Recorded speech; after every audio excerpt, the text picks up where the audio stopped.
Welcome to the Varn True South Secret Realm, a mid-tier world tucked away inside the 9 Provinces Federation. Within it lie 7 massive city strongholds, and our story kicks off in one of them, White Scale City. Here, land is worth more than gold we're talking. Every single inch is prime real estate.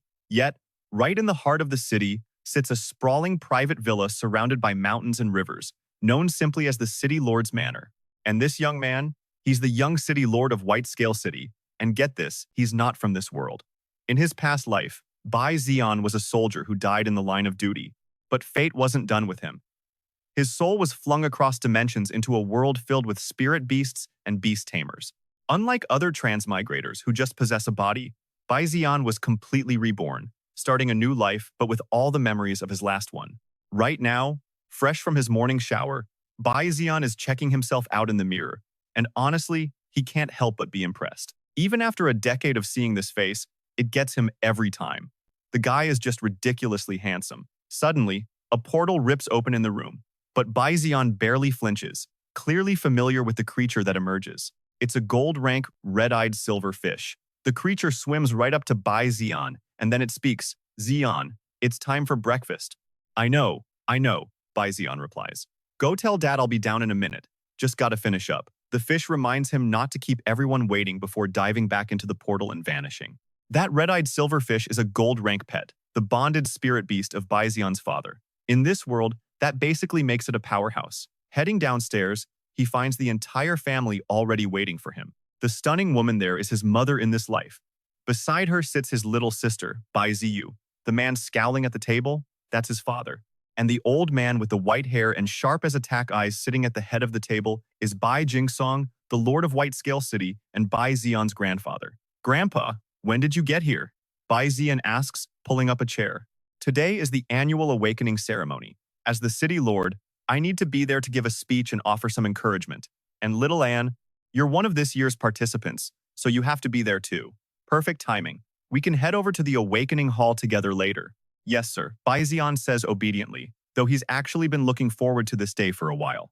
The Awakening Ceremony, officially known as the 9 Provinces Federation's annual Beast Taming Awakening Ceremony. Every year, at this exact time, the Federation holds this massive event to help its youth unlock their hidden potential. Anyone who succeeds gets to enroll in a Beast Taming Academy, where they begin to learn everything there is to know about being a tamer. So yeah, this ceremony is basically this world's version of the college entrance exams from his past life, a single moment that decides your entire future. Here, your beast taming talent determines your status. Without talent, you're a nobody. But here's the kicker. Bai Zi'an has a secret. Because about a month ago, he already awakened his talent all on his own. An A-rank talent. It's a mental type talent called Intuition, and it gives the user an insane 6th sense for battle. Sometimes, it even lets him perceive special emotions and understand the thoughts of spirit beasts. This is an absolutely incredible talent. Its applications are huge. Not only does it give him amazing instincts in a fight to dodge danger, but it even allows him to communicate with spirit beasts. It's a massive advantage for both fighting and capturing them, which is why, for Bai Zi'an, this whole awakening ceremony isn't that big a deal, explaining his calm attitude. His A-rank mental talent is a huge deal, and awakening it on his own is almost unheard of. His grandfather knows this. He knows that even in the core world, Bai Zi'an would be a genius that the great clans would kill to recruit. He himself never had the ability to reach that level, but his grandson, he just might be able to do it. But Bai Jingsong is worried. If his young grandson really goes to a place like that, he's afraid those old monsters will eat him alive. So, he wants to forge him, to train Bai Zi'an until he becomes a truly unshakable and mature individual. With that thought, Bai Jingsong speaks up, "Little Anne, do not underestimate this awakening ceremony. The awakening stone used by the 9 Provinces Federation is a unique, top-tier treasure," his grandfather warns. "There is only one in the entire Federation. The stone he's talking about has a legendary origin. When the new era began, monstrous beasts flooded their world, bringing humanity to the absolute brink of extinction. And in that desperate hour, the ancestors of humanity discovered this very awakening stone. From that stone, the very first beast tamers were born, awakening their talents and finally giving humanity a fighting chance. It was the dawn of a new age. You could say that single stone is the bedrock of their entire civilization. To become a beast tamer, you have to pass 3 stages: awaken a talent, build a beast taming space, and finally, form a contract with your first beast. Now, even the geniuses from powerful families or special sects who manage to awaken their powers early still attend the ceremony. Their main goal is to use the Awakening Stone's immense power to construct their beast taming space ahead of schedule. Basically, Bai Jingsong is telling him that the stone is a priceless opportunity and its power will be incredibly beneficial for him. So he has to take this ritual with the utmost seriousness. And Bai Zi'an gets the message, nodding his head obediently. He'd been so focused on studying beast taming theory and his own talent that he never learned the details about the Awakening Stone. Now, he finally understood how important it really was. A real man doesn't get lost in thought. His father suddenly roars, slamming his hand on the table and making both Zi'an and his sister jump. Do you have to be so fierce? His mother puts her hands on her hips, giving her husband a look. Mr. Bai instantly wilts. I was just being a little loud, not fierce. After the meal, a private driver takes Bai Jingsong and Bai Zi'an to the Awakening Plaza. By the time they arrive, the place is already swarming with people, and the second Bai Zi'an steps out, all the girls' eyes in the crowd light up like supernovas. Bai Zi'an, hi, long time no see. They rush over, making him a bit flustered. He just scratches his head and gives a sheepish smile. You've been gone for a month. You must be totally prepared for this, right? It's only been a month, and you've gotten even more handsome, Zi'an. These are all his classmates from the academy affiliated with White Scale City. It's the most prestigious school in the city, filled with the kids of military officers, government officials, and rich families. And as the young city lord, Bai Zi'an is, naturally, the king of this little kingdom. Suddenly, someone shoves their way through the crowd, barreling straight towards him. Brother An! It's a chubby kid, his belly bouncing as he runs and shouts at the top of his lungs. Bai Zi'an instantly sidesteps, making the fatty stumble right past him. Undeterred, the kid turns right back around to face him. Brother An! It's been a month. I missed you like crazy. Didn't you miss me? Hey, Fatty Yuan, can you please stop talking to me with that heartbroken voice? Anyone listening would think we're a couple. Bai Zi'an says with a look of pure disgust. How could you say that? We've been best friends since we were kids. Fatty Yuan, you are truly a lost cause. It's such a waste of a cool name like Yuan Podian on a guy like you. Because of that name, which literally translates to heaven-shattering Yuan, Bai Zi'an used to think this guy had main character potential. But as time passed, Yuan Potian started, well, packing on the pounds. Bai Zi'an couldn't help but feel a little nostalgic for his friend's previously lean and sharp physique. Just then, a voice dripping with arrogance cut through his thoughts. Bai Zi'an, you haven't shown your face at school for a whole month. I was starting to think you got scared. If you obediently admit defeat right now, I might just let you off the hook this time. The owner of that voice? Feng Tianyu, daughter of the Vice City Lord, Feng Yangyan. She's got the looks and the power, but her arrogance and competitive streak are off the charts. This whole bet to see who would awaken a better talent was her idea from the start, and now she's acting this high and mighty. She wasn't afraid of being humiliated, but honestly, Bai Zi'an was feeling the secondhand embarrassment for her. What's with that look? Thinking of backing out of our deal? Feng Tianyu sneered. Ugh, this little phoenix. The bet is still on. A month ago, Feng Tianyu declared that the loser would have to grant the winner one request, of course. She only said that because she was sure she'd never lose. But Bai Zi'an? He was already 90% sure he had this in the bag. After all, an A-rank talent is second only to the legendary S-rank. Finding an S-rank user in the entire 9 Continents Federation is practically impossible, and this place, the Myriad Beast Lair, is just a minor secret world under the Federation's control anyway. After Bai Zi'an walked away, Yuan Potian quickly rushed to catch up. He warned him to be careful, saying Feng Tianyu came fully prepared. Yuan Potian had heard from his dad that the Feng family found a special treasure that could help with talent awakening, which is why she was acting so incredibly confident. It's fine. The Feng family has deep roots and a special history. It's normal for them to have a few tricks up their sleeve. Bai Zi'an answered calmly. He wasn't annoyed or even on guard, because his intuition told him she wasn't a real threat. There was no real malice, just a fiery young kid dead set on proving she was better than him. Not long after, all the students were gathered in the main square. Bai Jingsong stood on the stage, and as the city lord of White Scale City, he gave them a few words of encouragement. When the speech ended, all the candidates were guided in neat rows into the Great Awakening Hall, where the massive awakening stone was floating in the air. They were led to their seats, and Bai Zi'an knew exactly what was about to happen. Once the 9 Continents Federation activated the stone, it would use a method of spatial irradiation, The Divine Stone's power would be projected across every corner of the Awakening Hall, a truly incredible marvel of magic. At first, Bai Zi'an felt completely in control, like a commander leading a charge. He could feel the talent energy igniting within him, but then something went wrong. The awakening energy began to surge far beyond his control. Bai Zi'an desperately tried to wrestle the rampaging energy back into submission. The brain is the most critical part of the body. If this awakening energy damaged it, he could be turned into an idiot for life. He knew he had to break out of this state immediately. But right at that moment, his intuition talent gave him a different signal. Maybe this wasn't a disaster. Maybe this was a massive opportunity. His was an A-rank talent. It was extremely rare for his intuition to be wrong, and it would certainly never betray its master. So, Bai Zi'an chose to trust it, holding his ground until the intense energy fluctuations around him finally alerted the ceremony's supervisors. The moment they confirmed the candidate was the City Lord's grandson, they started to panic. Quick, notify the City Lord and Elder Wu. If something happens to him, it's our heads on the line. One of them bolted to inform Bai Jingsong that a problem had occurred with Bai Zi'an's talent awakening. The problem was a giant eye that had manifested above his head. No one had a clue what this strange phenomenon could possibly mean. Bai Jingsong saw the eye.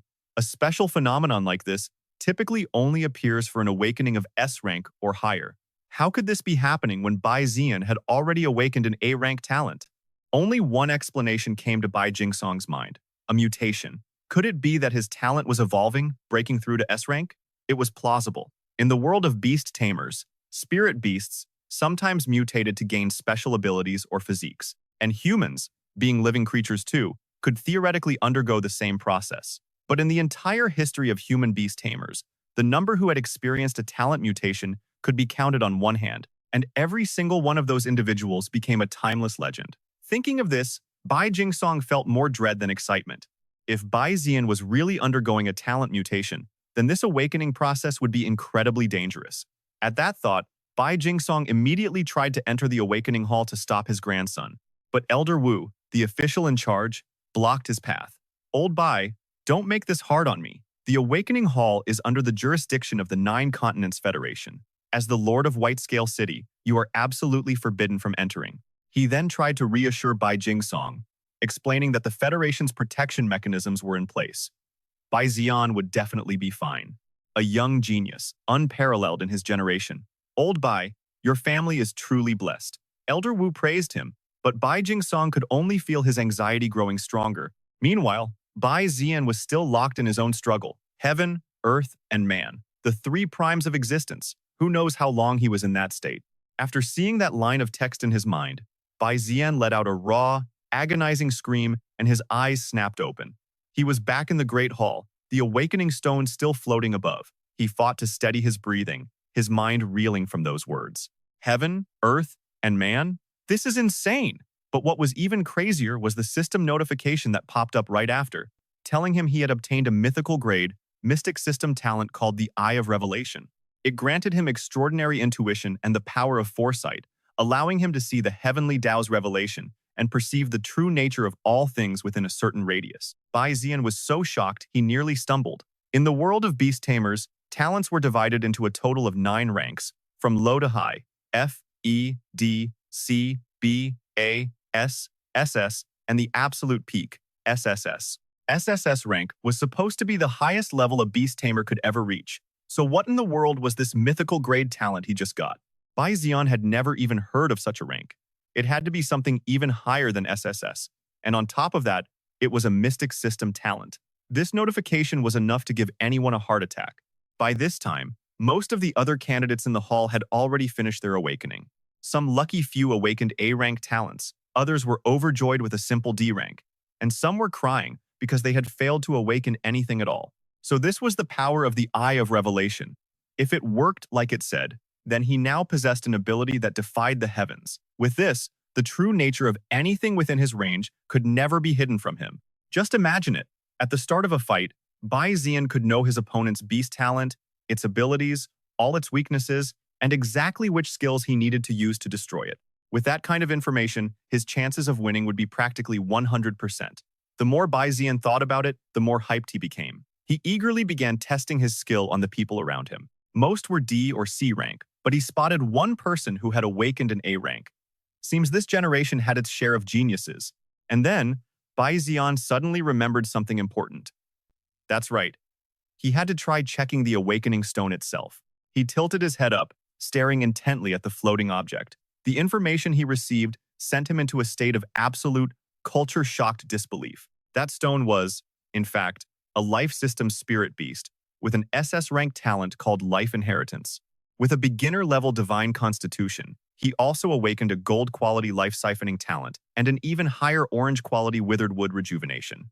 It was the seed of an ancient, sacred tree, but a lack of energy had forced it into a deep slumber, unable to grow. Bai Zi'an was floored. He never imagined he'd witness a legendary divine-level beast in this lifetime. Just then, a loud announcement echoed through the grand hall, demanding all candidates to assemble immediately. The very thing that had helped countless beast tamers awaken their talents, building the foundation for this prosperous era, was actually a divine beast. He had no idea if the Federation's leaders knew the truth. If they did, great, that means they had a plan. But if they didn't, the thought was terrifying. That divine beast had 3 skills, 1 god level, and 2 at the absolute peak tier. If it ever woke up and revived, it would prove this world of beast taming was far more complex than he ever thought. Lost in thought, Bai Zi'an finally heard his name called. It was his turn. Just like everyone else, he placed his hand on the testing device. But the machine's result was underwhelming. A rank spiritual talent, intuition. An A rank? Bai Zi'an exclaimed, knowing full well his talent had already mutated into something far greater. As if hearing his thoughts, the machine began to freak out, blaring a series of error messages. Beep! Beep! Cannot identify! Cannot identify! Exceeds a rank beyond scope. Identification failed. The relentless beeping had Bai Zi'an and the staff on edge, right until an old man known as Elder Ku appeared, looking at him with a kind, knowing gaze. This identification device, he explained calmly, can only measure talents below S rank. It's been a very long time since Baion City has seen an S rank talent, so it's normal that you wouldn't know, he added. Due to the chaos during Bai Zi'an's awakening, Elder Ku instructed the staff to record his talent as S rank, super intuition. But deep down, Bai Zi'an knew even S rank didn't come close to describing his real power. Still, he figured it was better to keep a low profile. The second his S rank talent was announced, his classmates swarmed him with congratulations. A legendary S rank talent. That's insane. Brother Bai is destined for greatness, another cheered. His grandpa is a diamond rank beast tamer, and he awakens an S rank talent? I guess some people are just a little luckier than the rest of us. Ha ha. Bai Zi'an just gave an awkward smile. They were making this much fuss over a simple S rank. If they found out he actually awakened a mythical rank talent, a level beyond even SSS rank, it would cause an absolute earthquake. But hey, the fact that a mythical talent was completely off the charts for the scanner, that was a useful discovery in itself. Leaving the testing area, Bai Zi'an found his grandfather waiting for him. The moment he saw his grandson, Bai Jingsong rushed over. And, how did it go? What's your talent? Bai Zi'an hesitated for a second, then lowered his head slightly. Grandpa, I feel great, but it's a shame I missed the chance to build my beast taming space. Bai Jingsong just clapped him on the shoulder, a warm smile spreading across his face. And that's nothing to worry about. Mutating from A rank to S rank is the real news here. As long as you're okay, that's all that matters. His grandfather assured him the city lord's mansion had all the resources he needed to quickly build his space. Bai Zi'an was about to say something more, but just then, his eye of heavenly insight sent him a sharp warning, do not speak. He immediately shut his mouth. It seems his mythical rank talent was a secret he couldn't even reveal to his own family. He'd have to be much more careful from now on. Eager to test out his new skill, Bai Zi'an activated the Eye of Heavenly Insight's intel gathering function. Centered on him, it scanned a 10-meter radius. Nothing, whether human or pet beast, could escape his perception. A thrill shot through him. He imagined how this range would expand as his own power grew. He could eventually scan the entire world, becoming an all-knowing god. Lost in that happy thought, he was preparing to head to the lounge with his grandfather when he suddenly spotted a bizarre phenomenon. A pillar of light was shooting straight into the sky from inside the awakening hall. Looking closer, he saw it was a fire phoenix, its wings spread wide as it soared, projecting an absolutely overwhelming aura. A phoenix? Could that mean? The song of the phoenix, the form of the phoenix, Bai Jingsong murmured, staring at the spectacle. He confirmed it.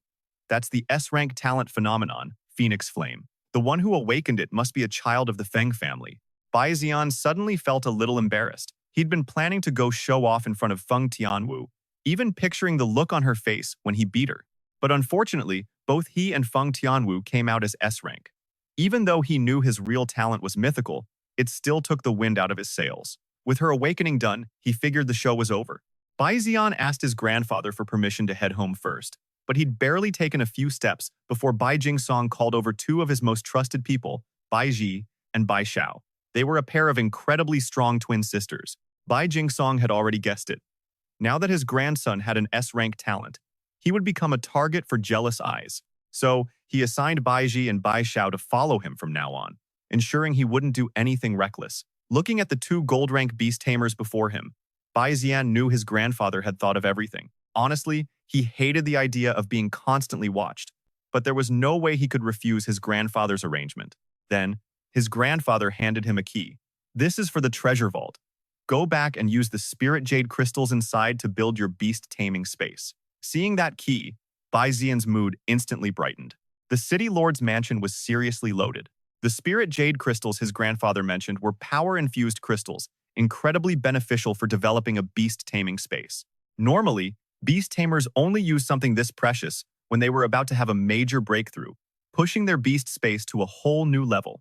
Because of this, spirit jade crystals were insanely expensive, at least 19,000 Chao currency apiece. And even with that sky-high price, wealthy families were always ready to throw down cash for them. But finding any for sale was another story. Yet, the city lord's mansion had plenty. Bai Zi'an returned to the mansion and went straight for the treasure vault, instructing Bai Ji and Bai Xiao to stand guard and let no one disturb him. The two obediently took their positions. Bai Zi'an inserted the key, then had to pass a strict retinal scan and a blood sample verification. Only after completing the rigorous process did the massive doors activate. The great door of the treasure vault slowly swung open before him. Inside were treasures the Bai family had accumulated for hundreds of years. To be stored here, an item had to be a rarity you'd never find outside. For instance, a phantom-colored spider core 5 years ago, one appeared at an auction, and major families were willing to shed blood to get it. In the end, the Feng family auctioned it off for 150 million Chao currency, and it fell right into the Bai family's hands. Not wanting to get sidetracked, Bai Zi'an immediately located the spirit jade crystals, stored neatly in an exquisite box. For a normal person, owning a single piece of spirit jade crystal was enough to brag about for a lifetime. But inside this one box were about 300 pieces, worth roughly 300 million Chao currency. And around it were a dozen more identical boxes. Bai Zi'an was standing in a literal mountain of money. He had truly hit the jackpot being reborn into this family. He could run backwards 100 meters and still be miles ahead of the starting line. So, here's the thing. The power of a tamer's personal beast space is directly linked to their innate talent. To put it simply, an F-rank tamer only needs a single spirit crystal to build their space, but an S-rank tamer, they need around 30, which means for someone like Bai Zi'an, who possesses a mythical grade talent, the cost was going to be absolutely insane. The moment that thought crossed his mind, he didn't even have to ask. A status window flickered into existence right in front of him. Mythical grade basic beast space. Cost: 333 spirit crystals. Mythical grade reinforced beast space. Cost: 666 spirit crystals. And the mythical grade perfect beast space. Cost: 999 spirit crystals. Bai Zi'an couldn't hide his shock. Wait a second. Does this mean that whenever he has a question, the Eye of Revelation just gives him the answer directly? It seems his mythical grade talent, the Eye of Revelation, had a lot more hidden functions he hadn't even discovered yet. Just thinking about it was enough to get his blood pumping. But first things first, he had to build his beast space. And so, with the mindset of a kid born with a silver spoon, Bai Zi'an immediately chose the perfect mythical grade space for 999 spirit crystals. While Bai Zi'an was busy opening his beast space in the treasury, his father was having the time of his life, happily greeting all the well-wishers. It was obvious, ever since the news broke that Bai Zi'an had awakened an S-rank talent, every big shot in the city wanted to build a connection with the city lord's mansion, specifically with Bai Zi'an. Just yesterday, Lady Feng was asking if little Anne was engaged yet. Ha ha ha. Bai Zi'an's mother was so happy she couldn't stop smiling. In her eyes, Bai Zi'an was still just a child. But it felt like after the awakening ceremony, he had grown up in the blink of an eye. Hearing this, however, Bai Zi'an's father started to look a little anxious. Ever since his son entered the treasury, despite always acting strict, he was secretly terrified something might happen to his boy. In contrast, his grandfather, Bai Jingsong, seemed completely calm. Relax. Little An's S-rank talent is one of a kind. It's only natural that building his space will take more time and energy than for others. Bai Jingsong reassured his son, but the moment the words left his mouth, he felt an abnormal aura. It was so powerful that even he, who had been maintaining a calm and composed demeanor, shot up from his seat. Bai Zi'an, after spending a whopping 999 spirit crystals, had finally succeeded in creating a space so vast it was downright terrifying. Even Bai Zi'an himself was stunned when he opened his eyes and gazed upon his own beast space for the first time. This thing, it was horrifyingly massive. The textbooks clearly stated that the first beast space a tamer creates is a white void, about 10 square meters. But Bai Zi'an's space looked like it could swallow 1,000 of those, and it even had mountains and rivers. It looked no different from a real world. Just then, the system sent another notification. Due to his talent's effect, his perfect mythical grade beast space was getting bonus effects. First, it could shorten a pet's growth time. Second, it could effectively remove any negative status effects from his pets. And finally, it had a certain probability of awakening a pet's hidden potential. Bai Zi'an couldn't help but let out a gasp. Bonus effects? He had heard of the concept before, but normally, beast spaces didn't have bonus effects. If they did, it was only under extremely special circumstances. Yet his space, right from its creation, had 3 powerful bonus effects, and each one was absolutely game-breaking. There's a fundamental rule in the world of beast taming. The greater a spirit beast's potential, the longer its growth cycle. Countless beast tamers have died of old age before their spirit beasts could even reach their full power.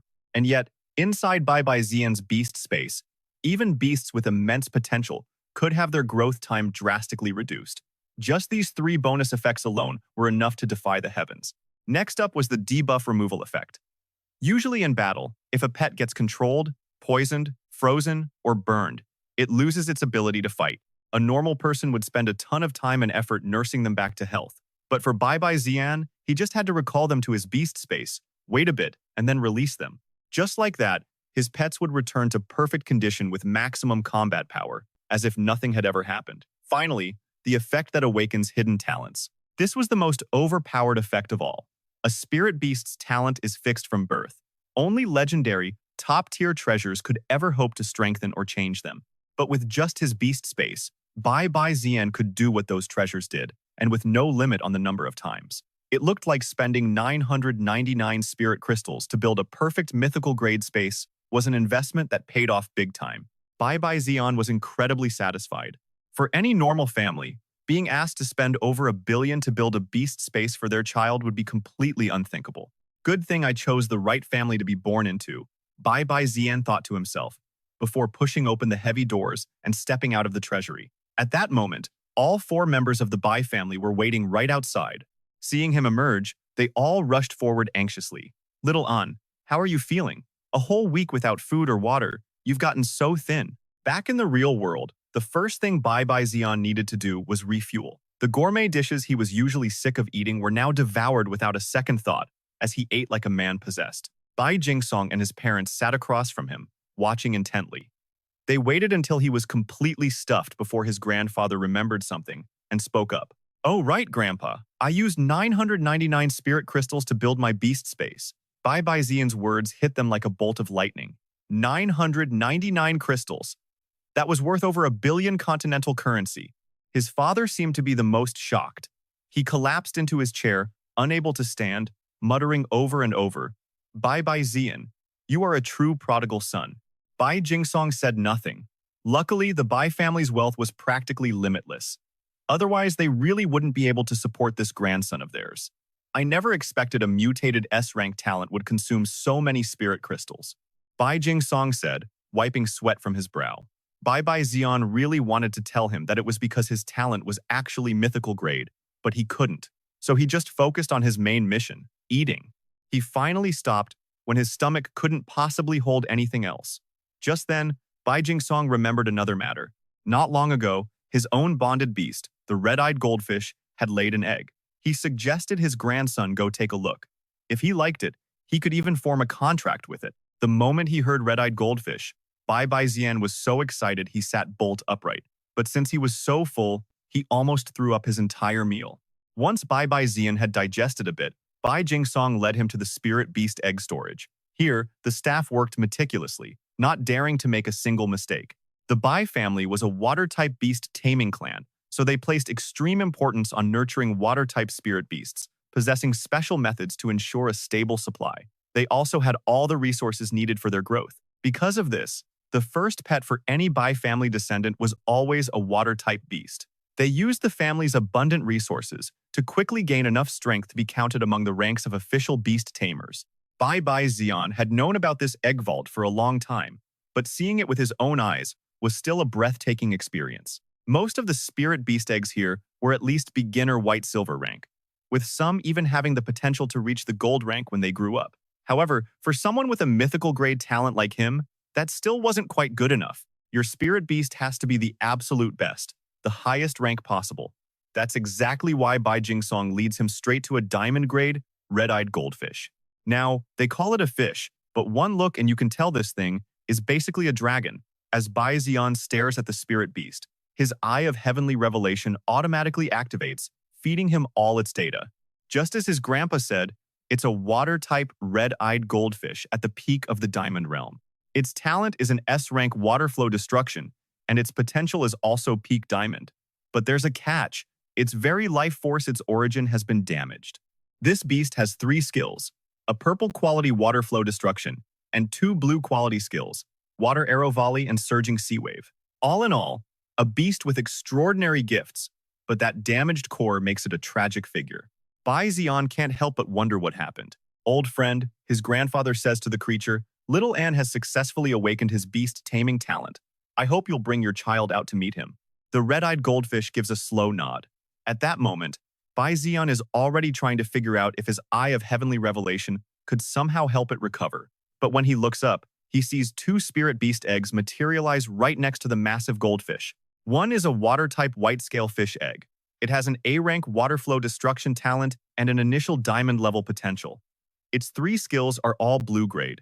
Little Anne, his grandpa urges, see which one you connect with. But Bai Zi'an's gaze shifts to the second egg. It's the same species, a white-scale fish, but this one is different. Way different. Because this one possesses not 1, but 2 talents. Alongside the A-rank water flow destruction is an S-rank talent, flow control divine speed. Its potential is also a tier higher than its sibling's peak purple grade. And skills? It has 4 of them. 2 are purple grade, swift water control, and water flow destruction. The other 2 are green grade water spear assaults. The Eye of Heavenly Revelation adds a critical note.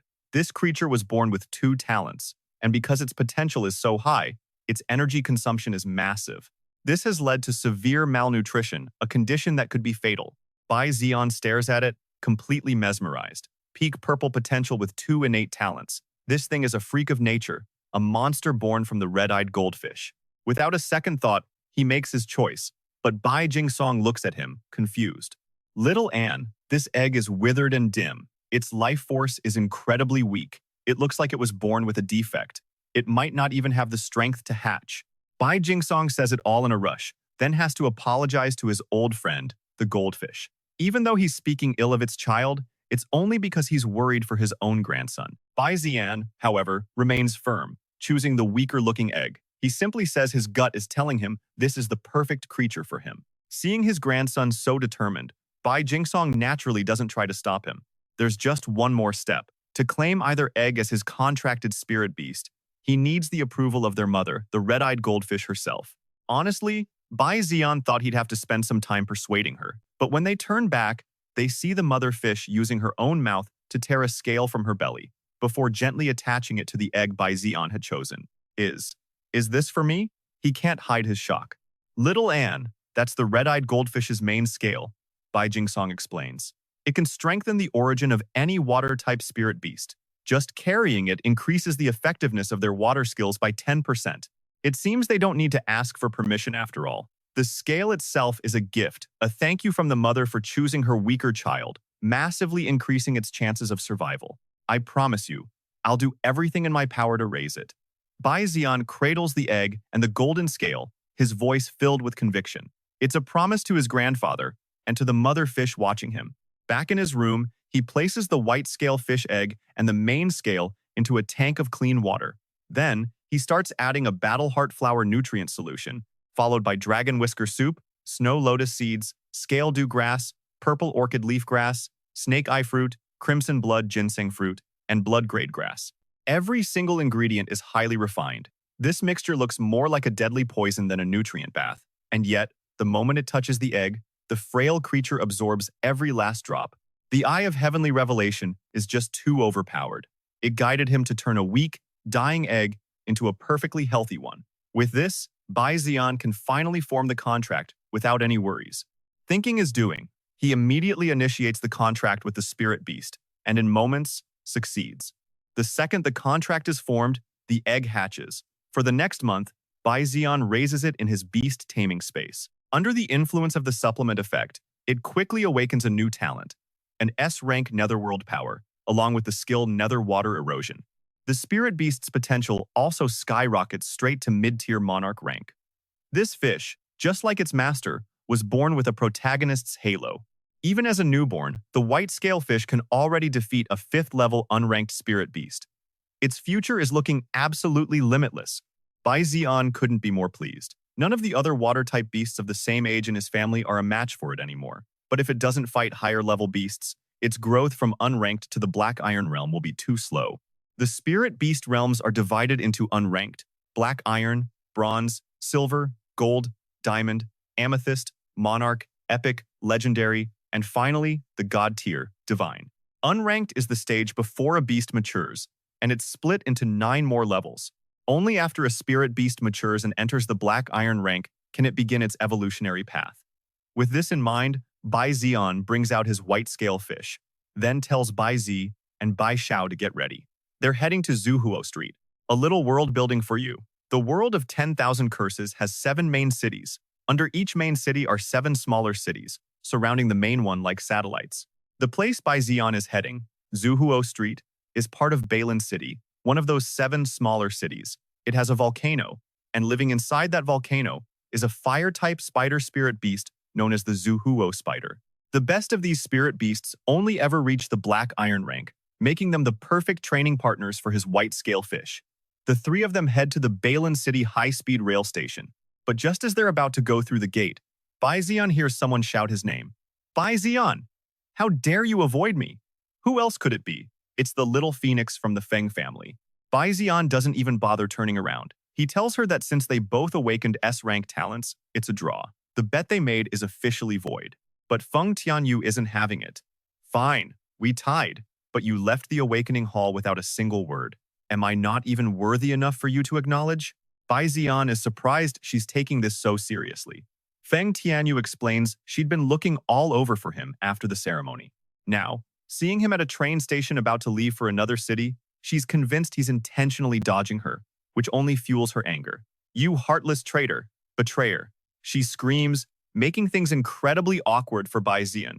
This girl is trouble. Anyone who heard that would think he'd played with her feelings or something. He was about to just ignore her and get on the train, but she reaches out to grab him. Wait, don't you go.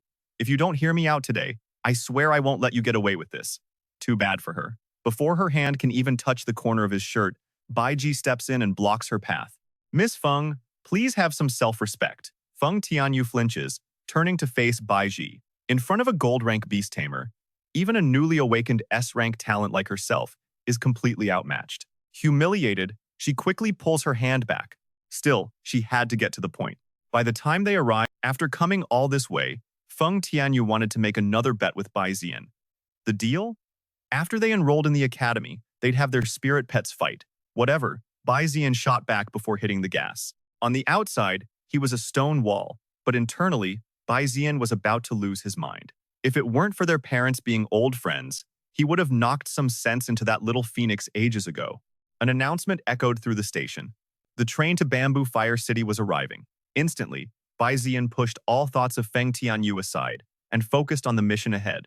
Between the main cities and the smaller towns lay a massive, dangerous wilderness teeming with spirit beasts. Only beast tamer squads dared to venture out there for hunts. Almost nobody traveled those wilds alone. But people still needed to get from city to city, so humanity came up with an ingenious solution. A train, modified from a massive spirit beast called the Thousand Ring Z. Its body was as tough as steel, with ridiculously high defense. The train itself was 100 meters long, each carriage formed from one of the beast's leg segments.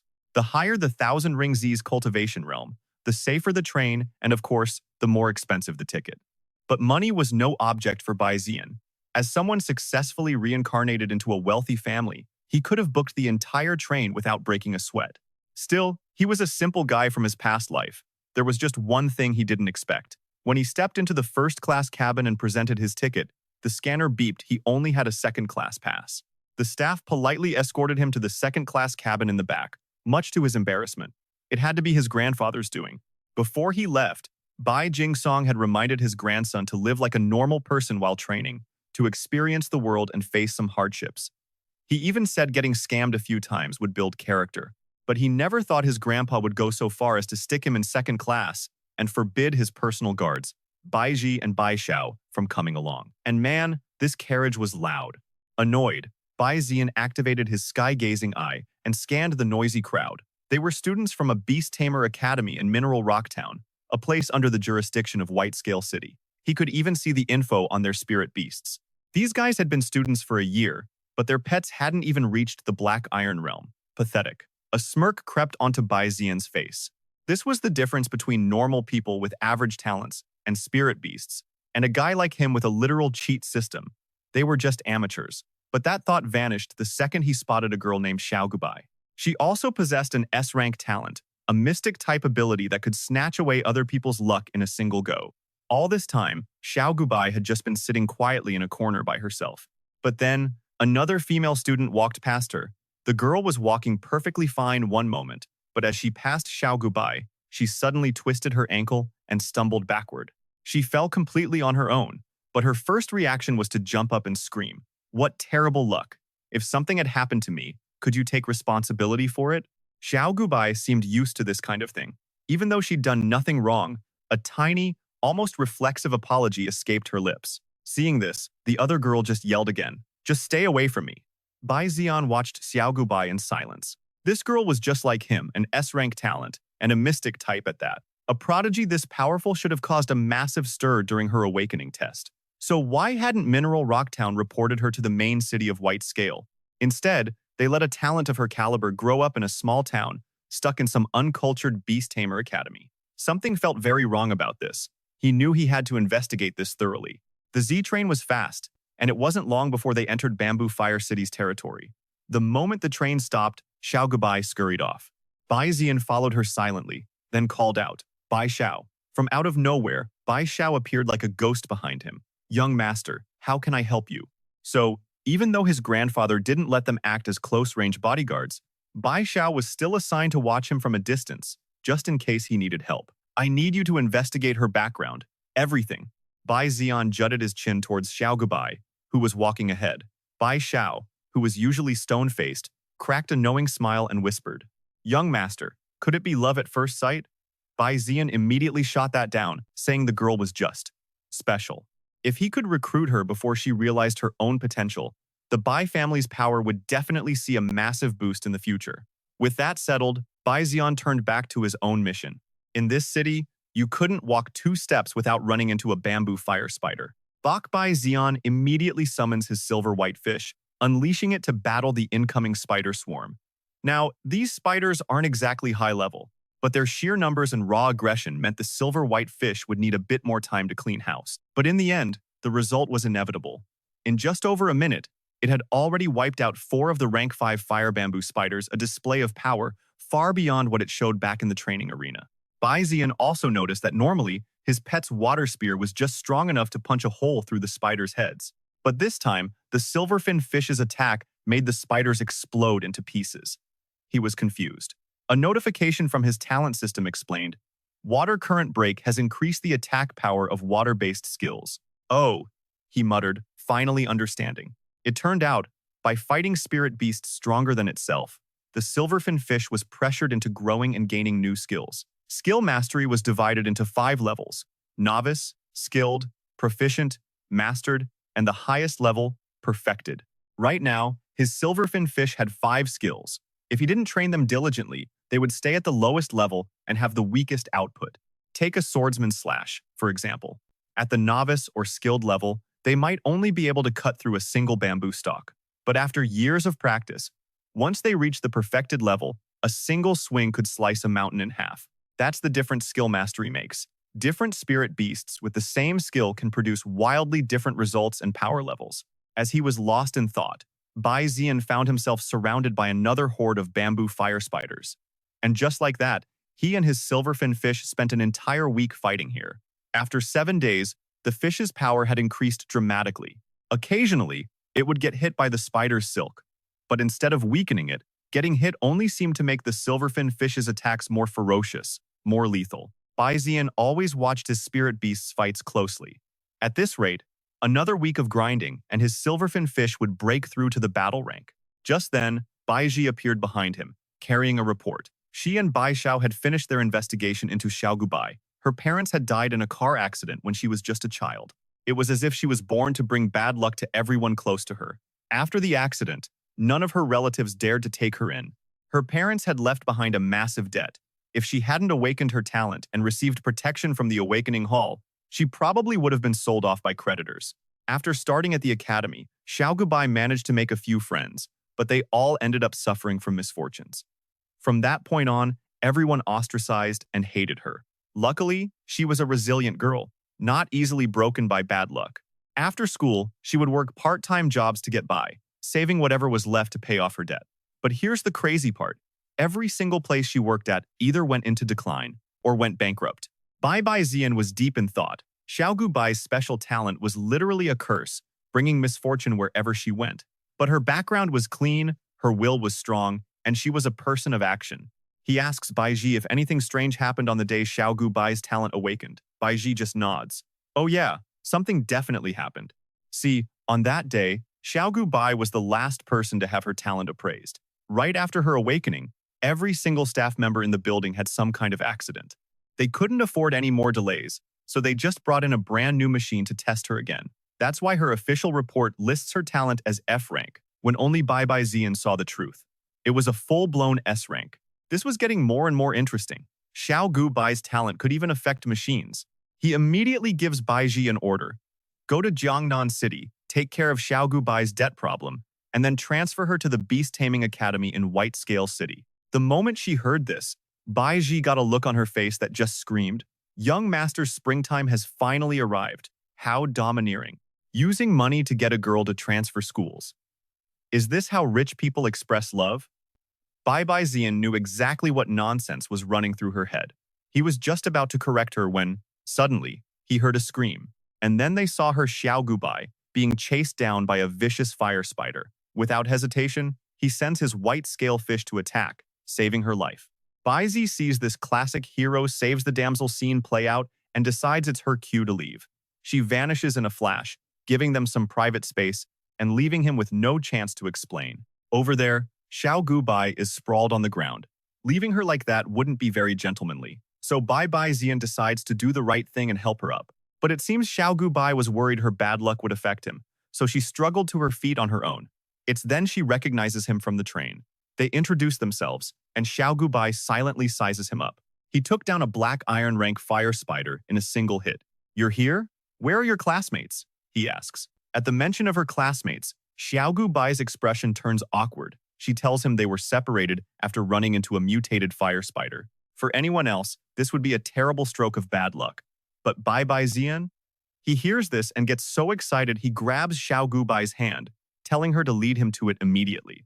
His sudden action makes her face flush bright red as she quickly pulls her hand away. But it's really dangerous there. He grabs her hand again, urging her to take him to the mutated spider and promising his white scale fish would show her something truly amazing. This guy was genuinely ecstatic. This was a perfect kill two birds with one stone opportunity. It would be great training for his white scale fish, and he could show off his power to Xiao Bai, making it easier to recruit her to the Bai family. Ever since she'd left, Bai Zi had been observing her young master from high above, keeping a close eye on everything.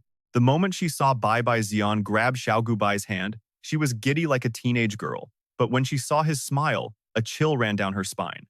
There was a faint killing intent hidden in that grin. Down below, Xiao Bai quickly leads Bai Zi'an to the mutated spider's cave. This spider might be a low-grade beast, but it somehow possessed two talents. He knew he had to approach this carefully. A low-level spirit beast with two talents. That can only mean one thing. There must be some kind of natural treasure inside that cave. With that thought, Bai Zi'an summons his white scale fish, ready for a fight. Before he could act, Xiao Bai warned him to leave, saying a mutated spider was way too much for new students like them. But Bai Zi'an was firm. It's fine, just stand back a bit and watch. He then gives his white scale fish the battle plan. First, use water gun impact to wipe out the swarms of smaller fire spiders. Once the boss, the mutated spider, joins the fight, finish it with water flow rupture. The white scale fish nods and charges in bravely. The mutated spider is immediately put on alert. After it confirms the enemy is just an 8th-tier unranked spirit beast, it becomes enraged. How dare some weakling with a tiny bit of power attack its territory? The spider boss orders its minions to swarm their opponent, but Bai Zi'an's white scalefish is not to be underestimated, and the sheer power it displayed against the fire spiders was enough to completely shock the mutated leader. The white scalefish wiped out almost all its minions in a single attack, which sent the mutated spider into a rage.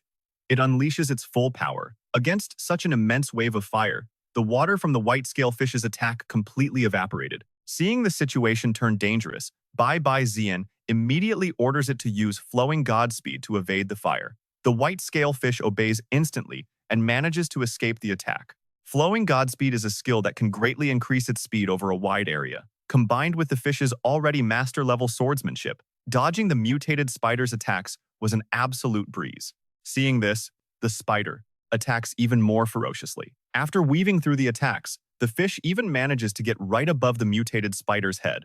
Bai Zi'an has to shout a warning to his spirit beast. Don't let it provoke you.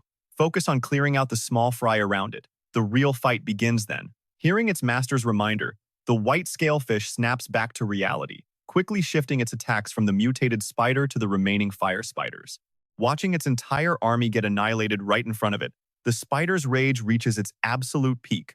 Bai Zi'an anticipated this, and just as expected, its next attack is significantly stronger. The white scalefish calmly uses flowing godspeed to weave through the attacks, then counters with water flow rupture, targeting the spider's legs. Bai Zi'an narrows his eyes, analyzing the fight. The power of water flow rupture is about the same as water gun impact, and right now, with water versus fire, his white scalefish clearly had the type advantage. If things continue at this pace, victory was practically in their hands. However, because everything was going so smoothly, they didn't realize the spider had been setting a trap. Every time the white scalefish dodged one of its attacks, the mutated spider left behind a few strands of web in the air. The longer the fish dodged, the more silk filled the cave. Soon, the white scalefish's movements would be completely restricted.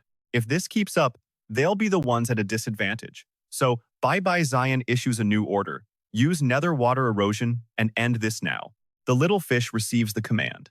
The attack it creates this time is like a tidal wave, splitting into multiple streams and attacking from all sides, giving the mutated spider no chance to react. And just like that, victory belongs to the white scale fish. But because it had been injured earlier, the fish was completely exhausted after using nether water erosion. Bai Zi'an quickly catches it. At that moment, the system announces that the white scale fish has successfully leveled up to the 9th unranked tier. And with that, the goal for this trip was accomplished. Now, he just needed to put it in the beast space to rest and recover. At this point, Xiao Bai asks worriedly if it's okay. It's fine, it just used up its energy. It'll recover after some rest. He then approaches the mutated spider's corpse, preparing to collect the spoils of war.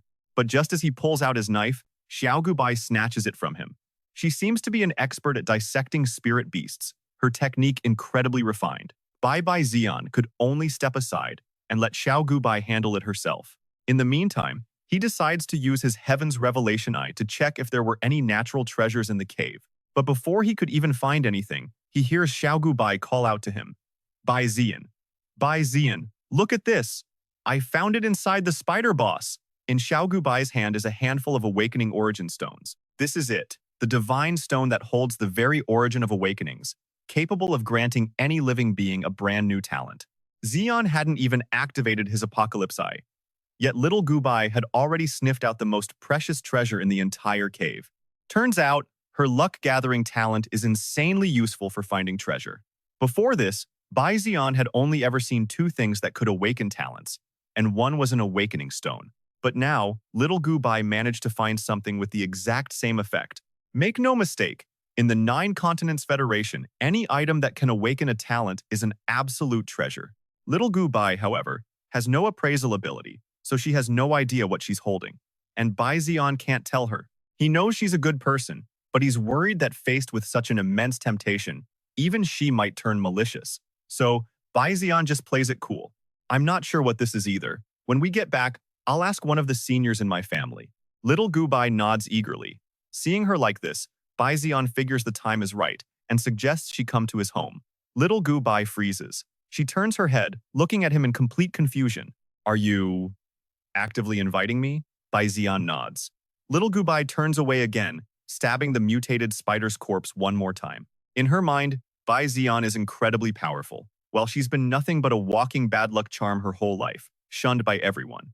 A monster, in the truest sense, so she can't even begin to believe his offer, let alone accept it. That's not it. You're not a monster, you're just a little special. Bai Zi'an gently takes the knife from her hand, stopping her from taking her frustrations out on the spider. Then, he officially extends the invitation again. Come work for the young master of the Bai family in White Scale City. He promises he'll show her the grander world of high-level spirit beast tamers. The Bai family. You mean the family of the diamond rank beast tamer, Bai Qingshang? Little Bai asks, still full of doubt. That's the one. So, will you come to our Bai family? Bai Zi'an replies, holding out his hand. Staring at his outstretched hand, a thought sparks in little Bai's mind. Maybe she should try trusting someone just one more time. Maybe this time, the result will be different. And so, she reaches out, takes his hand, and says yes. In that moment, Xiao Bai swore to herself that she would work twice as hard to repay the kindness of the person who reached out to her in her darkest hour. With that settled, Bai Zi'an says he has a gift for her. He pulls aside the spider webs, revealing a clutch of eggs from the mutated Zhurong spider. The eggs of a mutated spider also carry that mutation. If they could cultivate a new species of spirit beast from this, it would be a huge benefit to the Bai family. So, he tells little Bai to choose one egg as her condition for joining the family. A condition for joining? You? You want me to sign a new contract? Little Bai asks cautiously. Bai Zi'an nods, explaining that contracts between beast tamers and their spirit beasts can indeed be broken. As a beast tamer grows, their contracts with low-level pets often become obsolete. There are 2 ways to handle it. First, forcibly nullify the old contract. Second, kill your old pet. Little Bai hesitates before stepping forward and immediately picks the egg with the highest potential. And just like that, he was proven right again. Her talent for finding treasures is the real deal. Now, it was time to dissolve the old contract. The first method causes a severe backlash to the beast tamer, sometimes even resulting in death. But the second method is just too cruel. He wonders which one she'll choose. Almost without thinking, little Bai chooses to nullify her old contract with her beetle. As the process completes, she coughs up a huge mouthful of blood, and Bai Zi'an rushes to her side in alarm. Are you okay? I'm fine. Though she's in immense pain, little Bai forces herself to sit up and give her old beetle a proper farewell. After all, they had been partners for a long time, and saying goodbye now was still hard. Little Bai watches the beetle for a long time, until it finally flies out of sight. And after seeing this, Bai Zi'an is more certain than ever that he made the right choice. After that, the two head to the black market street in Zhuhei City to buy and sell a few things. An old spirit stone merchant is putting on a show, pointing at his wares and yelling, "From the moment you opened your mouth, my 9,000 yuan price already lost a 0. No more haggling." But who is Zi'an? Cool, calm, and way too smart to be fooled by this old timer. He fires back, "Old man, you're not trying to cheat me just because I look young, are you?" Now he's acting even more indignant than the merchant. What a ripoff. This crystal core is completely shattered. It doesn't even have a shred of passive energy. Hearing that, the old man drops his act. He tries a different angle. Even though it's a bit broken, it might contain the original skill imprint of a spirit beast. It could even help a spirit beast of the same element learn that skill. Zi'an pretends to think it over. You might have a point. The chance of finding a skill within a broken core is maybe 1 in a billion. If it wasn't so pretty, I probably wouldn't have even considered it. Just then, the system's voice rings out. Red Light Hunting Breath Crystal, Super Monarch Spirit Beast Core. Due to severe damage, the current skill imprint is Purple Skyfire Meteor. A wicked little smile creeps onto Zi'an's face, startling Bai. He can't believe a small-time black market in a backwater city holds a treasure like this. Bai's luck is already paying off. The merchant, looking a lot more honest now, makes a new offer. How about this? Zi'an cuts him off and starts to walk away. The classic walk-away tactic works every time. The merchant panics and grabs him. Wait, 10,000 yuan. 10,000! That's the lowest I can go. If you agree, just take it. Zi'an smiles, satisfied. Okay. But suddenly, a voice cuts in from behind. Hold on. A purple-haired guy appears out of nowhere, clearly looking to swipe the spirit stone. He declares flatly, I'm also interested in this crystal core. From his obnoxious attitude, it's obvious he's looking for trouble. The purple-haired guy smugly slicks back his hair. I'll pay. Zi'an slaps his hand away, thinking to himself, this guy's got guts, trying to snatch my deal. He snaps, friend, stealing a deal like this is crossing a line. The shameless guy retorts, the owner hasn't sold it to you yet, so of course I can make an offer. He points at Zi'an mockingly. Besides, a proper beast tamer shouldn't be short on 20,000 yuan, right? He puffs out his chest, looking proud. I'm the nephew of the mayor of Zhuhei City, so I could probably arrange a little job for you, help you make ends meet. So, he's a classic spoiled rich kid. Suddenly, the guy's attention drifts past Zi'an, and his eyes lock onto the girl behind him. He totally ignores Zi'an and greets her, noticing Bai for the first time. Well now, soft hands, fair skin. What a cutie. The look on the purple-haired guy's face is just disgusting. A rare beauty indeed, he leers. Zi'an has finally had enough. If we both want it, he proposes, how about we settle this with a life-or-death duel? He steps in front of Bai, thinking this guy is the textbook definition of a weak villain who loves to act tough. I mean, look at that face. It's practically got the word evil tattooed on it. Perfect, I'll use you for some practice. His apocalypse eye activates. The purple-haired guy gets fired up, trying to play hero for the girl. You're asking to die. The spirit beast beside him snarls, breathing fire as the system voice chimes in. Species, red flame mantis. Element, fire. Rank, peak purple, silver. Talent, B, grade lava body. Quality, mid, grade black. Iron. The mantis lunges at Zi'an, ready to tear him to pieces. But Zi'an doesn't even flinch, calmly holding Bai as he sidesteps the attack. He finds this a little interesting. For someone like him who has always been protected by his family, a real life-or-death battle against another beast tamer is a rare opportunity. The purple-haired guy's spirit beast charges again, more ferocious than before. Zi'an just gives a slight smile. I just took down a bronze rank spirit beast. I wonder how strong a black iron rank beast tamer is. He effortlessly dodges the beast's attack again. The purple-haired guy starts taunting him as a crowd begins to gather, whispering among themselves. Isn't that the mayor's nephew? This is bad. That guy's a notorious bully, famous for pulling cheap shots in a one-on-one fight. The spirit beast charges forward, growing more ferocious by the second. Bai shouts in panic, Bai Zi'an, be careful. Even the old merchant sighs, muttering, this kid is done for. But Bai Zi'an? He doesn't look worried at all. In fact, he looks totally relaxed. Fine. You don't want me to dodge anymore? Then I'll face you head on. As the spirit beast lunges, he fluidly moves his hands in a perfect circle. And just like that, Bai Zi'an spins the spirit beast around and around, as if he were washing rice. With a final, decisive blow, he sends the purple-haired guy's beast flying. It lands in a heap, whimpering like a scared little puppy. The mayor's nephew is furious, his pride completely shattered.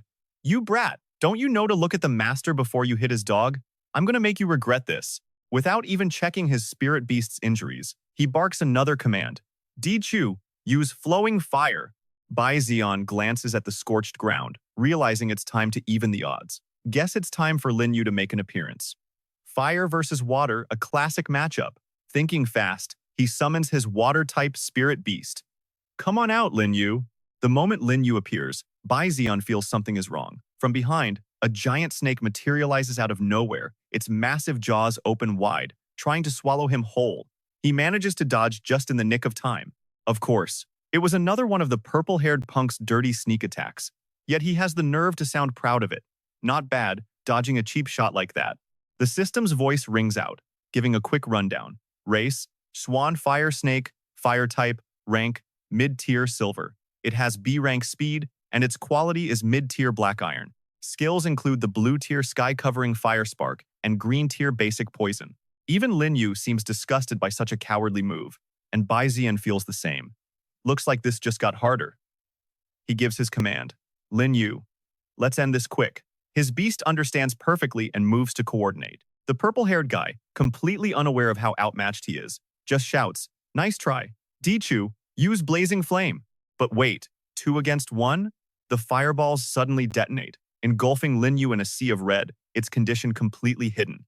The purple-haired guy smirks smugly. "You're just a novice beast tamer, with one tiny spirit beast. Did you really dare to challenge a black iron rank like me? What a waste of a spirit beast with such good potential," he says with pure arrogance. "You lose, kid." But Bai Zi'an's expression is the complete opposite. He can sense Lin Yu is perfectly fine and fires back. Isn't it a bit too early to be declaring victory? Right on cue, Lin Yu bursts from the smoke and dust, furiously whipping its tail and smacking the purple-haired guy's spirit beast right in the face. That one powerful move sends Dichu flying, knocking it out cold on the spot. But the fight isn't over. The other beast, Yan Lai, uses its long serpentine body to coil around Lin Yu, attempting to trap it. Lin Yu slips away with ease. It gathers a ball of water, aims, and fires it straight at Yan Li's head.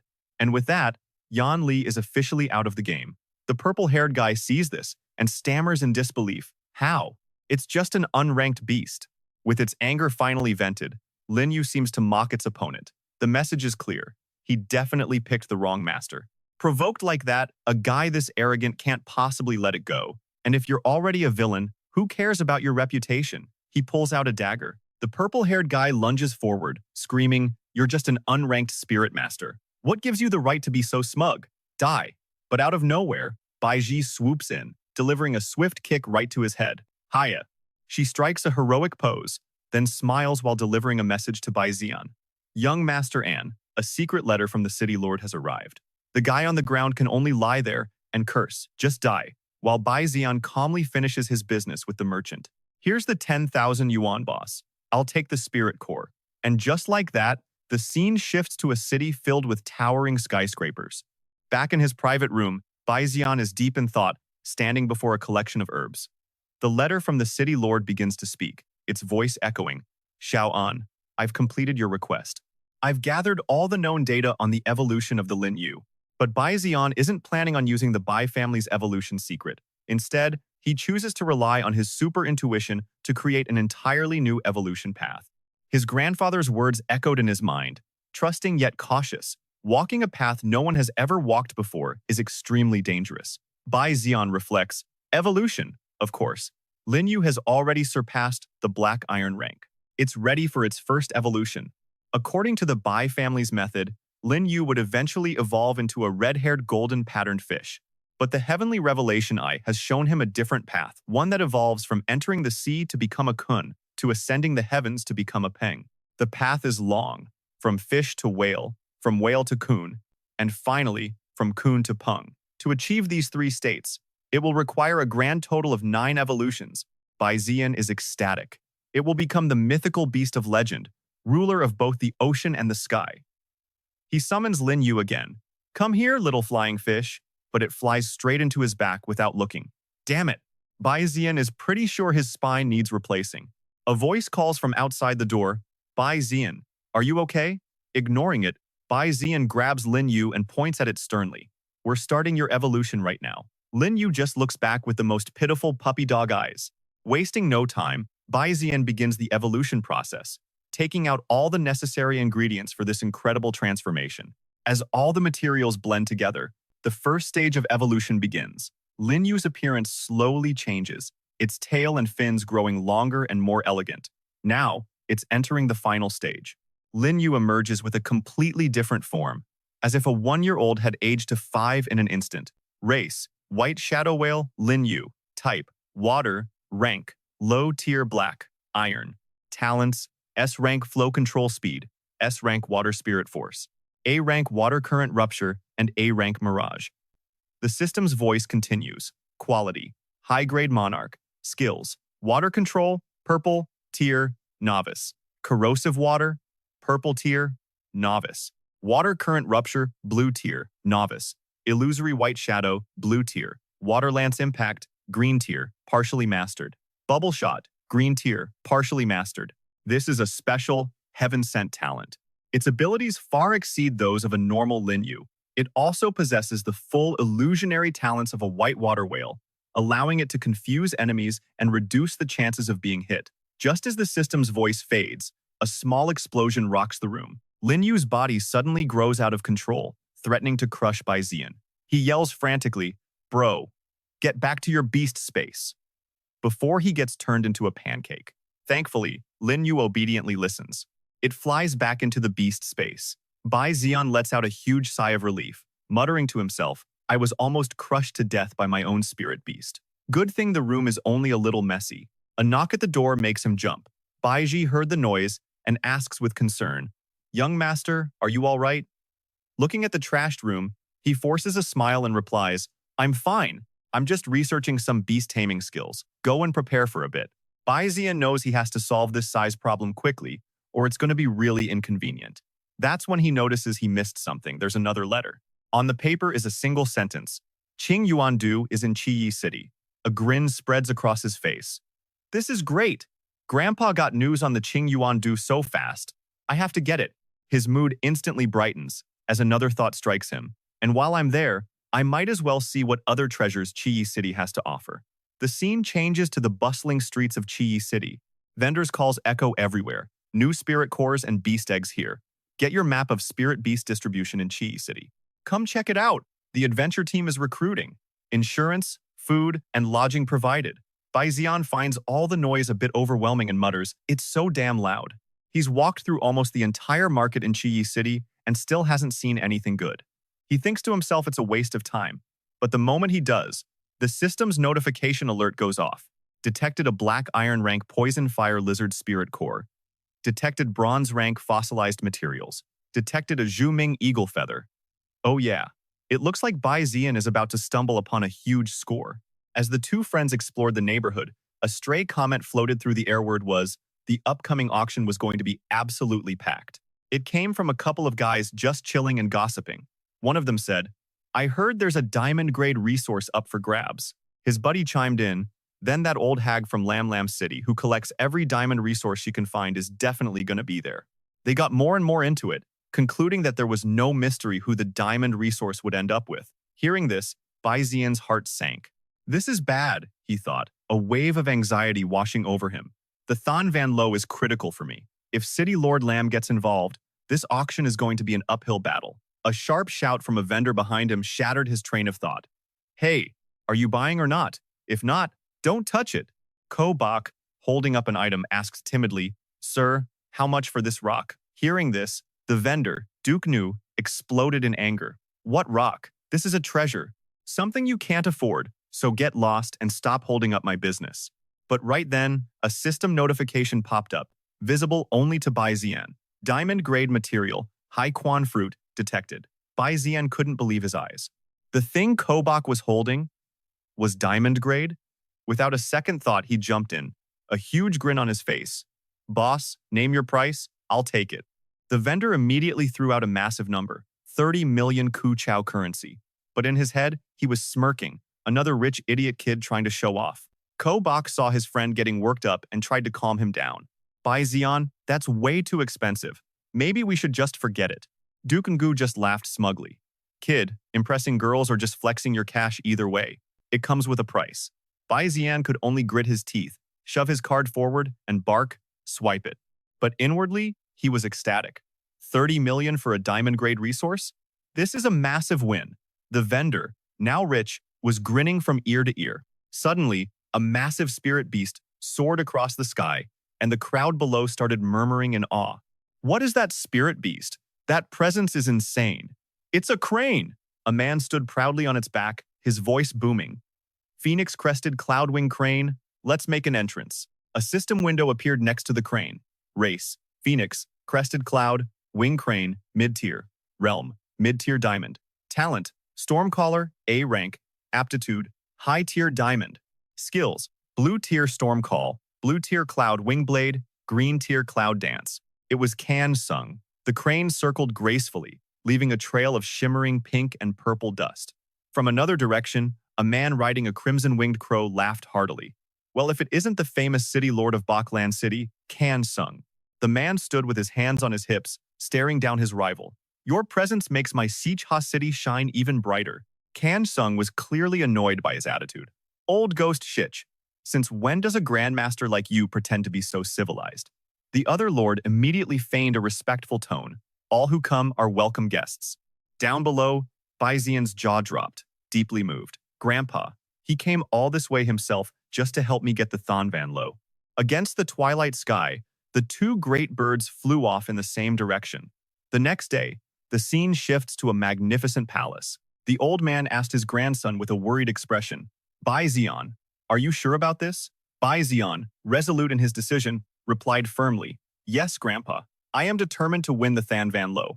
Suddenly, a voice echoed from behind them. Old man Bak, you were looking for me? It was Dong Lai, her tone dead serious.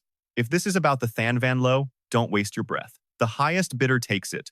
This was the city lord of Lam Lam City, Dong Lai, with her granddaughter Chi Kai hiding behind her. Dong Lai stared them down intensely. Bai Zi'an instantly recognized the girl. It's her. Can Sung immediately let out a loud laugh. Isn't this your granddaughter? I heard you've been collecting diamond-grade resources nonstop to cure her illness. His words hit a nerve, and she responded with pure fury. Are you trying to threaten me by beating around the bush? A terrifying power exploded from her, and she roared. You and I are both diamond-rank beastmasters. Do you really think I have any reason to fear you? Bai Zi'an threw up a hand to brace himself against the wave of green energy. He thought, this is my first time facing the raw power of a diamond-rank beastmaster head-on. The pressure alone is suffocating. In complete contrast, Can Sung was perfectly calm. City Lord Lam, you've misunderstood. If you and I fight over the Thonvan low, the only one who profits is the auction house. Can Sung had already formed a protective barrier around them. I've noticed you don't seem to have any specific requirements for your diamond-grade resources. How about we make a deal? It was a move to de-escalate the situation, and the sight of it amazed Bai Zi'an. Only beastmasters at silver rank and above could condense a protective shield. Dong Li, now calmer, narrowed her eyes. What kind of deal? He presented a box. I happen to have a diamond-grade resource right here, a high-quan fruit. As long as I can secure the Thonvan low, I'll sell this to you for the same price. Bai Zi'an immediately stepped forward, whispering, Grandpa, wait a minute. He then looked at Chi Kai and smiled kindly. This little sister's illness is so pitiful. Why don't we just give her the high-quan fruit? His grandpa froze on the outside, but inside his mind was reeling. Give it to her? It went from a sale to a gift just like that? This wasn't part of our deal at all. Dong Li couldn't believe what she was hearing. Young man, diamond-grade resources are incredibly rare and precious. Why would you just give one to us? Her gaze remained suspicious, but Bai Zi'an just kept smiling brightly. Didn't you say she needs a diamond-grade resource to be cured? Chi Kai's face turned beet red as he continued. I like this girl, so I'm giving her the high-quan fruit. Can Sung shot his grandson a questioning look. Bai Zi'an isn't the type to chase after girls, he thought. And even if he was interested, this girl from the Lam family is far too frail, not a suitable match. He could only laugh awkwardly as he handed the box over. Please excuse us. My grandson is a bit too straightforward, but if he says it's a gift, then it's a gift. But his inner thoughts were different. Perhaps by straightforward, he means his sharp intuition has already spotted something that made him change his mind. Dong Lai looked down at the box in her hands. As she led the child away, she turned back one last time. City Lord Bak, I've accepted this gift. I will no longer compete with you for the item. Can Sung watched them go and replied, Thank you, City Lord Lam. Chi Kai shyly looked back at Bai Zi'an, who gave her a warm smile. My name is Bai Zi'an. I live in Baklan City. When you're better, you have to come visit me. She committed his name to memory, whispering Brother Bai Zi'an as she turned to leave, a hint of longing in her voice. Bai Zi'an stared straight ahead, a chilling look on his face as he said to himself, giving away a diamond-grade resource for free. I'm not some fool who just throws money away. The system then displayed a new notification. Race, Spatial Parasite Worm, Space Type. Realm, 9th level of Non-Initiate.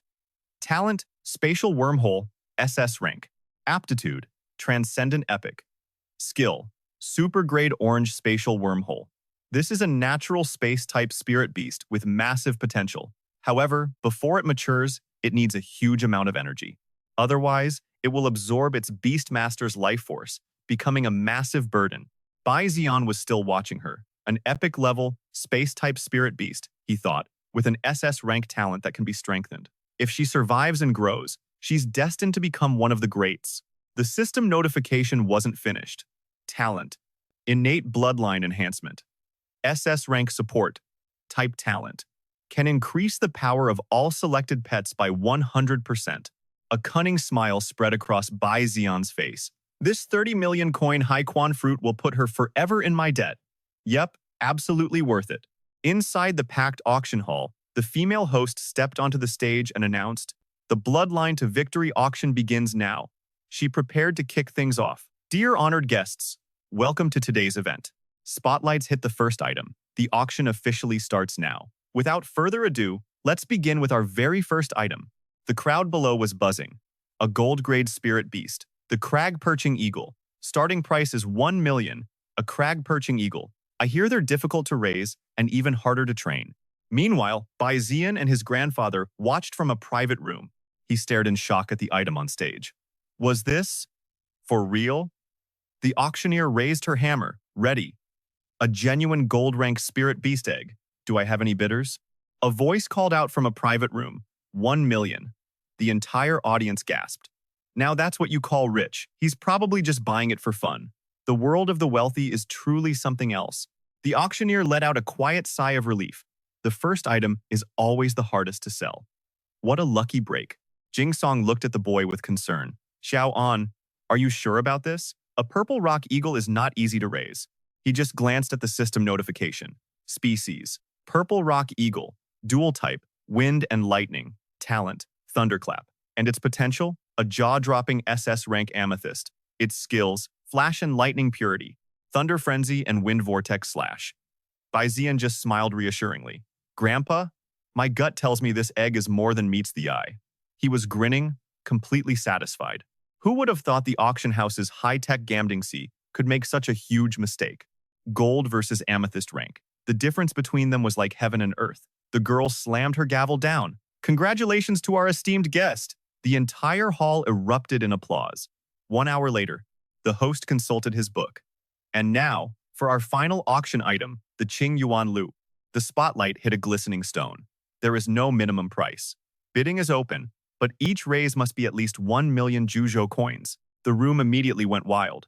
I'll bid 10 million Juzhou coins. Someone scoffed. 10 million? You think you can get an epic-grade material with that? Keep dreaming. I bid 30 million. 50 million Juzhou coins. Everyone, please, show me some respect. His grandfather quickly advised him, Xiao An, calm down. It's not time yet. Let them drive the price up. Then we'll make our move. Bai Zi'an frowned slightly. This Qing Yuan Lu was the key to awakening his second talent.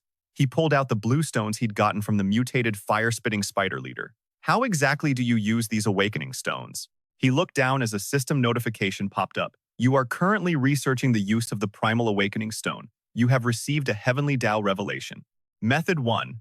Carry the primal awakening stone with you. Over time, there's a small chance of awakening a talent between F and D rank. This can be attempted once per year. Method 2. Directly implant the primal awakening stone into your body. This gives a decent chance of awakening a talent from C to A rank, also usable once a year. That mutated spider leader must have swallowed a stone by accident. That would explain its similar condition. Method 3. Use the primal stone as the main ingredient, along with Qing Yuan Lu, Tian Yuan Tears, and other materials to create an awakening solution. Soaking in it for a day and night offers a chance to awaken a talent from S to SSS rank. Available for immediate use.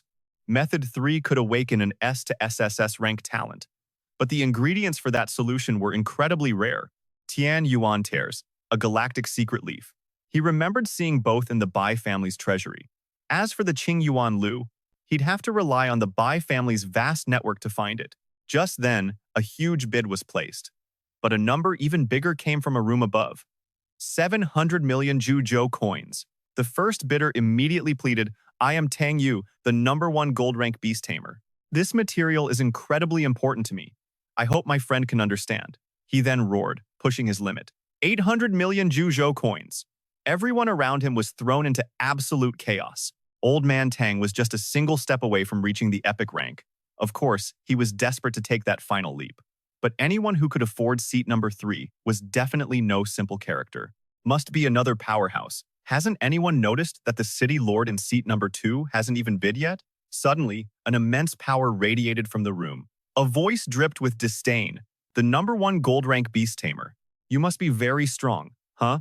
At that moment, Tang Yu felt a chill run down his spine. An epic rank beast tamer. Even the auctioneer trembled. It was the powerhouse that the city lord himself had personally welcomed yesterday. Who on earth was this person? A cough echoed from inside the room. Just a cough. The girl shivered in fear.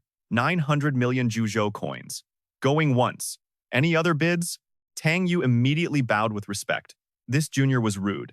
I hope you can forgive my transgression. How could a mere gold rank like him dare to compete with an epic rank beast tamer? That wasn't being brave. It was practically begging for an early grave. The auctioneer continued her job. 900 million. Going twice. No. If no one else bids, the chance is gone forever. She looked thrilled. 900 million Zhuzhou coins. Going 3 times. The city lord Lam loves epic grade materials, so why didn't he join the bidding this time? All eyes turned to that window. The girl in red pointed to the room. Congratulations to our guest in seat number 3 for successfully winning the Qing Yuanlu. Qi Laogui suddenly smashed through the door. Old man Bai, how did you convince that lamb hag not to compete with you? Jing Song looked displeased. That was my grandson's doing. The old man stared at the boy and immediately scoffed. This is your grandson? Pale face, stick-thin arms and legs. Is he even capable of being a beast tamer? But Bai Zi'an was only focused on the item. My second talent is secured. The old man slammed Jing Song on the back. Good. Then it settled. Bai Zi'an finally looked up, surprised. What's settled? His grandfather then informed him. Xiao An. In 3 days. Bai Zi'an was completely lost. Huh? The sun's purifying light shone down on the Red Wing City Lord's mansion. A girl kicked the door open with a furious shout, but her face was beaming with joy. You damn old man, I'm back. She grabbed his beard threateningly. Old geezer, why'd you call me back? If it's not important, I swear I'll shave your entire beard off. He cried out in pain. My little treasure, let go. My beard is about to come off. Qi Laogui chuckled awkwardly. You're about to rank up to bronze, right? Well, I found you an opportunity to get a spirit beast with epic rank potential. Her eyes widened in surprise. What opportunity? He pointed straight at Bai Zi'an. All you have to do is beat him. Jing Song was on the sidelines, cheering for Bai Zi'an. Xiao An. Seize this chance. If you win, you can enter the Red Fang Valley and find yourself a flying spirit beast. The two sides were now sizing each other up. Old man Bai, you're early, aren't you? Might as well get it over with. Waiting any longer is just a waste of time. Before Qi Laogui could even finish his sentence, I hope your grandson loses. Ren Ni looked at Bai Zi'an with interest. Wow, you're a handsome big brother. My name is Ren Ni, and you are? Her enthusiasm left him a bit flustered as he replied, Bai Zi'an. Qi Laogui angrily separated them. Hurry up and start. Ren Ni got into her fighting stance. Big brother, I'm getting serious now. Just then, a system panel appeared with her information. Character, Ren Ni. Talent, Spirit Transformation, Rank A, Realm, High-Level Black Iron. Dragon Beast, Winged Fang, High-Level Black Iron. Sturdy Iron Bird, Level 9. A Spirit Beast instantly materialized. Let's burn it up. Winged Fang. Species, Winged Fang, Dual Fire and Wind type. Realm, High-Level Black Iron. Talent, Storm Assault. She commanded her beast, Winged Fang, take control of the sky. Ren Ni pointed straight at him. Hurry and summon your pet. Don't say this big sister didn't give you a chance. Bai Zi'an didn't keep her waiting. He raised his hand to the sky and yelled, Appear! White shadow giant scalefish! A colossal shadow appeared in the sky. The moment the scalefish emerged, it face planted on the ground. Ren Ni couldn't help but burst out laughing. Your pet is actually kind of cute. Bai Zi'an felt like he was about to fall apart from embarrassment. He was having a real headache with this spirit beast. He'd gotten a resizing core at the auction that was supposed to have a skill for changing size, but he never imagined shrinking it would turn it into this. The Winged Fang immediately dove down as she laughed victoriously and commanded, Winged Fang, attack, use Wing Slash. The bird unleashed its attack. Both Bai Zi'an and his pet gracefully dodged, but one slash still managed to slice through a lock of his hair. For the next attack, Bai Zi'an had to bend completely backward to avoid it. Bai Zi'an was furious now. Use water gun attack. Wipe the floor with it. The scalefish unleashed its own water cannon, and the dazzling columns of water made the bird cry out in pain. Niyi barked an order to her winged crow. Get out of the pet zone, now! The bird obeyed instantly, taking to the sky. Bai Zi'an couldn't help but praise his own beast. Nice one. After its evolution, his scalefish was faster and hit way harder, but suddenly, something else was streaking toward them through the air. The system flashed with information. It was a golden needle vulture, a fire and wind type. A novice, only grade 9, but it had an A-rank fire vortex talent and mid-tier diamond potential. Its skills? Blue fire arrow and white level speed. Watching the vulture spit flames, Bai Zi'an cursed himself. Right, he'd totally forgotten she had another pet. Luckily, his scalefish absorbed the fire. It was just a grade 9 attack, so the damage was minimal. He quickly soothed his scalefish, still feeling like an inexperienced beast tamer, but Niyi was already pressing the attack. Not bad defense. Let's see how you handle this next one. Both of her birds charged forward, blazing with power. Bai Zi'an quickly asked his system telepathically, just how much of a power boost does an A-rank talent give? The system's reply was short and sweet. 3 times. Her 2 beasts began circling. Bai Zi'an's eyes widened as he watched his scalefish. They were setting up a pincer attack, striking from both sides at once. Wait a second. That means. Meanwhile, the Red Devil was gloating. Old man Bai, your grandson is finished. He's up against the Ni family's bronze-tier pet. But Jing Chong remained perfectly calm. Don't celebrate too early. You might just jinx yourself. The winged crow dove straight in, while the golden needle vulture unleashed a torrent of fire. A thick cloud of dust and smoke exploded from the impact. Jing Chong was getting anxious. Why isn't Xiao An attacking? His rival just had to rub it in. Relax, old man Bai. I told them not to hurt your precious grandson. But what they didn't see was that Bai Zi'an had already created a barrier. All 3 spectators were stunned. How is that possible? He's only at the black iron tier. A powerful current of water swirled protectively around Bai Zi'an. He could finally afford a smile. He just discovered that protective shields weren't exclusive to the silver tier. If you have enough power, you can use them. And his personal space? It was brimming with spiritual energy. He gave his pet a serious command. Let's end this like we always do. White shadow whale scalefish, execute the plan. The scalefish immediately unleashed its skill. Thunderclap will, water attack. It transformed into a massive spectral whale. The Red Devil's eyes nearly popped out of his head. Old man Bai, what the hell is your grandson? Even Jing Chong was trembling slightly. I'm not sure myself. The winged crow was completely swallowed by the column of water, and the golden needle vulture didn't escape either, plummeting to the ground at Niyi's feet. She completely lost her cool.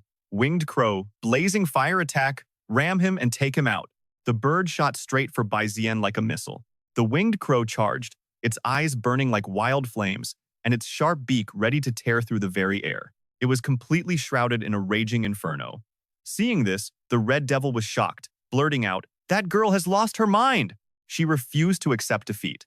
The massive blue energy whale surged forward to meet the diving bird head-on. Down below, Bai Zi'an watched with intense focus. Seeing that the energy whale wasn't stopping, Bai Zi'an broke into a sweat and yelled, "Don't hurt it." In the next instant, the 2 spiritual beasts collided. The colossal blue energy just bulldozed straight ahead. On the other side, the raging inferno of the bird heated the air until it felt like an oven. The energy whale then continued its path, heading straight for Niyi. Jing Chong quickly turned to reassure the frantic Red Devil. Don't worry, Xiao An knows what he's doing. He won't harm your granddaughter. Suspended in the air, Niyi threw up her hands in surrender. I give up. Now get me down from here. Bai Zi'an grinned, forming a hand sign and saying lightly, "Thanks for the match." With the battle over, the group of 4 headed back inside. The Red Devil was the first to speak. A loss is a loss. Your boy can go in and pick 1 item, but you can't come with him. He thought to himself smugly, this kid won't be able to tell the treasures from the trash anyway. On the other side, Jing Chong knew better. Xiao An's intuition is even sharper than my own eye for appraisal. The Red Devil raised his hand, gathering red energy. He slammed it down on a green switch. A bright light flashed, forcing Bai Zi'an and Niyi to shield their eyes from the glare of the Red Crow Valley's entrance. The Red Devil stood with his hands on his hips, reminding them, listen up, kid. I'm giving you 1 hour. Whether you've chosen something or not, you come out. Nai, he said, turning to his granddaughter. You go watch him. Don't let him cause any trouble. Bai Zi'an immediately agreed. Got it, Elder Red. Behind him, Niyi just crossed her arms and grunted. Mph. With that, the Red Devil stepped aside, and Bai Zi'an slowly walked into the Red Crow Valley. The moment he stepped inside, a flood of information filled his mind. The Red Crow Valley was a fragment of a dead planet. The Red family's ancestor used a secret art to refine it into a mini-realm, rich with fire energy that was, unfortunately, slowly fading away. Bai Zi'an was fascinated. He held up his hand, observing his surroundings and muttering, "This is incredible." Hearing him, Niyi proudly replied from beside him, "Of course it is. The Red family's secret realm is second only to the famous fire-type Huyet Nan. Without it, how could we maintain our status?" The landscape was a fiery red, giving off intense heat. All around them were bare, withered trees as Bai Zi'an followed Niyi. As they walked, he asked, "Miss Ni, could you tell me a little about the spiritual beasts in the Red Crow Valley?" Niyi stopped and pointed to the sky. Bai Zi'an looked up as she began her introduction. "See? Those are winged crows. A huge, orange-feathered bird with glowing eyes soared above, flanked by 4 smaller red birds." Niyi continued, "They're dual wind and fire types, but I doubt they'll like you." Bai Zi'an turned away, sweat beading on his forehead. He calmly replied, "It's gone way past dislike. That's a look of pure hatred." Niyi seemed confused by his comment. Just then, a whole flock of yellow-feathered birds appeared out of nowhere, filling the sky. Seeing one diving right at them, Bai Zi'an instinctively stepped back as energy began to gather around him. But Niyi stepped in front, holding up a card and shouting something. She held a single red card. A beam of light shot out from it, instantly repelling the birds, which stared back in shock. Once it was over, Niyi turned around. She pointed a finger at Bai Zi'an, saying arrogantly, "A water-type user like you standing here is like dropping a cup of water into a wok of burning oil. You're lucky they didn't swarm you all at once?" Bai Zi'an nodded, looking around. "So that's how it is." He walked closer to a nest, staring intently as more information flooded his senses. Winged crow species. Firewind type, A-rank Heavenly Swallow Strike. High-grade diamond potential. Blue-tier skills, Heavenly Swallow Strike and Wind Surge.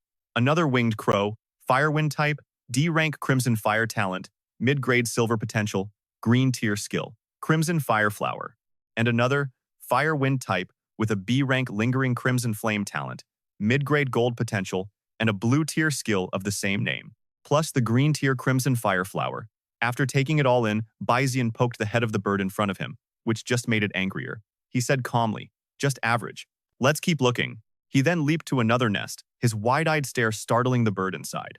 He moved from nest to nest under the peaceful, orange-yellow sky. An hour later, Bai Zi'an was still searching tirelessly. Niyi, sitting on a rock, was losing her patience, sighing as she rested her chin on her hand. "Hey, are you done yet? Time's almost up." Bai Zi'an didn't answer, completely lost in his own thoughts. Nothing really special here. Diamond potential is the best this place has to offer. Seeing him ignore her, Niyi's anger boiled over. She spun around and yelled, "Hey! Are you even listening to me?" Bai Zi'an paid them no mind, propping his chin on his hand as he made a very serious decision. "Ah, screw it. I'll just take the diamond tier one then." Of course, even if he didn't form a contract himself, he could always leave it for Baira. But behind him, Ren Yi was absolutely losing her mind, screaming nonstop. Lost in thought, Bai Zi'an was suddenly drawn to a bird with brilliant orange-gold feathers. He was stunned. "Huh?" Curiosity piqued. Bai Zi'an moved in for a closer look. Its eyes were sparkling with interest. The bird's plumage was incredible, silky orange feathers, a golden tail, and piercing blue eyes that were half closed. The system identified it. Mutated winged crow, fire type. Talent, Scorching Sun's self, fire, an insane SS rank. Its aptitude was high-grade bronze, but its very core was severely damaged. It knew several skills, an orange-ranked Scorching Sun's point, a purple-ranked Blazing Charge, and 2 blue-ranked attacks. The information hit Bai Zi'an like a truck, and he thought to himself in pure shock. "Oh my god, a mutated spirit beast." Bai Zi'an lifted his head and kept reading. A mutated fire-type spirit beast. It had abandoned all other attributes, retaining only the purest form of fire, earning it the favor of the sun's flames. Its growth potential was incredibly fast, but because of the sun flame's unique nature, it required a massive amount of fire energy, leading to that critical damage to its core. If he could somehow repair that damaged core, it could grow to the epic level. No wonder he'd completely ignored that diamond tier beast for this. Bai Zi'an carefully lifted the winged crow, observing it intently, but it just sat on his hand and gave a cold shake of its head, showing zero interest in him. Seeing this, Bai Zi'an instantly understood. "Right," he muttered. "Looks like you won't follow me without a little persuasion." The next second, Bai Zi'an pulled a shimmering pink crystal out of nowhere. It was so dazzling that the winged crow, despite itself, couldn't help but peek over at it. But once it got a clear look at the crystal, its head whipped around for a better view, its face a mask of pure disbelief. After inspecting the crystal, the winged crow hesitated but still declared proudly, "I am the incarnation of the sun. A tiny crystal can't possibly tempt me." Bai Zi'an just grinned deviously and began the seduction. "Come with me and I guarantee you'll eat your fill of fire-type crystal cores." The little bird started sweating, its resolve wavering. This temptation was just too much. Its eyes kept darting back to the crystal. With one hand supporting the bird, Bai Zi'an dangled the pink crystal with the other, making it think hard. "Nobility can't be bought, and fame can't change my path," it thought desperately. "I absolutely will not become a slave to this crystal core." It lowered its head, fighting the urge with all its might. But after a moment, it just couldn't take it anymore. The winged crow snatched the crystal, its eyes glazing over with pure bliss. "It's not that I'm weak," it reasoned. "It's just that he's offering way too much." Ren Yi saw this whole exchange, her eyes widening in total shock.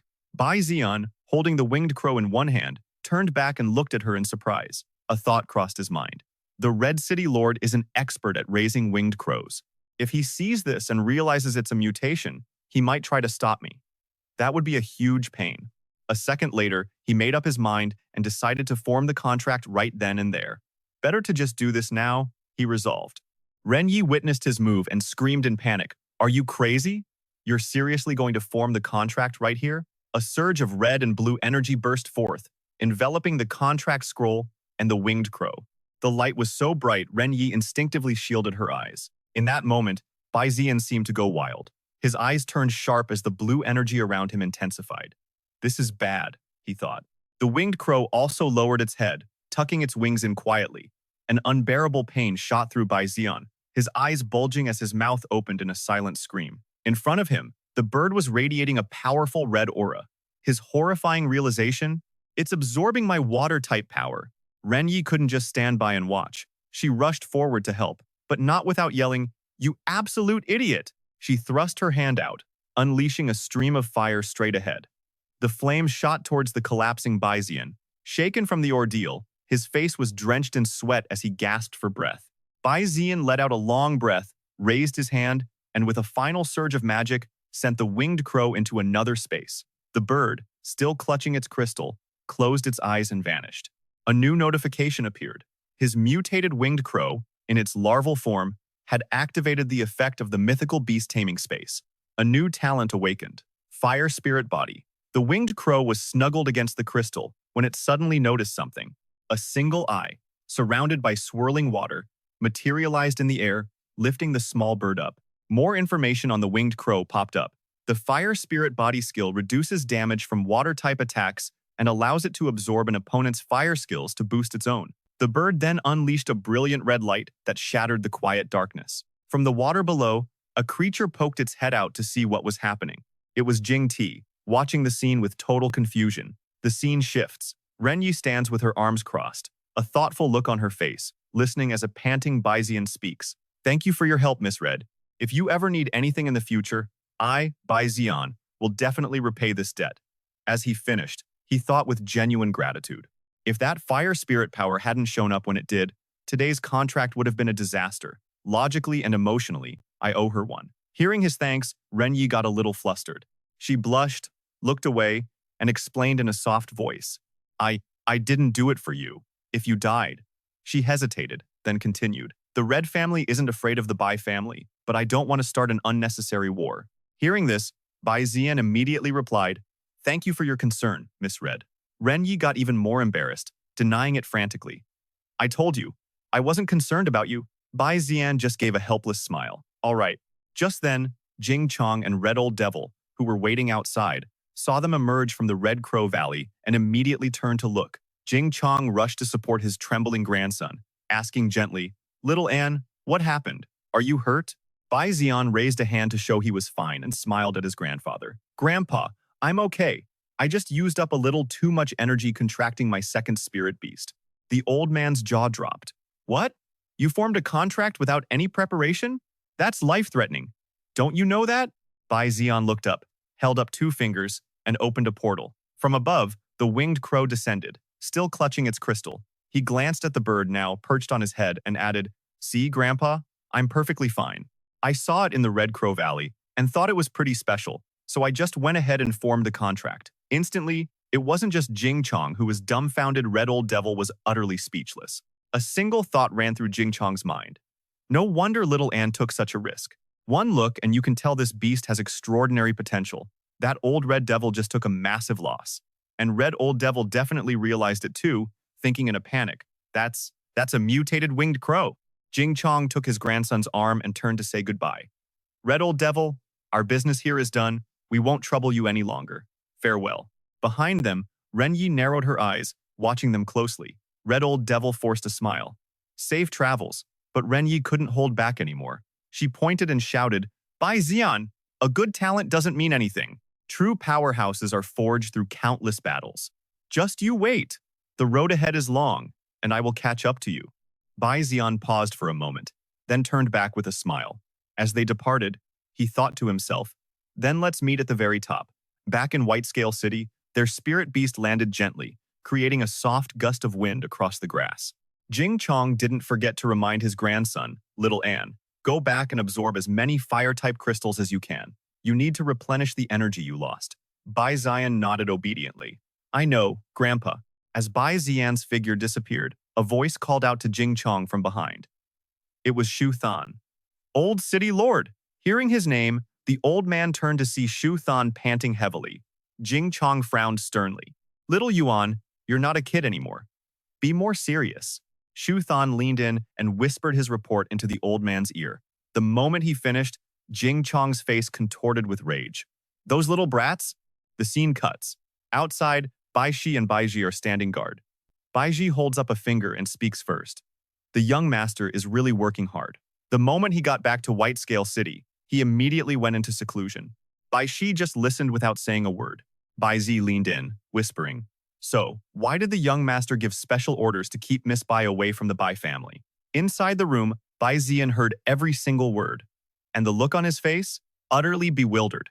Bai Ji continued, "You think this is some kind of possessive CEO drama, locking her away?" Finally, Bai Xiao spoke up, her voice firm. "Stop gossiping about the young master." Meanwhile, Bai Zi'an poured out 5 vials of liquid medicine and stirred them together. He carefully ground a green crystal into a fine powder. Wiping sweat from his brow, he looked satisfied. The support ingredients for the awakening solution are ready. 2 now, for the main event. Bai Zi'an picked up the bowl of powder, cautiously approaching the foul-smelling liquid. He made sure to pinch his nose shut. "This smells worse than a sewer after a flood," he muttered.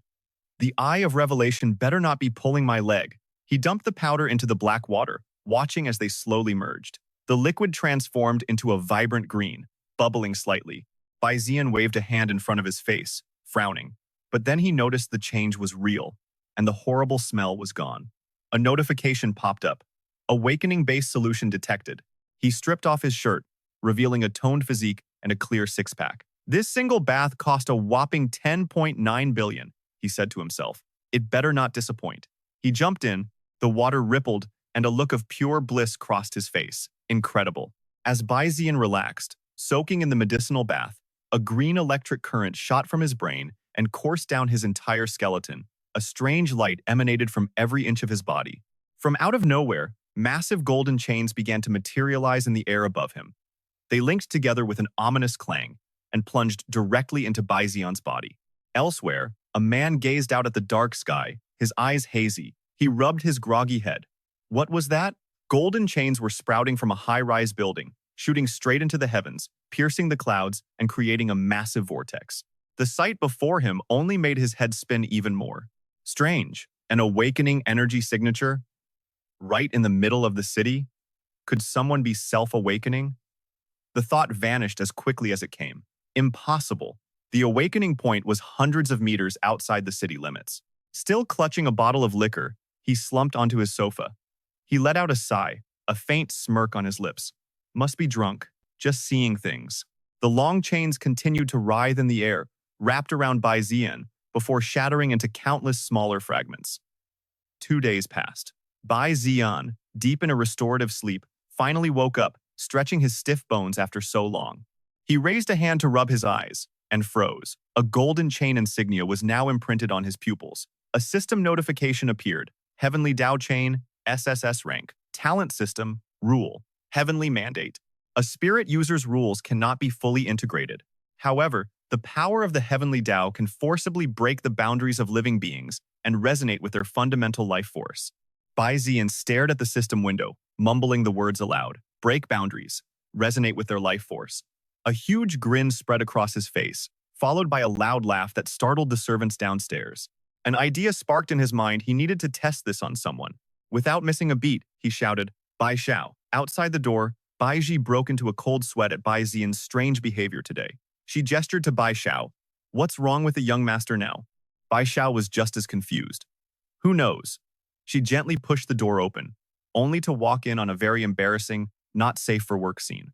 Bai Zi'an, completely oblivious, just kept talking. I need your help with something urgent. Just stand still. Don't move. Bai Xiao couldn't handle it. Her face flushed beet red with embarrassment. She scrambled back out the door, stammering, My apologies, young master, I can't help you with that. That's when it finally dawned on him. Bai Zi'an fell silent, shrinking down to hide his own shame.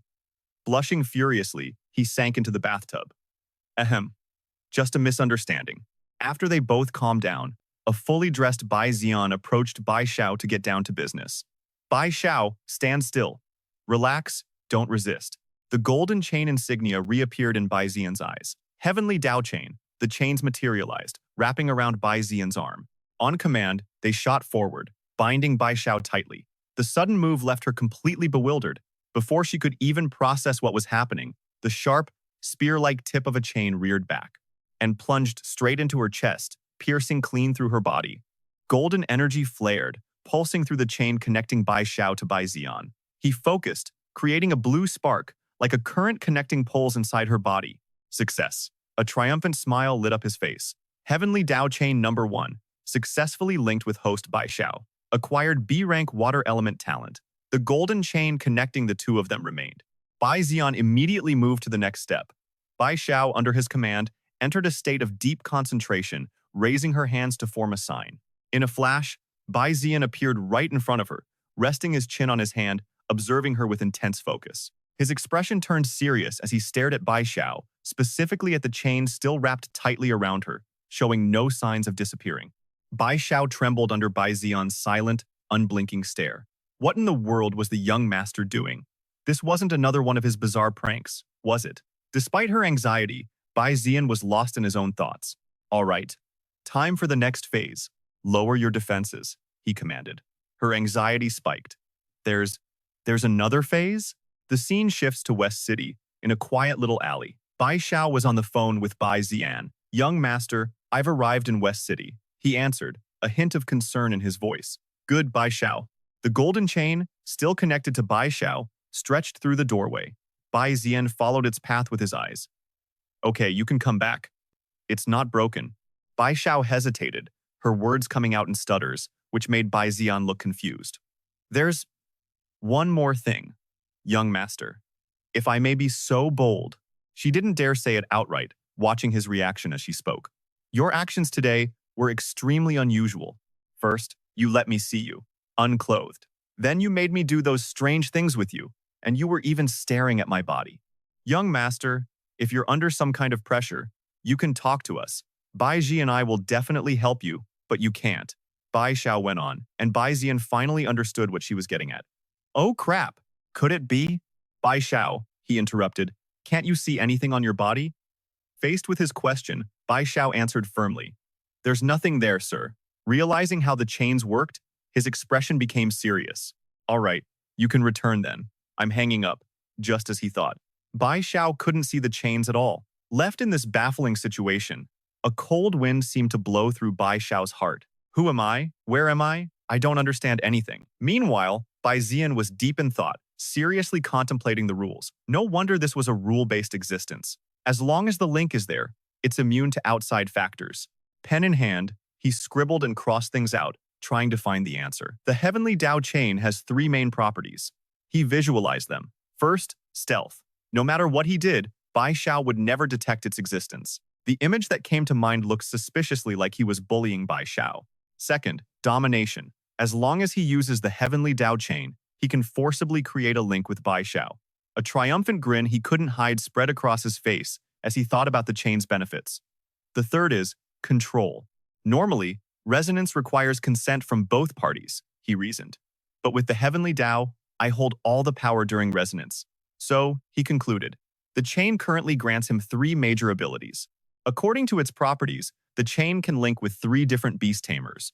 And with my Eye of Revelation, Bai Zi'an thought, resting his chin on his hand, I can obtain 4 beast taming talents. He found himself in his beast taming space, standing in a green field where 3 sharp stones formed a strange, claw-like shape. The sky above was illuminated by countless stars.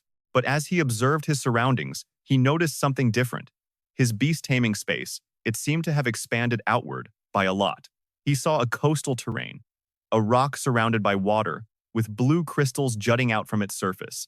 It's a volcanic wasteland, with molten lava flowing everywhere. Bai Zi'an falls into deep thought. It seems every time he levels up, his beast taming space evolves, adding more and more corresponding terrains. Suddenly, a strange creature with massive wings soars past at incredible speed. It's Yi-Ya, flapping its wings to generate flames as it rockets forward. That last attack was aimed straight at the water, setting off a chain of explosions. In response, an enraged Lin Yu bursts from the depths, soaring into the air. My turn, it roars, spitting a powerful stream of water straight at Yi-Ya. Seeing this, Bai Zi'an yells at them. The chubby Lin Yu trembles, trying to explain, it's not what you think. But Bai Zi'an isn't listening, continuing his lecture at full volume. You're supposed to be partners, brothers in arms who will fight side by side. How can you turn on each other like this? Tears well up in Lin Yu's eyes as it explains its side of the story. But it attacked me first. Yi-Ya chimes in. It kept shooting water balls everywhere, getting everything wet. I don't like it, so I shook the water off my wings and soaked its fur. Bai Zi'an finally understands and goes silent. So that's what happened. Lin Yu was just practicing its skills according to the plan, and Yi-Ya got annoyed. A new idea sparks in his mind. Well, this is just perfect. Bai Zi'an raises his hand towards Lin Yu, creating a sphere of water that envelops the beast. Lin Yu, let's move you to a bigger place. No need to feel cooped up in this tiny lake anymore.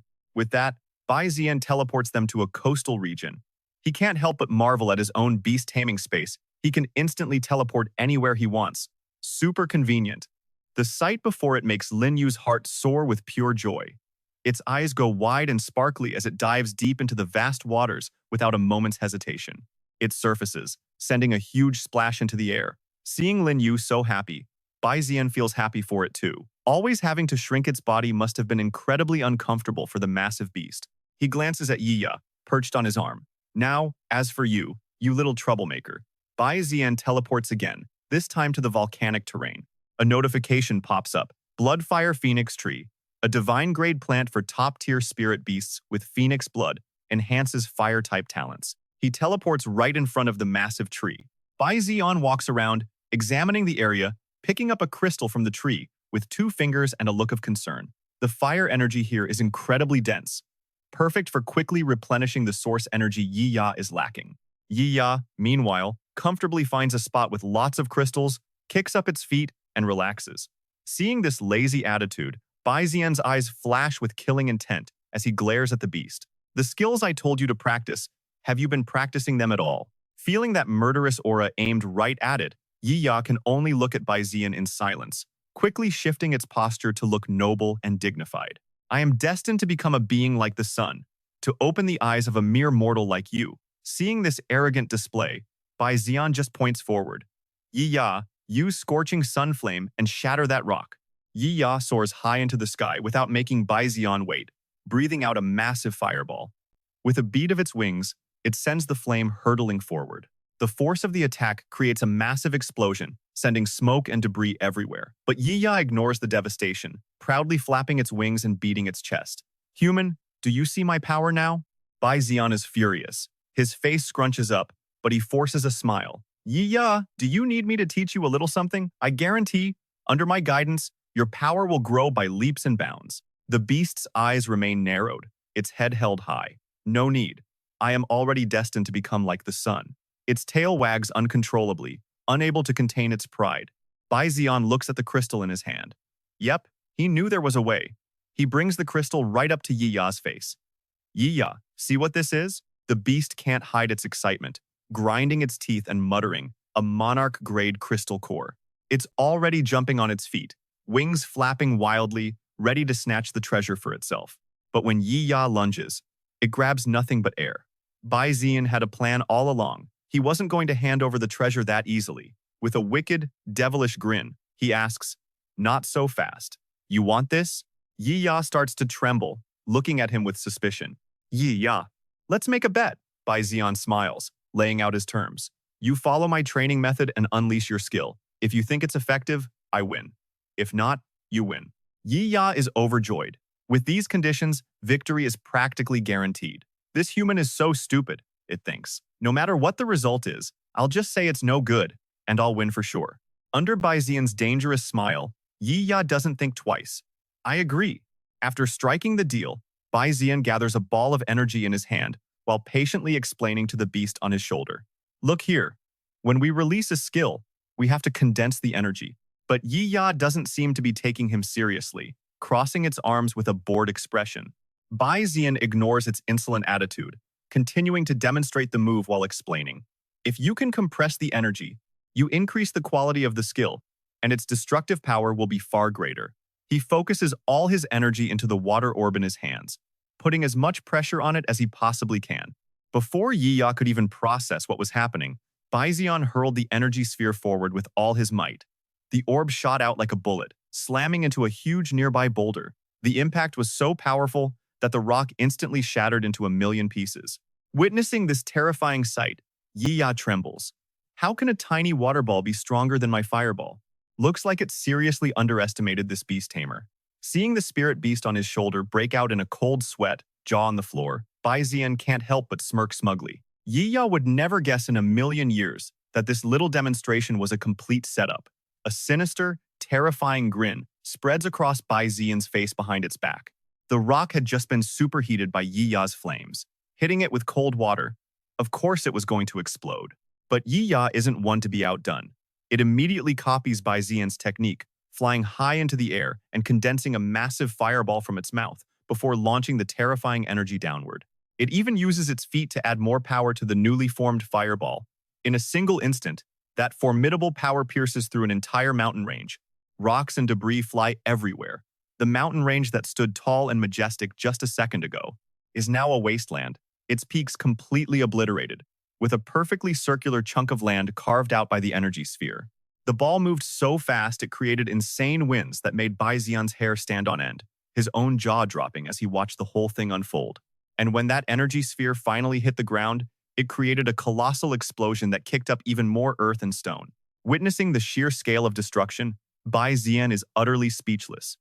Yiya's talent is ridiculously high. With just a little guidance, it already mastered the technique, leveling up its skill to the minor completion stage. Shaking off his shock, he holds out his arm for Yiya to land.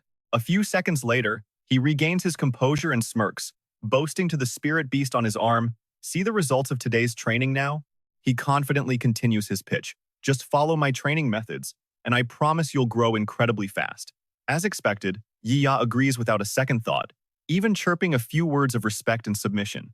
The little spirit beast has no idea it's been tricked, still happily playing with its new crystal cores. It pays no attention to the triumphant, sinister look on the beast tamer's face behind its back. Bai Zi'an thinks to himself with a grin, hook, line, and sinker. The first thing that greets Bai Zi'an as he steps into his house is the cheerful laughter of Ziyu and Po Tian coming from the dining room.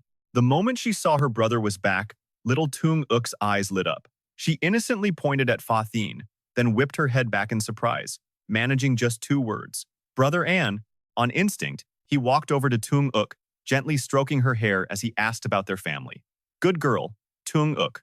Where are mom, dad, and grandpa? Behind them, Afuk, professional as ever, silently brought food for the young master. At her brother's question, Tung Uk's anger flared. She puffed out her cheeks and grumbled, "They're still not back." She looked incredibly wronged. Her eyes welled up with tears as she turned and pulled on her brother's sleeve to vent her frustrations. Seeing this and thinking about how he'd arrived here all alone, a wave of unease washed over him. Uncle Veen wasn't home either. Did something happen in White Lun City? As he puzzled it over, he quickly glanced at his system panel.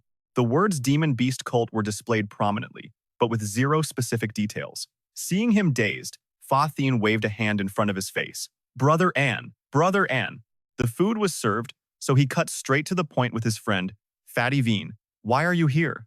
Fa Thien was confused.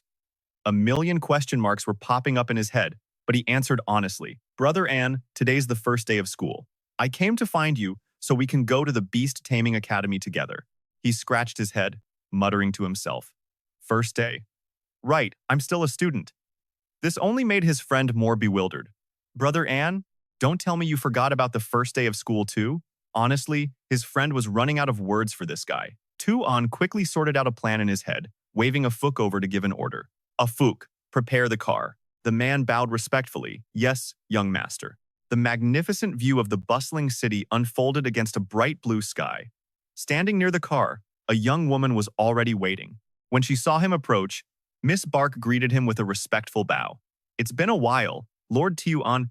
Her beautiful face, shoulder-length teal hair, and sparkling purple eyes made his heart skip a beat. The scene felt like a dream. He awkwardly scratched his head and asked the girl, Miss Bark, how are you finding life in White Lun City? She blushed, her cheeks turning a light pink, and shyly tucked her hair back as she replied, Thanks to your help, my life in White Lun City is very good. The blue Rolls-Royce tore through the streets, and in no time at all, they arrived at the Beast Taming Academy. Tu-an and Fa Thien strolled down the hallway to their class, with Miss Barch following quietly behind. His friend couldn't help but wonder, whispering to Tu-an while glancing back cautiously, Brother Ann, that young lady. He was still muttering as they reached the classroom door. Brother Ann, there are a lot of people from the vassal cities in there. You should be careful. The second they walked in, the room fell strangely silent. Every single eye in the place turned to stare right at him. One group with wild-colored hair shot him looks of pure disgust, their eyes full of contempt like he was their mortal enemy. Another group erupted like fans seeing their idol, chanting, Miss Bark, young master Tu-an, Brother Ann. Looking at this whole spectacle, he was speechless, thinking to himself, a bunch of kids who don't focus on training, just forming cliques. They're insane.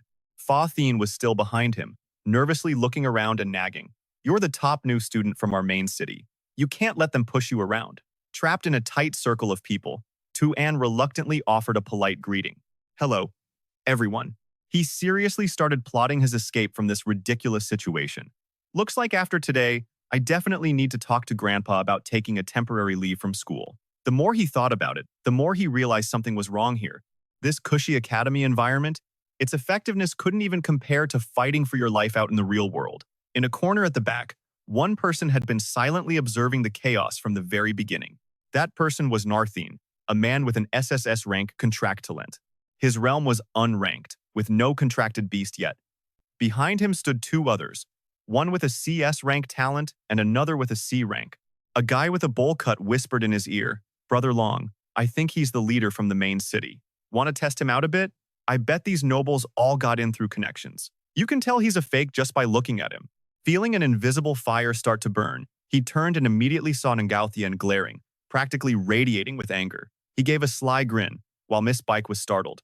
Oh, you want to test me? The two of them faced off, locking eyes. The air crackled with tension, thick enough to cut with a knife. A fire user versus a water user, a direct confrontation. Ngauthian was still seething, his killing intent overflowing. Tu-an, on the other hand, was much more relaxed. He sized up his opponent internally. Not bad talent, but it's a pity he doesn't have a beast yet. He's still leagues below me. They continued their stare down until suddenly, Miss Back stepped in front of him. She mustered all her courage and scolded the other guy. Stop this pointless provocation, or don't blame me for being impolite. That beautiful face once again stole a young man's heart. Narthine's heart pounded, his legs trembled, and his face turned bright red. He frantically scratched his head and apologized profusely. Sorry.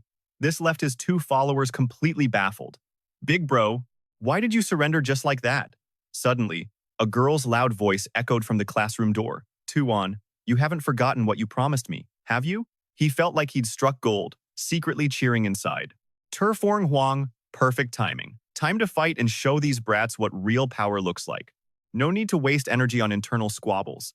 As he thought this, his eyes swept over the chaotic classroom. He coolly stuck his hands in his pockets and accepted the challenge.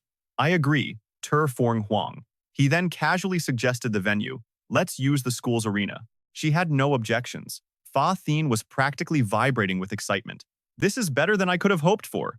She crossed her arms, looking Tuan straight in the eye with absolute confidence and urged, then let's go. He just smiled silently in acceptance, while behind them, a massive crowd of onlookers followed, ready for the drama. They buzzed with excitement.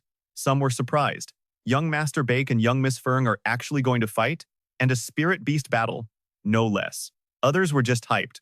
Yeah, let's hurry over there before we lose our spots. Another impatiently urged, a fight like this is rare, let's go watch.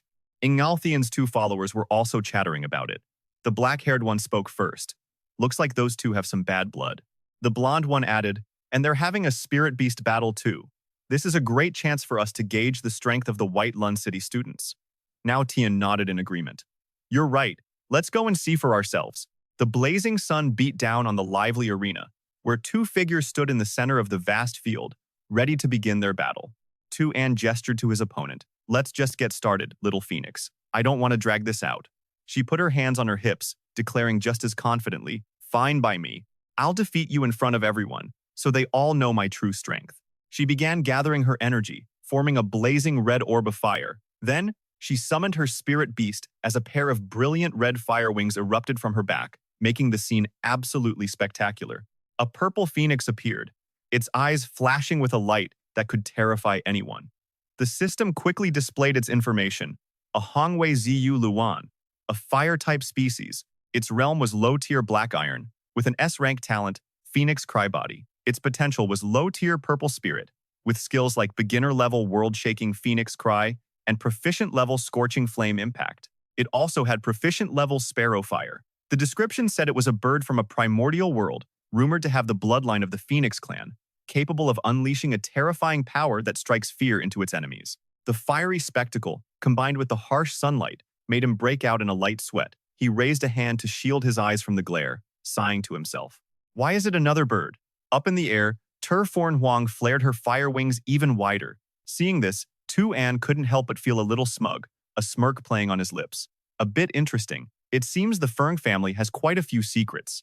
She was brimming with confidence, taunting her opponent with a sharp voice. Tuan, don't you find my beast strange? With that, she looked down on him with even more arrogance, as if he were nothing, and continued to brag. You've never seen my beast before, have you? Do you need me to tell you its name? He remained completely unfazed, calmly stating, I'm just surprised they could help you form a contract with a Hongwei Ziyu Luan, since they don't exist in the Wanshou Chao secret realm. Then he looks up, a sly grin spreading across his face as he drops an absolute bombshell. But the outcome of this fight? It's not going to change one bit. She's visibly stunned. How did he see through her so fast? Even figuring out her true identity as a member of the elite Hong Yiwei, Ziyu Lone. Bai Zi'an coolly taunts the furious woman, Phoenix, make your move now, or I'll summon my own spirit beast. Because then, you won't get another chance. She orders her Phoenix to dive, firing off a blast of sacred flames. He can't help but sigh, this move again? With an effortless wave of his hand, he dodges the massive, scorching fireball. The Phoenix takes a deep breath, gathering energy.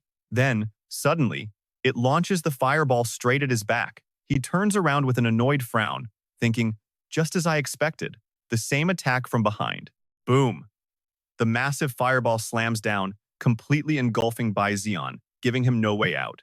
The crowd gasps. For a moment, Tian Yu looks triumphant, staring at her opponent trapped in the inferno.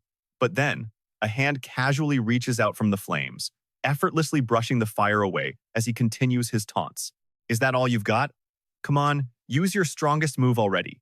She's in shock, sweating bullets. What? She just can't accept what she's seeing. The audience erupts again. One says, they're both new students, but she's already a master beast tamer. Another one fires back. Didn't you see that young man? By the time they arrive, he blocked it with his bare hands. She curses inwardly, damn it, and quickly decides to go all out. Hong Yue Ziyu Lone, use that technique. She soars into the air, channeling her energy into the phoenix, helping it build up a colossal sonic wave. Boom! The entire arena shakes as the sonic blast creates massive shockwaves of wind. Spectators scramble to cover their ears, just trying to protect themselves. Bai Zi'an throws up a defensive shield, struggling to withstand the terrifying sonic attack. He grits his teeth, pushing back with all his might, making everyone in the stands worry. Tian Yu presses her advantage, ordering the phoenix to attack again. Hurry! He's stunned! Teach him a lesson! But Bai Zi'an calmly steps out from behind his shield, mocking her again. Not bad. That skill actually managed to pierce my defensive barrier. The phoenix dives towards him like a hawk on its prey. But Bai Zi'an is ready. White Shadow Giant Scale Fish, it's your turn. In an instant, a gigantic whale materializes in midair. To give you some perspective, its mouth alone could swallow hundreds of her phoenix. The Hong Yue, Ziyu Lone, is frozen in disbelief. The massive whale arrogantly flicks its tail, and the majestic phoenix is sent flying, crashing down right next to Tian Yu. The proud creature she was so confident in was just defeated. That easily. Above them, Bai Zi'an and his spirit beast look down, cold and victorious. In a cloud of dust, she collapses to her knees, fighting back tears as she holds her head high. I admit defeat. Bai Zi'an's gaze lands on her. Phoenix, aren't you forgetting something? She trembles, her eyes filled with rage. You! Sweat drips down her cheek, her face a mask of anxiety. To the victor go the spoils. What do you want from me? Just say it. Bai Zi'an smirks, leaning in to whisper something in her ear that makes her freeze completely. Tian Yu flinches back, her cheeks turning bright red as if she's about to cry. You just wait. Bai Zi'an just laughs and waves her off. The show's over, folks. Time to clear out. Suddenly, all the towering buildings around them begin to shake violently. Bai Zi'an shoves his hands in his pockets, his brow furrowing slightly. People start to panic. What's happening? What's going on? Everyone is terrified. He looks up just in time to see something massive hurtling toward the ground. Debris explodes everywhere, and Bai Zi'an is too stunned to react. Just then, Bai Shuo and Bai Ji appear, throwing their hands up to unleash a technique. They create a barrier, blocking the falling rubble as they stand protectively beside Bai Zi'an. He frowns, staring up at the chaos as Bai Shuo urges him, Young Master Bai Zi'an, it's too dangerous here. Bai Ji adds, Please, you must return to the main residence immediately. He turns to them and asks, Bai Ji, what's going on? Before Bai Ji can answer, the buildings start to collapse, sending debris flying. Seeing this destruction, a thought crosses his mind. I have a very bad feeling about this. Thick smoke billows up, and at that very same moment, in the skies above Baion City, a fleet of spaceships fills the sky. One purple ship, bearing a spider-like logo, hovers ominously. Inside are terrorists with red and yellow hair, along with strange monsters, piloting the craft. A woman shouts, Why haven't the people inside set up the defensive positions yet? The yellow-haired man steps forward to report. Number 2 just sent word. There was an earthquake. The woman looks at the system display on the screen and screams with satisfaction. Excellent. The earthquake came at the perfect time. She orders the yellow-haired man, Prepare to receive the demonic fire cannon. He bows respectfully, accepting the command. Down on the city streets, power lines snap and buildings crumble. Bai Zi'an, Bai Ji, and Bai Shuo are racing through the city in a vehicle. Bai Zi'an looks out the window, his face etched with worry, and wonders, Eye of Revelation, what in the world happened? A mystical blue eye appears, glowing with an otherworldly light, and a system notification pops up. Searching for the cause of the Baion City earthquake, divine insight received. An image of 2 planets colliding appears, illustrating the system's explanation. The worlds are drawing closer to one another. A conflict between spatial boundaries has occurred, triggering a chain reaction that's causing the tremors and rumbling. Bai Zi'an is stunned, his brow furrowed. What? A conflict between 2 worlds? He rests his chin on his hand, his gaze distant. 2 secret worlds are merging. He delves deep into his subconscious, where the Eye of Revelation opens again, stating, Searching for the myriad curse nest world and an unknown world. Divine insight received. On the system screen, images of shaking buildings and debris hitting the planet appear, 3 months before the 2 worlds merge. Certain regions of the myriad curse nest secret world experienced tremors and the roars of giant beasts of varying degrees. 3 months from now, the worldly conflict will lessen, forming a spatial rift as the two worlds begin their initial fusion. 1 year from now, the myriad curse nest and the unnamed world will completely merge, forming a new, high-level secret world. He cracks a small, calculating smile. This might not be a bad thing after all. In fact, it could be a great opportunity. As Bai Zi'an travels down the highway, he hears massive explosions and sees several buildings already on fire. The flames spread, tearing a hole right through the city's protective barrier. Bai Zi'an stares out the window, his expression grim. The protective shield of Baion City. It's gone. Did someone destroy the shield? Up in the ship, the female terrorist laughs maniacally, ordering her subordinates. Perfect! Begin the operation! She kicks swarms of giant spiders out of the ship, and they fall from the sky like grotesque raindrops. From the ship, a whole barrage is unleashed, completely blanketing the sky. Bai Zi'an's vehicle continues to speed down the road. Suddenly, an alert blares out. Danger! Bai Zi'an's eyes widen, his jaw dropping as he hears the sound. Warning! Warning! He shouts an urgent command to his two companions. Bai Ji, Bai Shuo. Activate the defenses. Now! Where the spiders land, they explode, releasing clouds of white and green smoke. The atmosphere is tense. High above, in the main government's war room, they are observing the situation and issuing orders. Emergency! Emergency! Baion City is entering a level 1 wartime alert. A soldier rushes in to report to Jingchong. Baion City has been hit by a level 8 or higher earthquake. The exact cause is still under investigation. He frantically recounts what's happening throughout the city. The shield's energy core was bombed and damaged by the spider sect. Hearing this, Jingchong doesn't panic. Instead, he calmly gives his orders. Send a team to repair the central energy core. Mobilize every beast tamer in the city to help defend it. His voice booms with authority. Security Bureau, all personnel from the City Lord's mansion deploy for earthquake relief immediately. The soldiers snap to attention, their response sharp and unified. Yes, City Lord! But Kind Sung's face is grim. The demonic spider cult has always stayed in the shadows. For them to surface now, could they be involved in this? The Vice City Lord beside him just lets out a huge laugh. Old Bai, you're overthinking things. That pathetic demonic spider cult, they're nothing but insects. But suddenly, the monitor screens flash with frantic alerts from patrol soldiers. Awakened agency under attack. Requesting immediate support. Kane Sung's face pales. He slams his hand on the table, shooting to his feet. This is bad. The demonic spider cult's real target is the awakened agency. They want to sever the very foundation of our white-scale city. His voice turns to steel as he commands. Hurry, get reinforcements to the agency now. Old Wu can't hold them off for long. Inside the city, explosions echo in the distance. Tuan stands silently beside a wrecked vehicle. Bark Chi walks over and inspects the damage. Young master, she says, this car is completely totaled. Realizing she can't fix it, she tells Tuan, looks like we're going on foot. Just then, a massive explosion rips through the air, engulfing the area in a cloud of dust and debris. Looking toward the blast's epicenter, Tuan is stunned. That direction is. He freezes, realizing the city's most critical location is under assault. Someone is attacking the awakened agency. While Tuan is still processing the shock, an aircraft suddenly roars into view overhead. As the aircraft gets closer, Tuan's eyes widen.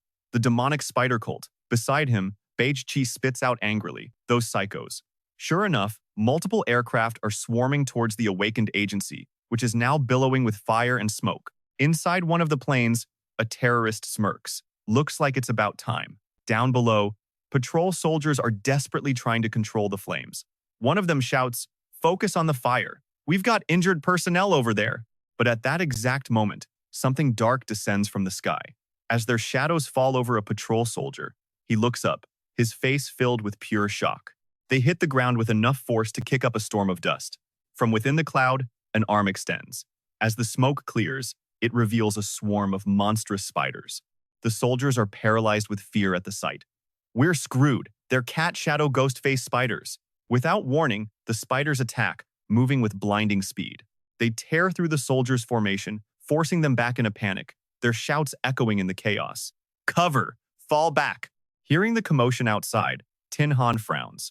What's going on out there? The soldier next to him immediately tries to make contact. Demon Cave? This is Monster Cave. Come in, Demon Cave. But before any reply comes, the door to their room is slammed with tremendous force, again and again. Seeing this, Tin Han gives a sharp command. Get ready. The door is buckling under the assault, about to give way at any second. The vibrations shake the room, and Tin Han's face darkens. Suddenly, the door explodes inward, and the cat shadow ghost face spiders pour in. Before the soldiers can even react, the spiders are already on them. Tin Han realizes it instantly. Their armor is completely useless against these things. He immediately roars an order. All soldiers, form a shield wall. In a flash, a line of soldiers rushes forward, planting their heavy shields directly in front of him. One after another, the shields lock together, creating a solid defensive line.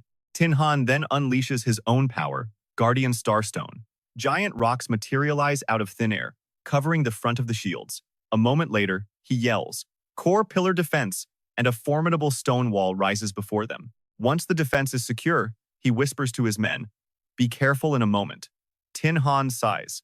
It's been years since anyone dared to touch the Awakened Agency. Can't they just let an old man retire in peace? From behind the stone wall, Tin Han lets out a battle cry for the Pantheon. But outside, the cat shadow ghost face spiders are not about to back down. They lunge into action, accelerating into a dead sprint. A horrifying shriek fills the air, echoing through the confined space. The spiders become blurs, launching themselves forward like arrows. The devastating impact shakes the entire defensive wall Tin Han created, sending up clouds of white dust. Behind the barrier, Tin Han remains calm, his deep voice steadying the soldiers. Don't worry, he says. It won't be able to break through this for a while. But outside, cracks are already starting to spiderweb across the wall. Through one fissure, a small part of a shield becomes visible. Seizing the opportunity, a spider shoots a strand of silk straight at it. The silk wraps tight, sticking like glue to the shield's surface. Then, it yanks.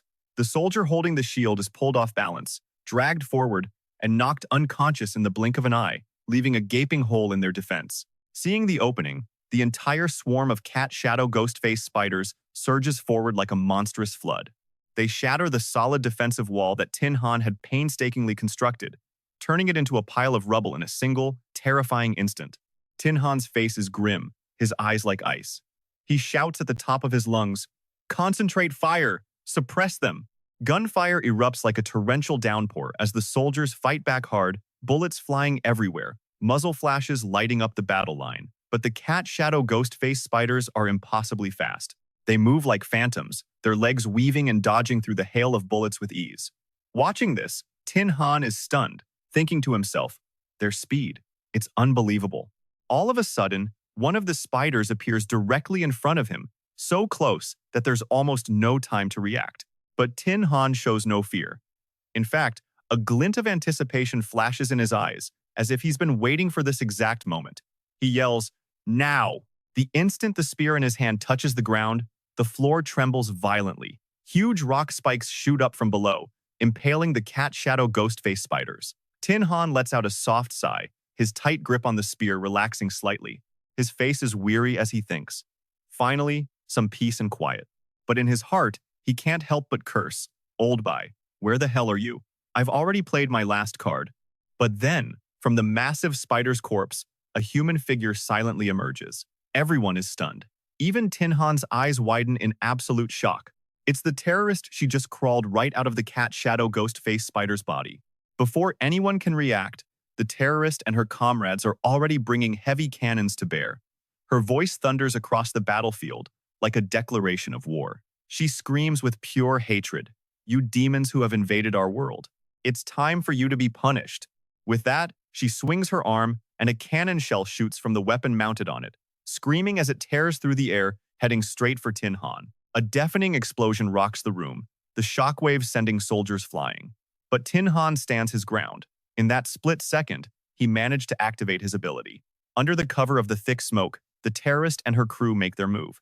They take advantage of the soldiers' disorientation from the blast, rushing forward in a furious assault. But the defensive line doesn't break easily. The soldiers who are still standing immediately open fire, the sound of bullets echoing like rain on the battlefield. Out of the smoke, the terrorist suddenly appears right in front of the defensive line, snarling, You're tired of living. At that very moment, a spear comes flying towards her. Tin Han appears, the spear in his hand already in motion. Seeing this, the terrorist quickly leaps back. Tin Han glances at the soldiers behind him. He yells, "If you're still alive, get the wounded and fall back." Tin Han's face is dead serious now. He bows his head and whispers to his pet beast, "It's all up to us now." The second he finishes, he looks up, his eyes filled with grim determination as the very space around him begins to tremble. Giant boulders materialize from nothing, spinning in midair as he roars. Spatial starstone. They shoot towards the terrorist at horrifying speed. In a flash, the boulders interlock with one another, gradually forming a perimeter around Tin Han and the terrorists. The enemies can only look up in shock as the walls close in around them. A prison of colossal stone is complete. In that moment, the battlefield falls silent, as if holding its breath. Taking this chance, the soldiers immediately retreat, carrying the injured out of the danger zone. Trapped inside the stone cage, the terrorist's voice rings out, dripping with mockery. "You're getting paid pennies. Is it really worth dying for?" Tin Han doesn't get angry. He just smirks back, his eyes fixed on the crowd. "You wouldn't understand." Seeing this, the terrorist leader, Ada, gives the order. "All of you, get him." Her golden-haired cronies surge forward, swords flashing in a relentless assault. Tin Han and his pet beast immediately charge in to meet them. The battle is fierce. The constant clang of steel echoes through the air as neither side gives an inch. Tin Han strikes, but the goon dodges and counters instantly. But in the middle of the fight, a crossbow glowing with purple light aims right at him while he's still busy fighting. Ada pulls the trigger, and a powerful bolt screams through the air. In that exact moment, Tin Han freezes a deadly premonition washing over him. He whips his head around, his eyes widening in shock at the arrow speeding towards him. It's over, he thinks. But then the Qilin roars. A wall of solid rock erupts from the ground right behind Tin Han, completely blocking the terrorist's shot. Immediately after, he swings his sword, forcing the henchman back, but the guy isn't fast enough to dodge. The Qilin sends Ada flying into the air, who then slams hard against the back wall. Seeing his chance, the spear in Tin Han's hand erupts in flames. With a powerful swing, he unleashes a blast of force that rips through the air, knocking the crossbow right out of the terrorist's hands. But just then, from behind him, a shadow lunges forward. It's the golden-haired warrior. And this time, Ada is wielding two gleaming sickles. Tin Han stays perfectly calm. He summons a glowing shield that materializes between him and the attack. A deafening clang rings out as Ada's sickles smash into it. A thought flashes through Tin Han's mind. Yes, with every strike the henchman lands, a smile grows on his face. Keep going. Then, a triumphant grin spreads across his face. Now, in an instant, a terrifying power explodes from Tin Han's spear, the Star Quake Break. A massive boulder materializes and slams into the henchman's gut, sending Ata flying back towards the other terrorist. Tin Han scoffs, his voice dripping with contempt. "So many years, and you people from the demonic spell sect haven't changed a bit." He shouts, "As long as I, Wu Tin Han, am here, you will not take a single step into the core." His words infuriate the terrorist. Ada screams, "Damn old man, you talk too much," and pulls out a sword crackling with blue lightning. With just one swing, it shatters Tin Han's massive boulder, leaving him stunned. Seeing this, his face pales as he realizes, earth, wood, the five elements clash. Wood destroys earth. This is bad. I'm completely suppressed. The Qilin quickly gives him a signal, and Tin Han nods slightly, whispering, "Thanks, my friend." The beast roars, and dozens of stone slabs burst from the ground, forming a protective barrier. But Ada isn't fazed one bit, launching a volley of darts at Tin Han. One of them lands right near his feet, and inside that dart is a bomb. His face turns pale. Damn it! A heaven-shaking explosion rocks the area. Leaning against his Qilin, Tin Han pants for breath but still manages to speak. "As long as I'm alive, the Xiang Tin stone is safe." He's badly injured but forces the words out. "Killing a representative of the Awakeners means you'll face an all-out manhunt." The terrorist cuts him off with a sneer. "Save the tough talk." Ada grabs Tin Han by the collar, pulling him close. "Old man, we've already investigated everything about you." Leaning in, she hisses in his ear. "Your beast space is strong defensively, but even it has a limit." Ada speaks slowly. "And this time, we came prepared. We brought the Shadow Cat Demon Spider specifically to deal with you." Just as she finishes, heavy, thudding sounds echo from outside. Ada taunts him. "Listen, they've already started." Outside, the shadow cat demon spider is ramming its body against the stone barrier. Its claws dig deep, tearing at the ground and corroding the solid rock walls layer by layer. And just like that, the massive stone prison is destroyed. Tin Han collapses to his knees, his eyes filled with despair. Damn it all, he curses under his breath. He grits his teeth and whispers, "Xiao Bai, I can't hold on any longer." Suddenly, a terrifying noise rips through the sky. A gigantic ape appears out of nowhere, smashing the stone cage like it was made of paper. The terrorist looks up, horrified. What? The ape roars, raising its fist to bring it crashing down on Ada's head. But right at that moment, the shadow cat demon spider leaps in to block the blow. A figure jumps down from the ape's back, it's Kui Cheng. He rushes to Tin Han's side, calling out, "Lao Wu." Helping him up, Kui Cheng asks, "Lao Wu, are you okay?"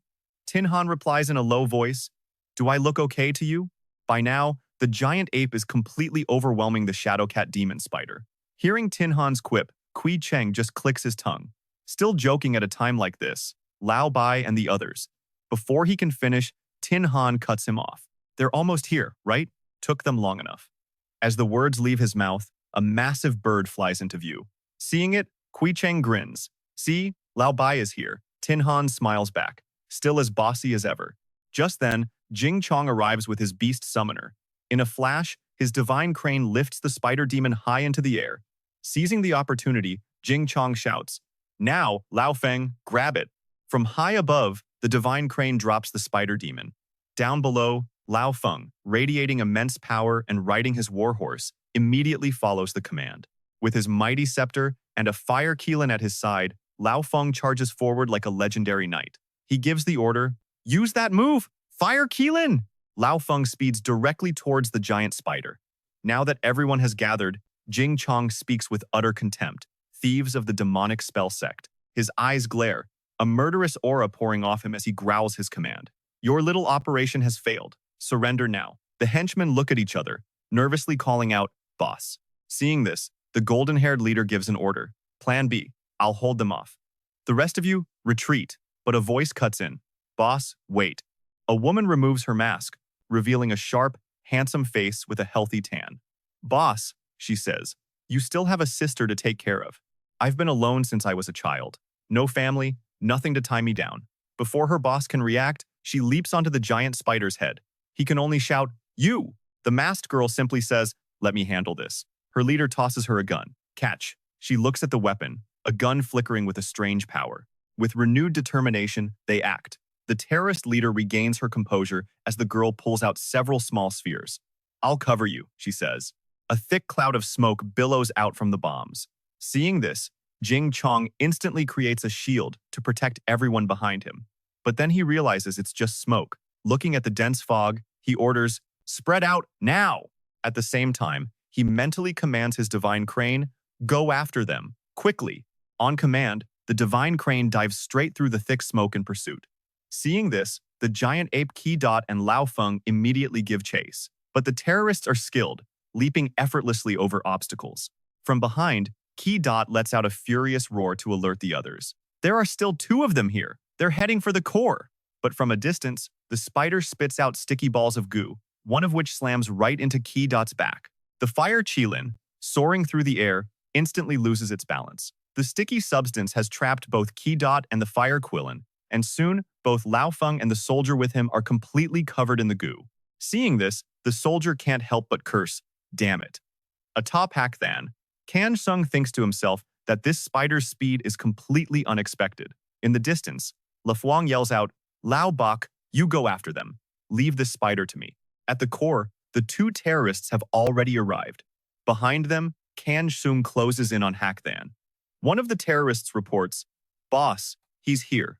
The spider finally makes it, but it's a step too slow. The blonde, masked man realizes with a jolt of panic, this is bad. The boss is in danger.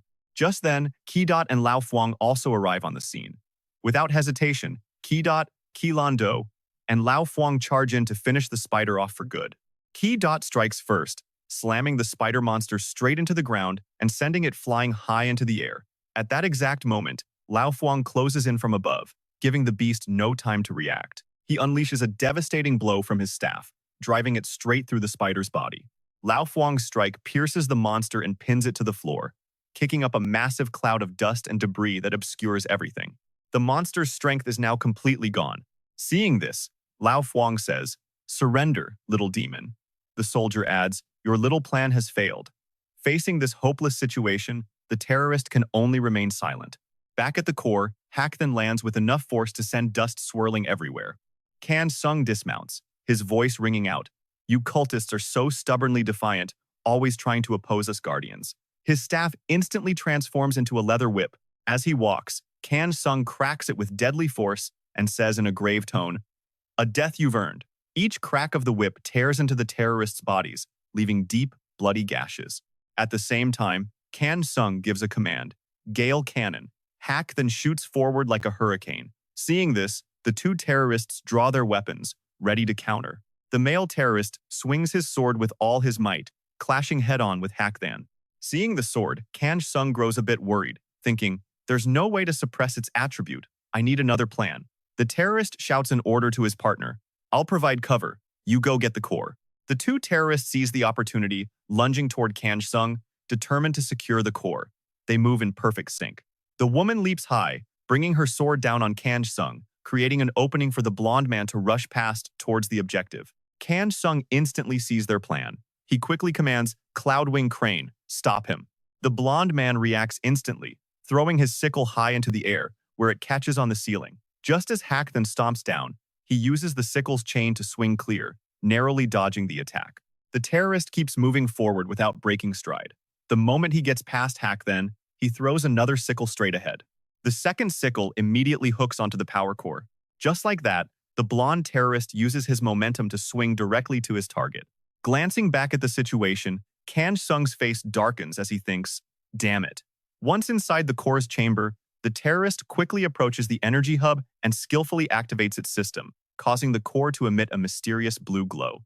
Looking at the light before him, the blonde terrorist thinks with pure excitement, "Finally, the day has come." He reaches for the control panel, thinking almost there. Then, the blonde terrorist raises his hand, about to press the final button. But he's stopped cold. Turns out, a chain has wrapped itself tightly around his neck. From a distance, Kan Sung had used his whip to handle both of them at the same time. The blonde terrorist can't help but curse, "You damn old geezer." Kan Sung shoots them a razor-sharp glare and snarls, "It's over, invaders." The scene shifts to the other side, where the captured white-haired terrorist speaks to Lao Fuang, her voice filled with conviction. "This place, this is clearly our home." She accuses them. You are the real invaders." Her voice rises to a frantic shout.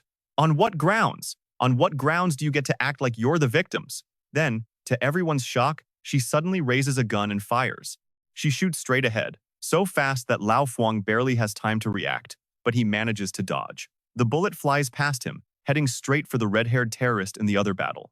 And then it ricochets, aiming directly for Kan Sung.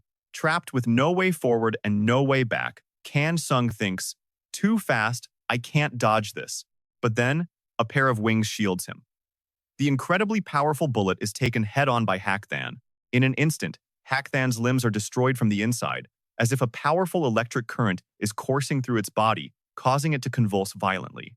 Seeing this, Kan Sung cries out in shock and horror, "Hak Than." In a flash, Hak Than completely vanishes. With it, Kan Sung's whip also dissolves into nothing. Realizing what this means, a sense of dread hits him. This is bad. That was the moment the blonde terrorist was freed. The red-haired terrorist seizes the opportunity, rushing over to provide support. And just like that, the two of them make their escape. By the time Kan Sung realizes what's happening, it's already too late. They're gone, leaving behind a ticking bomb that creates a massive explosion right before Kan Sung's eyes. The scene changes to a news broadcast. Yesterday, a 7.8 magnitude earthquake struck White-Scale City. The death toll has reached 18. 213 injured, and 51,235 people are missing. They report that White-Scale City's shield was destroyed by mysterious terrorists, leading to a level 3 monster tide. Soldiers on the front lines are doing their best. The anchor adds that the terrorists launched simultaneous attacks on other major provinces. City Lord Kan Sung is personally leading officials from all departments in the counterattack against the terrorist elements. The media also reports that one member of the terrorist group has been captured, and the situation is now under control.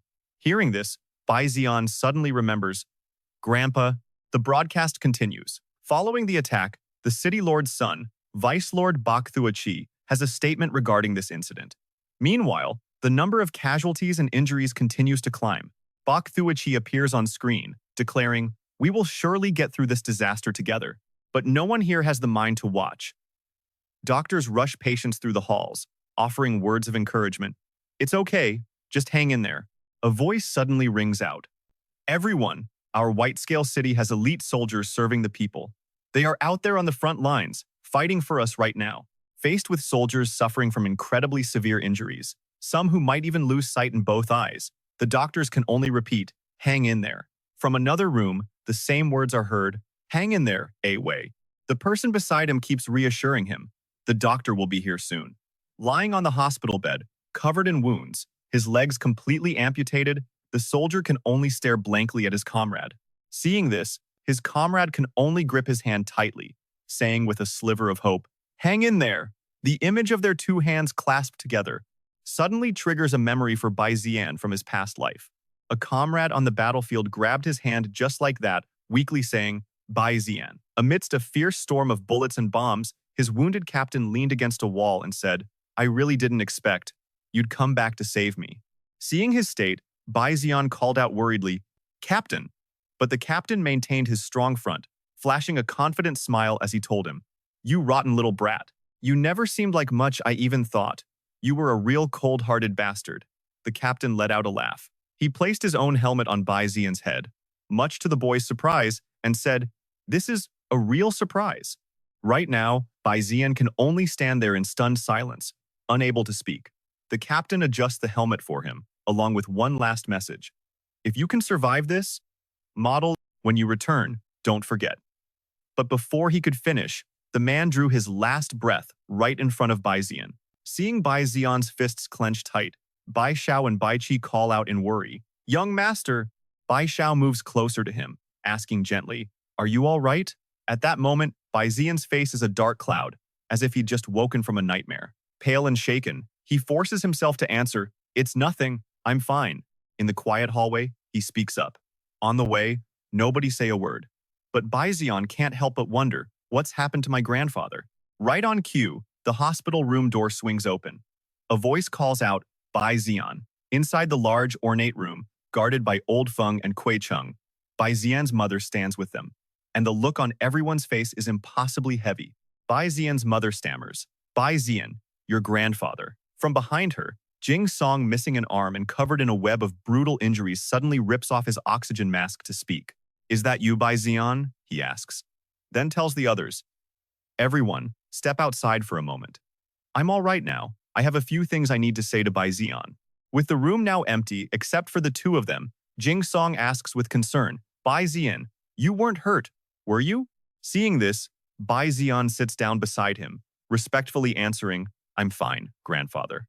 Looking at the devastating aftermath of the battle etched onto Jing Song's body, Bai Zi'an adds with worry, "But you." Jing Song just lifts his remaining sleeve and says casually, "This? It's nothing to make a fuss about." But then his expression turns deadly serious. Compared to this arm, what I'm about to tell you is far more critical. Bai Zi'an's heart sinks. He thinks to himself, grandfather is a king-level powerhouse, and he's this tense? I've never seen him like this before. Jing Song then asks, "Bai Zi'an, what do you know about the Demon Lord cult?" Hearing the name, Bai Zi'an replies, "I only know they're a terrorist organization of crazed cultists." Jing Song confirms, "That's not wrong. Before this incident, all their moves were made by silver-level spirit masters. But this time," he continues, "the fact that they could materialize their spiritual energy shows that the cult leaders involved in this are all at the king level." He explains, and compared to their past attacks, this one was clearly far more defiant. Their plans are starting to outpace ours. In the quiet hospital room, Bai Zi'an speculates, so this earthquake was also part of their plan. At this, Jing Song can't hold out any longer and puts the oxygen mask back on. "No," he says, "the situation is much, much worse than that." At the same time, a notification appears. Jing Song reveals he knows a secret realm, another world, is approaching their own. Believing that the Wanju Chao world is on the brink of annihilation, placing a hand on Jing Song's remaining one, Bai Zi'an counters, "My intuition is telling me the Wanju Chao secret realm won't be destroyed. It's merging with another secret realm. Hearing this, Jing Song is completely taken aback and asks, "Are you absolutely sure about what you're saying?" Bai Zi'an confirms it without hesitation. "Yes, it was a vision I saw. The two worlds are fusing together, and that's what's causing the earthquakes." Seeing this, Jing Song looks somewhat relieved. "Well, that's good then." But then, he suddenly says, "Bai Zi'an, the truth is, I come from the Bai family on the origin planet." The revelation hits Bai Zi'an like a shockwave. For him, all these truths were coming way too fast. A single thought flashes through his mind. The origin planet. Jing Song continues his story. "Back on the origin planet, I was the one chosen by the Bai family's head. But I was arrogant back then, completely full of myself, and looked down on everyone. After that," he says, "I made a mistake and was exiled from the Bai family." He adds, "I was banished to the Wanzhou Chao secret realm, but they still gave me a second chance."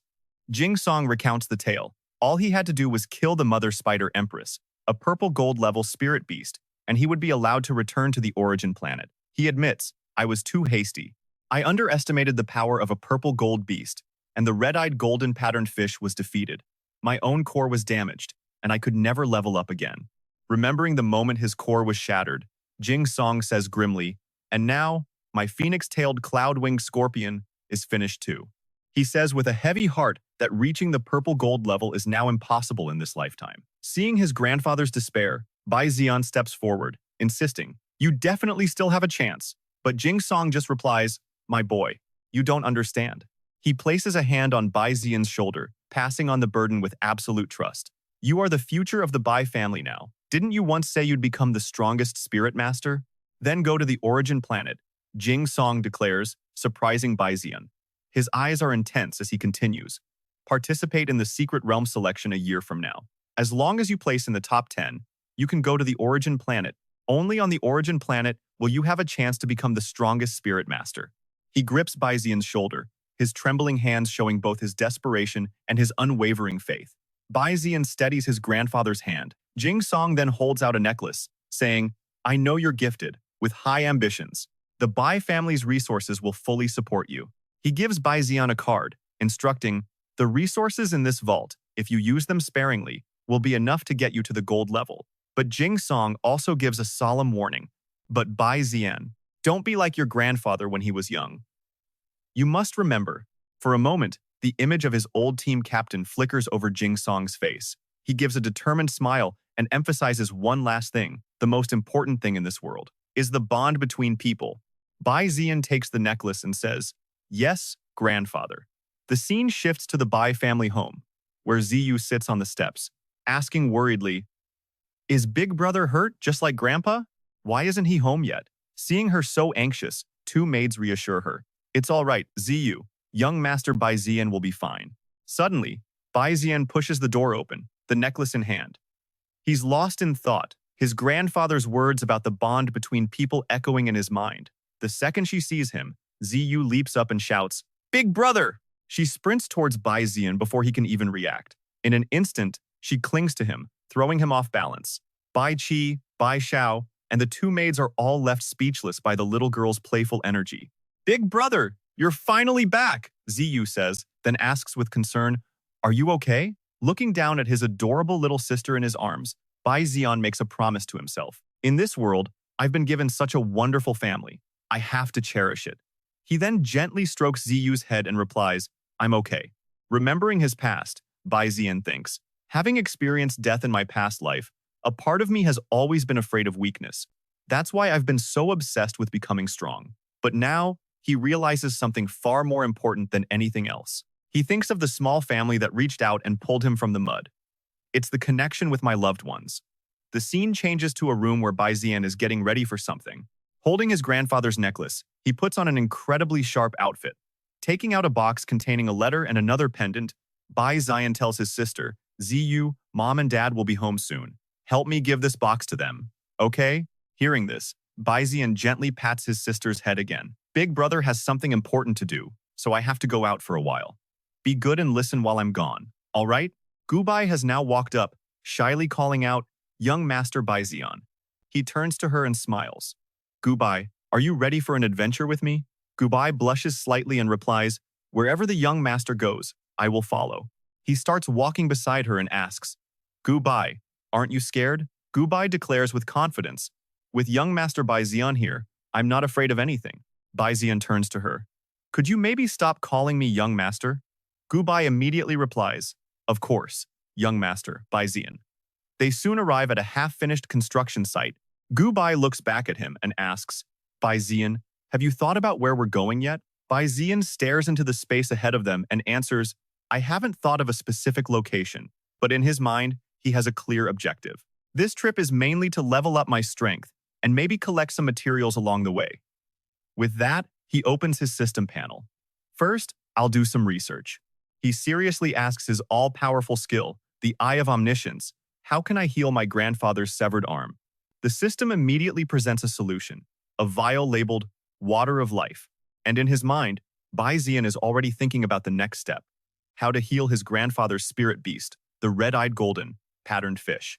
The system flashes an urgent notification. Kin Sung's gold-patterned fish, its very life force is damaged. It needs something called spirit-nourishing heavenly water. This heavenly water is a legendary grade material packed with 4 incredible water elements, perfect for water-type spirit beasts. Bai Zi'an taps the system panel. Life water. Spirit-nourishing heavenly water. But then, something makes him flinch. What? The system delivers a soul-crushing result. Life water search, based on a 5.5 luck stat. Spirit, nourishing heavenly water. No such item found. In desperation, Bai Zi'an contacts Ji-Mi, the core of the Awakening Hall, through telepathy. How can it be fixed? A device displays an encrypted message. The Awakening Hall's spiritual core, currently unrepairable. His mind flashes back to the egg he left for his grandfather. After that devastating war, the old man had lost all hope, so Bai Zi'an left him the purple lightning eagle's egg and its evolution path to the legendary purple star grade. It was meant to give him a spark of hope, a real chance to save Whitescale City. But now, the lead on the heavenly water is a dead end. He's completely lost. A shiver runs down his spine as he looks at his arm. What the? His body. It won't move. Bai Zi'an blankly stares at a hand resting on his shoulder. It's the Eye of God, somehow active. The hand points to a specific spot on the system map. Go here. Gu Bai notices his strange behavior. Bai Zi'an. Did you find something? But he's still in a daze, processing something huge. He shakes it off. Let's get out of the city first. The east gate is the closest. We'll leave from there. But she looks worried. Do we have to cross the wilderness? I have a really bad feeling about this. He offers a reassuring smile to calm her down. Hey, we're both beast tamers. There's nothing to be afraid of. Besides, he adds, we can hitch a ride with an explorer's guild. With that, they continue walking down the shattered road. An explorer's guild?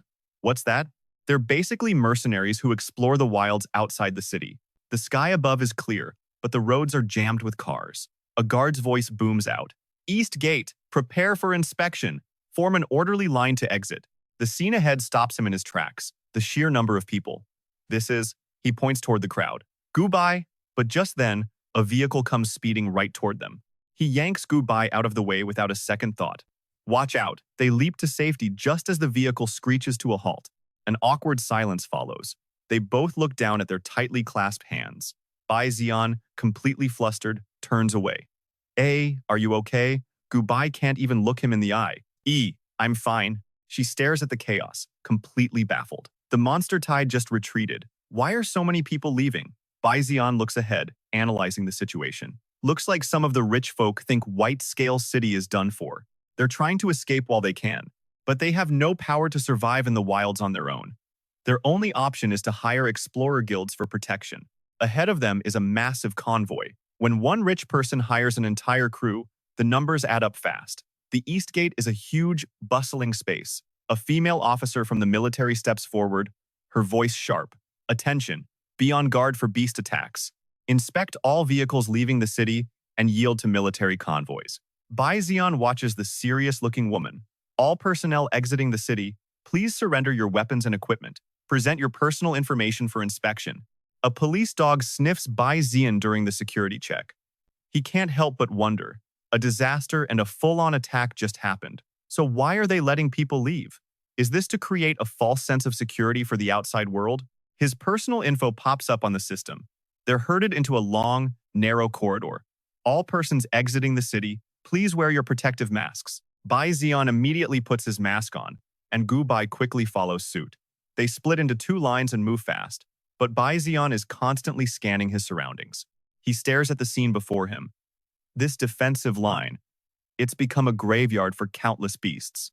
Bai Zi'an raises a pair of binoculars to his eyes, searching. First, let's find the Explorer Guild's outpost. The landscape in front of him looks like it's been scorched by fire. So hot. But that's exactly the place he was looking for. Found it. The sky above is a brilliant blue as they walk past groups of workers.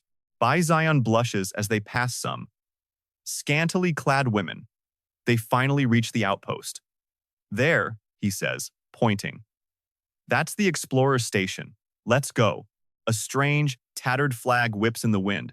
This must be the place, the Red Fire mercenary group. At that very moment, inside the outpost, a man named Feng Ling speaks up. Hey, Lao Duan, check out the two newbies at the door. What do you think? Lao Duan smirks, his interest piqued. The quality doesn't look half bad. He lets out a laugh and strolls over, putting on a friendly act. Hey there, little friends. His eyes gleam with a hidden motive. Are you two lost? Feng Ling. Bai Zi'an glances over at her and thinks to himself. Ever since Gu Bai joined the Bai family, it's like she unlocked some kind of switch. She trembles as the men get closer, always attracting the worst kind of attention. At that moment, Bai Zi'an's power begins to stir. Lao Duan swoops past them. It's dangerous outside the city. Let this uncle here protect you. He blocks their path with startling speed, getting way too close to Bai Zi'an. Then, he gently lifts the boy's chin. Little one. You're a boy? A shiver of disgust runs down Bai Zi'an's spine. What is this guy doing? Gu Bai is frozen on the spot, watching it all happen. Lao Duan seems to enjoy Bai Zi'an's reaction. Oh? Is the little darling angry now? In the next instant, Bai Zi'an flips him, slamming Lao Duan's head straight into the ground. Not only that, he twists the man's arm back hard. Lao Duan shrieks in pain, calling for his buddy. Feng Lang, help me, he's attacking. A blue flame-like aura explodes from Bai Zi'an's body. You can try me. Feng Lang is absolutely horrified. That killing intent, it's overwhelming. Sunlight glints off a nearby loudspeaker as they all turn towards the sound. A calm voice echoes from afar. The vice captain, Qi Ming, gently runs a hand through his hair. What else could it be? The beasts are here. Zi Jing immediately checks the system. Thermal scan shows about 200 to 300 of them. A voice calls out from a high platform. Feng Lang, what's the situation? He's aiming at something in the distance. Vice Captain, you're finished already? The situation's not looking good. A thick cloud of dust billows from the east. Beasts are coming, and they'll reach the outpost in 5 minutes. Lao Duan, still pinned to the ground, starts to plead. Hey, kid, let me go. We're all in the same boat now. You don't want us to be stuck like this when they get here, do you? But Bai Zi'an's face is a mask of cold indifference. A moment later, Bai Zi'an shoves the man's arm away. Stay away from me. The man scrambles up, calling for backup. Get the vice captain. It's chaos out here. Just then, a figure engulfed in flames descends from above. Don't panic. Qi Ming roars at the top of his lungs, his voice carrying over the crowd. It's too late to run back to the city. Everyone, we fight together. Waiting for reinforcements is our only chance of survival. Watching him, Bai Zi'an can't help but be impressed. Finally, he thinks, someone here actually knows what they're doing. The man stands tall, rallying the panicked masses. I am the silver rank beast tamer and vice captain of the Red Fire Explorers Guild. I'll take the front line, but I still need another tamer to cover the other flank. Who will do it? Bai Zi'an scoffs, looking at the black iron level tamers. All the powerful ones are too scared to take the risk. Just then, a blonde girl in the crowd shouts, I'm also silver rank. From his side, Bai Zi'an raises his hand. Me. But his action is completely overshadowed. Another guy steps forward with dramatic flair, making Bai Zi'an speechless.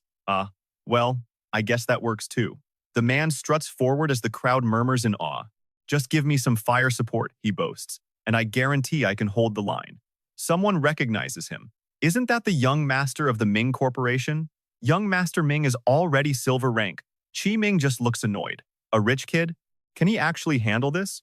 With that, he commanded his subordinates, Lao Duan, Feng Lang, take some of our expedition members and grab the heavy weapons.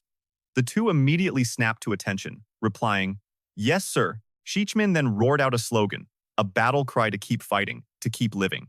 Meanwhile, Bai Zi'an stared intently at the young leader and warned Gu Bai, stick close to me later and protect yourself. This guy is definitely bad news. The entire space felt like it was scorching under the sun's gaze.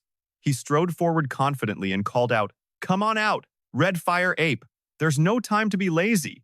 The sky was as clear and blue as any other day, but down below, these people were working with a desperate urgency. One man was praying with all his might. "O Lord, please be with your servant and grant me the wisdom to have courage." He focused on the holy book before him, pleading for the Spirit of the Lord to be with all his brothers. "We humbly accept your word." Brother, you began warming up his arm muscles. For the word of God has the power to save us from the sin of pride. Lao Duan gripped his weapon tightly. It gives us courage and humility. Gu Bai watched everything with anxious eyes. Save us from despair, suffering, and weakness. Just then, Lao Duan, with a massive gun slung over his shoulder, walked up to the young man and asked, "Hey kid, you a beast tamer too?" He kept his eyes fixed on Bai Zi'an, noticing his skilled posture. "Your strength must be pretty decent, huh? I get the feeling you're way more capable than that other rich boy." Hearing this, Bai Zi'an's attitude toward him softened a bit. "So, you're not just a muscle for brains meathead after all, huh?" Lao Duan glanced at the two of them. "Got a sharp tongue, don't you? Looks like your little girlfriend is scared." Gu Bai's entire body was trembling uncontrollably. His gentle pat on her shoulder made her heart race. "Gu Bai, are you okay?"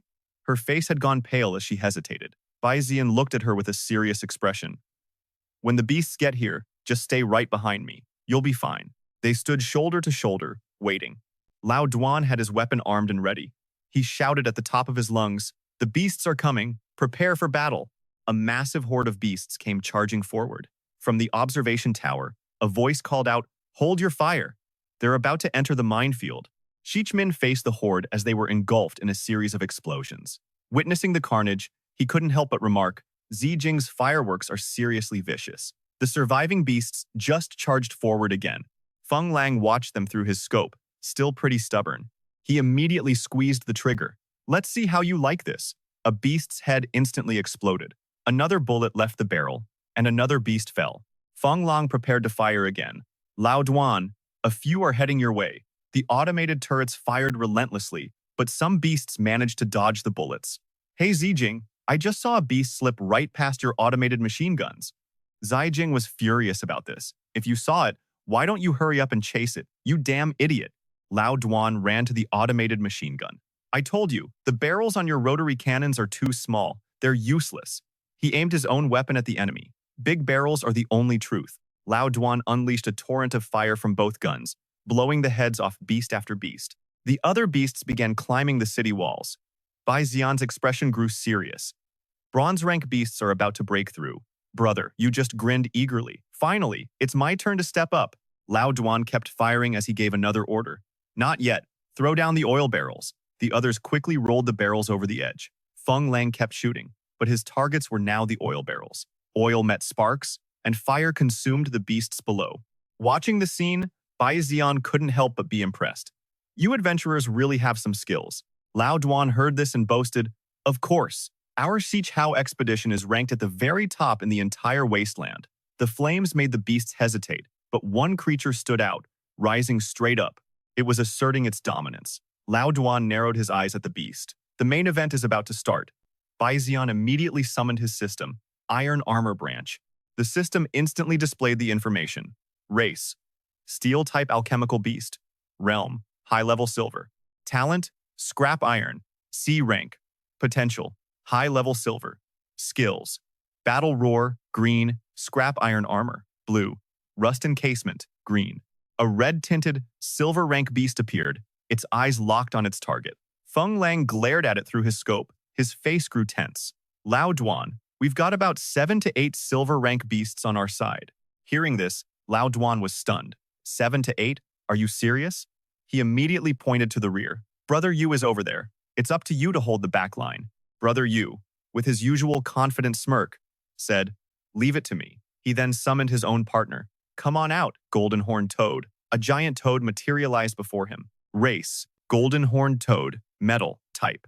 Realm: Mid-level silver. Talent: Flexible body, B rank. Potential: High-level gold. Skill: Continuous toad shot, green. Great tongue, blue. Metal body, blue. Xichmin had already summoned his battle beast. There are too many silver rank beasts popping up.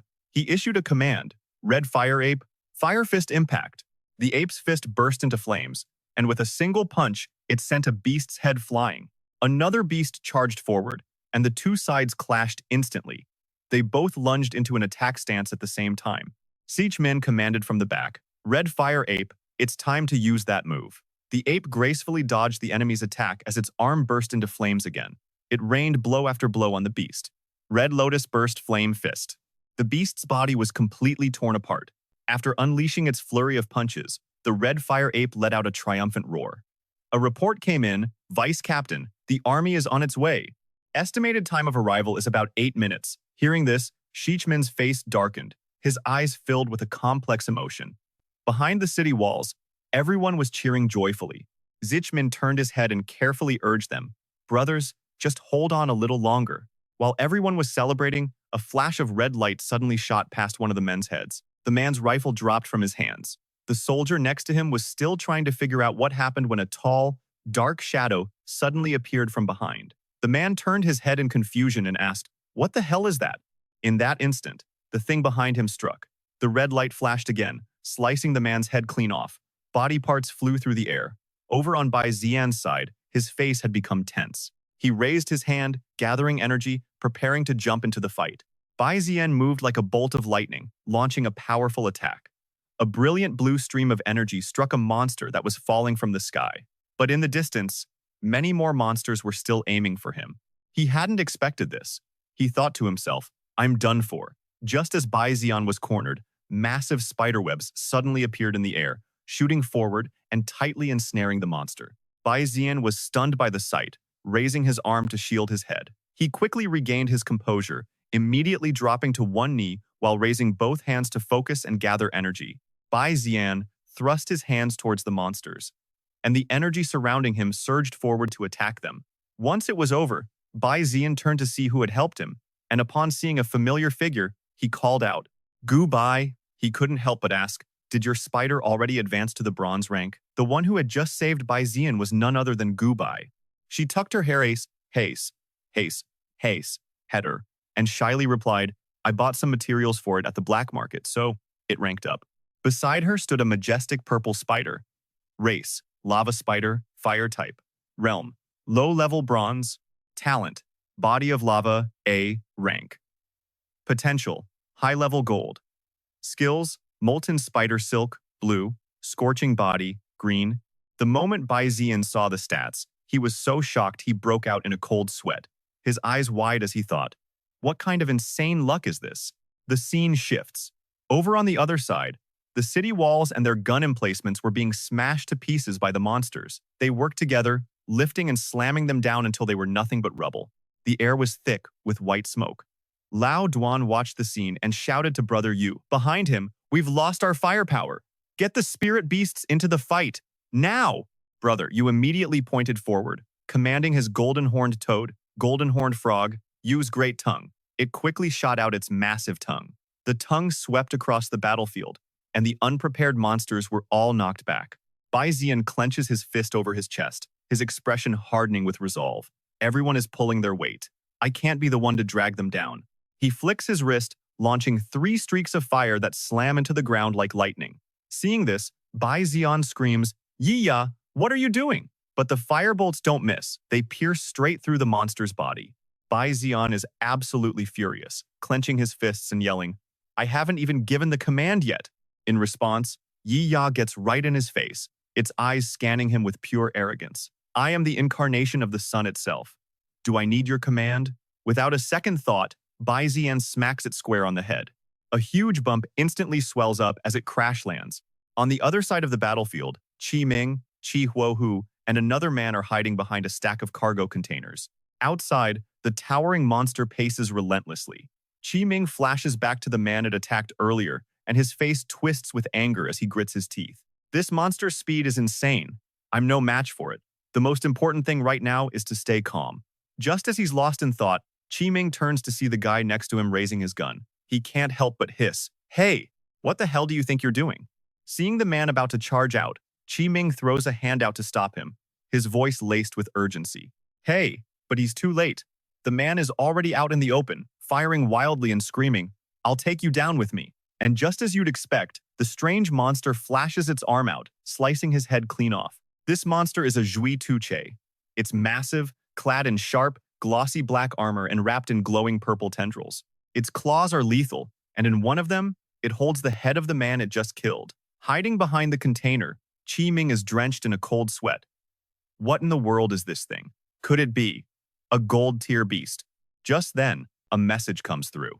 Vice Captain, the Eastern Defense Line is breached. The beasts are breaking into the camp. He clicks his tongue. When it rains, it pours. Qi Ming issues an order. Feng Lang, I need support. You're 6 o'clock. From his vantage point, Feng Lang replies instantly. Understood. Feng Lang sights his rifle on the 6 o'clock position, lining up a perfect shot on the monster. With Qi Huoho and Qi Ming providing cover, he cracks a joke. Vice Captain, you're buying me dinner for this one. After adjusting his aim, he pulls the trigger. The bullet slams into the Zhui Tuche's head, knocking it backward. Qi Ming sees his chance and pops out from cover, yelling, Now's the time!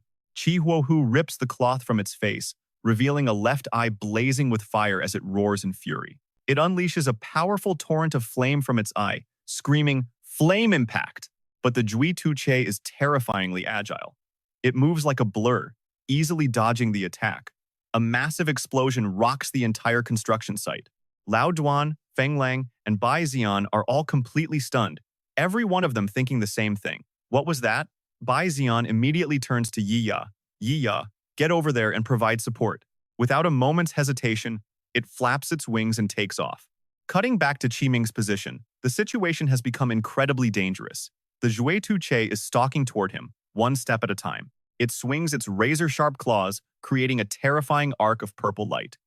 Qi Ming throws up a protective shield just in time, barely managing to block the Zhui Tuche's attack. But the monster's assault is relentless, and the shield begins to crack under the pressure. Seeing Qi Huohu still cowering behind him, he yells out an order, Qi Huohu, fall back now! A split second later, the shield shatters, sending fragments flying everywhere. The monster violently grabs Qi Ming by the throat, and he gasps in pain. He claws desperately at the monster's grip, but just in the nick of time, Yi Ya arrives. The Zhui Tuche, still holding Qi Ming, quickly spots the newcomer. It furiously hurls him straight at Yi Ya, who luckily manages to dodge out of the way. Below, Lao Duan appears just in time to catch Qi Ming. The force of the impact is so great it smashes a gigantic hole in the wall behind them. Lao Duan asks anxiously, Vice Captain, are you all right? Qi Ming grimaces, his face now covered in scratches, and grits his teeth. I'm fine, but... From above, Yi Ya unleashes a continuous barrage of fireballs. Down below, the Zhui Tuche erects a purple shield to block the flames. Watching the chaotic scene unfold, Qi Ming finishes his thought. If we can't deal with it, we're all dead. Someone has to pin it down to give us a chance. He immediately issues an order to Feng Lang. Feng Lang, that alchemy bullet Ziling gave you. Now's the time to use it. Feng Lang's face is dead serious and focused, but his voice still holds a hint of teasing. All right, Vice Captain, that'll be 2 dinners. As he loads the special round into the magazine, Feng Lang can't help but add, I just hope this thing doesn't break my baby. But the bullet is far more powerful than he hoped. The sheer energy it releases shatters the gun barrel. He's stunned, thinking, son of a... Fine. The bullet, crackling with immense power, shoots straight toward the Zhui Tuche, completely blinding it. Realizing his situation, Feng Lang reports in. Qi Ming, my sniper rifle is busted. Only the scope is usable now. In the distance, Bai Zi'an is sprinting towards them. In front of him, Lao Duan and Qi Ming are shielding their eyes, trying to see the Zhui Tuche through the smoke. Qi Ming replies, that was Ziling's gear. Go ask her for a replacement. Bai Zi'an quickly joins the two, and Yi Ya lands on his arm. Lao Duan is the first to speak up. There's no way it's getting up from that, right? Qi Ming, still staring intently, immediately shoots him down. No. In that moment, the Zhui Tuche stands tall as if nothing happened, completely unaffected by the massive blast. From his position, Feng Lang continues to take aim. But in the next second, the Zhui Tuche vanishes from his scope. Feng Lang is shocked, cursing under his breath. Damn it. It turns out the Zhui Tuche had already located Feng Lang's hiding spot. It shoots up like a rocket, claws extended, ready to attack him. Feng Lang can only grip his broken rifle tightly. Bai Zi'an looks up, his eyes widening in disbelief as he thinks to himself, that speed. It really is a gold-tier beast. Then, the Zhui Tuche stops dead in its tracks. In its claws is just a handful of wires. It wasn't Feng Lang's head. The Jue Tuche looks down and spots 4 purple glints of light. Realizing it's been tricked sends it into a rage. It detonates the entire sniper's nest, engulfing it in a cloud of white smoke. Down below, Bai Zi'an is still looking up, watching the chaos. The Jue Tuche moves like a ghost. 1 second it was high above, and the next, it's right behind Bai Zi'an. He feels a sudden chill run down his spine, his face freezing in place. The Jue Tuche lunges at Bai Zi'an, swiping with both claws, but all it hits is his protective shield. He holds up a hand to cast the spell, thinking, it's almost impossible to track its speed with the naked eye. The Jue Tuche relentlessly slams its head and sharp claws into the shield. Realizing his barrier is about to be breached, he thinks, the shield won't last much longer, and just as he predicted, a second later, the shield shatters under its sharp claws. The colossal monster stands triumphantly before Bai Zi'an, who can only cover his head. At that very moment, a single strand of spider silk shoots forward. It latches onto Bai Zi'an's hip as he stares in confusion amidst the flying debris. Just as the Jue Tuche is about to land the final blow, the silk yanks him off the ground, pulling him to safety. Bai Zi'an squeezes his eyes shut and slams into Gu Bai's chest. Both of them immediately blush. Bai Zi'an is the first to speak up, stammering, Gu Bai, thanks no wait, I'm sorry. Kobak couldn't bring herself to look him in the eye, stammering shyly, it's nothing. You're welcome. Then, with one arm supporting Bai Zi'an, Kobak raised her other hand and commanded her Zuhuo Spider, fire your lava now. The battlefield was pure chaos as the true Dao Sa effortlessly dodged every single blast from the spider. Bai Zi'an and Kobak watched, sweat beading on their foreheads. He spoke, his voice tight with tension. It dodged again. Wait, could it be? His mind flashed back to the moment the true Dao Sa weaved through a hail of bullets. It was incredibly fast, sure, but it never tried to dodge the gunfire. Then he pictured it again, easily avoiding every spirit energy attack from their beasts. The gears in his head were turning, putting the pieces together. Bai Zi'an spun around and yelled towards the others, Hey, mercenary squad, I've figured out how to beat it. I need your help. But before he could even finish his sentence, Lao Duan and Sichmin were already running for their lives. Seeing them flee, Bai Zi'an roared in disbelief. Hey, what are you two doing? Sichmin just yelled back to his partner, Let's get out of here. With them gone, Bai Zi'an knew he could only count on Kobak now. It's all up to us, he thought. But just then, a voice from atop another spirit beast cut through the noise. Wait a minute! The one who spoke was Anjiao. He coolly pushed up his glasses and continued with a smirk. Have you all forgotten what a high-level beast tamer is capable of? Behind him stood his Tae Kim Jiak, a massive golden rhino. He commanded, Kim Jiak, activate bodyguard. To the utter shock of Bai Zi'an and Kobak, the Tae Kim Jiak then swallowed Anjiao whole. A brilliant white light erupted from within the beast, causing its entire body to radiate a powerful golden glow. The rhino's form began to warp and change, its face morphing until it resembled Anjiao right down to the glasses. It planted its hands on the ground and announced, Bodyguard form active. This right here? An A-rank talent, a state where a tamer can literally fuse with their contracted beast, massively boosting all their stats and even unlocking new skills. Bai Zi'an stared, stroking his chin. Okay, it looks pretty ugly, he thought, but I can see how that'd be a useful skill. Kobak just shivered behind him, muttering, That's just disgusting. The fused rhino, now surrounded by a green aura, let out a roar and charged at the true Dao Za, yelling its attack, Swamp Charge. But it was no use. The true Dao Sa sidestepped the attack without even trying, leaving the charging rhino to crash and curl up in a ball of pain and shock. Watching from the back, Bai Zi'an's theory was confirmed. It's exactly as I thought, he said. It only sees targets with spirit energy. It must be using that aura to predict every attack. He turned to Kobak. Our plan might actually work. But Kobak hesitated, her eyes filled with doubt. But I'm afraid I can't do it. Bai Zi'an gripped her hand, his gaze serious. Didn't you just prove you could? His words hit home, and a light blush spread across her face. A determined smile followed as her spirit beast, Dukna, declared with sharp, blazing eyes, Let's go! I'm 100% sure we'll win. Behind it, Kobak raised a hand, trying to calm her eager companion. Bai Zi'an stared down the true Dao Sa and yelled, Hey, you. True Dao Sa. His eyes began to glow as spirit energy erupted from his body, brighter and more powerful than ever. He roared, "Come and get me!" In a flash, the monster was right behind him. Bai Zi'an thought to himself, just as I expected, a sneak attack from the rear. He analyzed its movements. It moves at an insane speed, but it always hesitates for a split second before it strikes.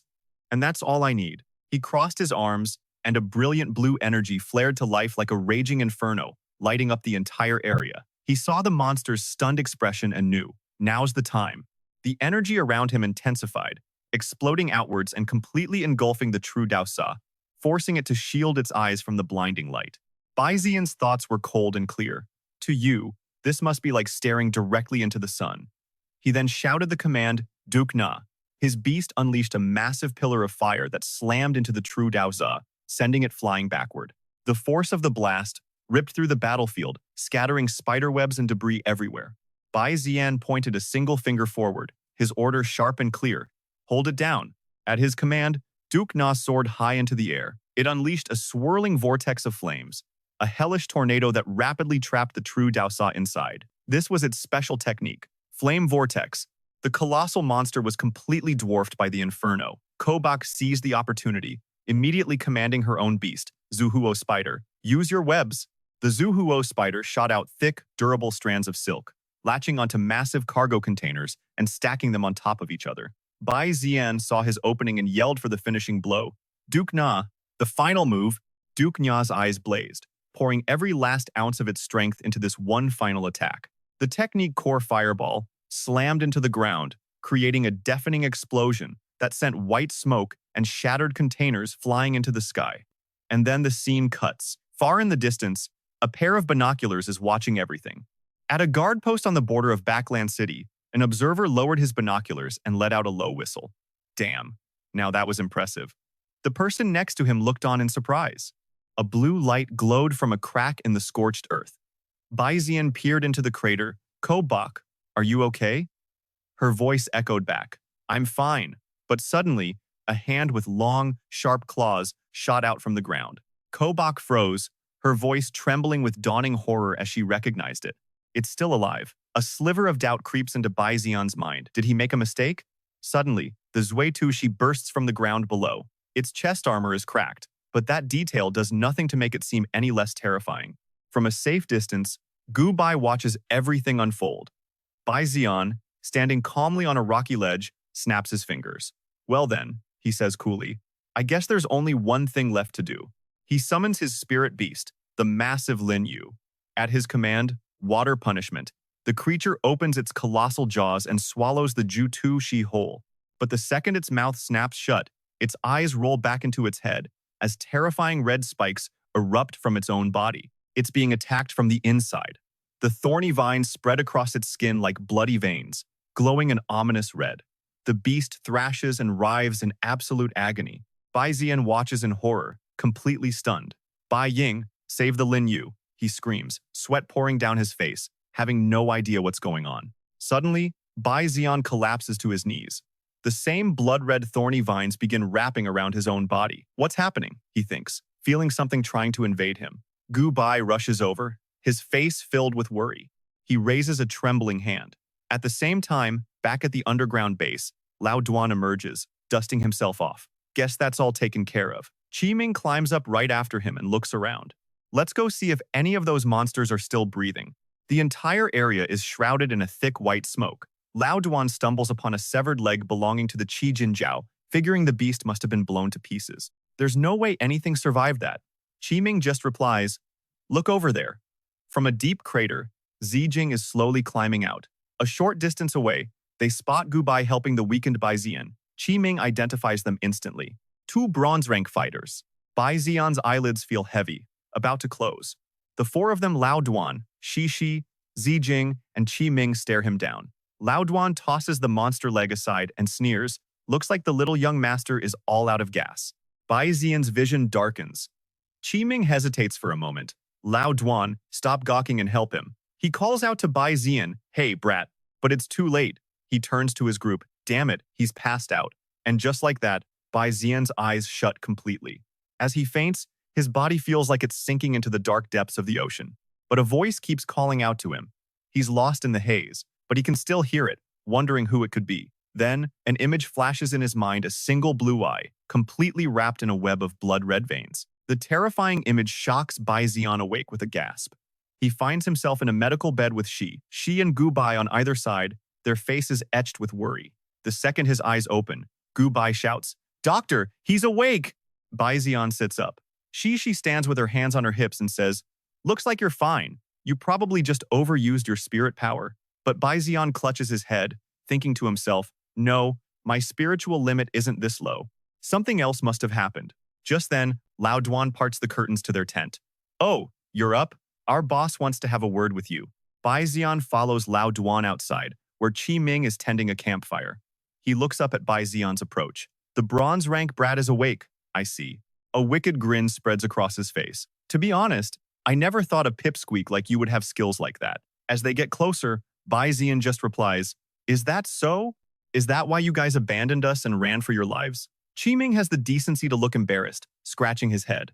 "You've got a right to be mad, but I'm the vice captain. My priority has to be my own people's lives." He looks up with a slight smile. "If I had known you were that capable, I wouldn't have wasted so much time.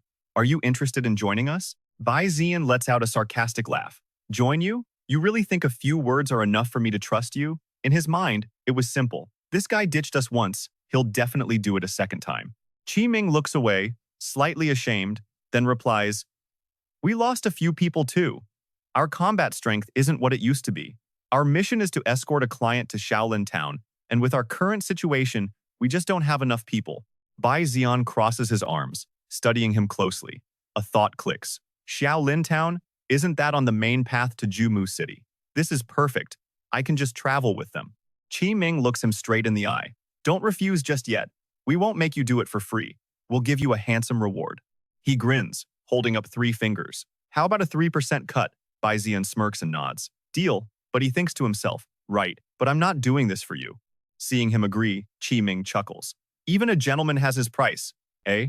The night remains dark and gloomy. The scene shifts to the road to Shaolin Town, where 3 armored tanks crawl through a narrow forest path.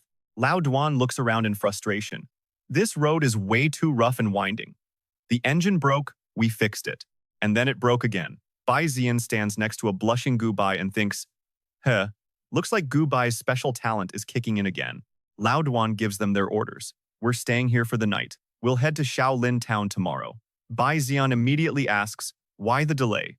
"The forest is dead, silent under the moonlight." Lao Duan explains, "Because at night, Shaolin Town is extremely dangerous. Even a gold-rank spirit beast could get killed in there. They call it Shaolin Town, but it's really the Green Shao Forest." Suddenly, a shrill voice cuts through the quiet. "Why aren't we there yet?" All 4 of them turn their heads, their annoyance clear. The voice belongs to a blonde woman in a tight blue dress with a white scarf. She's practically screaming, "This road is going to be the death of me. You're all so useless." Beside her, a man with round glasses wears a look of total resignation. It's the client they were hired to protect. She shoots the woman a death glare. "If you don't want to die, then shut your mouth. You're going to attract every beast within a mile." The woman is stunned for a moment, before pointing a finger and shouting, "Do you have any idea who I am? My brother is the chief of Shaolin Town, a gold rank expert."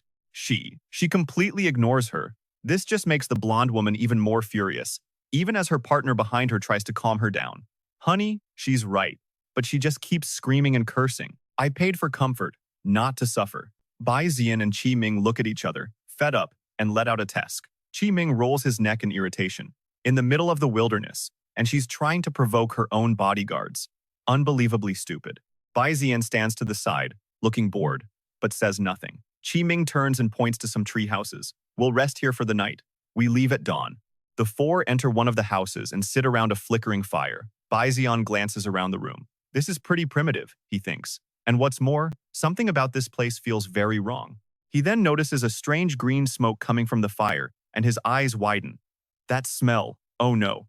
At the same time, Gu Bai looks pale and dizzy, holding his head. "Bai Zi'an, I feel so dizzy." At that very moment, the 4 members of Qi Ming's team, Qi Ming, Shi, Zijing, and Lao Duan burst in, all wearing gas masks. Lao Duan asks, "So, are they unconscious yet?" Zijing nods. He looks down at the 4 people passed out on the floor. "They're all down. The knockout gas worked better than I thought." They all look suspiciously at Bai Zi'an, as Zijing crouches down and pokes him. Lao Duan, holding a sack, asks with suspicion, "Okay, but why did we wait until now to make our move?" Qi Ming stands with his hands on his hips. This kid's power is no joke. Bringing him along helped fill the gap Feng Lang left. Plus, it's always easier to get what you want after you've earned their trust. They cuff Bai Zi'an's hands. Qi Ming squats down, examining Gu Bai and Bai Zi'an with a calculating look. Besides, he's probably the son of some big clan out here for training. We can demand a huge ransom for him. One big score, and we can finally retire from this life of killing. Lao Duan starts counting the unconscious bodies, then freezes. 1, 2, 3, 4. Wait a minute. We're missing one. And right at that moment, a slow clapping sound echoes from the shadows, grabbing all of their attention. And just then, Alpha appears with a haunting smile. He begins to speak, his voice chilling. The Lord said, "Let there be light," and there was light. The Lord said, "Let there be land," and there was land. The wisdom of the Lord, the grace of the Lord, protect me, his most faithful servant. Shichmin gives Tichsa a confused look and asks, "What's he babbling about? Has this guy lost his mind?" Tixa, equally baffled, frowns back at him. "Impossible. My knockout gas is strong enough to take down even Lao Duan." Just then, Lao Duan raises his gun, fury in his eyes. "The hell with your lord," he roars, aiming straight at Alpha. "Who the hell are you?" "Easy, easy." Alpha holds up his hands in a mock surrender, that twisted smile never leaving his face. "Calm down. Let's negotiate." But as his hands go up, Tixa's crew spots the symbol on his palm. They immediately tense up, getting into a defensive stance. Jishmin's voice is low. "I knew it. You're one of them, from the Demon Curse cult." Crouched in a corner, Bai Zi'an silently observes the entire scene unfold. His mind races. So that holy roller freak is from the Demon Curse cult. He'd had his gas mask on the whole time, just cracking his eyes open to watch the situation. And wow, this was definitely an unexpected bonus. Turns out, his iron armor eye had already sensed something was off. He thought it was just a simple kidnapping, but he never expected the Demon Curse cult to be involved. All he can do now is stay quiet and watch. Shichmin signals for Lao Duan to lower his weapon and turns his attention back to the cultist. "So, what does the Demon Curse cult want to negotiate with me?" Alpha adjusts his glasses and smiles. "I am a special agent under the Outer Sect Priest, codename Alpha. I specialize in scouting and recruiting geniuses for our organization." He points a finger towards the supposedly unconscious Bai Zi'an and his friend. "I may have interrupted your work, but I only want those 2 beast tamers over there. Talent capable of defeating a gold rank beast like that. That's exactly what I'm looking for." Shichmin plants a hand on his hip, a sly grin spreading across his face as he looks at Alpha. "Well, that's too bad, because these 2 are my goods now. But since you're here and we're all friends, why don't you name your price?" Alpha waves a dismissive hand. He scoffs, "Friends, I think you misunderstand. The Demon Curse cult, we don't negotiate." The moment the words leave his mouth, 2 more golden-haired terrorists appear behind Shichmin. He spins around, enraged. "So you plan on taking them for free?" Suddenly, a system window pops up in Bai Zi'an's vision. Holographic image. He stares at the scene, shocked. What's going on? Where did those 2 guys suddenly come from? He glances to the side and sees the notification. Holographic image projector. And it all clicks. At that exact moment, somewhere far away, a sniper takes aim at the cultist. A loud crack echoes through the air. The bullet rips through the air, hitting the cultist square in the arm. Shichmin is stunned. Who fired that shot? Immediately, a voice comes through his earpiece. "It was me, Captain." He immediately replies, "Feng Lang, you're still alive?" Hidden in the bushes, Feng Lang cradles his massive rifle. "That's right, and you owe me a few meals for this one." Alpha collapses to the ground, shot through the arm. He clutches the wound, tears of pure agony streaming down his face. Sichmin gets back on the comms with Feng Lang. "A little help here. The kid's not dead. You missed." Feng Lang explains, "My rifle is busted. I'm lucky I hit him at all." Just then, Lao Duan, holding the hologram projector, turns and reports, "Boss, those 2 were just holograms. This guy is all alone." The 4 of them close in, surrounding Alpha with looks of pure contempt. Sichmin smiles cruelly. "You little punk. You thought you could take us on with a trick like that?" Alpha trembles in fear, trying to speak through the searing pain. "The High Priest, he's on his way. If you touch me, you will all die." That was the wrong thing to say. Lao Duan's crew swarms him, kicking and beating him relentlessly.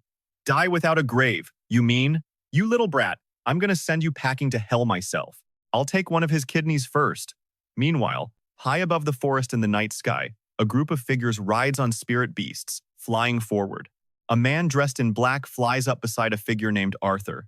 High Priest, we have arrived at Qingxiao Forest. The man replies, prepare yourselves. I hope Alpha was right this time. They continue on their spirit beasts, heading straight for the house.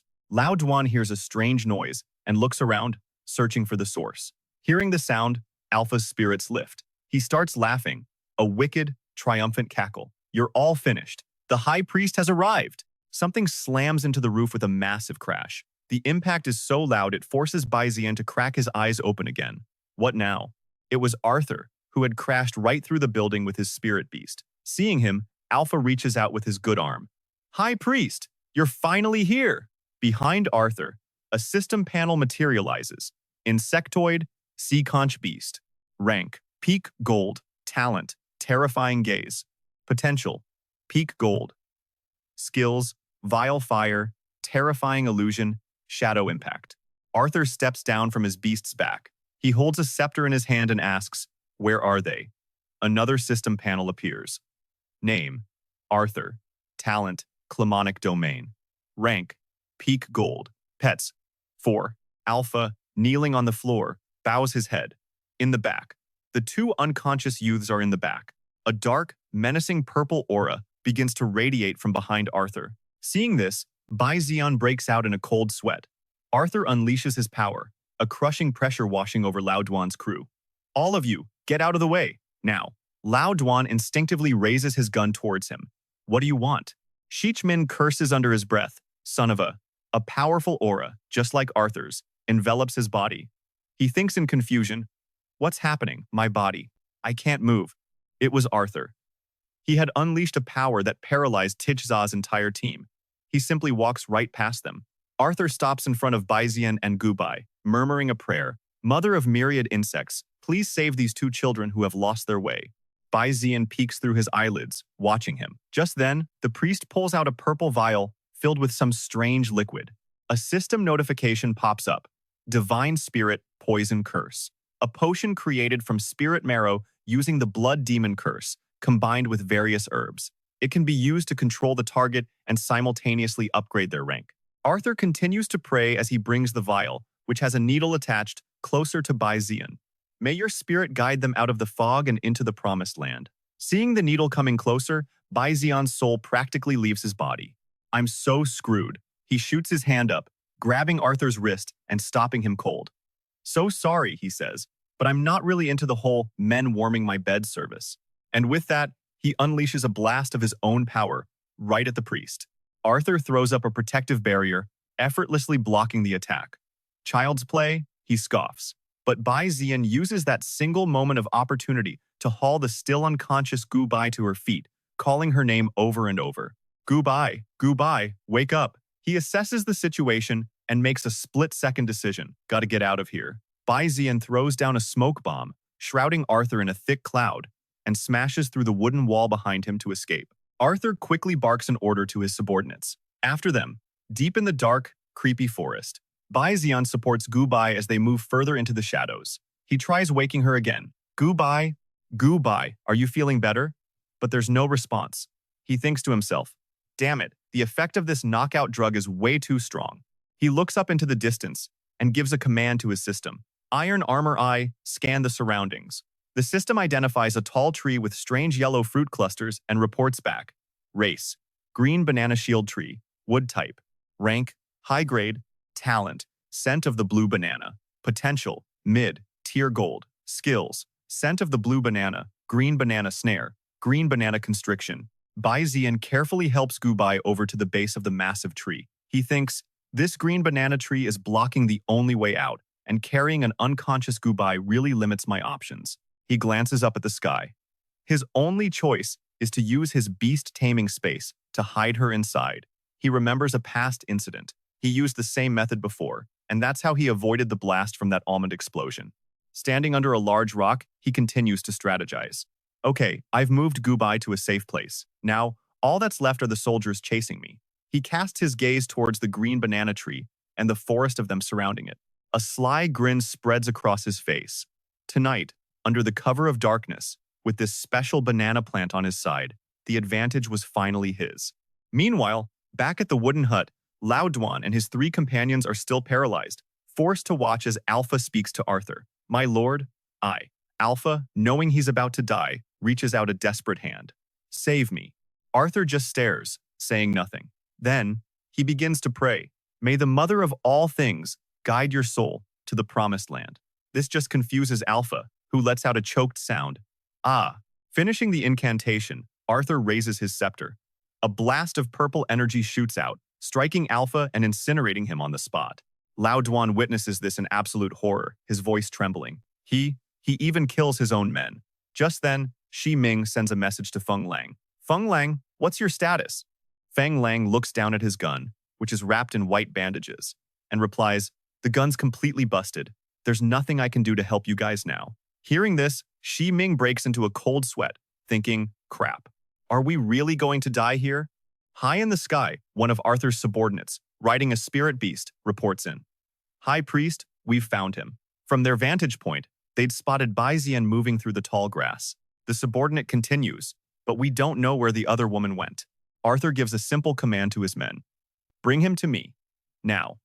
The riders and their spirit beasts dive down, chasing after Bai Zi'an. Bai Zi'an glances back as he runs, a thrilled smile on his face. They took the bait. A spirit beast swipes at him with its sharp claws, but he throws up a defensive barrier just in time. Suddenly, out of nowhere, massive vines erupt from the ground, wrapping around the spirit beast. Then they shoot out towards the cult members, shocking them. What? Vines? One of them finally realizes the horrifying truth. It's a wood-type spirit beast. Before they can even react, the green banana plant's vines swallow them whole. Seeing this, Bai Zi'an thinks smugly, just as I planned. The carnivorous plant will only attack creatures that invade its territory. Their spirit beasts are huge, he muses, so all I had to do was stand at the very edge of its domain. The plant was bound to see them as the enemy. And once the plant identifies something as an enemy, it unleashes its most terrifying form to punish them. The system announces the green banana plant has reached its perfect form. It morphs into a humanoid shape, grabs 2 of the men, and begins absorbing their spiritual power. It drains them until there's nothing left but white skeletons. Deep inside the plant, its fruit is developing rapidly. The system displays green banana, silver-grade material, contains abundant life energy, can be used to heal any wound. Bai Zi'an immediately sees the potential. With that much life energy, it could replace one of the ingredients for the life potion. He instantly throws a blast of water magic, severing a bunch of the fruit from its stem. Bai Zi'an quickly snatches it, taking a deep whiff. So fragrant, this smell is dangerously addictive. He glances at the carnivorous plant, considering the situation. It doesn't seem to have noticed. Is it too focused on absorbing their power? A grin spreads across his face as he turns to bolt. Well then, don't mind if I do. But as he takes a step, his foot lands squarely on a slug. He loses his footing and slips. He tumbles backward, right back over the border into the plant's territory, and looks at the slimy thing on him. Slugs again? Seriously, what is it with me and slugs? Behind him, a ferocious face with glowing green eyes materializes from the plant. It slowly gets closer, sending a chill down his spine. Bai Zi'an turns and lets out a yelp, thinking to himself, okay, maybe I pushed my luck a little too far. Elsewhere, in a forest of towering trees, white birds circle in the vast night sky. Arthur raises a hand to contact his men. What's the situation? All he hears from the other end is a sharp static sound before it cuts out. He stands stunned for a moment, then raises his hand again. All right, Almighty Lord, we need more manpower. He glances at the pair of glasses left behind where Alpha was burned to a crisp, muttering, Alpha, your spirit will become a part of our great Lord Xiao Bai. With that, he swings his scepter, summoning a purple flame in his left hand.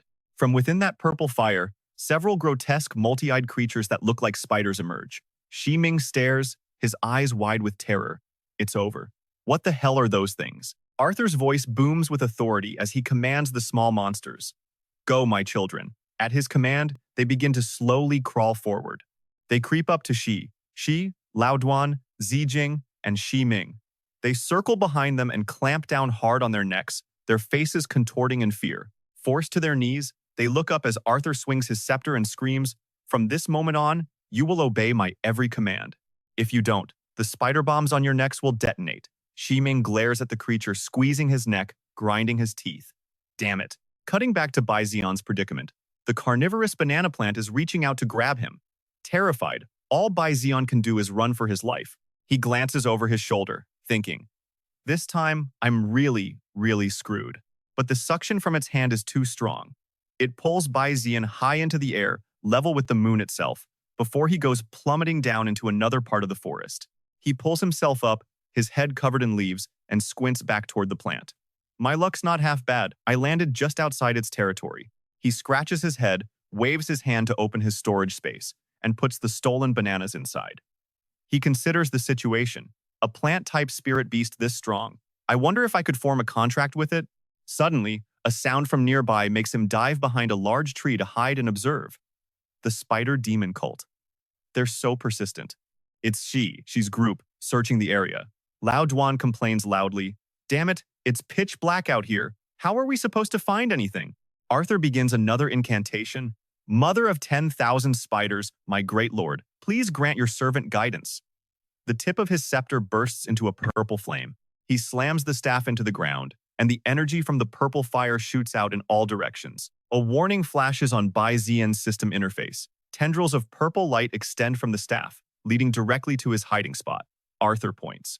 Over there, Bai Zi'an is confused when he sees Ji Ming's group following Arthur. Why are the adventurers working with the spider demon cult?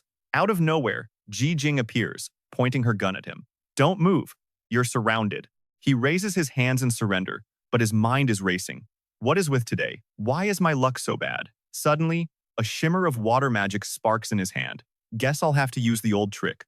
He flicks his wrist, shooting a cloud of white smoke towards Ji Jing, thinking, how many times have I done this today? He uses the opportunity to leap into the trees and escape. As the smoke clears, Lao Duan rushes over to Zijing. Zijing, are you all right? Zijing squints in the direction Bai Zi'an fled. I'm fine, she tells Lao Duan, but I let the kid get away. Seeing this, Arthur bellows in rage. What are you standing around for? Go after him. Shiming finally snaps, pointing a finger at Arthur. In case you haven't noticed, besides you and me, no one else here is a beast tamer. There's no way a normal person can keep up with a beast tamer. Arthur calmly replies. Do I need to remind you about the spider bombs on your necks? Hearing that, they fall silent, annoyed, but helpless. Arthur presses his advantage. What right do you have to negotiate with me? Shiming seethes with anger. He thinks I don't even have the right. Just then, Feng Lang's voice comes through their communication link. Shiming, is everyone okay? Shiming immediately replies. Feng Lang, we're fine. Except we've got bombs strapped to our necks. Hiding in the bushes near Arthur's group, Feng Lang grips his gun, carefully observing the scene as he asks, I'm close to your position now. I can help people. But Sichmin grabs him, explaining the situation. Hold on, we still don't even know how these bombs work. Then we save the infected first. Understanding, Feng Lang glares toward Arthur's group and agrees. Got it. Meanwhile, deep in the forest, Bai Zi'an clutches his wrist in agony, strange red tentacles wrapping tightly around his arm. Staring at the thorny red growths, he thinks, it's happening again. A system window flashes before his eyes. Warning. Source has been damaged. Spirit power recovery was failing, and his limit had just been slashed in half. He forces the red tentacles to vanish with sheer willpower, staggering to his feet. He could tell his situation was not looking good at all. He'd used way too much spirit power just now. There was no telling how much he had left. The system suddenly starts blaring alerts. Warning, warning, causing him to mutter under his breath. Will you just shut up? Just then, Lao Duan and Sichmin approach, followed by their ugly, one-eyed monkey beast. Lao Duan shouts, making sure Bai Zi'an can hear him. Hey, bronze rank kid, get out here, now. Suddenly, the system pops up again. Name, Sichmin, talent, strength enhancement, rank, 3-star intermediate. His pet beast, a red fire ape, a lightning fire mutation with medium-tier electric armor. Peeking from behind a tree, Bai Zi'an carefully observes the group. He notices something latched onto the back of Sichmin's neck. What is that thing on their necks? The system explains in one chilling line, spider bomb. And just like that, Bai Zi'an understood. They were being forced to do this. He summons his bird, Yiya, which lands on his arm. He leans in and whispers his command. Yiya, it's all up to you, but don't kill them. I need to negotiate with them. In response, Yiya arrogantly smacks Bai Zi'an in the face with its wing.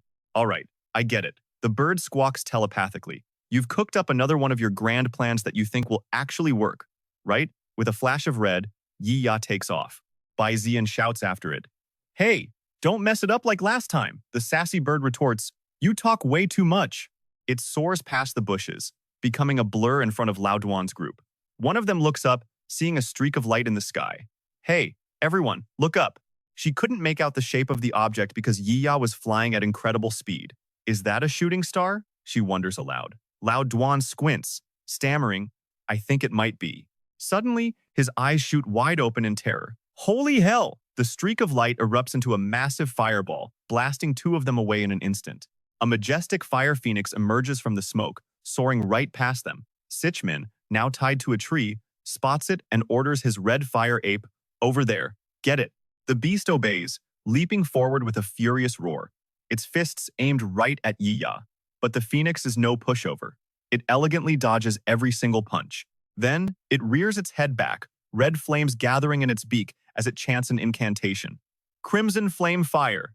With that, it spreads its wings, hovering over the beast below. A torrent of fire erupts from its body, engulfing the one-eyed monkey and making it howl in agony. The beast is slammed face first into the dirt, defeated. Sichmin, who has now broken free, thinks in pure shock. Damn it. I never expected that worthless brat's spirit beast to be so powerful. Sichmin cautiously hides behind a bush, glancing at a cloaked figure with a helmet in the distance. Looks like that one isn't going to get involved, he speculates, watching the giant monkey beast get torched. Just then, Lao Duan raises a gun and opens fire, spraying a volley of bullets. But Yiya is a master of the skies, weaving and diving to dodge every single shot. Not even bullets can hit it. Lao Duan roars in frustration. The phoenix suddenly folds its wings and dives straight toward him. It unleashes a wave of firepower, sending Lao Duan flying backward. In his shock, he hits the ground hard, his head smacking against the earth. With the attack over, Yiya reverts to its normal form and lands on Bai Zi'an's shoulder. Just as he looks over at the fallen enemy, the enraged monkey beast suddenly charges, its giant fist aimed right at him. Bai Zi'an panics, throwing a hand up to stop it. Wait, we can negotiate. The beast attacks anyway, forcing him to create a defensive shield. The creature's strength is immense, knocking the protective sphere and Bai Zi'an inside it crashing into a tree. That's when Sichmin finally speaks. But we have nothing to negotiate with you. In the middle of the forest, one in red and one in green stand facing each other. However, Sichmin adds, his tone a mix of a plea and a command. I do have a request. For certain reasons, I absolutely have to take you with me.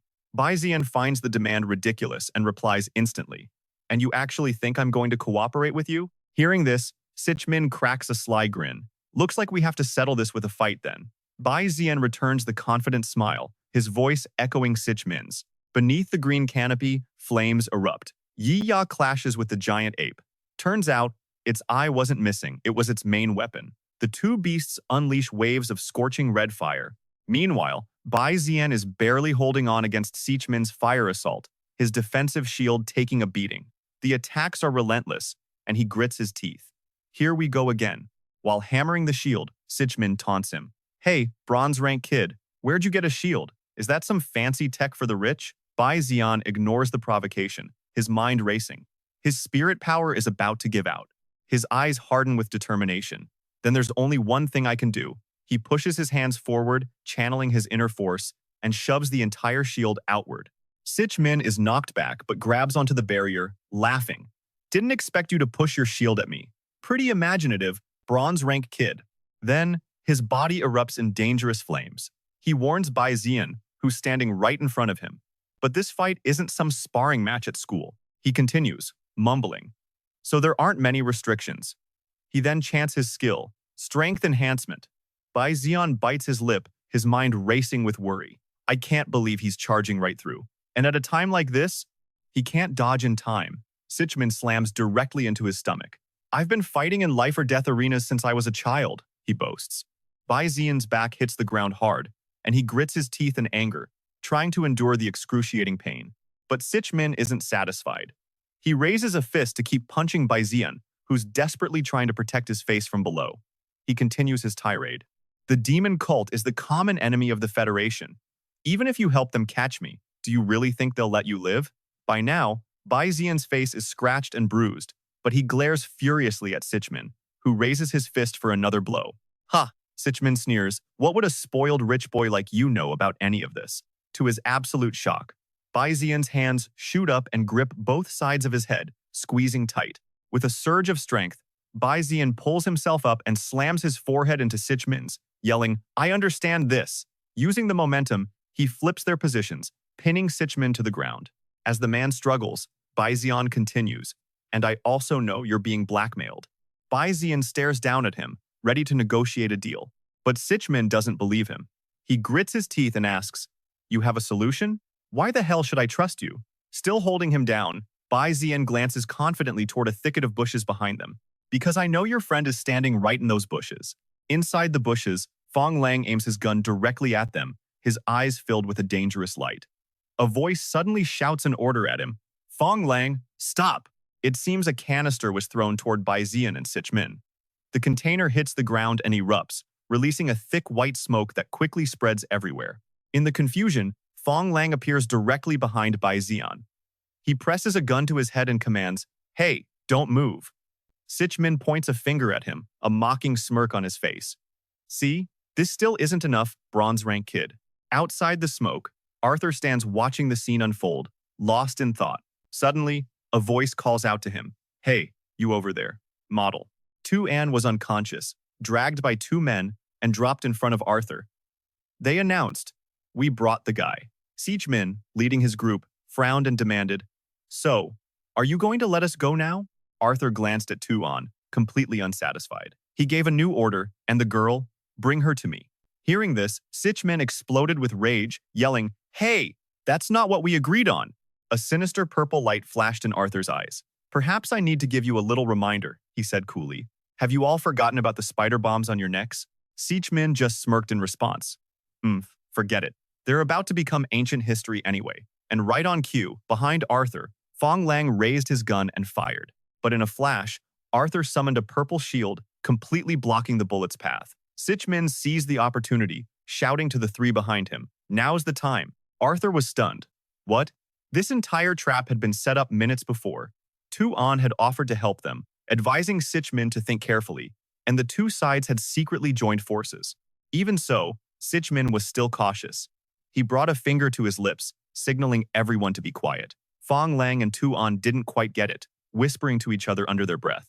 The boss isn't sure if that guy has some kind of eavesdropping ability, so we have to keep our voices down. Tu-An glanced over, finally understanding their caution. It all clicked. So that's why we used the smoke bomb to block the vision of the demon spider cult. I get it now. Then, he put his hands on his hips and laughed out loud, much to Fong Lang's terror. Relax, I already investigated the demon spider cult. They have no way to eavesdrop on us. They're just your average, run-of-the-mill spirit beasts. If they could, why would I be talking this loudly? Hearing that, Sichmin cut straight to the point. Then tell us your plan. And with that, the scene shifts back to the present. Loudwarn has Arthur locked in a tight hold. He's recalling the plan Tu-An laid out. First off, the IQ of those spider bombs on your necks is incredibly low. They can only take orders from the scepter in his hand. So, our first job is to control his movements so he can't use that thing. Just as Tu-An predicted, Arthur tried to jam the scepter into Loudwarn's thigh. The plan continued in his mind. Once we do that, all we need to do is destroy the scepter, and we'll be free. At that exact moment, Thixa leaped forward, her claws aimed directly at the weapon. It was going exactly as planned. But Tu-An had warned, he's a gold-rank beastmaster, so he'll definitely fight back. Arthur struggled, and a twisted purple aura exploded from his body. The violet flame blasted Loudwarn backward. Arthur was free, and now they needed a backup plan. He let out a furious roar. You insolent fools! He grabbed Thixa by the throat, lifting her effortlessly into the air. She grimaced, struggling to break free, before Arthur hurled her away with brutal force. He snarled, it seems I've been far too merciful with all of you. Thixa crashed right into Tu-An. He gritted his teeth, fighting through the pain, and prepared for the next phase of the plan now that Arthur had broken free. As for Arthur, he raised his scepter, which was now pulsing with an intense purple light. Time to accept your punishment, he declared. In the plan they had discussed, his next move was obvious. He was going to detonate the spider bombs. Sichmin shot a nervous glance at the red spider clinging to the back of his neck. Loudwarn was shocked as the spider's claws began to grow, But the command to detonate is slow, Tuan had explained, so it won't explode instantly. Thixa checked her neck, monitoring the spiders. And this was at the moment he was most vulnerable. As planned, Tukin would attack from behind with her dagger. Meanwhile, Arthur was busy muttering to himself, "Oh Lord, please cleanse them of their sins." But it was like he had eyes in the back of his head. Somehow, Arthur knew their intentions. He spun around and grabbed Tukin by the neck, her face a mask of pure shock. Tukin gritted her teeth as she looked down. Arthur just shook his head and said, "It's useless." But the plan wasn't over yet. A small smile appeared on her lips as she draped her arm over his.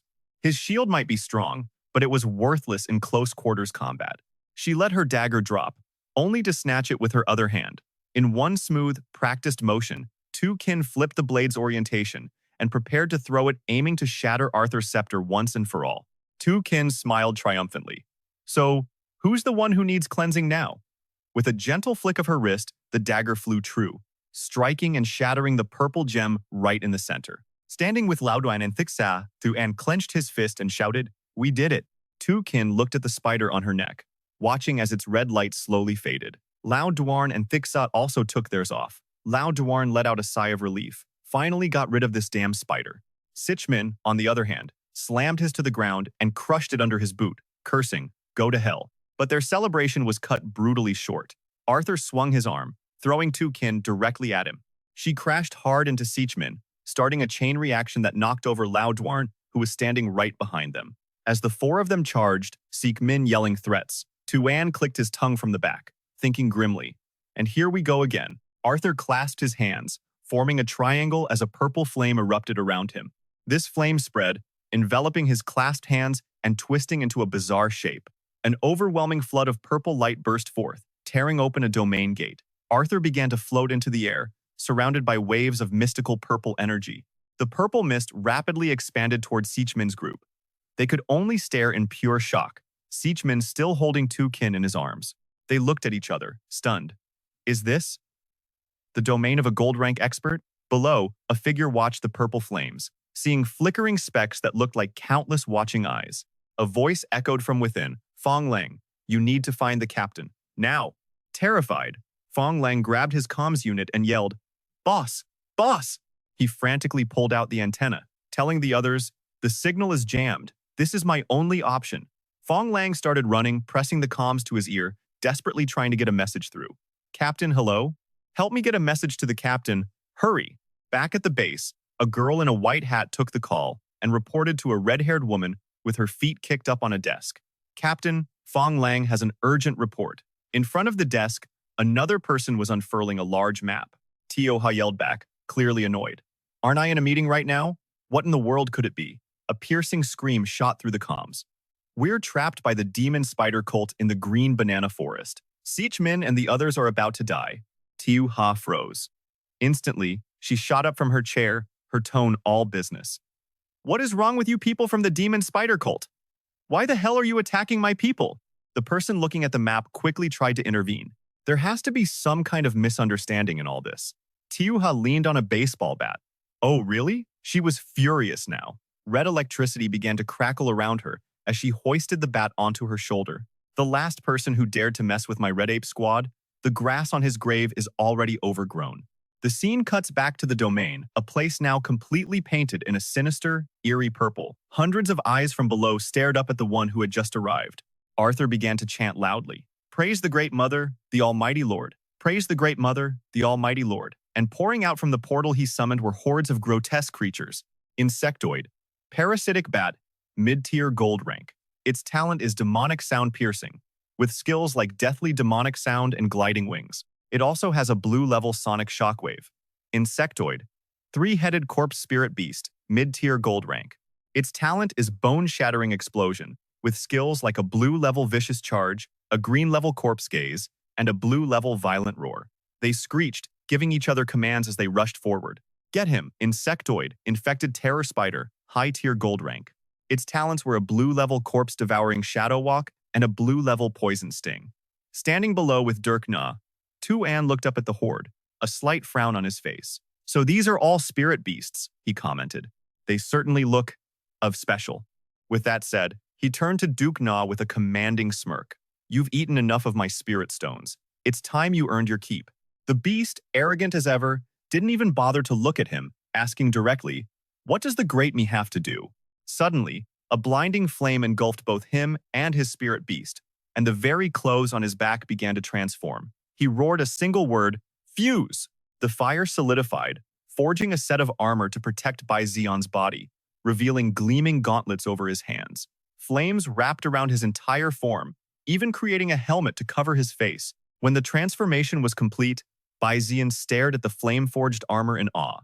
"Even my attribute changed to fire," he marveled. "This way, my original weakness won't affect me anymore. This fusion talent is absolutely incredible."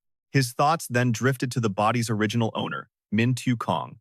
It was infuriating to think that guy had such an amazing talent and never knew how to use it. A voice dripped with contempt, "Still just a rookie." Bai Zi'an didn't waste his breath responding. But then, a terrifying flash of light and a voice from directly behind him made him whip around in shock. Bai Zi'an froze for a split second. "What? My body?" In a moment of carelessness, he'd been ambushed from behind, completely bound. No matter how hard Bai Zi'an struggled, his body wouldn't move an inch. 1,000 eyes blinked open, covering Bai Zi'an's entire body. Even Arthur was stunned for a moment, thinking to himself, "What in the world is that?" The grotesque eyes opened wider, and not even Arthur knew what this freakish thing was. What the hell was going on? In that moment, Bai Zi'an shattered his bonds. Even he was shocked by his own power. He'd actually broken free. That feeling of fear? Yeah, it was an ugly one. He looked down at the monstrous creature and noticed it writhing in agony. "It looks like they're afraid of something," he mused. Just then, Arthur suddenly yelled, "Darkness impact!" Bai Zi'an didn't hesitate to counter. Smoky flame impact. 2 beams of light, one red and one purple, smashed into each other, neither giving an inch. Bai Zi'an said confidently, "That was just me getting used to this body. Now, I'm about to put you in your place." Hearing this, Arthur refused to back down. "Don't get too arrogant, kid." The people outside the battle could only watch the two powerhouses clash in awe. This is truly a fight between gods, and we mortals are just caught in the crossfire.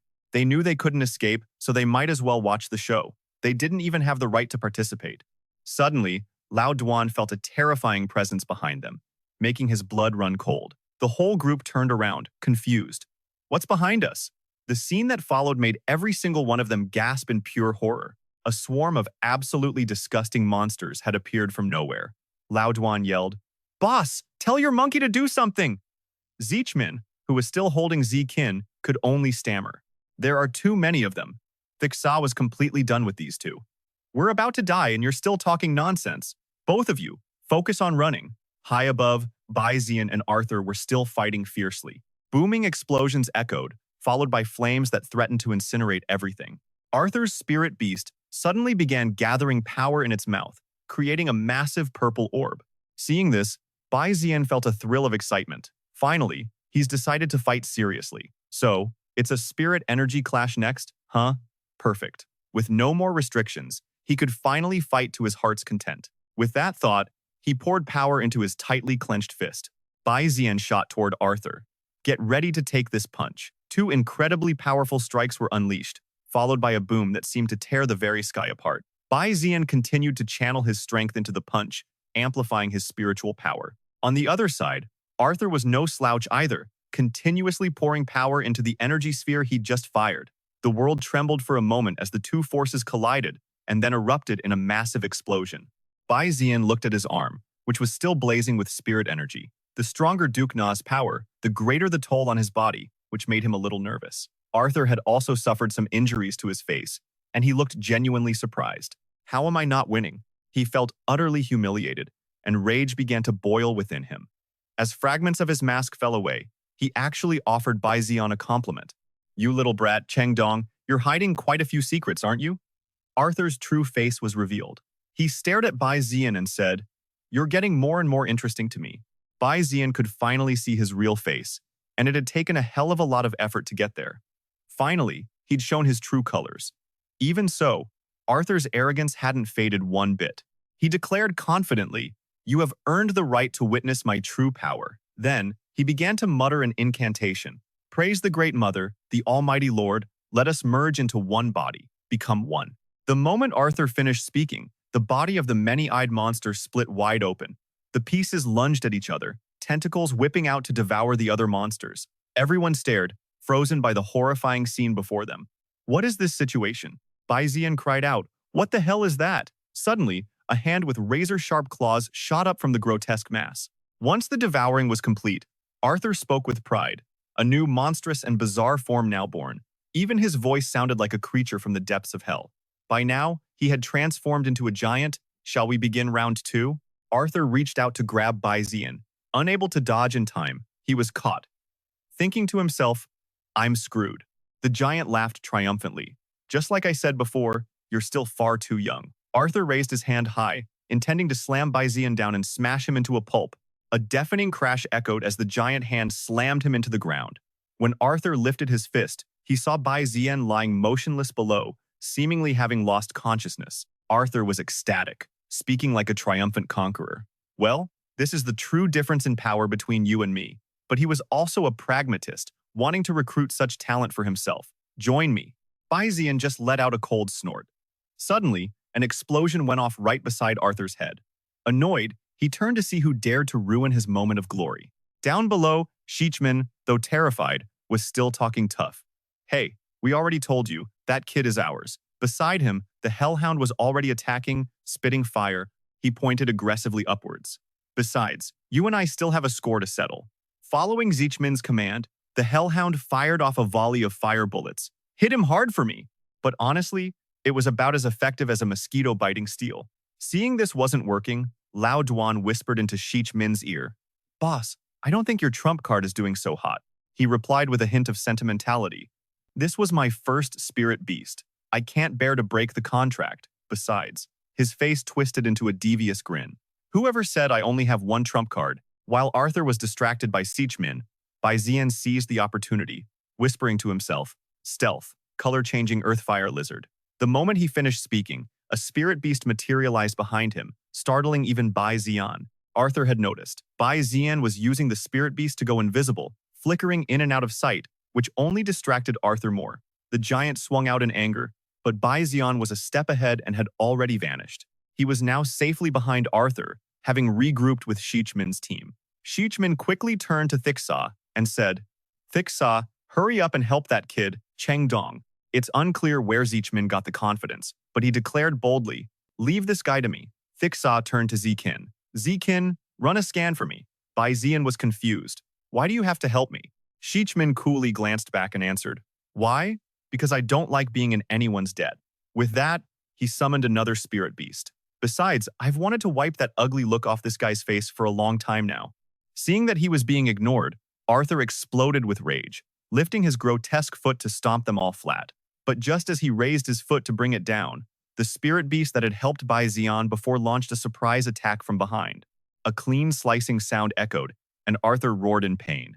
Zikin looked at the scan results, her voice full of disbelief. Strange. How can his body even become like this?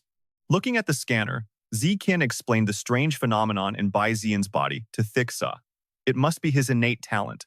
It allows him to fuse with his spirit beast, but his current state is incomplete. Simply put, the connection isn't smooth yet.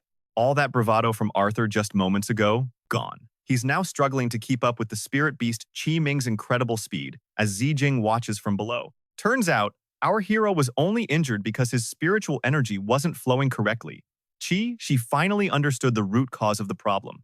All they had to do was unblock his energy flow, and everything would be fine. With a wicked grin, she showed off her razor-sharp claws. So, shall we begin the surgery? Right beside her, Zijing wore an equally sinister look.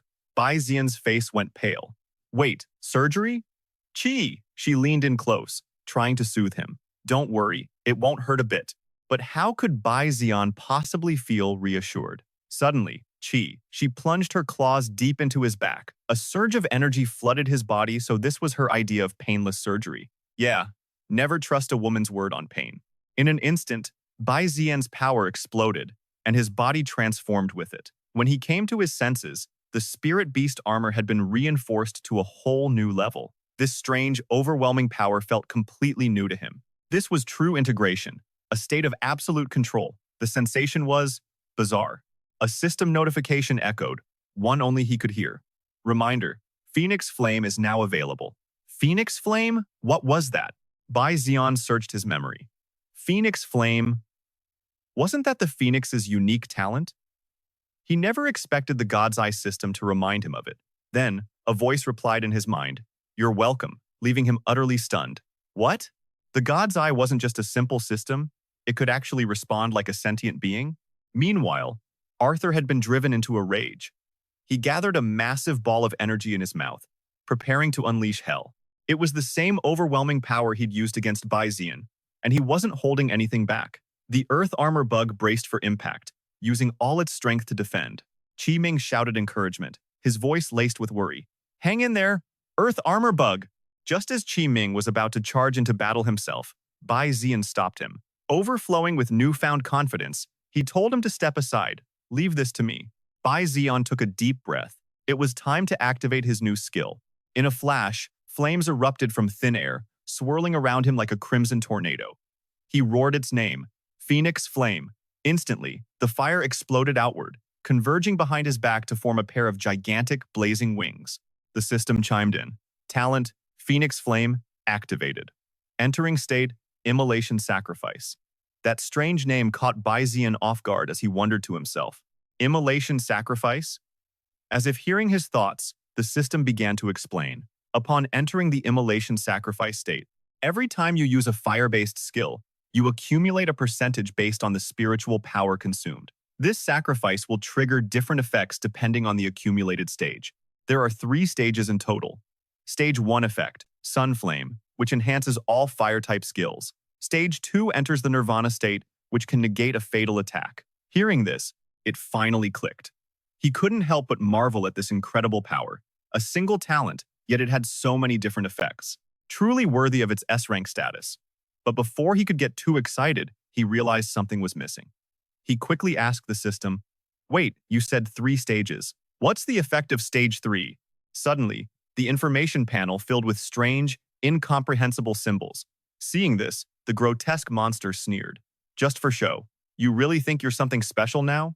Without waiting for a reply, he launched his attack. Shadowthorn, Blazing Charge. Out of nowhere, dozens of transparent arrows, like pure ice, materialized in the air. They all locked onto Bai Zi'an, leaving him absolutely no room to escape. Bai Zi'an didn't say a word. His body just vanished in a blur. In a split second, he weaved through the impossibly narrow gaps between the storm of arrows. His entire being now resembled a blazing phoenix as he soared high above his enemy, aiming for a counterattack. Without hesitation, Bai Zi'an plummeted down like a meteor, channeling all his power into a single punch aimed straight at the monster. As he struck, he activated his skill, Scorching Swallow Impact. The system flashed. Sacrifice charge progress at 73%. The powerful fist slammed into the monster's face, snapping its head back. Not giving it a single moment to recover, Bai Zi'an pressed his attack again, locking onto his target and preparing to unleash another wave of firepower. Bai Zi'an yelled, activating Setting Sun Karma Fire. A brilliant beam of crimson flame shot straight at the monster's face, catching it completely off guard. At the same time, the info panel updated Sacrifice Charge Progress 100%. Stage 1 effect, Sun Flame, has been activated. Bai Zi'an clenched his fist, feeling the surge of new power. The skills are enhanced, and even their names have changed. A series of notifications listed his newly acquired abilities: Sunflame Scorching Swallow Impact, Sunflame Setting, Sun Karma Fire, Sunflame Blazing Charge, and Sunflame Nuclear Ray. The monster finally regained its senses, clutching its head and grinding its teeth. "Damn it, I really underestimated you." A mysterious purple light began to gather in the center of the monster's body, preparing for a devastating attack. But contrary to what the monster expected, Bai Zi'an showed no surprise or hesitation. He shot forward at full speed, closing the distance in an instant. With a single wave of his hand, he completely extinguished the purple light. He roared, "Shut your mouth!" Then, Bai Zi'an leaped back, creating a safe distance while the creature staggered, still trying to process what just happened. Giving the monster no chance to recover, Bai Zi'an quickly launched his next attack. In a flash, he concentrated all his power into his right hand. The flames around him blazed even more intensely, condensing into a radiant orb of fire. He snarled, "Your reign of terror ends here." As the fireball flew, it unleashed a blinding red light that illuminated the entire area before slamming into the monster's enormous body. Instantly, The power from the fireball didn't just set the monster ablaze, it caused it to detonate like a bomb. Its entire body was incinerated, melting into a pool of disgusting, viscous fluid. The explosion was more than just a sound. It was a tremor that shook the entire forest. Even the combat helicopter circling overhead didn't dare get any closer. Qi Xiaohe opened the helicopter door, observing the aftermath and assessing the battle. A new powerhouse has come to Qingxiao Town. That level of destruction looks like it's diamond rank. How did that kid Qi Ming? She waited until the chaos subsided. The helicopter slowly descended. Qi Xiaohe and another person stepped out, calmly approaching a figure in the distance. The man immediately shouted, "Captain!" She gave the order. "Report. What the hell happened? Where is Qi Ming?" Her subordinate quickly began to explain. "A lot has happened, ma'am. We ran into a psycho from the demon spider cult. Qi Ming and his team are trapped in the forest on the other side." Hearing this, she glanced towards the epicenter of the battle, her voice filled with speculation. The site of the explosion was now a desolate wasteland. A huge section of the forest was gone, smoke still rising, and the ground was torn apart with massive cracks. Just then, Qi Ming and the others arrived to survey the scene. He let out a sigh, completely in awe. "I can't believe it. I've witnessed a sight like this twice in a single day." And then, as the smoke finally began to clear, a figure emerged. Seeing him, Xichmin and Lao Duan roared in unison, "It's that kid, Cheng Tong!" They rushed over immediately, asking if he was okay. Bai Zi'an turned around, looking completely dazed, with no idea what just happened. "What's going on?" he thought in a panic. Right then, a system notification flashed up, a warning for overdosing. The side effects were brutal. High blood pressure causing bleeding, dizziness, and total loss of strength in his limbs. Bai Lin clutched his stomach, glaring accusingly at Dixa. "Doctor," he grumbled, "why didn't you mention the side effects sooner?" She looked tense, her eyes darting away from his question. But before anything else could be said, while the dust was still settling and the ground still radiated heat from their insane battle, something changed. Green roots began erupting from the cracks in the earth. They shot out, twisting and wrapping around the group as if to crush them. The team yelled out in shock. Again, instantly, they were on high alert, eyes scanning the chaotic scene. Xichmin immediately went on the defensive, barking orders. "We're screwed. It's the ruler of the Jade Forest. Lao Duan, you take the Cheng Tong kid. We're retreating now." As he spoke, he unleashed a wave of fire, incinerating the roots to clear a path. While fighting, he couldn't help but complain. "It's always one thing after another." Then he turned, blaming Bai Zi'an. "Hey, Cheng Tong kid, are you some kind of walking disaster?" By now, Bai Zi'an and Lao Duan were completely encased by massive roots, squeezing the air right out of them. They were starting to suffocate. He managed to shout back, "How is this my fault? I basically just saved you guys." Tukin and Thicksaw weren't doing any better. More and more roots kept sprouting up, impossible to destroy them all. Tukin had to pull out her gun just to keep them at bay. She screamed in frustration, "If things get any worse, just leave the kid behind." Finally, the roots had pushed them all together into one tight spot. But they weren't done. They wanted more, and so they grew, more and more of them. The roots snaked closer until someone cried out in despair, "Forget it, we're all going down here." The dark tendrils didn't just bind them. They started weaving together, merging into the trunk of a colossal tree. Bai Zi'an and the others were trapped, completely helpless inside. From the main trunk, massive blocks of wood began to split off, twisting and shaping themselves, slowly forming arms and legs like a giant person. And finally, its face took shape, a grotesque, distorted face. Its eyes glowed with an eerie light, and a set of razor-sharp teeth were revealed in its monstrous grin. The system immediately identified the beast, ruler of the Jade Forest. The team inside was so exhausted they didn't even bother to struggle anymore. Xichmin just sighed. "Looks like we're trapped inside the ruler of the Jade Forest's body." He then turned to Tukin, hoping for some good news. "Tukin, what's the signal status?" She glanced at her device and quickly replied, "Still no way to contact Feng Lang." She stood up, scanning their wooden prison and measuring the oxygen levels before giving everyone the bad news. "And on top of that, this place is completely sealed. The oxygen in here will last us about 30 more minutes." Hearing that, Xichmin slammed his fist against the woody wall in a fit of rage, desperate for a way out. He gritted his teeth, his face a mask of guilt as he said in a defeated voice, "I'm so useless. I always lead my comrades into a dead end." Seeing Xichmin losing it, Bai Zi'an spoke up, knowing a gentle approach wouldn't work. "You should probably save your energy. The more you freak out, the faster the oxygen will run out." Min did not appreciate the advice. He whipped around and yelled, "What does a brat like you know?" But despite the harsh tone, Bai Zi'an remained calm. "You're their leader," he continued. "Look at you, all defeated like this. Have you ever considered how the people who trust you feel right now?" His words hit home, leaving Min speechless. Bai Zi'an then reminded him of his own words. "You've said it yourself before. You guys have been through the most dangerous, brutal situations. Times like this are exactly when you need to be calm." As he spoke, he wiped the blood from his own face, his gaze firm and unwavering.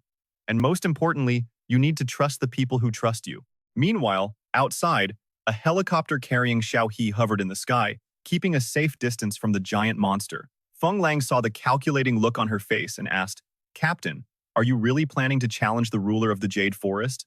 She shot back at him. "What's with that tone? Don't you have any faith in my abilities?" After carefully assessing the situation, Xiao He explained, "We still don't know where Min and the others are. The most recent clue pointed right here. If we want to rescue them, this thing is a massive obstacle. We have no choice but to fight." Suddenly, the communicator crackled to life, cutting them off. "Feng Lang, we're inside the ruler of the Jade Forest." That was all the confirmation she needed. She shot to her feet, battle ready. Perfect timing. All I have to do is tear it open. Without another word, Xiao He began her summoning. "Attendant spirit." The spirit materialized, shrinking down and wrapping itself around her iron staff, instantly engulfing the ordinary weapon in a blazing crimson inferno. With that, she leaped from the helicopter without a shred of hesitation, hurtling straight towards the ruler of the Jade Forest. The creature seemed to sense her presence, immediately going on guard. And then, a figure blurred across the roots, connecting its body, moving like a phantom, closing the distance in an instant. In a flash, Xiao He was right in its face. Her expression was pure battle lust as she swung the iron staff and roared, "Crimson Tyrant, taste this!" She raised the staff high above her head and brought it down with all her might, smashing it directly onto the creature's head. The force was so immense, it split the monster's head in two on the spot. But she didn't stop there. She followed through with the downward slice, continuing to split the massive wooden body clean in half. Inside, Min and the others suddenly saw a flash of red lightning strike from above, startling them. Recognizing the familiar sign, Min said with dawning hope, "Red lightning. Could it be?" Suddenly, Xiao He appeared, and he screamed with pure joy. "Sis!" But unlike her brother's ecstatic reaction, she just calmly said, "Oh, look, it's my worthless little brother." Ignoring her cold attitude, he rushed toward her with tears streaming down his face, crying, "Sis!" Seeing her brother's over-the-top reaction, a vein popped on her forehead. Utterly exasperated, all she could manage was a frustrated th. Still, Min ran towards her, arms wide open for a hug. But just as he got close, she swung her fist right into his head, stopping his weird advance cold. A massive lump instantly formed on Min's head. Only then did Xiao He's anger subside a bit, though she still scolded him. "How old are you? Still crying for your big sister? Aren't you embarrassed? Is this all you've got, you little punk?" Everyone else just stood there awkwardly, not knowing what to do. Bai Zi'an leaned over to Lao Duan and whispered, "Is your leader always like this?" Lao Duan could only give a helpless shrug in response. "Yeah, we're used to it." After the little spectacle, Xiao He got serious. "All right, everyone, this is our chance to get out. Let's move. The ruler of the Jade Forest recovers fast, so we need to be quick." She yelled up to the helicopter, "Feng Lang, pull us up." He replied respectfully, "Yes, ma'am." With that, he hit the switch to winch them to safety. Noticing the number of people, he called down, "Is that everyone?" Lao Duan, who was climbing up last, answered, "The captain is still behind us." Just then, Xiao He caught up. As she climbed, she kept an eye on the monster below. Its body was already starting to regenerate. She yelled up a final warning. The forest lord, Vu Lam Chi Chu, was just about to regenerate, but just as she spoke, with terrifying speed, the beast was reborn before her very eyes.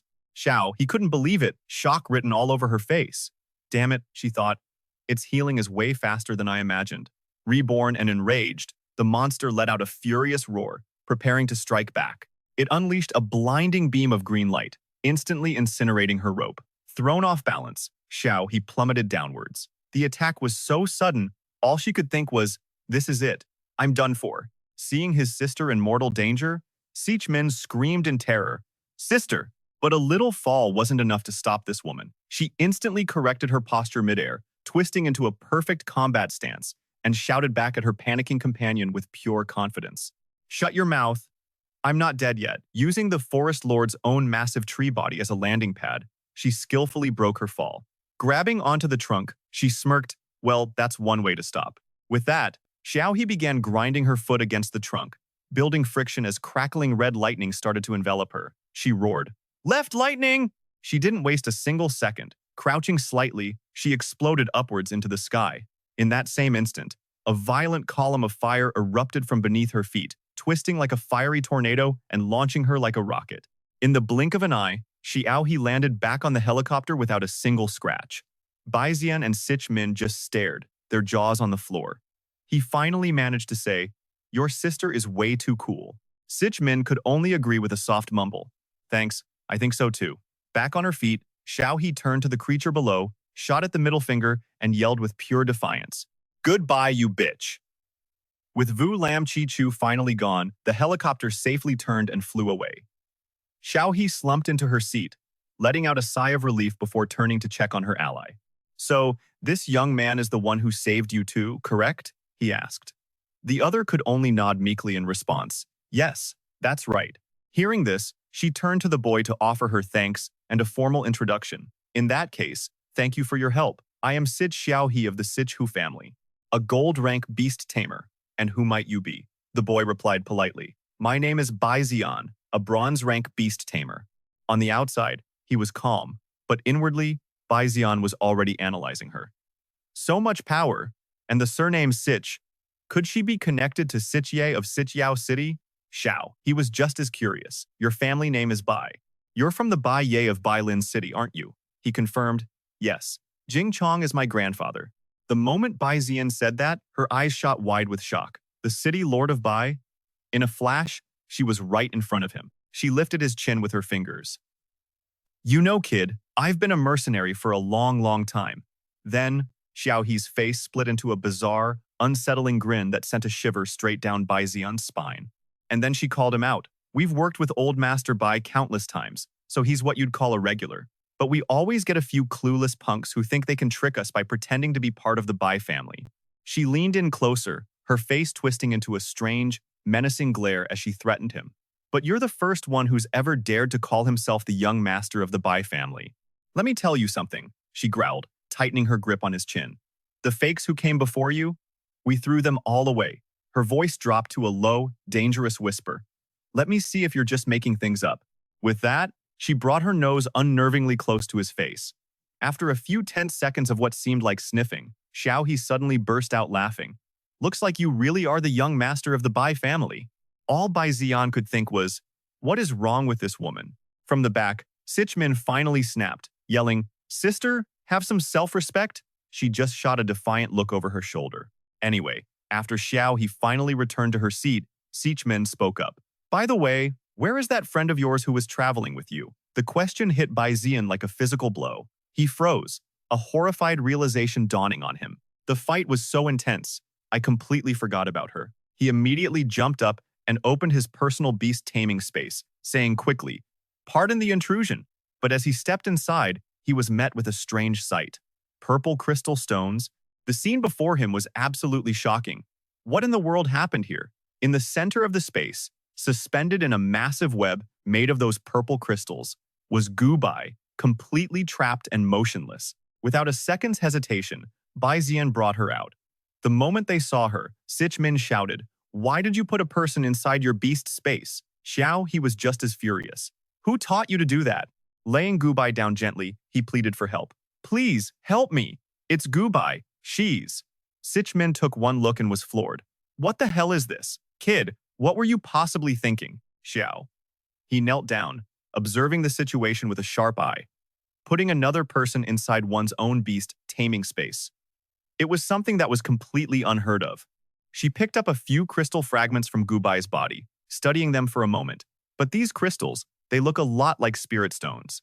I suspect this is some kind of self-defense mechanism. It's possible the spiritual power in your beast space was so strong that it triggered this reaction in her. Xiao, he stood and turned to another woman. "Tik Sa, what do you think? You're the only doctor here." Tik Sa considered it, then nodded in agreement. "I think that's a real possibility. But to be safe, we should still run a full examination. Problem is, we don't have the right equipment for that kind of test right now. Hearing that, he made an instant decision. Then we're heading back to Shaolin Town first. Meanwhile, in a completely different place, a meeting room floated silently in the middle of a tranquil lake, shrouded in a thin, mystical purple mist. At the center of the room stood a woman whose stern presence made the very air feel heavy. 5 other figures stood around her, forming a perfect circle. After a long silence, a calm female voice finally cut through. I've called you here today for 2 reasons. The speaker was the High Priestess, Solaris, and her powerful aura instantly made the room go rigid. No one dared to breathe as her voice continued to echo, cold and clear. First, Priest Arthur has been confirmed dead. The incident occurred in Shaolin Town, located between Bailin City and Jimu City. She continued, I want to hear your thoughts on this. Lile, the second priest, was the first to speak. Her voice was low. Arthur was ranked 6th, but he was very close to reaching the diamond level. Then, the third priest, Diego Barrow, added, could one of the city lords have done it? The moment he asked, Solaris answered. Jing Chong was crippled in the last war. The only one with the power to defeat someone on the verge of diamond rank would be the city lord of Jimu City. A dark, male voice then chimed in from the shadows Mephisto, the 4th priest. It's also possible the Hidden Moon sect was behind this. After all, the Qingxiao forest is their territory. Beside him, the 5th priest, Asmodon, remained completely silent. Then, Solaris delivered her command, her voice utterly devoid of emotion. No matter who it was, we will make them pay a heavy price. Her eyes fell on one of them. Asmodan, you will handle this. Remember, your opponent is strong. Act with caution. Asmodan, who had been silent the whole time, finally bowed her head and gave a short reply. As you command. Solaris then changed the subject. Now for the second matter, which concerns the future of our entire clan. Recently, the stars have shifted strangely, and I have a very bad feeling. She paused for effect, then raised her voice. This is a sign that the Spider Queen is beginning to enter hibernation, and the sacred body is starting its moon concealment. Lile nodded, her voice turning somber. 25 spiritual calendars ago, after the Great Casamarda massacre, the Spider Queen's sacred body was left severely weakened. Now, it suddenly wishes to enter a deep sleep. Solaris agreed. I also find this strange. According to our ancient laws, the moon concealment should only occur once every 90 spiritual calendars. But it's not entirely without clues. Her voice echoed as a projection of 3 planets appeared in the air. This may be related to the Celestial Palace anomaly. Perhaps the Nian Hao is about to evolve, Solaris says, pausing for a moment before his voice turns colder. But regardless, this is about the survival of the Not Du Fai. We can't afford to be careless. Diego immediately speaks up. High Priest, the Yengu Alphai, will surely follow the signs to find the Nian Hao. Why don't we send our own people to follow them and stop them from receiving its blessing? A smile of approval touches Solaris's lips. Not a bad idea, but we must be careful. The Yenguiat Alphai is not to be underestimated. Diego replies with the utmost respect, yes, my lord. Rest assured, without the Nian Hao's blessing, their strength is nothing. In a mystical purple space, a low chant echoes through the room. Mother of all spiders, live forever. Mother of all spiders, live forever. A little later, after everyone has left, only 2 people remain. Diego breaks the silence, his tone half joking, half serious. All right then, it's just the 2 of us now, little Jie. Are you busy today? I mean, are you free right now? Asmodan coldly turns her head away, her voice completely flat. I'm busy. Besides, I have no interest in you. Diego scoffs. You've got me all wrong. I just have a little something I'd like to discuss with you. And another thing, he adds, when you speak to me using your mind, try not to look at me with such disdain. Asmodan doesn't answer, instead speaking to the monster at her side. Let's go, Xing Tian. Seeing this, Diego calls out, wait, hear me out. Also, how can I still hear you when you're talking to Xing Tian? Defeated, Diego sighs and changes his tone. Fine, I get it. The High Priest personally chose you for this mission. You must feel so honored, right? But have you ever stopped to think? Arthur was also on a mission from the High Priest, and that kid was famous for being impossible to kill. Hearing this, Asmodan freezes. His voice drops, becoming sharper. But because Arthur was like that, now there's not even a speck of dust left of him, and it's not like the High Priest is unaware of your true strength. Sending you now. That's no different from sending you to your death. Before he can finish, she cuts him off. her eyes turning glacial. Watch your words. Diego doesn't back down, simply brushing past her. If I were you, I'd never mistake this for the high priest's trust. After all, just as the old witch said herself, the stars are shifting and the world is falling into chaos. As he walks away, Asmodan asks, "Aren't you afraid I'll report all of this to the high priest?" But he isn't scared at all. Instead, he issues a warning. "I believe you're an intelligent person, not just a tool that only knows how to obey." Staring at the knife stuck in the ground at her feet, Asmodan falls silent. Then, just as dawn breaks, before the morning sun can chase away the mist, a frantic voice rips through the quiet. "Hurry! Get her to the emergency room!" Bai lies motionless on a stretcher, her face deathly pale, as she's rushed down the hall. The clattering of the gurney's wheels is deafening in the hospital corridor. Someone shouts, clearing a path as they run, "Quick, quick, everyone move!" As she's wheeled into the examination room, Bai Zi'an's anxious voice rings out. "What's the result?" Beside him, she explains softly. For now, her life signs are stable, so she's not in any immediate danger. But there's no telling when she'll wake up. Hearing this, he grows even more frantic, his eyes glued to Bai in the emergency room. His voice cracks. "But what do we do? How do we wake her up?" She stands to the side, a hint of helplessness in her voice. "Honestly, I don't know either. Her spirit veins are a complete mess right now. It's like two ropes have been tangled into an impossible knot. No one has ever tried to bring a human into their beast taming space before, let alone for this long." He tries to comfort him. "Young man, don't worry too much. She is a great doctor. If she says it's okay, then it probably isn't a life-threatening problem. Besides, I just met a friend who might be able to help." The moment she finishes, Bai Zi'an is on his feet. "Who is it?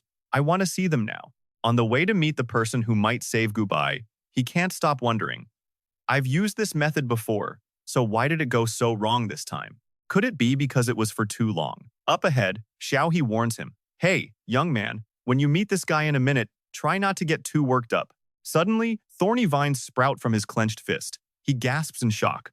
Damn it, why is it acting up right now? The thorns are starting to invade his mind. So much pain. Seeing no response from behind, He turns back. "Hey kid, are you listening to me? Why aren't you saying anything?" He quickly hides his hand behind his back and forces a reply. Right, I know." Arriving at a room, He violently shoves the door open and yells, "Ore, your girl here needs help." From inside, a male voice replies, "He, didn't I tell you? I'm busy right now." But when Bai Zi'an sees the symbol on the man's cloak, his face darkens. Why is the Machu cult here? The Crimson Thorns try to manipulate him, whispering in his mind, "Machu cult. Kill him." He sees Ori just slurping noodles while claiming to be busy and explodes. "Busy? You call this busy? You're just eating noodles." But he just casually replies, "Of course, eating is a major life event. You shouldn't take it so lightly." Still, he gets up and asks, "So, what's up? Didn't we already talk about this?" She gestures back towards Bai Zi'an. "It's this young man's friend who needs help. Since this has to do with spirit beasts, a local like you might know more." But Bai Zi'an is desperately trying to control his own thoughts. A single idea is taking over his mind. Revenge. The Machu cult. He thinks, "What is happening? My thoughts. Grandpa." Silver Scale City. Looking at Ori, his vision is stained red, filled with one thought: kill, kill, kill. The man, however, just looks on calmly. "Oh? I think this brother right here needs help more." The need for revenge is consuming him. Kill, kill, kill. Suddenly, Bai Zi'an roars, "Who needs help from the Machu cult?" The crimson thorns burst from his hand, propelled by a single, pulsing command. Kill, kill, kill. The vines grow at an insane speed, tearing the entire house apart. From inside, Aori nimbly escapes. He calmly takes a bite of his noodles and observes. It seems the spirit beast's origin has been corrupted. Looking at the mutating beast on his roof, Orr makes his diagnosis. A chaotic mutation. Senza must have eaten something unclean. Is it evolving into a demonic beast? Bai Zi'an, in his berserk state, is being held back by the beast taming space. Seeing this, Ore decides to step in. "Oh ho. Stuck at the door to the beast space, are we? Senza, this brother of ours hasn't completely lost his will. Not bad at all. Well then, I guess I'll help you out." He begins to chant, "Mother of all spiders, you who are merciful, forgive all sins," as he grips the sword in his hand. A green aura envelops Aura. "With this sharp blade in my hand, I shall slash evil spirits and destroy demons, but never take a life. As he draws the sword, the light converges. Purge evil, absolve sin, let mercy reveal itself, and all will be clear. I pray you grant me the strength to save all living beings with these hands, to help this brother. He draws a circle in the air and yells, "Synchronized summoning!" A chubby green spirit beast appears at his call. Mu Ling, come on out! It lands right on Ori's head. Looking at Mu Ling's round shape, he chides it. Son, have you been putting on weight again? No more eating spirit stones before bed, okay? Just then, the mutated beast, Senza, lets out a massive roar. Ori remains unfazed, instead raising his voice. Don't be impatient, your turn is coming right up. Pointing his sword towards the creature, he commands Mu Ling. Mu Ling, use wind formation on me. The whale beast roars. A powerful jet of water erupts from its mouth, the muzzle flood technique. Instantly, Ori leaps high into the air, easily dodging the attack. He closes the distance in a flash. With his Gale Force Thunderfall, he materializes right in the creature's face. The beast suddenly shuts its eyes, as if accepting its fate while a spinning vortex of green energy surges from Ori's hand. But then, he changes his mind. He's here to save people, so why use such a destructive move? He smirks. This is how you deal with a misbehaving child. With that, he gives the horn on the beast's head a sharp, playful flick. That simple tap sends the massive creature flying backward, and just like that, the whale beast vanishes, leaving only Bai Zi'an lying motionless in the rubble. Seeing the mess, Miss Xiao He questions Ori. Don't you think you went a little overboard this time? Ori just casually slurps his cup noodles. It's fine, he replies calmly. Just a few scratches. Honestly, I'm more worried about his core essence being corrupted. Annoyed, Xiao He snaps at him. Could you please stop eating your stupid noodles while we're having a serious conversation? Seeing Bai Zi'an's pale, unconscious face, she asks, so what do we do now? You messed him up pretty bad, she adds. Seriously, you hit him way too hard. Ori just raises an eyebrow. What's this? Are you worried about him? Xiao, he fires back, get lost. My idiot brother is enough trouble. I don't have the energy to care about anyone else. Hearing that, Ori makes an offer. Great. Then in a bit, help me take him and his friend to the village. I'll buy you noodles. Hearing such a shameless request, she explodes. Shut up. You're paying for transport and property damages. Don't you dare try to skip out on a single cent. Meanwhile, in another location, a stream of glowing green water pours into a large bath. Bai Zi'an is submerged in it, and slowly, his eyes begin to open. He wakes up to see two strangers. A girl wonders aloud, is he awake yet? The young man beside her leans in close to Bai Zi'an's face and says, not yet. Then he shoves two fingers right up Bai Zi'an's nose. Let me wake him up. That does the trick. Bai Zi'an jolts awake, looking down at himself in shock. What is going on? What is this strange liquid? His eyes analyze the substance instantly. Natural essence, origin, unknown.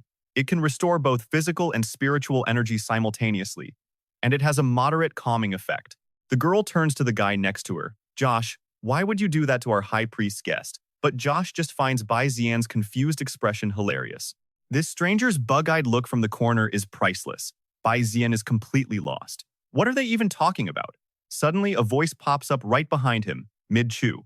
So, you're finally awake, buddy. Bai Zi'an practically jumps out of his skin. You're from the Spider Demon cult. Ori calmly corrects him. What Spider Demon cult? It's the Queen Spider Clan. You outsiders love making up weird names. Standing before Ori, Bai Zi'an demands answers. Where am I? And where is Gubai? Ori just smirks teasingly. Are you sure she wants to see you right now? The girl beside them blushes and hands Bai Zi'an a set of clothes. Here, you should put these on, or you'll catch a cold. He immediately grabs them, face red, and stammers. Thank you. Once he's dressed, he turns back to Ori. Anyway, you still haven't answered my question. Who are you, really? But when he looks, Ori is gone. Where'd he go? A small stone suddenly bonks him on the head. Bai Zi'an whirls around, furious. What was that for? Josh completely ignores his angry face and just says, follow me, idiot. Standing before the two of them, Bai Zi'an is still lost. What are you people talking about? I don't understand a single thing. At that moment, the girl opens a large door, her voice soft. Welcome, and the sight that greets him steals his breath away. This is? A mystical city appears before him. The space is dark, which only makes the strange, glowing green patterns on the surrounding architecture stand out more. Bai Zi'an shouts in amazement. We're underground. The girl grabs his hand and starts pulling him along. Hey, what are you two doing? She just points ahead. The priests are waiting for you at the temple. Bai Zi'an still doesn't get it, but he follows her gaze. You want to go over there? He asks again, staring at the temple in the distance. The girl holds something out to him, a 6-star spider. This is for you, she says. Pointing to a similar one on her own wrist, she shows him how to use it. You wear it on your hand, like this. He looks at it, then back at her. You want me to put this on? Holding the spider device, he mutters, this feels weird. By now, Josh is already getting impatient and starts to move. Hurry up and follow, you moron, he calls back. Never missing a chance to mock Bai Zi'an. The girl sighs. Josh, I told you to respect our guest, but Josh just ignores them, shooting a silky thread from his 6-star spider. He swings forward like a monkey, effortlessly navigating the strange terrain. Watching him move, it clicks for Bai Zi'an. Oh, so that's how it works. He aims his hand forward and confidently commands, fire. But nothing happens. The 6-star spider on his hand remains motionless. Huh? Why isn't it reacting? The girl explains softly. First, you need to synchronize with this little one before you can use its power. She places a hand over his heart. Synchronization is about connecting your heart to its heart. It's about mutual trust, not just giving orders and expecting it to obey. Then, placing a hand on her own heart, she continues. Unlike others who use contracts to control beasts, we use our hearts. By connecting your hearts, you can know its thoughts, and it will understand yours. But there's one tiny problem she's forgetting. He gestures wildly. That, I can't understand your language. He complains silently in his head. And another thing, you guys talk so. Suddenly, a notification pops up right in front of him. He stares, shocked. Who? The Eye of God has a translation function?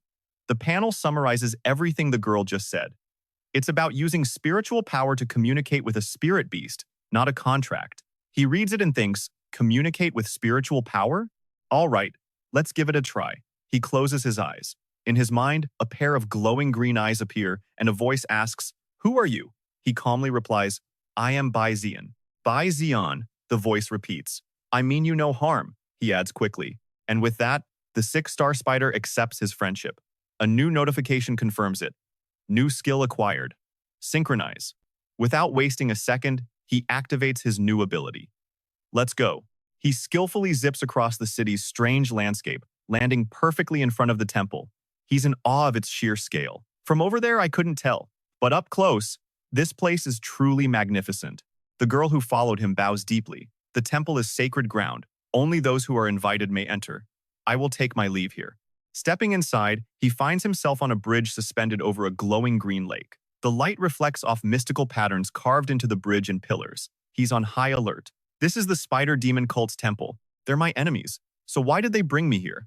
Just then, Ore's voice echoes through the hall as Bai Zi'an enters. You're earlier than I expected.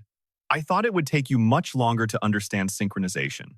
Ore turns to face him, his demeanor now formal and serious. So then, allow me to reintroduce myself. I am Ore Van Husang, High Priest of the Crescent Moon tribe of the Queen Spider Clan. Seeing the completely dumbfounded look on Bai Zi'an's face, Ore already knows what he's thinking. You must be very curious. You're wondering why people from the so-called Spider Demon Cult would help you. He pauses for dramatic effect. As for the reason, suddenly he snaps his fingers. 3 massive screens materialize in the air. Pointing to them, Ore begins to explain. Well, it's a very long story. It's about this planet, Kalalon, or as you outsiders call it, the Myriad Curses Nest. This was our homeworld, the place we were born. His voice was like a storyteller reciting an ancient legend. We lived in harmony with nature, raising generations and mastering the technology to communicate with these creatures. But one day, that all changed. Strangers arrived and began to colonize our planet. On the screen, an image of the first contact between the 2 planets slowly materialized. In the beginning, our relationship with these visitors from another world was good. We offered spirit stones and our beast-taming techniques in exchange for your science and technology, he continued, his voice steady. We were even going to lead you to our mother god, the Spider Empress. Originally, everything was supposed to develop for the better, but then his tone shifted, the story taking a dark turn. However, you outsiders, you turned on us. You used the very beast control techniques we taught you. You tried to control the Spider Empress herself, all to level up your own power. But the Empress is a being that borders on godhood. She can't be controlled. Aurel explained what happened next. The Spider Queen fought back fiercely but was gravely injured, her power dropping to the purple crystal rank. The entire planet's spirit veins were affected. The spiritual energy became unstable, putting a hard limit on the potential of every living thing. From that moment on, the highest anyone could reach was the purple crystal rank. And so, my people, the original inhabitants, began a war against you colonizers that would last for hundreds of years. The story, as he told it, just kept going, but it wasn't over. The war dragged on for what felt like an eternity. With your advanced technology constantly reinforcing you, the future of the war seemed hopeless, and the followers of the Spider Queen split into two factions. And right here, in Aurel's tale, the demon spider cult was born. The sun worshippers advocated for force. Their faith was in the Spider Queen's power. They wanted to use that power to get revenge on the outsiders. And that is the demon spider cult of today. The other faction, the Moon Hiders, sought peace.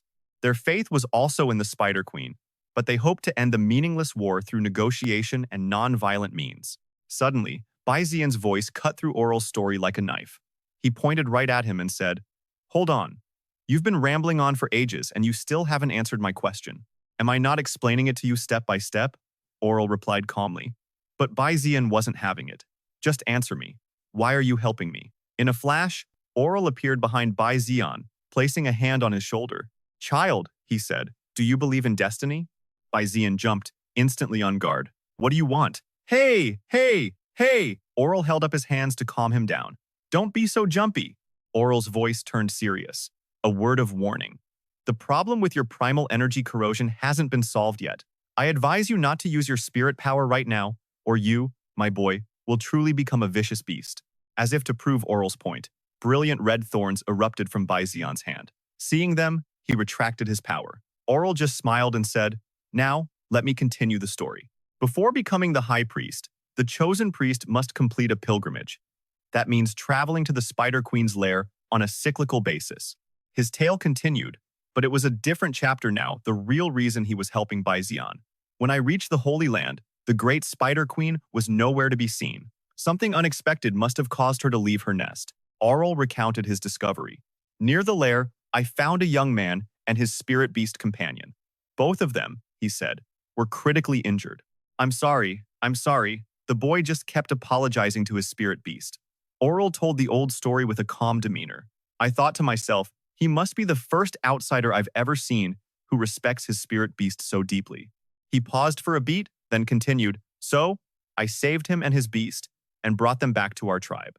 Aurel's voice was now cheerful, as if recounting a precious memory. "He lived with the tribe for a while. Perhaps he truly felt our kindness, because someone who should have been our enemy instead became our friend. Then, Aurel's voice dropped. And that's how the story ends.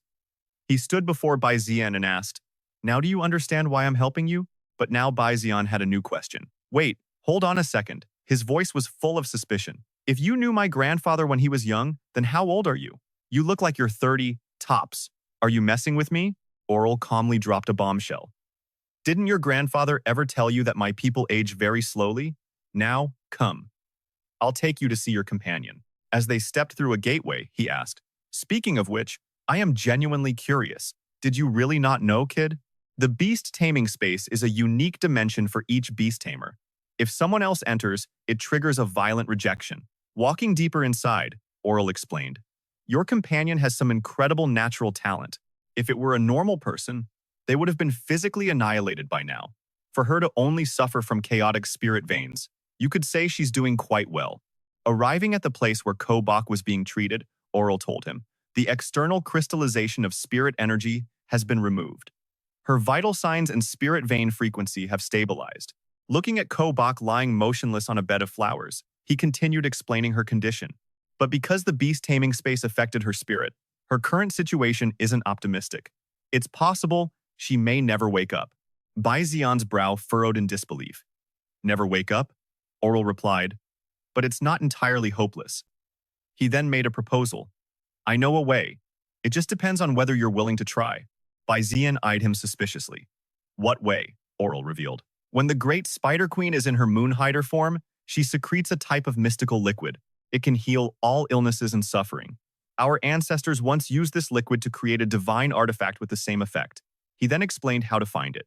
During the war with the visitors from the sky, to protect the artifact's safety, it was hidden in a tomb containing all of our fallen warriors. Oral also warned of the danger, but the tomb is surrounded by traps. They say many tomb robbers who tried to enter either died or were permanently maimed. Bai Zi'an hesitated. Well, but the problems didn't stop there. The traps aren't the scariest part. It said that vicious beasts, driven by the war, wandered into the tomb. They reanimated the corpses inside, forming a massive, magnificent army of zombies. Bai Zi'an's face turned pale with fear. Oral slung an arm around his shoulder with a wicked grin. So, you want to give it a shot, huh? Though terrified, Bai Zi'an was determined to atone. Bok's current condition is my fault. I must take responsibility for this. I'll go. Oral smirked to himself. Not bad. Your grandson is very responsible. As they walked together, he explained, this citadel is incredibly ancient. By our calendar, it has a history of 1,400 years, and this tomb is probably over 1,000 years old. Oral's knowledge was profound. Plus, since it's a cemetery for our martyrs, it has always been guarded. On one hand, it's to stop tomb robbers. On the other, well, you already know. It's to prevent what's inside from getting out. The moment the guards saw him, they quickly made way. High Priest, you've arrived. Oral directed them. Thank you for your hard work. Open the gate. With his permission, Bai Zi'an easily stepped into the tomb. Just then, Oral called out, oh right, Bai Zi'an. He practically sang the next words. Actually, everything I told you about the tomb before was a lie. Bai Zi'an was so shocked he wanted to curse. You motherf, you tricked me. But it was too late. The door slammed shut, and Bai Zi'an could only shout from inside. Hey, what the hell are you trying to do? Seeing nothing but silence around him, he began to explore the tomb. Looks like I'm trapped in here. Let's see if there's another way out. Bai Zi'an approached an object in the middle of the room. Is this the divine artifact he was talking about? Didn't he say he was lying? This is getting more and more confusing. The moment he lifted it, white smoke billowed from its base. Crap, I forgot to scan it with my god's eye. A massive explosion engulfed Bai Zi'an, completely obscuring his vision. Bai Zi'an coughed, struggling to look up and make sense of his surroundings. What's going on? Instead of ancient ruins, he was staring at modern lights and polished stone floors. Could it be? He was stunned, a horrifying thought striking him. Did I travel back in time? Keeping his cool, Bai Zi'an approached a body slumped against the wall. He recognized the man, an enemy soldier from years ago. One he probably shot and killed himself. He quickly started following his own old tracks from that day.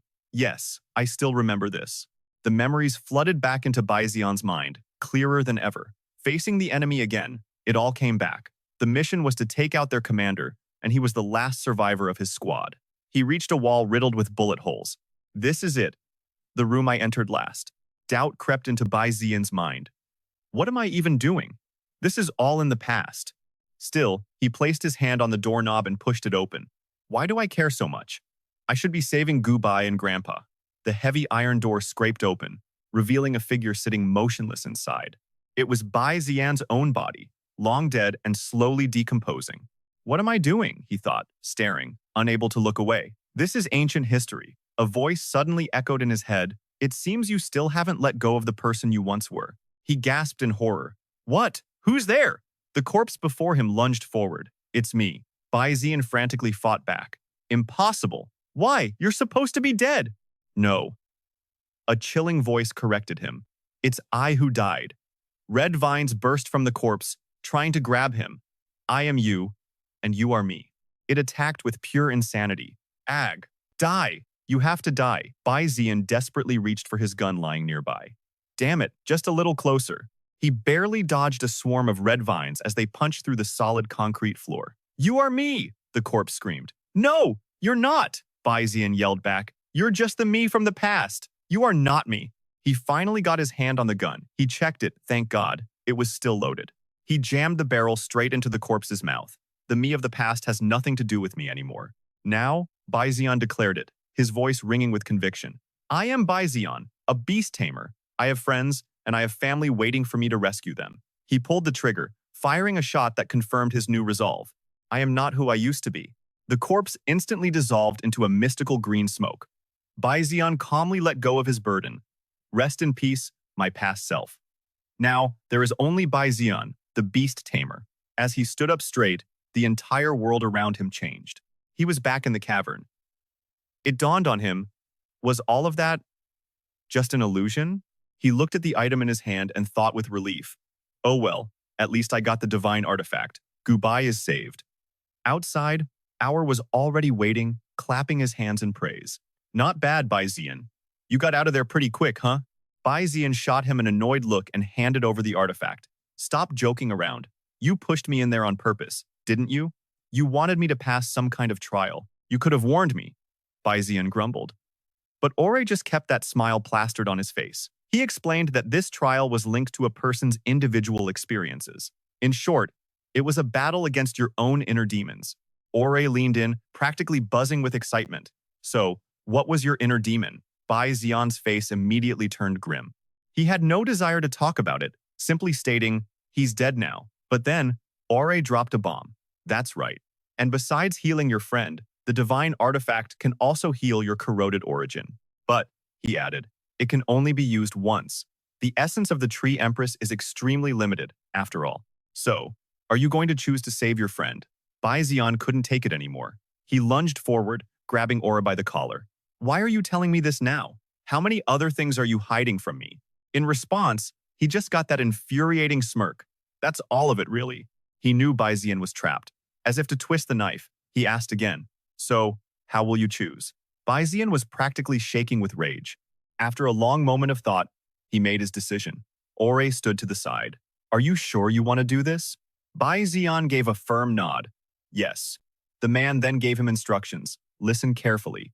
You must pierce the core of her spirit meridian, which is also known as the Dan Tian. Bai was still unconscious. Ore watched with keen interest as Bai Zi'an carefully tried to find the spot. Dan Tian. Dan Tian. Bai Zi'an brought the artifact closer. Below the navel. It must be here. Bai, you're about to be all better. Suddenly, she let out a small giggle. That tickles. Bai Zi'an froze, his eyes wide and jaw on the floor. Ore was also laughing at him. Realizing he'd been played, he roars in fury. Ore. The man just winces and tries to explain, hey, calm down. It was just a joke to test you. Kobark was already awake. After all, you're Kane Sung's grandson, Ore reveals, so I couldn't resist messing with you a little. Besides, he added with a grin, this was all Kobark's idea. Tu-An could hardly believe it. What, are you trying to shift the blame? Bai confessed shyly, young master, Mr. Ore is right. It really was my idea. If it made you unhappy, Bai Zi'an got flustered, avoiding her eyes. No, I'm not unhappy at all. Ore cleared his throat, breaking the tension. I can't keep up with you young people. We still have important things to do. Ore explained that the artifact in his hand is a universal healing item, while its main healing component could only be used once. After that single use, it would continuously heal his wounds. As long as he possessed the artifact, it would work for the rest of his life. So, for his corrosion problem, he could use the continuous healing to suppress it, but it couldn't be cured at the root just yet. Bai Zi'an finally understood. So you're saying, from now on, I have to use this to control my corrosion? Ore confirmed, that's right. He frowned in thought, his hand trembling slightly from the tension. Given the current situation, this is probably the best treatment. Without any more hesitation, he stabbed the artifact straight into his own dantian below his navel. Strange symbols appeared, covering his entire body. A mechanical voice rang out as a mystical power surrounded him. The Eye of God announced, corrosion probability decreasing. 13.8% remaining. Bai Zi'an quickly brought the power under his control. The corrosion rate reached a manageable level, and the divine artifact entered standby mode. He opened a portal to the island. I have to check on the whale's condition right away. Standing before the vast ocean, he called out, Whale! There was no response. He frowned, looking around. What's going on here? Bai Zi'an gave a command, Eye of God, help me scan the nearby area. It quickly replied, new device connection detected. Update required? He had a suspicion. Is the new device this artifact?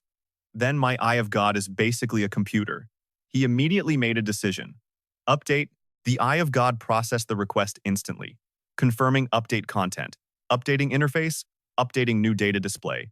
Update complete, rebooting. In a flash, the screen turned blue. Update finished, functions installed. He was amazed. The interface changed. Is the natives' technology this advanced, or is it the eye of God? Suddenly, a sound like the cry of the whale erupted from behind him. It was thrashing wildly in the water. Bai Zi'an was shocked. What is happening? A massive wave created by the whale slammed into him. He couldn't understand it. Wait a minute. Didn't I already solve the corrosion problem? Why hasn't it returned to normal? The creature inches closer, its shadow slowly creeping over him. Hey, fishy, it's me, Tu-An. Suddenly, the giant whale licks Tu-An right across the face. A thought crosses his mind. Why do I get the feeling this thing has gotten dumber? Could being sick have actually fried its brain? Eyes wide, he commands. Divine Eye. Run a status check on the fish. A screen pops into view. Request detailed diagnostic report. Two options appear. Yes or no. Tu-An is about to lose his mind. His servant, Lini. A flood of information appeared. Pet beast, pen name whale, a giant shadow nether water whale. Its evolution was stunted because its very origin had been eroded. But after being healed by the divine artifact, most of that erosion is now under control. Its current status is normal, with a rank of silver, newborn. Time for a stat check. Strength, A+. Speed, B-. Physical attack, A+. Spirit attack, A+. Its base element is water, of the can trigram, and the raw numbers, a life index of 1,400, with an attack power of 403. All of this could be improved through leveling. Bai Zi'an was floored by the sheer amount of data. This thing was way too detailed. It seemed the divine artifact had supercharged his God's Eye talent, which made him wonder, what about his own stats? He immediately gave the command, God's Eye, show me my own data, and I want every last detail. Another data dump flooded his vision. Name, Bai Zi'an.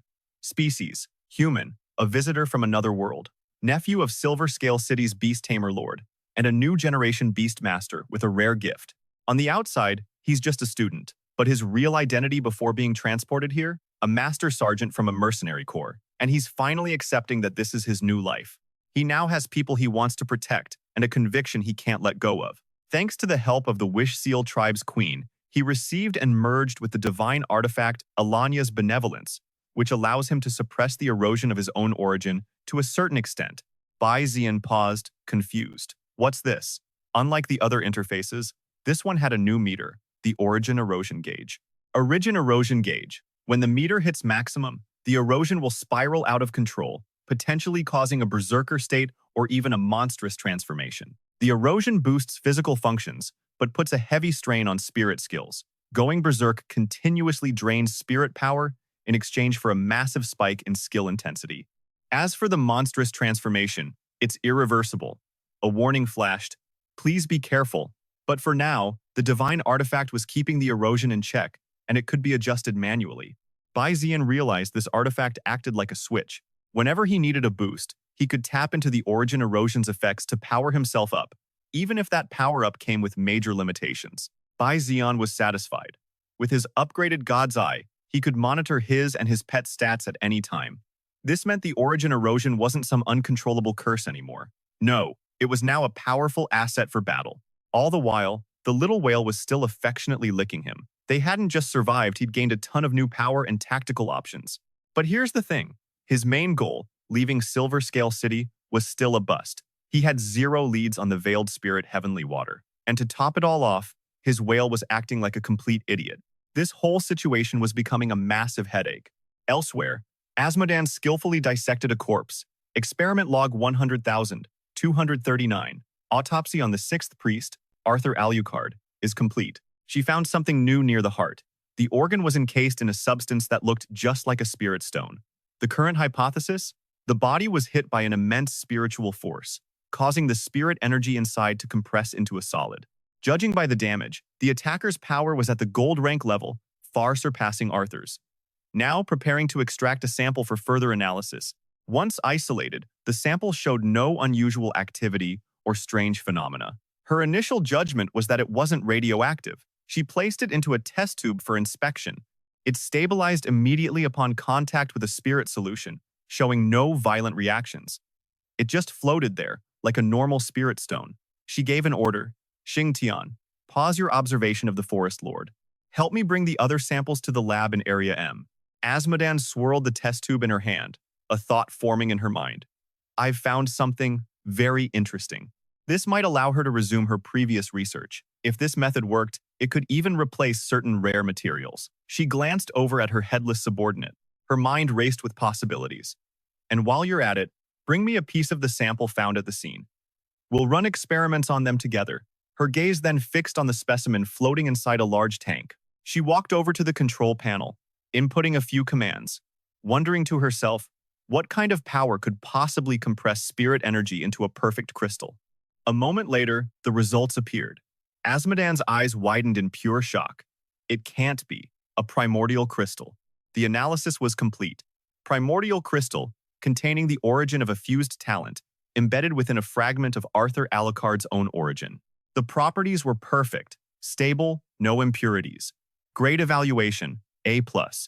Compatibility assessment, A. She immediately turned to the headless creature. Give me the rest of it now. The real truth might be in the remaining sample. Inside the vial the monster held, a strange fragment was carefully preserved. This must be what the killer left behind, Asmodan thought. Without a second's hesitation, she loaded it into the analyzer, waiting with bated breath for the results. Finally, it was done. Asmodan carefully read every line on the screen, and the result left her absolutely stunned. It's pure yang spiritual energy. This discovery sent a jolt of pure joy through her. It was the jackpot. Unbelievable. I was just trying to analyze Arthur's killer, and instead I find a clue to the pure yang body I've been searching for forever. This is perfect. Asmodan let out a triumphant, savage laugh, a grin stretching from ear to ear. Who would have thought, Arthur? The one who killed you was a person with a pure yang body. This is a once-in-a-century genius we're talking about. A vicious look washed over her face. She had to find the killer, no matter the cost. I must find him. I absolutely must. She walked towards the large tank where her child was floating, whispering constantly, "Just wait a little longer, my child. Your awakening is almost here." With that, Asmodan turned and gave her orders. Xing Tian, find clues, now. What started as a simple investigation had turned into a burning obsession to find him as soon as possible. This killer has just made things very, very interesting. Meanwhile, in a completely different place, bright sunlight bathed a vast landscape as white clouds drifted lazily across the sky. It was a picture of perfect, tranquil peace. Leaning against a vehicle, a woman named Xiao, he grumbled, "So hot. Why aren't they here yet?" Right on cue, she heard footsteps approaching. She lowered her sunglasses. Oh, there they are. In the distance, Bai Zi'an and Oral were bickering, as they had been the entire way. "Why do you have to follow us? Kid, don't be so sensitive. I'm just heading to Jumu City. It's on the way. And you expect me to believe that? Hey, I'm friends with both of your uncles. What bad intentions could I possibly have?" Neither of them would back down, arguing relentlessly, and forcing Gubo to let out an exhausted sigh. "You've been nothing but trouble from the start. Look, you saved me and Gubo, and I'm grateful for that, but you lie constantly and even used Gubo as a shield. To be honest, I find it very hard to trust a word you say. Hey, come on now. I even found you guys a ride. Isn't that enough for you to forgive me?" Hearing that just made Bai Zi'an angrier. "You have the nerve to say that? You just wanted me to pay so you could hitch a free ride with Miss Xiao He, didn't you?" Seeing he was caught, Oral could only offer a sheepish grin. As expected of Bai Jingsong's nephew, you guessed it perfectly. Standing by, Xiao He had heard the entire exchange and finally lost her patience. "Are you two done arguing? I could hear you from a mile away." Gubo couldn't take it anymore either and finally snapped. "Will you two just shut the hell up?" The bickering stopped instantly. Both guys stared at her in shock. Did she just? Even Gubo herself couldn't believe she'd said it, her face turning bright red. He quickly turns away, completely embarrassed, and stammers out, "Sorry." Seeing this, Tiuha walks over and pats his shoulder comfortingly, then orders the other two. "You two, shut it for a second and get in the car. Look, you're making the kid blush." Once the other two were finally out of sight, Tiuha introduces herself. "I'm Tiuha. What's your name?" "Kobark." Shyly replies, "Kobark." As they walk towards the car, Tiuha offers a compliment. "Don't mind them." "And seriously, the way you just pointed at them? That was seriously cool." Kobark looks up, surprised. "Really?" Tiuha nods, continuing. "You know the movie Thelma and Louise? You're just like the main character in that movie." Finally, with everyone settled in the car, Tiuha, now in the driver's seat, can't help but ask, "Before we head out, let me ask one thing. Why on earth do you guys want to go to Old Tree City right now?" Hearing this, Oral quickly pipes up. This kid Tuan wants to go looking for something, which earns him an angry shout from Tuan. Hey, don't steal my lines, you jerk. And with that, the car starts rolling, heading for Old Tree City as Tuan requested. On the way, he explains the whole situation. A while back, one of my spirit beasts evolved to silver rank because of, well, an incident. It was a blessing in disguise, but my other spirit beast hasn't broken through yet. So, I need to go to Old Tree City to find materials for its evolution. But that's not all, he adds, his expression turning serious. I was heading to Old Tree City anyway. I need to find an incredibly rare treasure to help my grandfather. Hearing Tuan's plan, Tiuha immediately chimes in with a warning. Looking for treasure, huh? Then this is a really bad time to be going to Old Tree City. First off, Old Tree City itself is run by a ton of different factions. As she speaks, the car gets closer and closer to their destination. But for the most part, these factions maintain a delicate balance with each other. On the surface, things look peaceful enough. But recently, things have happened. Tiuha begins to tell them about a strange person who's been spotted lately, someone with a weird name, going around killing people in the most brutal ways imaginable. The victims are either found dismembered or with parts of their bodies eaten. The rumors say it's some kind of monster, like a zombie or a vampire. But of course, the city's factions don't believe in that supernatural stuff. They're all convinced it's just someone making a play for more territory. So now, every single nook and cranny of Old Tree City is crawling with mercenaries from the factions, all on patrol. The more Tiuha explains, the more Kobark starts to tremble beside him. She whispers, her voice shaking, "Zombies, vampires." Seeing this, Tuan tries to comfort her. "Kobark, don't be scared. It's all just rumors." But here's the thing, she wasn't trembling with fear. It was pure joy. She looks up, her face lit with excitement, and tells him, "No, I'm beyond excited. I want to get to Old Tree City as fast as possible." Her reaction leaves him completely stunned. And just like that, they finally arrive. Tiuha announces, "All right, we're here." Tuan steps out, his eyes scanning the surroundings, completely in awe of the place. It's a colossal, ancient tree. The canopy is so massive it completely covers the sky above. Kobark can't help but gasp, "Giant forest city." While he's busy taking it all in, Oral pops up out of nowhere, full of energy. "All right, time to find those upgrade materials." Tuan just frowns at his attitude. "Hey, don't mess around." But from behind them, Tiuha cuts in, sounding tired.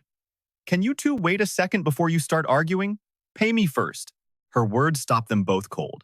As Oral keeps shooting glances his way, Tuan glares back. "What are you looking at me for?"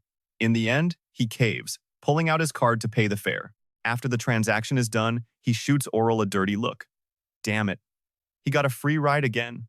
After getting paid, Tiuha gives them one last piece of advice before leaving. Across the street is the Blood Shadow Bar. That's the main info hub around here. I'm not going in, I've got my own commission to investigate that zombie case. If you guys finish up, you can give me a call. Hearing that, Tuan turns to Kobak, about to suggest something. Well then, Kobak and I, but when he sees the absolute craving in her eyes to go zombie hunting, he gets a much better idea. Kobark seems like, "Let me help you out here." With that thought, he starts waving his arms and hands around, trying to signal Tiuha. But this just leaves her completely confused. "Young man, what are you doing? Are you trying to signal me with flags? What are you trying to say?" After a moment, she finally gets it, and a small smile plays on her lips. "Aha."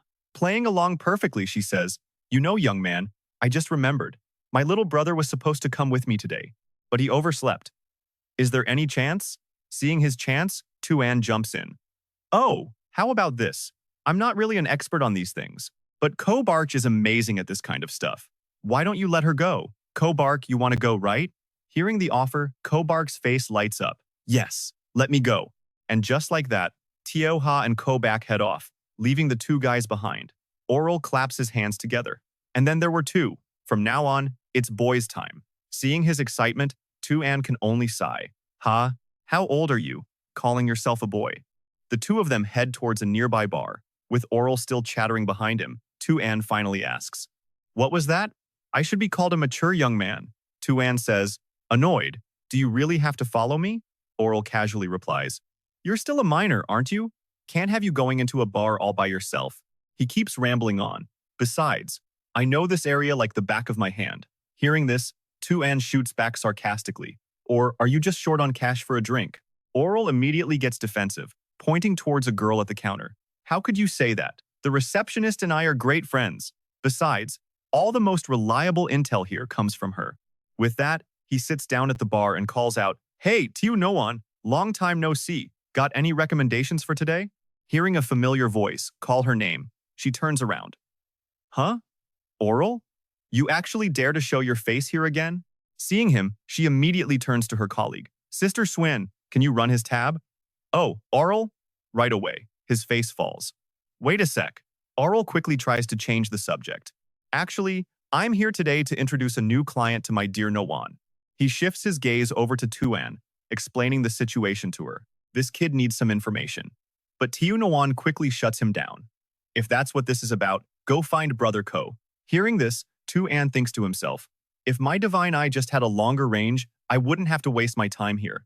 Suddenly, her phone buzzes. Tio Noan, someone's looking for you. She sighs, annoyed.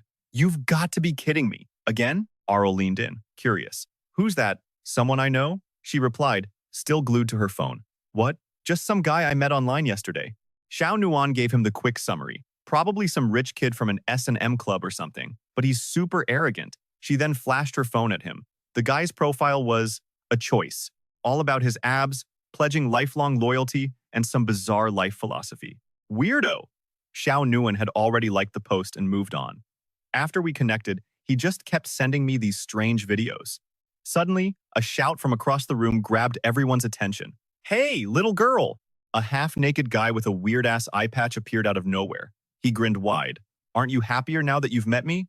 It took me a lot of effort to find this place. You know, he strutted towards Xiao Nuan, striking bizarre poses as he went. He boomed, So? Have you thought it over, little girl? The guy, Jin Hengtai, lifted her chin with a wicked smirk. Let me be your master. Ha ha ha. Become my slave. Watching this disgusting display, Bai Zi'an couldn't. Every rich guy I've ever met is either a complete idiot or a total pervert. Can't a single one of them be normal? That's it. He couldn't take it anymore. He stood up, ready to teach this punk a lesson. But no, he just helped the girl instead. But Ore grabbed his arm, stopping him with a warning. Hold on, don't be reckless. This is Jumu City. He explained that the people here weren't like the ones back in their Bailin city. But while he was talking, Xiao Nuan stared the rich guy down without a hint of fear, proceeding to expose his entire pathetic life. Turns out, the guy with all the power isn't just some beast tamer. This was Kim Heng Tai, the 19-year-old young master of the Kim Corporation, a major player in Jumu City who absolutely despises his stepmother. He's got sadistic tendencies, a massive ego, and a serious girl problem. In just 1 month, he'd been with 49 different women, all gold diggers from online. Hearing this, the guy just froze, completely speechless. Did he really think that any girl who saw his abs and his money would just become his personal slave? Her eyes flashed with a dangerous light. With a smirk, she said, You've made a serious mistake. In this city, you rich boys don't own everything. And with that, Xiao Nuan lunged forward, jamming a syringe straight into his neck before he could even react. She mercilessly emptied the entire dose into Heng Tai, and his body instantly froze solid. But then, black crystal shards erupted all over his skin. Heng Tai could only scream in agony as he collapsed backward. Xiao Nuan calmly explained, This is just a spirit power countering agent. To normal people like us, it's basically saline water. But to a beast tamer like you, it's pufferfish poison. Your spirit veins are basically half destroyed now. I doubt you'll be standing up on your own ever again. Watching from the side, Ore commented to Bai Zi'an, Xiao Nuan is famous for hating beast tamers. Her nickname? The Spirit Vein Assassin. Hearing that, Bai Zi'an had to ask, So, does she know you're a beast tamer? Ori replied with total confidence. Of course she knows. She's an info broker. After all, the reason she doesn't mess with me is because I'm special. But just then, someone else's arrival cut their conversation short. A mysterious man walked in, his voice low. Long time no see. I thought you'd never come back to Jumu City again. He paused, his voice turning ice cold. Especially after you pissed off the city lord. This man was Chen Tian, also known as All-Seeing Eye, an intelligence expert, but just a normal human with no special abilities. Chen Tian smirked at Ore. So what kind of trouble are you stirring up today? Ore? Long time no see, man. Ore threw his arms open for a hug. Oh, come on. Brother Chen, don't say it like that. I'm here at the Blood Shadow Bar for business. I'm looking for intel, of course. I wouldn't dare cause trouble in your territory. Chen Tian just replied flatly. Somehow, I don't think you're the one who needs information. Meanwhile, Xiao Nuan and her colleague were dealing with Hang Tai's body. Toss him in the kitchen trash. The garbage truck will be here to pick it up soon. Chen Tian, the genius who could level the Qing Shao forest, with power far beyond your current silver rank, and a beast tamer of incredible innate talent. Bai Zi'an, you know all of that? Chen Tian answered casually, I'm the owner of the Blood Shadow Bar, which means I'm the head of the entire 9 Provinces Federation's Intelligence Exchange Center. After that bombshell, he politely gestured for them to have a seat. Enough with the greetings. You're a valued guest, please. Sit. The 3 of them sat down. Chen Tian spoke first. Young Master Bai, for a prodigy with your abilities, finding materials to break through the silver rank should be easy, which means what you're really after must be an incredibly rare material, something like those legendary treasures you saw at that auction. As Ore casually ordered a drink, Hey Xuan, a tequila, no salt this time. Bai Zi'an's mind was racing. He even knows about the auction. His network isn't just in Jumu City. It's possible he has eyes and ears all over the entire 9 Provinces Federation. While thinking this, he answered out loud, That's right. With that, Chen Tian got down to business. Information about materials isn't cheap. So, which one are you looking for? Without a moment's hesitation, Bai Zi'an replied, The original Spirit Heaven Water, a purple crystal-grade water-type material. Don't worry about the cost. Seeing his determination, Chen Tian offered his own deduction. Is that so? From what I know, your second spirit beast is the Li Huo, a fire type. You wouldn't need a water material for yourself. Could it be? This isn't for you at all, but for the gravely injured city lord Bai? Chen Tian hadn't missed a single detail. Bai Zi'an was completely shocked. How is this possible? How does he know Grandpa is hurt? How does he even know about a secret that confidential? How do you know about this? Chen Tian explained calmly. Even though Bailin City has locked down all related news, there's no such thing as a perfect wall in this world. By piecing together official reports and the specific material you're seeking, it was simple to deduce the city lord's condition. Chen Tian continued. The more intel you have, the more intel you can create. And that is just one of the qualifications for being an information broker. After his explanation, he gave Bai Zi'an a warning. By the way, some unknown people have been snooping around, asking about Bailin City. This new information caught Bai Zi'an off guard. Who could it be? Who's targeting them? Ore cut in. Brother Chen, hold on. We came here for info on the material. So, where is this original Spirit Heaven Water? Chen Tian provided the intel. 3 months ago, a group of mercenaries was escorting it through the Fengxiao mountain range. They entered and never came out. For the past 3 months, countless people have gone in hoping to find it. But without exception, none of them have ever returned. Hearing this, Bai Zi'an turned to his system. System, check the Fengxiao mountain range for me. The mountain range was located within Jumu City's territory. It was once the largest source of raw spirit ore, but its mineral veins were now almost completely dry. Seeing the resolve in Bai Zi'an's eyes, Chen Tian offered a piece of advice. If you ask me, I would not recommend going into the Fengxiao Mountains yourself. The terrain is incredibly complex, and it's easy to get lost. Even without the threat of beasts, it's extremely dangerous. Touched by his concern, Bai Zi'an gave a slight bow. Thank you for your concern, but you already know. I have my reasons. I have to go, and I have to find that original Spirit Heaven Water.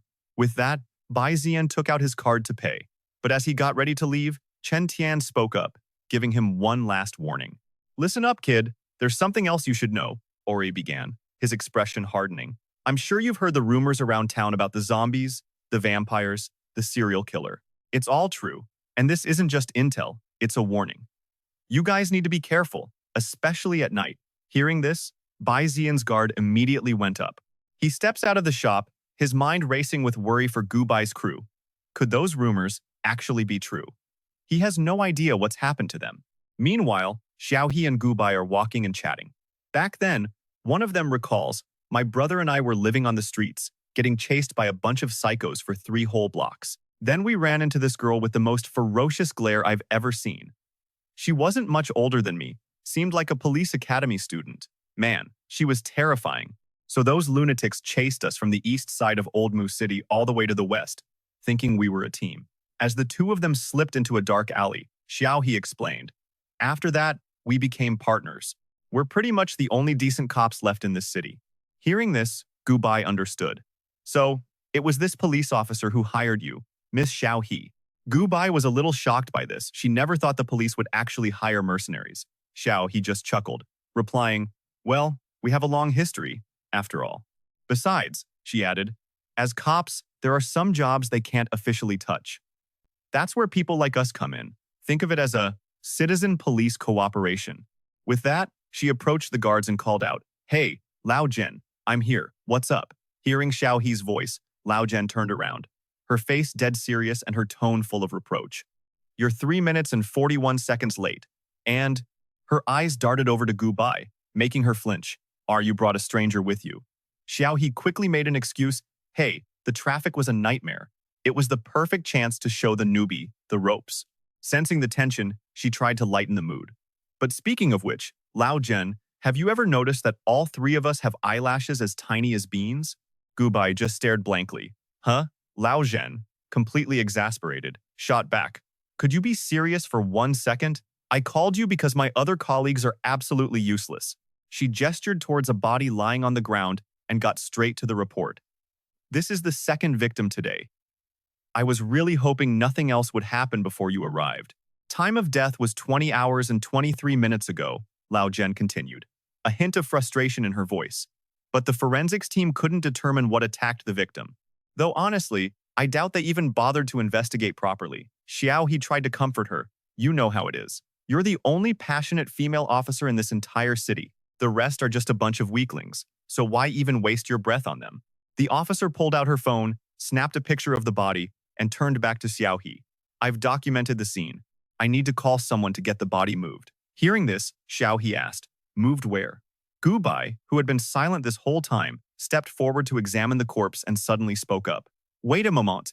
With that, she pulled a small pair of tweezers from her pocket and gave Lao Zhen a nod.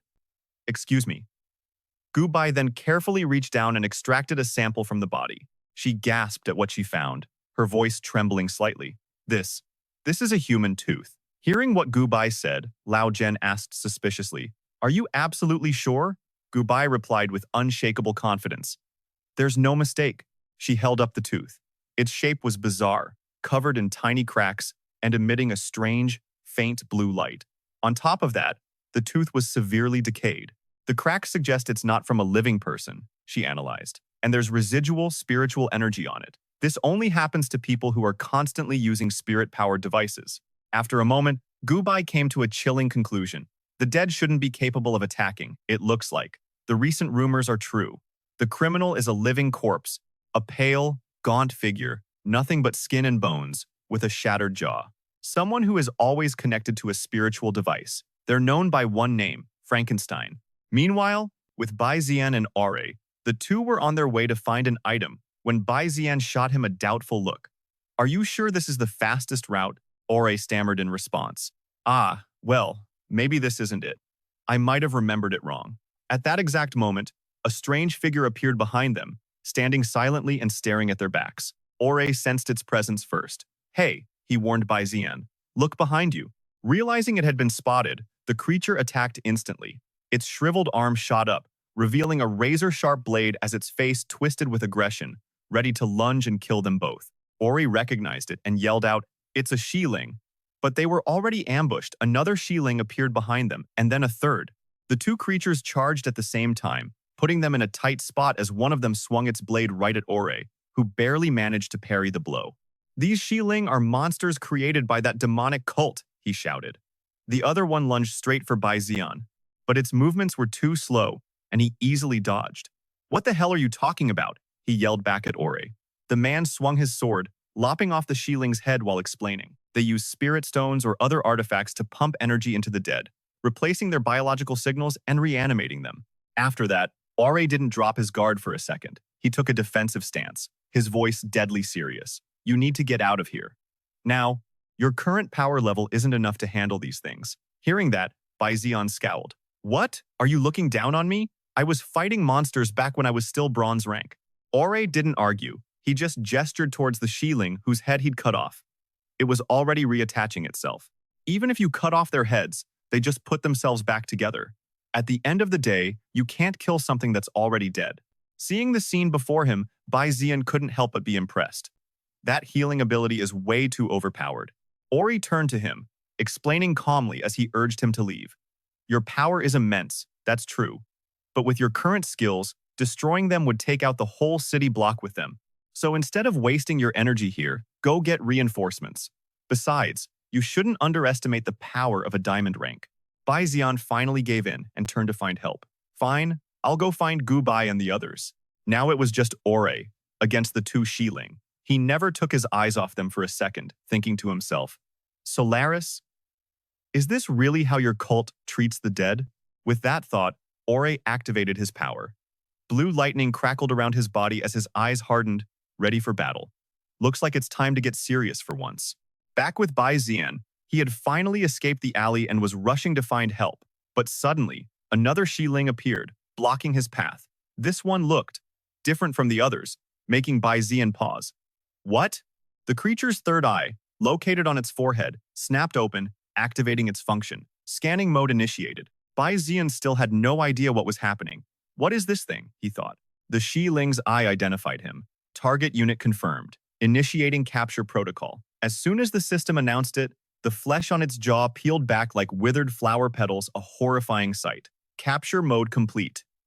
Activating sonic wave device. The attack was unleashed. A massive sonic wave blasted towards him. He tried to resist, but it was completely useless. The wave was too powerful. He could only endure it. A sonic attack again? This one is way stronger than Phoenix's. Seeing that Bai Zi'an was still resisting, the Shiling increased the sonic output. He collapsed to his knees, clutching his head in agony. Bai Zi'an gritted his teeth, trying to stay conscious, but the sound waves just kept getting stronger. Damn it, I'm about to pass out. In the end, his body gave out. His eyes slowly closed as his consciousness faded away into darkness. Time passed quietly. The sun sank behind the distant mountains, making way for the cold moonlight that now washed over the land. Lao Zhen was giving Xiao, He, and Gu Bai a ride. On the way, she turned to Gu Bai, clearly impressed by her earlier performance. Hey kid, where did you learn all that stuff? You're almost keeping up with us cops. Xiao He overheard and chimed in. Yeah, I'm curious too. I'm pretty sure the White Lotus Academy doesn't teach spiritual investigation, right? Gu Bai could only respond shyly. It's just a hobby. Suddenly, a shadow falls over them, completely blocking their view. Xiao, he turns to Officer Chen. Hey, look up. Is something falling from the sky? She scoffs without looking. We're on a highway. You think someone's just dropping things from up there? Just as she finishes her sentence, bam, a body slams onto their car, making Xiao He scream, holy crap, it's real. The sudden impact sends the car swerving wildly. Officer Chen loses control and the vehicle careens off the road, crashing straight into a nearby wall. It turns out the figure to find their nest. Seeing Ore's embarrassed face, Xiao, he can't help but tease him. Ore, what are you really up to? And wasn't that young boy supposed to be with you? Where did he go? Nearby, Gu Bai's eyes are sparkling as he snaps photos on his phone. Is this a real-life zombie? Meanwhile, Officer Chen frowns at the screen. The address is… Wait a minute, this is the Frontline Mountain Range. That place is a no-go zone now. What on earth is going on? The gravity of the situation finally hits RA. Bai Zi'an, he says, they took him. His words stun everyone into silence. Elsewhere, an unconscious Bai Zi'an hangs from a wall, his hands tightly chained. Just then, the phone in his pocket buzzes. The vibration jolts him awake. Bai Zi'an blinks, trying to make sense of his situation. What happened? Where am I? My phone. That must be Gu Bai calling. The things binding his hands are anti-spirit energy cuffs, impossible to break with normal power. Bai Zi'an tries to move his hands. Damn it! Why now of all times? After figuring out what they were, an idea sparks in his mind. Wait, if spiritual energy can't destroy them, then Bai Zi'an commands the system. Divine Eye, help me remove the suppression on my corroded origin. A warning pops up. This action is extremely dangerous. He doesn't care. Stop wasting time, just do it. Instantly, Bai Zi'an feels a surge of power as the probability of breaking the corrosive seal increases. With a massive pull, he yanks the cuffs right out of the lock. Feeling the power course through him, Bai Zi'an thinks, this berserk mode is pretty useful. A bit costly, but a price I can accept. He quickly reaches for the phone in his pocket. But with his power boost, the screen shatters into a million pieces the moment his fingers touch it. System. Back with the others, Xiao Bai, still trying to call, gets a notification. The number you have dialed is currently out of service. Hearing that, Xiao He is startled. What? Don't tell me he's dead. Bai Zi'an? Meanwhile, Bai Zi'an stares helplessly at the crushed phone in his hand. Great. I forgot I was still in berserk mode. The system chimes in again. 5 seconds until loss of control. He quickly orders, activate concealment function. Once that's done, Bai Zi'an finally starts observing his surroundings. Looks like this place used to be a quarry or a mine. If it's a mine, a possibility hits him. Then it might be a spirit stone mine. Bai Zi'an raises his hand, feeling the air. Just as I thought, there are still some spirit stone veins here. If I use my energy to detonate these veins, I might be able to find a way out. Suddenly, the wall in front of him trembles and cracks open. What's going on? A powerful blast of energy erupts, sending a shockwave right at him. Bai Zi'an coughs, choked by the dust. Cough, cough. What was that? I haven't even used my spiritual energy yet. A voice calls out from in front of him. This place, why does it look so familiar? Renyi playfully raises a hand in greeting. Well, if it isn't the young master of the Bai family? Long time no see, huh? Bai Zi'an is shocked to see her. Renyi, what are you doing here? She points at him, feigning annoyance. What's with that question? Aren't you happy to see me? Her aggressive tone makes him quickly backpedal. Yes, I am! Renyi drops the playful act and looks behind her. We'll talk later. We have other guests arriving. Out of nowhere, several corpse puppets now stand before them. Renyi isn't scared at all. In fact, she looks thrilled. Young master, you're just in time to see some new tricks I've learned. She snaps her fingers. Winged Fang, come. At her call, a bird dives in at incredible speed, appearing from behind the corpse puppets. It lands gracefully on Renyi's shoulder. Let's show this kid how amazing we are. She claps her hands together, shouting, here we go. Fire spirit protection, then launches herself straight at the corpse puppets. Her direct attack horrifies Bai Zi'an. This is bad. She's trying to take them on head-on. He yells out a warning, Ren Yi. Those things have insane regeneration. Normal methods won't hurt them. She ignores his warning and throws a punch straight ahead. Of course, I know that. She quickly leaves a mark on the creature's face. Blazing fire curse. Just then, another one appears, attacking her from behind. Renyi dodges with lightning speed. That was close, almost got me. She gathers her strength and leaps up, grabbing its head in a flash before slamming it hard onto the floor. Satisfied, Renyi punches the now motionless corpse puppet in the head. Sneak attacks from behind deserve a little punishment. An identical mark appears on its head. She turns around. One left. The last corpse puppet lunges at her. She smirks. Your attack patterns are way too simple. With her bare hands, Renyi shatters the creature's weapon. She then spins around and delivers a powerful kick. Time to go to sleep. Another blazing fire seal is carved onto it. Done. She gives Bai Zi'an a smug look. Young master, watch closely. The real show is about to begin. With immense satisfaction, Renyi gives the command, it's your turn, Winged Fang. Instantly, the small canary unleashes a torrent of fiery power. It shoots forward like a laser, piercing through all three creatures before they can even react. The puppets that were hit immediately collapse, their bodies turning to ash and bone. Bai Zi'an is completely stunned by the display, wondering to himself, what kind of technique was that? The three creatures were instantly incinerated, leaving only dry skeletons behind. A system notification appears, blazing fire curse, destroys the opponent's spiritual veins, causing them to combust from within. This type of combustion is different from normal fire. The single, explosive burst of damage is absolute and has no lasting effect. From this, Bai Zi'an deduces. So she uses a one-time, massive burst of damage to make it impossible for the corpse puppets to regenerate. Hearing his thoughts, Renyi bristles as if he'd hit a nerve. Hey, I spent 3 months of research in this dump to figure that out. That catches Bai Zi'an's attention. Wait, you're saying you've been here for 3 months? Renyi's frustration pours out. It makes me so mad just thinking about it. I came to Jumu City for a vacation and stopped at a gas station to buy some supplies. Turns out the whole gas station was a trap. When I woke up, I was here. Bai Zi'an is puzzled. So what have you been eating for 3 months? At this, Renyi proudly boasts. Luckily, I grabbed some extra nutrition bars. I have enough to last me at least half a year. A thought flashes through Bai Zi'an's mind. Better not ask about her hygiene situation. He quickly changes the subject. So, do you know how to get out of this place? But Renyi's story is even crazier. I've been stuck in here for 3 months, she tells Bai Zi'an. This place is a giant maze, and I have no clue how to get out. Bai Zi'an is shocked. A maze? Yep, she confirms. So I figured I'd just punch through a wall and see if I could find an exit. He connects the dots. And that's when you ran into me, right? Exactly, Rennie says. Lucky coincidence, I guess. She points toward a massive sewer pipe. Enough talk. Let's go this way.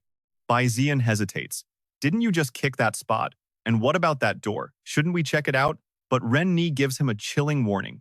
If you don't want to see any more of those spirit corpses, I strongly recommend you leave that door closed. Got it, Bai Zi'an agrees. As they walk, Rennie asks, so, how'd you end up in this mess? He gives her the short version. Same as you. Ran into a weird spirit corpse, got knocked out, and woke up here. Suddenly, the ground shakes violently. He knows that feeling. Earthquake, right before their eyes, the open path collapses, turning into a dead end. What the hell? Bai Zi'an demands. The path was right here a second ago. Rennie grabs her hair, fuming. What is this trashy place? Bai Zi'an decides to get some answers. God's eye, scan this area. I need a detailed layout. The results flow in. This place was once the old Mu City Quarry, located in the Fangxiao mountain range. For some unknown reason, the mine was abandoned, leaving behind a massive, incredibly complex network of tunnels. His God's eye analysis continues. The complex was repurposed, turned into a modular system where each section can move around on its own. These sections shift on a timer or in response to triggers, making the labyrinth even more impossible. But if he can figure out the pattern, escape is possible. It clicks. So that earthquake was just the maze rearranging itself. And this new wall in front of them, it's just a new section moving into place. If I can just find the movement pattern, we have a chance. But Rennie, brimming with battle lust, has a much simpler plan. If we get blocked again, we just smash it down. Bai Zi'an yelps. Rennie, wait. Too late. She summons a massive drill with a roar. Crimson drill! With pure fury, she slams it against the stone wall. My entire life, nothing and no one has ever blocked my path. And this damn maze isn't going to be the first. With the drill's devastating power, Rennie rips through the wall, shouting back, Kid from the Bai family, keep up. Watching her go, Bai Zi'an just sighs to himself. Well, what the hell? I guess sometimes a little brute force isn't so bad. A massive crash echoes out, followed by a thick cloud of dust. Stepping through the rubble, Rennie looks satisfied. All clear. That's probably the longest tunnel I've smashed in 3 months. As Bai Zi'an follows, he notices the environment has changed. You know, this place is different. It looks like a laboratory. He peers through a huge glass window, and his blood runs cold. Inside is an army of spirit corpses, lined up in a massive chamber. His God's eye gives a terrifying update. Type 7 spirit corpses. In deep sleep, Bai Zi'an is horrified. An entire army of these things. What in the world are they planning? Suddenly, a large gate materializes out of thin air. Rennie eyes it curiously. That's a weird door. I've never seen it before. Let's open it. Before she can even touch it, the door slides open on its own. Rennie. Bai Zi'an accuses, but she quickly shakes her head. I didn't touch it. I swear. It just opened. Inside is a colossal test tube, and within it, the silhouette of a massive creature, bound hand and foot. Rennie stares, completely stunned by the sight. But Bai Zi'an's God's eye sees something much worse. What is that? The analysis floods his mind. Unidentified species. A chimera of multiple spirit beasts, with a rubber ape as its base. Its flexible body fuses multiple talents. Fusion, A rank. Free transformation, A rank. Swift wind form, A rank. Swamp aura, A rank. Tyrant's rage, A rank. Its unique nature allows it to absorb the cores of other spirit beasts to gain new talents. 5 A-rank talents, with the potential for more. Bai Zi'an can't believe it. This thing is an absolute monster, he thinks. What did they do to create it? Just then, a sound. Both of them spin around. Someone's here. A figure emerges from the shadows. Asmodin. Her face is a grotesque mask, and her voice sends a chill down their spines. Welcome, she says. My 2 materials. Making it this far proves you've passed the maze's trial. Now, it's time for the final test, to see which one of you is the pure yang body that I require. Rennie is completely creeped out. Dude, that woman is talking without moving her mouth. That is terrifying. Bai Zi'an cuts to the chase. That's not the point. What does she mean? Pure yang body. Asmodin lets out a soft laugh. It doesn't matter which of you it is. In the end, you will simply become a part of this child. Now, let it play with you. On cue, cracks spiderweb across the giant test tube. The creature's restraints snap. With a deafening explosion of glass and fluid, the monster is free, erupting out before they can even react. It lunges, a blur of motion with razor-sharp claws aimed right at them. So fast is all Bai Zi'an can think. He just barely manages to raise a shield, blocking the claws at the last second. Seizing the opening, he yells, "Kin Tur, out!" Instantly, his whale spirit materializes, charging forward to ram the beast head-on. But with blinding speed, the spirit corpse dodges the attack effortlessly. Incredible reflexes, Bai Zi'an notes. Then he sees it. Wait, its movements are strange. The creature is clutching its head, writhing as volatile energy crackles around it. It looks like it's in absolute agony. No time to worry about that now, he mutters. King Tur, use Aqua Cleanse FD.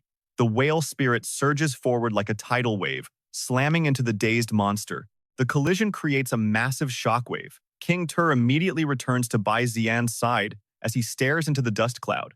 Is it over? Not even close. As the smoke clears, the spirit corpse is revealed, but its form has changed completely. Bai Zi'an's jaw drops. What? It made a shield! He stares in disbelief.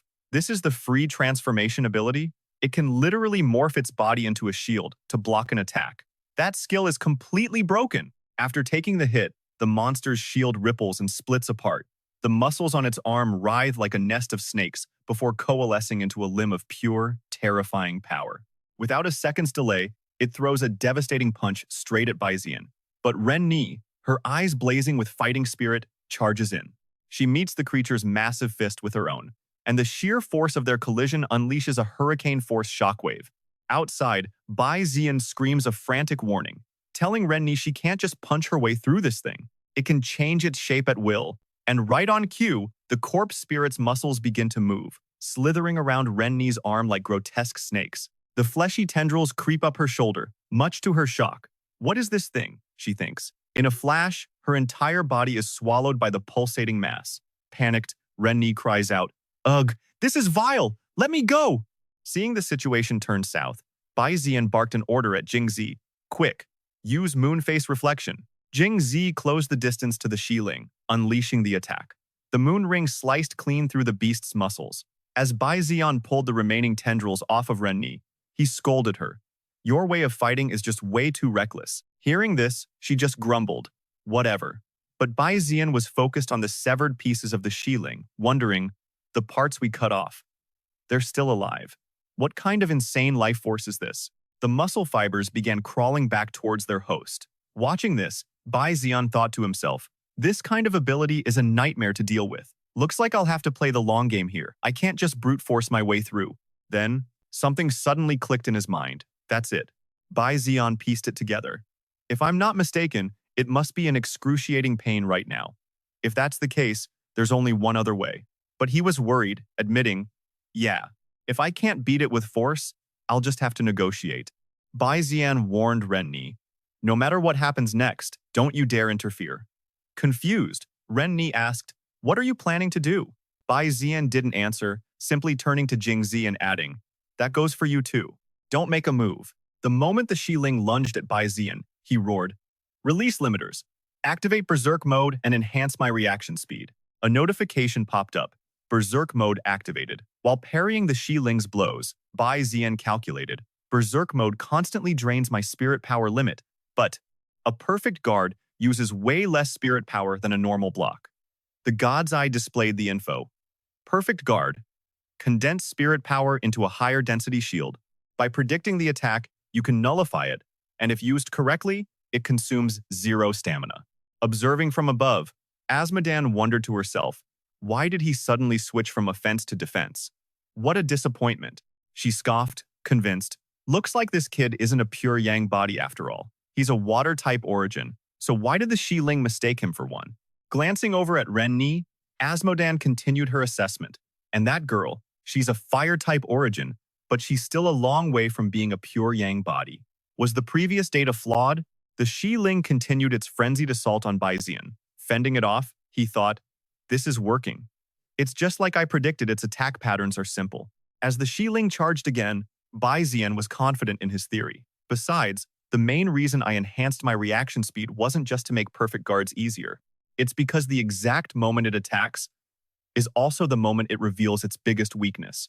Seizing the opportunity, Bai Zi'an thrust his hand towards the charging beast, a storm of killing intent in its eyes. He knew, now's the time.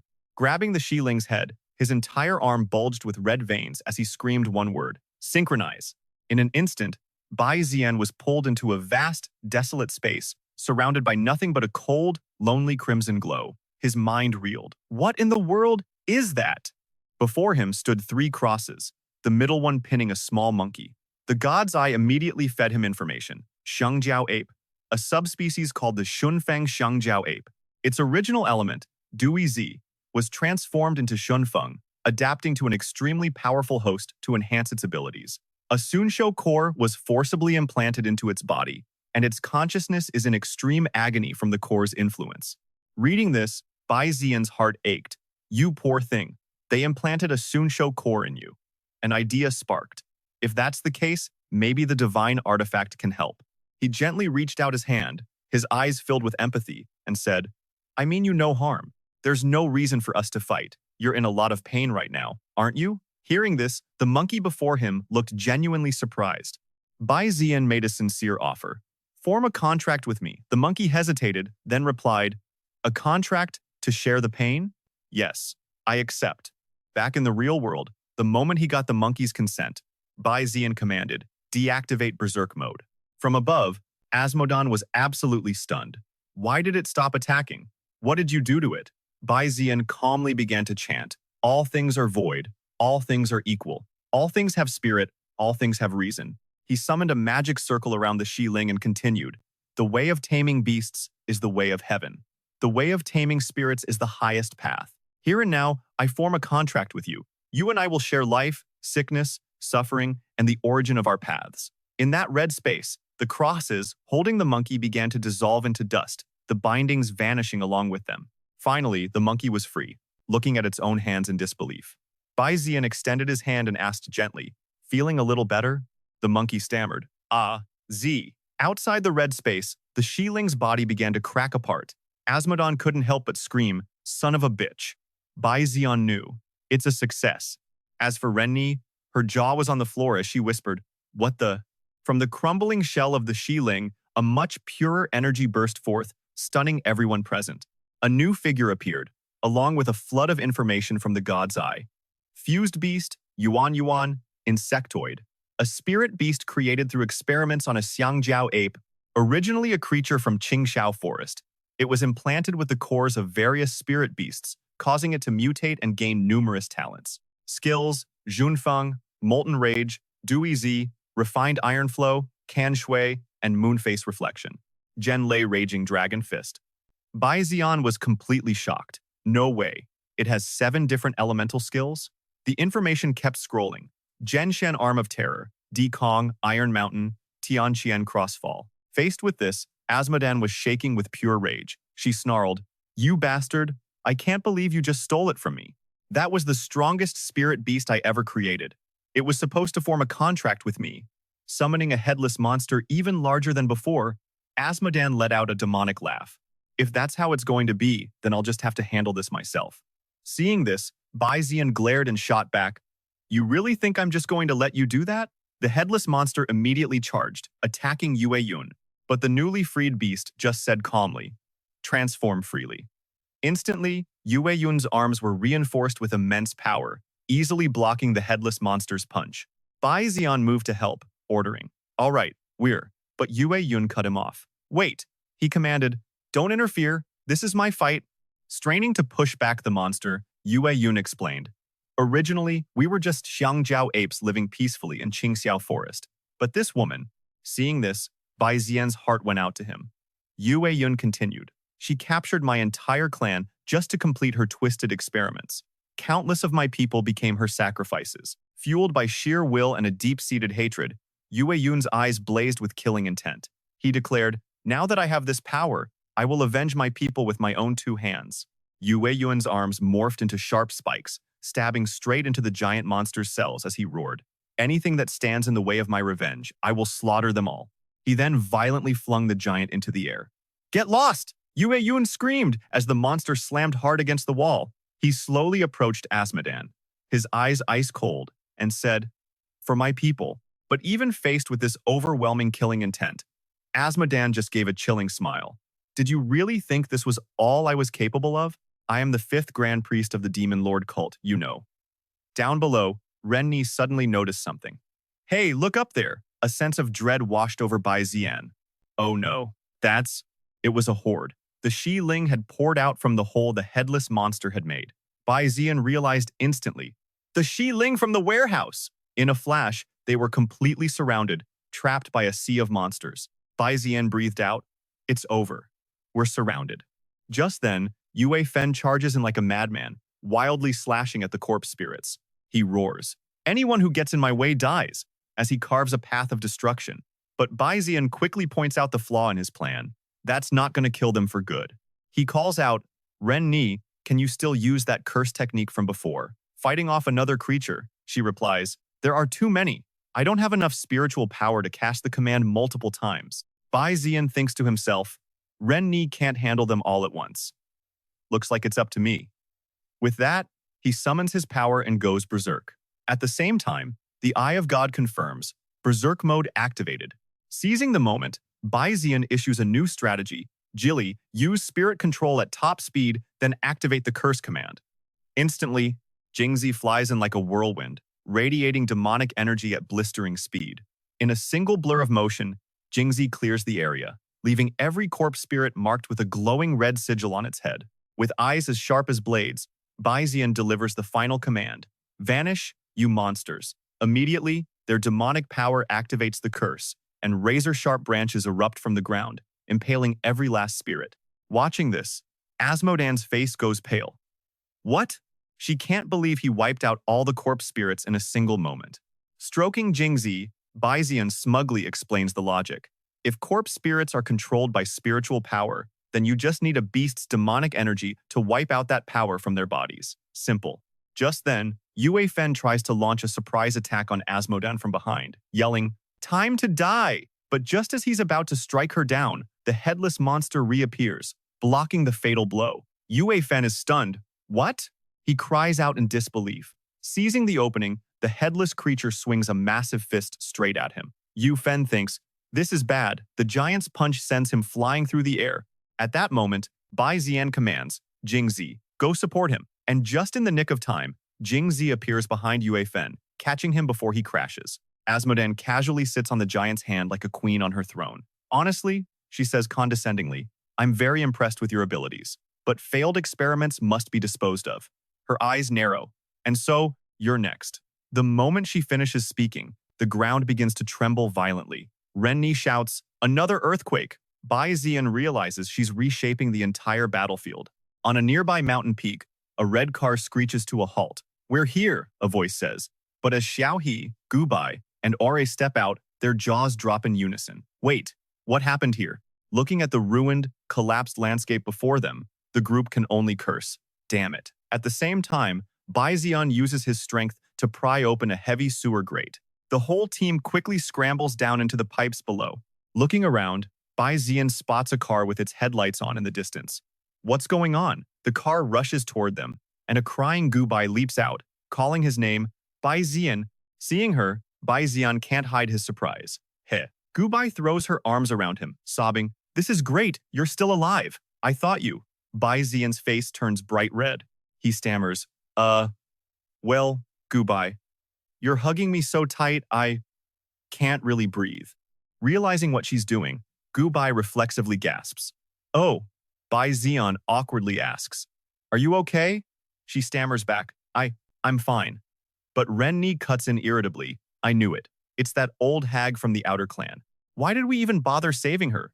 Xiao, he immediately fires back. "Oh great, I must have forgotten to check my horoscope today. Why else would I run into this stinking brat from the main clan? It's completely ruined my mood." But Ori cuts all 4 of them off, his voice laced with urgency. "Excuse me, I'm interrupting, but whatever issues you all have, we've got a much bigger problem right now." He points down into the chasm. The corpse spirits. They're crawling up from underground. Before them, an entire army of the creatures is advancing. Giant pillars of ice stand like swords guarding the dark abyss, where a dense mass of shadows writhes and moves. There's no mistaking it. It's a legion of corpse spirits. The entire group stands frozen, their eyes locked on the horrifying scene, none of them daring to breathe too loudly. Bai Zi'an breaks the silence. He runs the numbers in his head, then asks, Eye of God, do I currently have enough spiritual power to destroy all of them? The system panel appears. Subject Bai Zi'an's current spiritual power is insufficient to eliminate the corpse spirit entities, which total 27,591. The system displays the image of a grotesque corpse spirit with glowing blue eyes. However, these corpse spirits lack regenerative abilities. Standard physical attacks can render the targets incapacitated. Just then, from a high ledge, Lao Duan appears, gripping a massive rifle.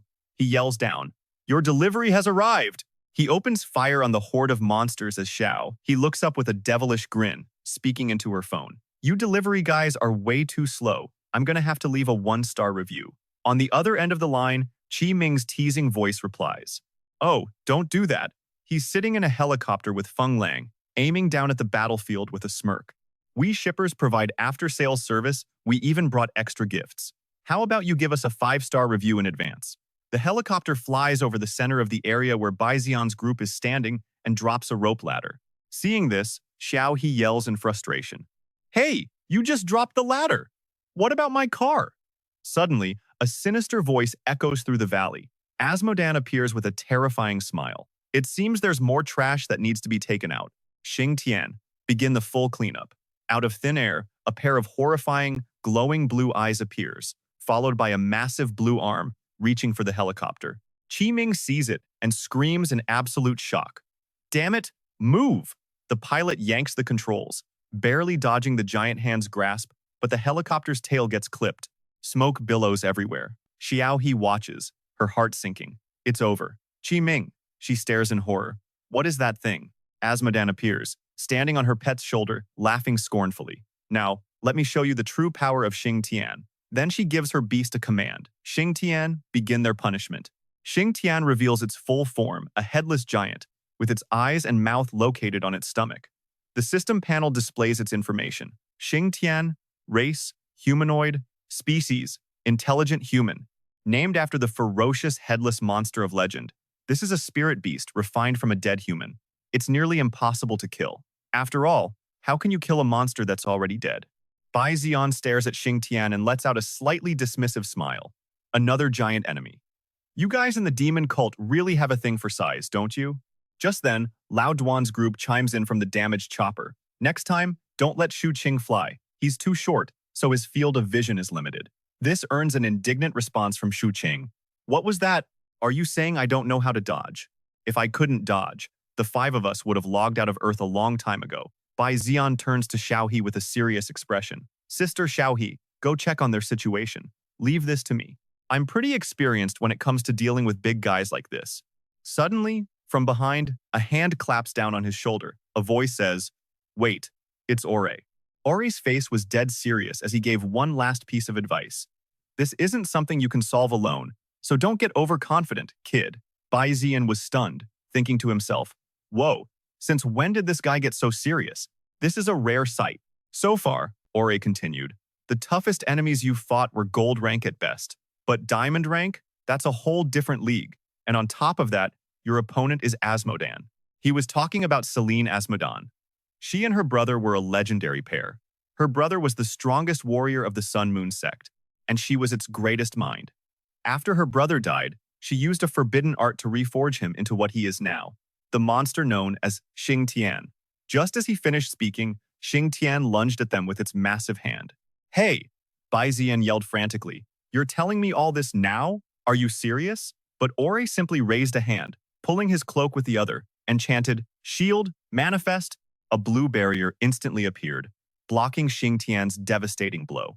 The monster didn't let up, smashing against the shield with even greater force, kicking up a storm of dust. Watching the scene unfold, Asmodan's mind raced. That shield. Could it be? Her smile vanished. Ore. Damn it. This just got complicated. Ore clenched his fist, blue sparks of lightning crackling around it. Manifest! He roared, launching the attack at the beast. But Asmodan was faster, directing Xing Tian to dodge the blow with ease. Aure grimaced in frustration. Bai Zi'an, however, was completely blown away by the move. What kind of skill was that? The system window popped up with an explanation. Spirit Beast Manifestation, a gold rank exclusive skill. It uses spirit power to materialize a part of the Spirit Beast's strength, a derivative of the Synchronize ability. The best part? Even if the manifested part takes a direct hit, the Spirit Beast itself remains unharmed. But the trade-off is a massive drain on the Beastmaster's spirit power, so they have to watch their energy consumption closely. A skill derived from Synchronize. Bai Zi'an muttered, processing the information. Meanwhile, Asmodan stared down with terrifying eyes, a grin stretching from ear to ear. Looks like I'll have to acknowledge you after all. Xingtian, spirit power, armament. At her command, a blue vortex swirled open at the monster's mouth, and it reached inside. It pulled out a massive blade crackling with pure spirit energy, letting out a world-shaking roar. Shi Ming was so shocked even his spirit beast's jaw dropped. What? What is that thing? He stammered. The monster swung the energy blade down with terrifying force, aiming right for Bai Zi'an's group. Shi Ming screamed in panic. Dodge it! Ore stood his ground, single-handedly blocking the blade. Not bad for a spirit beast forged from a human soul, he commented. Then, his eyes flashed with blue lightning as he roared. But I am the high priest of the moon-hidden sect. Manifest. Suddenly, countless giant arms erupted from the ground, reinforcing his defense and stopping the attack cold. Asmodan's eyes went wide with shock. What? Just how many arms did he manifest? In a show of incredible power, the arms lifted Xingtian high into the air, leaving it suspended and helpless. Ore focused his power and screamed, "Now die!" He glanced at Bai Zi'an, then pointed, calling his own beast. Primordial bird serpent. The creature appeared in a flash, rocketing forward. It elegantly weaved past the giant blade, closing in on the trapped monster. Both Ore and his beast focused their power, launching a simultaneous assault. They aimed straight for Xingtian's shoulders, striking with perfect coordination. Ore then swung his sword, chanting, "Wood Spirit, Wind Slash." A massive explosion rocked the area. Ore shot into the sky like a rocket, bringing his blade down on the monster and slamming it into the ground with catastrophic force. He continued his dive, landing amidst the chaos. The onlookers were speechless. Is this a battle between the strongest? The sheer destructive power. The girl next to them was just as stunned. That's diamond rank, at the very least. The force of the attack completely incinerated Xingtian. The monster slowly faded into nothingness. Ore reached a hand out, whispering a prayer. Rest in peace, Ryan. An eerie silence fell over the battlefield. Bai Zi'an stared at the wreckage, thinking, is it finally over? But as the dust settled, Asmodan emerged, her steps heavy. Her eyes were downcast, her face a mask of helplessness and frustration. She gritted her teeth. In the next second, a blade was pressed against her neck, stopping her cold. Ore stood before her, his voice like ice. That's enough, Celine. Stop this. His gaze was unwavering, fixed on her. I don't want to harm my own people. And neither should you. Asmodan lowered her head, hair falling over her face, and let out a bitter, mocking laugh. Ha! My own people? As if all her pain and rage had finally boiled over, she looked up, eyes filled with tears and pure hatred, and screamed, You didn't say that when you cut off my brother's head. You damn traitor! A shockwave of power erupted from her, forcing Ore back. She raised her hands, her face contorted in fury as she snarled, You betrayed our people the moment you joined the moon-hidden sect. And behind her, from thin air, the monstrous form of Xingtian began to materialize once more. She spoke with chilling resolve. Brother, I won't fail again. Bai Zi'an stared in utter disbelief. What?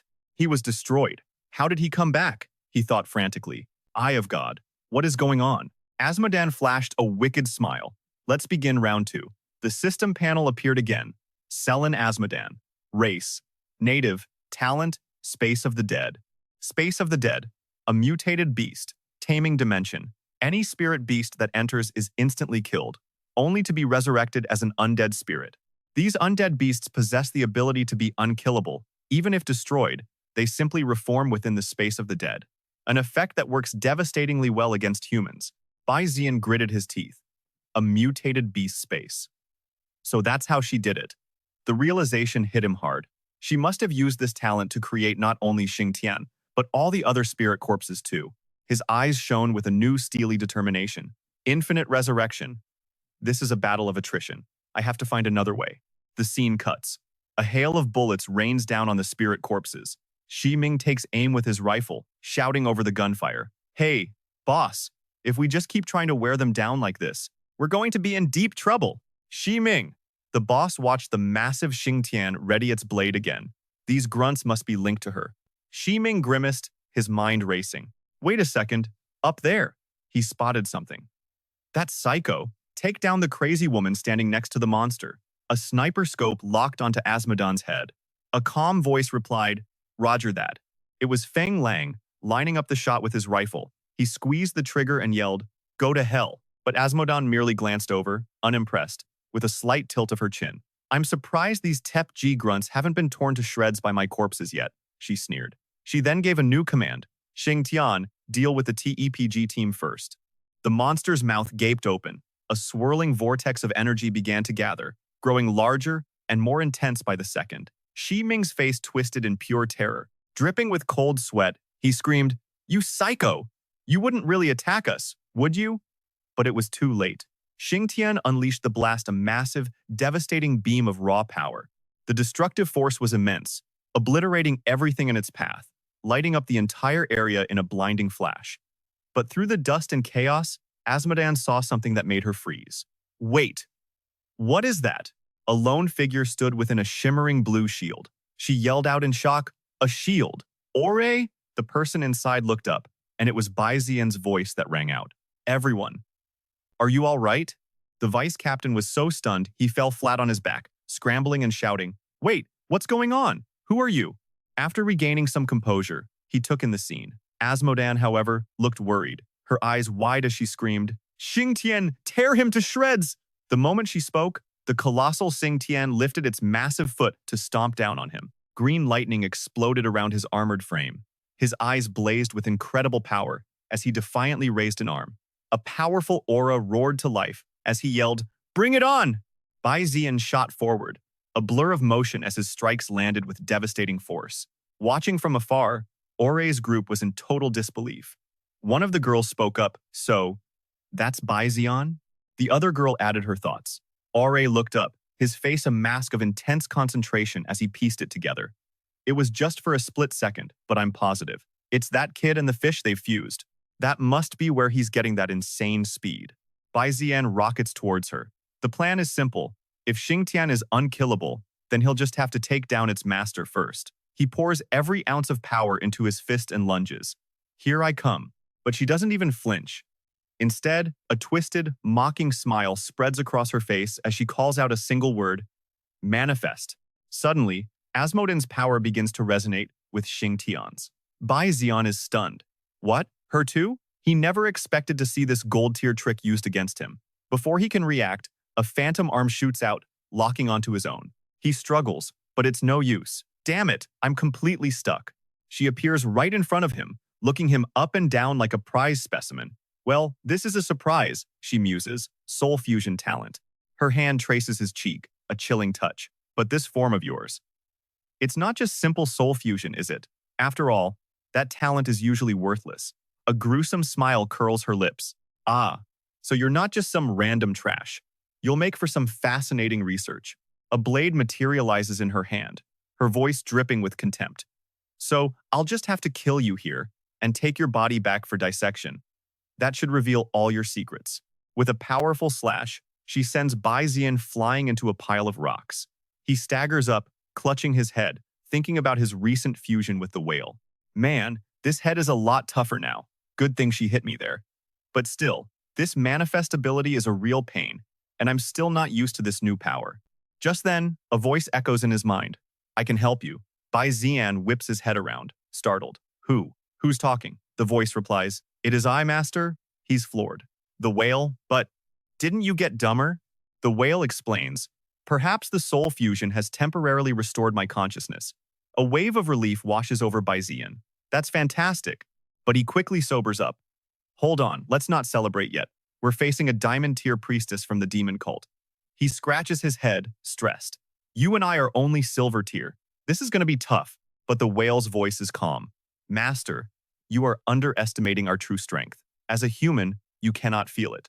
As a spirit beast, I can sense our fundamental power has surged during the fusion. Bai Zi'an's eyes widen. You mean our rank has gone up? The whale confirms. That's right. This means that while fused, we can likely use gold tier and maybe even diamond tier exclusive skills.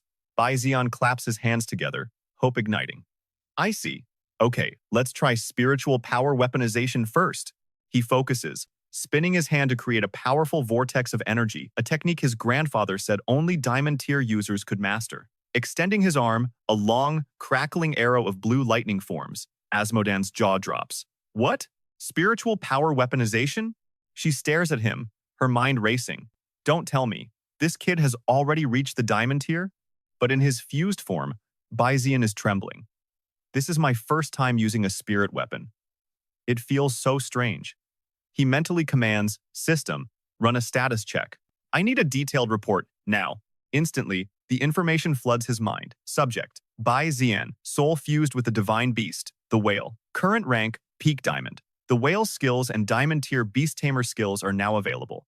His attributes pop up. Stamina B+, speed S, physical and spirit attack both A+. His origin attribute, divination and can. The skill list is massive. Spiritual power weaponization, water, severing iron with an enhanced version, spirit godspeed, and a whole slew of new ones like moon mirror, still water, and moon in the lake. Power floods his veins. It's just like the whale said, he's really reached the diamond tier. Well then, no more holding back. Bai Zi'an immediately unleashes his newfound strength. The sheer pressure makes even Priestess Asmodan recoil in fear. What in the world? She yells, Xingtian, kill him. The beast lunges, but Bai Zi'an is faster, countering instantly. Dark water corrosion, flowing slash. His attack lands a direct hit on Xingtian. Asmodan smirks confidently. Xingtian's flesh has been enhanced. A strike of that level is worthwhile. She stops, staring at her monster in utter shock. What? What in the world did you just do? Bai Zi'an now stands right above her, his voice cold. This technique has a corrosive effect. No matter how tough your flesh is, it can't withstand the corrosion of my dark water. This sends her into a fury. You're nothing but a lab rat. What's there to be arrogant about? Just be a good little stepping stone for my brother's revival. Perched on the beast, Bai Zi'an brandishes his weapon. What's so great about your brother? Even if you bring him back, you'll just be unleashing another extremist terrorist on the world. Asmodan absolutely loses it. I won't let you speak about my brother like that. A ghostly skull flies towards him as she screams, What does a brat like you know? But Bai Zi'an dodges effortlessly. I at least know I have to move on from my own past, he retorts coolly. I know I shouldn't live in the shadow of what's already gone. Their attacks collide, showering the area in sparks. Bai Zi'an conjures a similar skull image. People like you stubborn, cold-blooded, sacrificing countless lives. Even if you succeed in the end, he aims his attack. The only thing you'll resurrect is a monster named Asmodan Rain. That's the last straw for her. Shut your mouth! She unleashes everything she has. If it wasn't for you, guests from the sky, invading our home, if you hadn't started that massacre, her eyes burn with pure hatred. My brother would still be alive. It's all your fault. And the Hidden Moon faction's fault. Completely unhinged, she attacks relentlessly. So what's wrong with me experimenting on colonists and traitors? Bai Zi'an gets caught by a strike. This is bad. He's sent plummeting, free-falling with no foothold to use his high-speed movement skill. As he tumbles, he desperately calls out a wind technique. Gale, cloud parting step. Asmodan lets out a terrifying laugh. Your corpse. I will study it very, very carefully. But Bai Zi'an's counterattack begins. What? Spirit Godspeed? Torrent?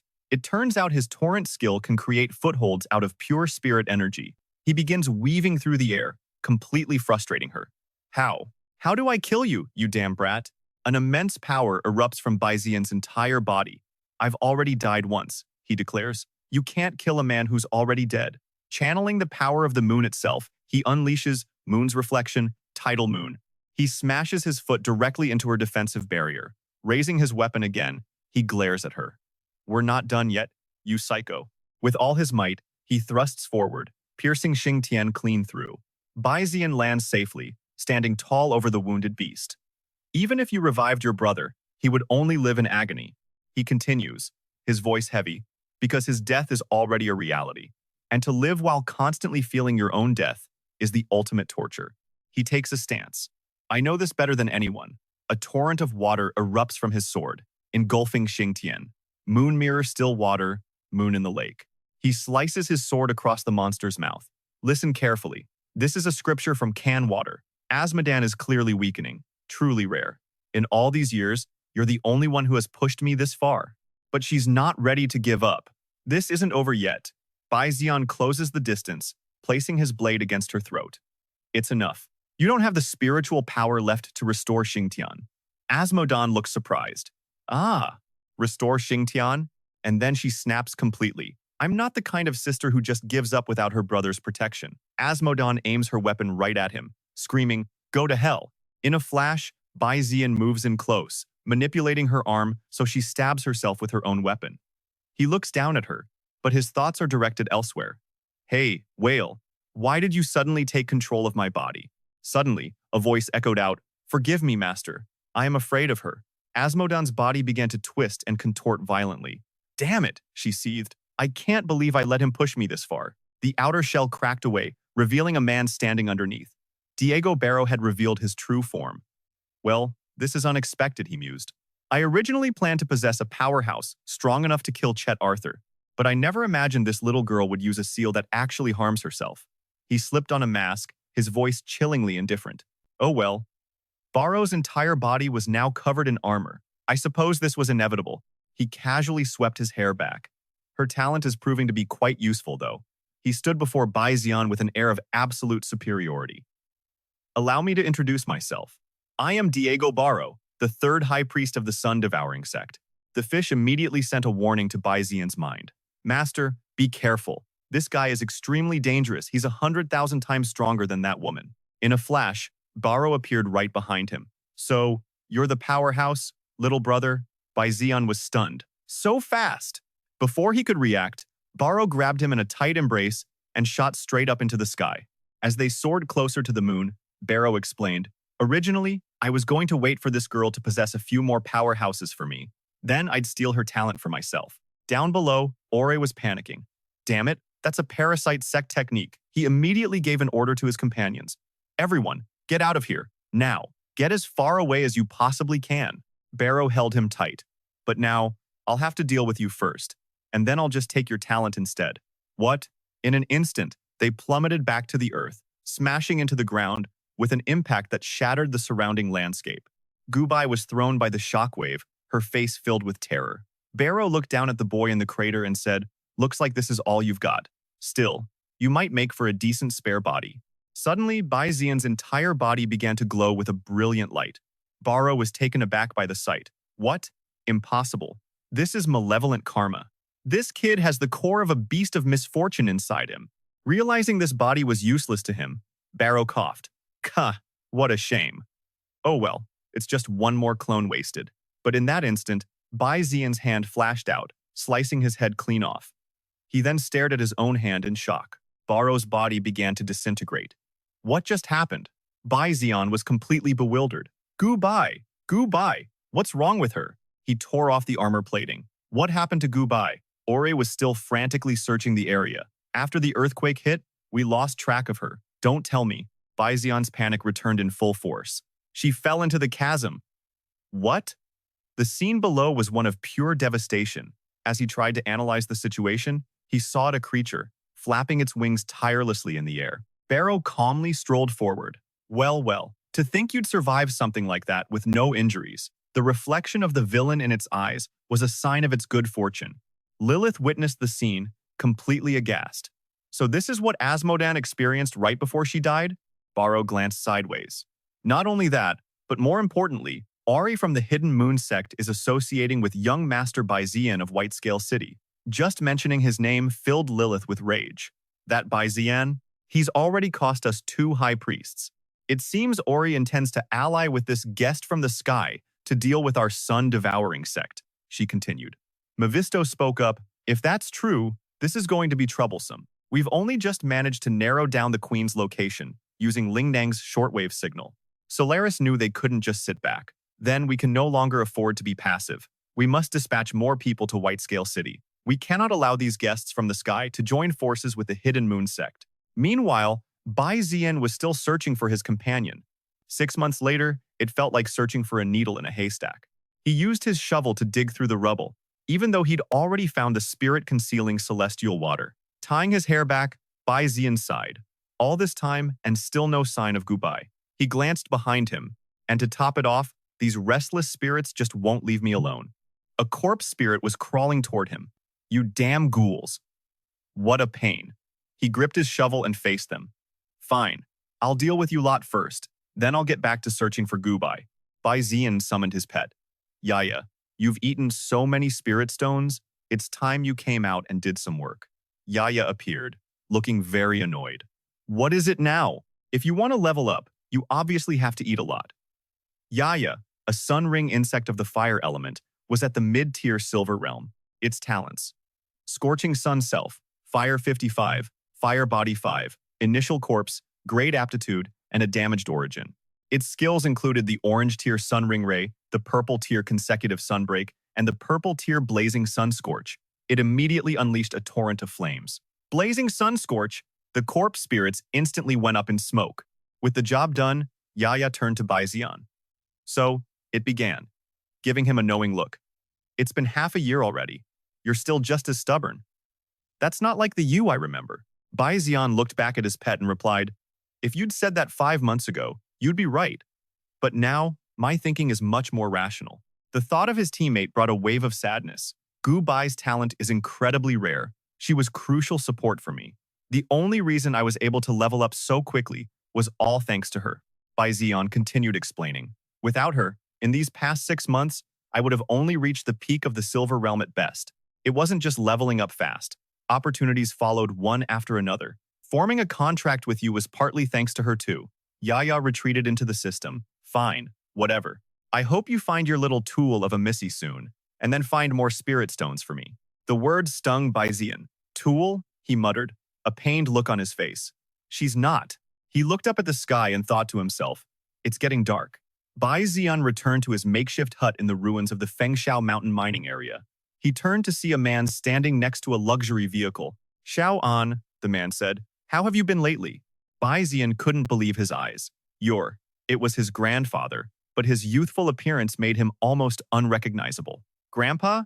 Bai Zi'an thought, still trying to process it. Seeing his grandson's shocked reaction, the old man chuckled.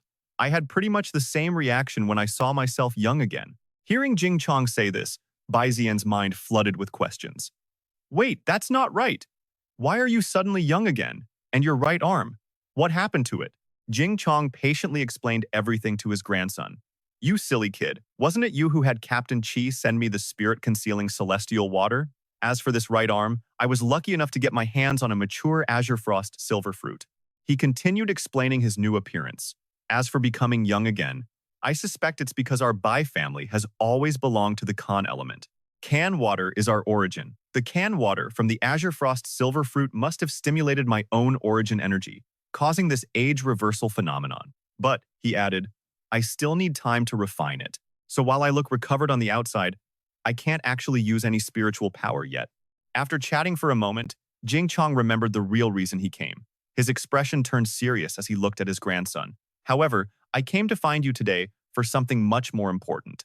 White Scale City was still being rebuilt, but while the old man was away seeking treatment, the unthinkable happened. Someone seized control, maybe the demonic spider cult, maybe another shadowy organization. They captured the heads of the great families and put the entire city on lockdown, a total information blackout.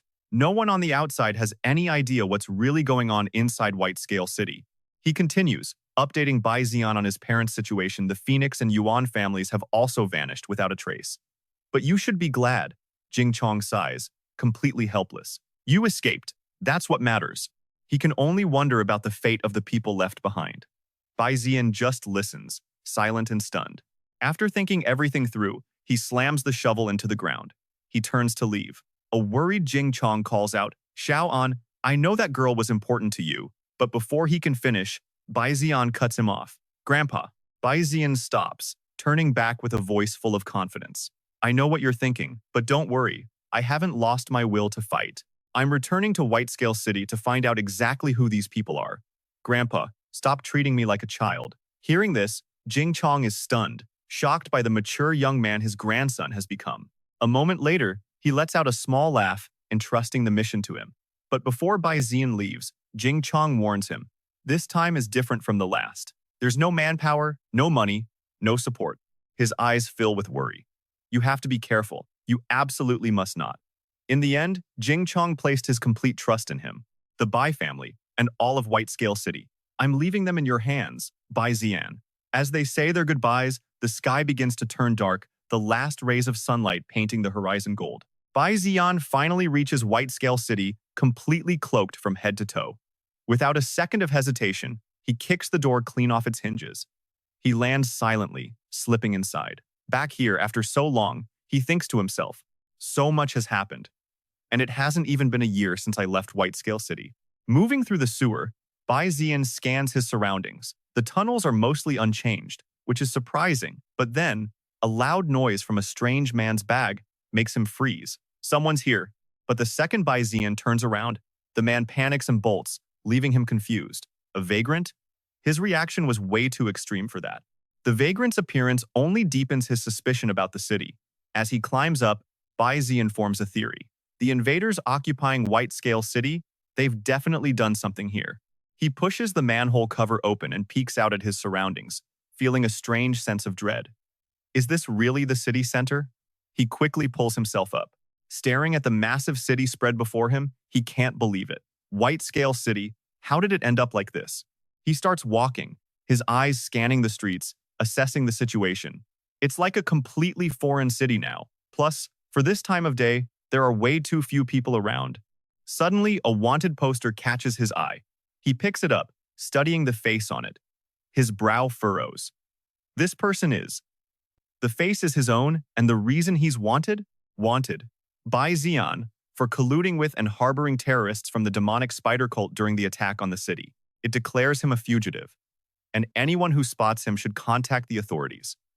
The reward is a massive 1,980,000. The number just makes him furious. He yells out, "Why me? How dare they say I colluded with the enemy, that I'm a terrorist?" Bai Zi'an suddenly remembers the homeless man's panicked reaction, and a terrible thought hits him. Crap, that guy in the sewer recognized me. He's probably already reporting me to the police. Just then, the voices of two officers behind him make him jump. "Hey, you think if we caught that Bai Zi'an guy, we'd get the reward money? In your dreams? For us, it's just doing our job. Best we'd get is a second-class commendation." Hearing them chat about him, he quickly ducks away. Looks like he needs to find a place to hide, and fast. Bai Zi'an manages to slip away, reminding himself he's alone now and can't afford any trouble. That's when a bright sign in a dark alley catches his eye. A bar, maybe in there. A place like this is usually good for gathering information. He steps inside, his eyes sweeping the room, sizing up the place. Compared to the streets outside, this place is actually alive with people. But a crowd this big just puts him more on edge. There are all sorts of people here, good and bad mixed together. Who knows if someone would rat him out to the police? First things first, get some intel. Bai Zi'an walks up to the bar, about to order something. "Hello, I'd like." Before he can finish, he's cut off by a piercing scream. "You actually dared to touch my butt?" Across the room, a waitress has a creep by the collar, shouting, "Don't you run, you pervert." Her voice triggers a strange sense of familiarity in Bai Zi'an. Why does that voice sound so familiar? He glances over, trying to get a better look. Bunny ears, red hair. Could it be? Suddenly, the pervert is sent flying straight into the bar. The bartender just sighs quietly. Here we go again. The waitress, still fuming, glares down at the guy. "You disgusting pervert. You better remember this." She shouts a warning at him. Not all girls are easy targets you can mess with. Bai Zi'an walks closer and speaks up. "Well, this is unexpected." Interrupted, she frowns. "Huh?" He continues calmly. "Isn't this the great young miss of the Phoenix family?" The moment she hears that name, Phoenix claps a hand over his mouth. "Fee," she quickly shushes him. "Don't say my name, unless you want us both dead." Phoenix quickly pulls Bai Zi'an away from the crowd.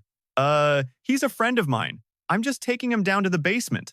The bartender just shrugs, exasperated. "You sure have a lot of friends." As they walk, they waste no time catching up. "Phoenix, what's the real situation in White Scale City?" "I'm in the same boat as you. We're both wanted. In fact, it's not just us. All the old beast tamer families of White Scale City are being hunted down. But why? After my grandfather was injured. My father. We don't know what happened to him. Right now, some unknown group is running White-Scale City. But, so what's your deal now? Looks to me like you're forced to work here to get by. It's not what you think. I'm just undercover so I can gather information. She continues. Someone from our group has to scout for intel. Hearing that, Bai Zi'an stops her, confused. Wait a second. Who exactly is us? Down in the basement, the only sounds are constant chewing and frantic typing. Po Tian hasn't even noticed Bai Zi'an has arrived. He casually reports to Phoenix, I sorted through some of the earlier data. The rest is on you. It's not until she calls out to him. Look who's here, Fatty Baion. That Po Tian finally looks up, his eyes going wide with shock. Brother An. He immediately scrambles over, his face lit up with pure joy. Brother An, you just left to go train without saying a word. You didn't even tell me. I missed you so much. The whole scene makes Bai Zi'an shudder. Oh man, this feels way too familiar. He quickly holds up a hand to stop him. Whoa, don't come any closer. You've still got snack crumbs all over your face. He adds, and come to think of it, when was the last time you showered? Leaning against the wall, Phoenix suddenly chimes in with a compliment. You've gotten a lot stronger, haven't you? Her comment catches him off guard. Huh? Why bring that up all of a sudden? She says casually. I just remembered. During the awakening ceremony, Fatty Baion rushed at you just like this. Back then, you had to dodge him. But now, you can actually stop his nearly 300-kilogram body. Hearing this, Bai Zi'an turns to ask her a question. The last awakening. Wait, how do you remember that? As he asks, a thought crosses his mind. Phoenix, what are you hiding? Are you paying attention? Phoenix quickly tried to change the subject, moving away and ordering her team, Po Tian, Fatty Baion, let's get to work. He quickly responded, right. After a bit more chatter, Bai Zi'an got serious. So what's your team's plan? Po Tian, staring at a computer screen full of data, replied, obviously, we're going to investigate exactly who set us up. Phoenix suddenly remembered something. I didn't tell you this before, she started explaining. There's a nameless mercenary group that's been active in the city recently. We suspect they're connected to the people who framed us. Bai Zi'an immediately put the pieces together. So your intel is related to them? At that exact moment, Po Tian finished with the data, exclaiming, it's done. Phoenix's expression turned furious just thinking about them. She said through gritted teeth, most importantly, my family and Fatty Baion's family have been taken by those people. We have to rescue them, and fast. As she spoke, she moved to analyze the information they'd gathered. They're heading to the lower district. It looks like their commander is there too. They're here. But what are they up to? Looks like they're waiting to meet someone. This could be our chance to get to their leader. But then, Fa Thien spots something. Wait a second, he calls out, there's a file here. Looks like this is the person they're meeting. On the screen pops a picture of a girl with fiery red hair and a long scar across her face. She looks tough as nails, but there's zero information about her. Feng Hoang asks, that's it? Just a picture? Fa Thien explains apologetically, our equipment is just too old. There's no way to decode the whole thing. Hearing that, she sighs and gives in. Forget it. At least we know what the target looks like. Bai Zi'an, who's been quiet this whole time, suddenly speaks up with a suggestion. I have an idea. Let me go meet this commander. Feng Huang immediately starts teasing him. What's this? You thinking of joining their crew? He just shrugs his shoulders, replying casually. Of course. To society, I'm the grandson of the real city lord, so it makes sense for me to be part of your operation. And personally, if you keep the promise you made, everything between us is wiped clean. As Bai Zi'an says this, he glances at the bunny outfit she's wearing, making Feng Hong blush bright red. Hey, this is. But before she can finish, he's already turned and is walking away. Well, I'm off. Being teased like that leaves Feng Huang fuming, yelling after him in frustration. The scene shifts to the lower district at an abandoned and utterly deserted construction site. Bai Zi'an scans the area. So this is the place, he thinks to himself. His eyes dart around, looking for a place to hide. The whole place feels like a ghost town. Perfect. He can find a good spot before anyone shows up. Suddenly, a voice calls out from behind him. Hey, you down there. A girl is standing high up on the steel scaffolding, the night wind whipping her coat around. It reveals legs covered in a web of scars. Waiting for someone? That long scar on her face, that brilliant red hair, he recognizes her immediately. It's the woman from the photo. What a coincidence, she continues. So am I. With that, she leaps down, landing right in front of Bai Zi'an while muttering something. Me, in the lower world. A stranger in a strange land. He still has no idea who this girl really is, and his guard is way up. Just what is her deal? She stares him down, making a guess. By the looks of you, you must be from the lower world. How about we have a little chat first? Sensing danger, he activates his defensive ability, thinking about her last words. What does she mean by that? Does she already suspect me? Seeing him react so defensively, she quickly tries to calm him down. Whoa, so jumpy. Kid, you've got me all wrong. I don't mean any harm, but out of nowhere, the girl throws out a challenge. If you're a beast tamer, then how about a fight? Hearing this, he immediately wonders, is this woman a martial artist? At the same time, the system reveals her identity, Qi Yanwei. Realm, Primary Diamond. Seeing this, Bai Zi'an instantly refuses the challenge, thinking to himself, I decline. You're from the upper world and I'm a lowly commoner from the lower world. Isn't this just straight up bullying? You're clearly diamond rank. Yanwei nods in agreement, but still seems determined. She offers another deal. How about we temporarily lower my rank? That should make it fair, right? The system immediately displays information confirming her words. Yanwei, Talents, Battle Tyrant S, Scarlet Spear S Realm. Primary Silver temporarily lowered. Beasts, a Primary Diamond Night Patrol Firecrow, a Peak Gold Roaring Tiger, a Peak Gold Bronze Bell, and a High Bronze Lava Spirit. Seeing this, Bai Zi'an lays out his own condition. On top of that, if I win, you have to grant me 3 wishes. He's already running the calculations.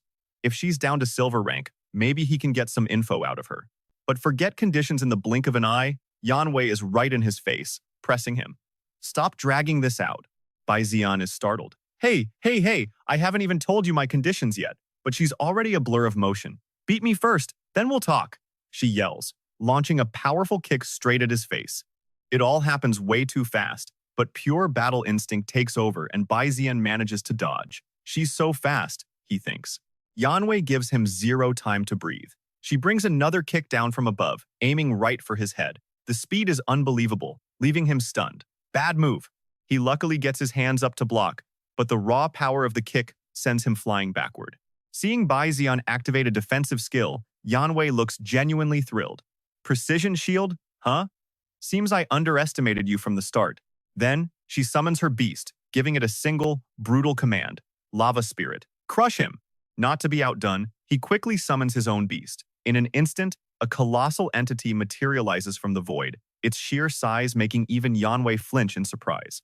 She thinks to herself, not bad, kid, but you're still a bit too slow. She looks up to watch the 2 beasts clash for dominance. Kin 2 doesn't disappoint its master, smashing the other beast to the ground with its tail. And it doesn't stop there. It immediately winds its tail back, preparing for the next strike.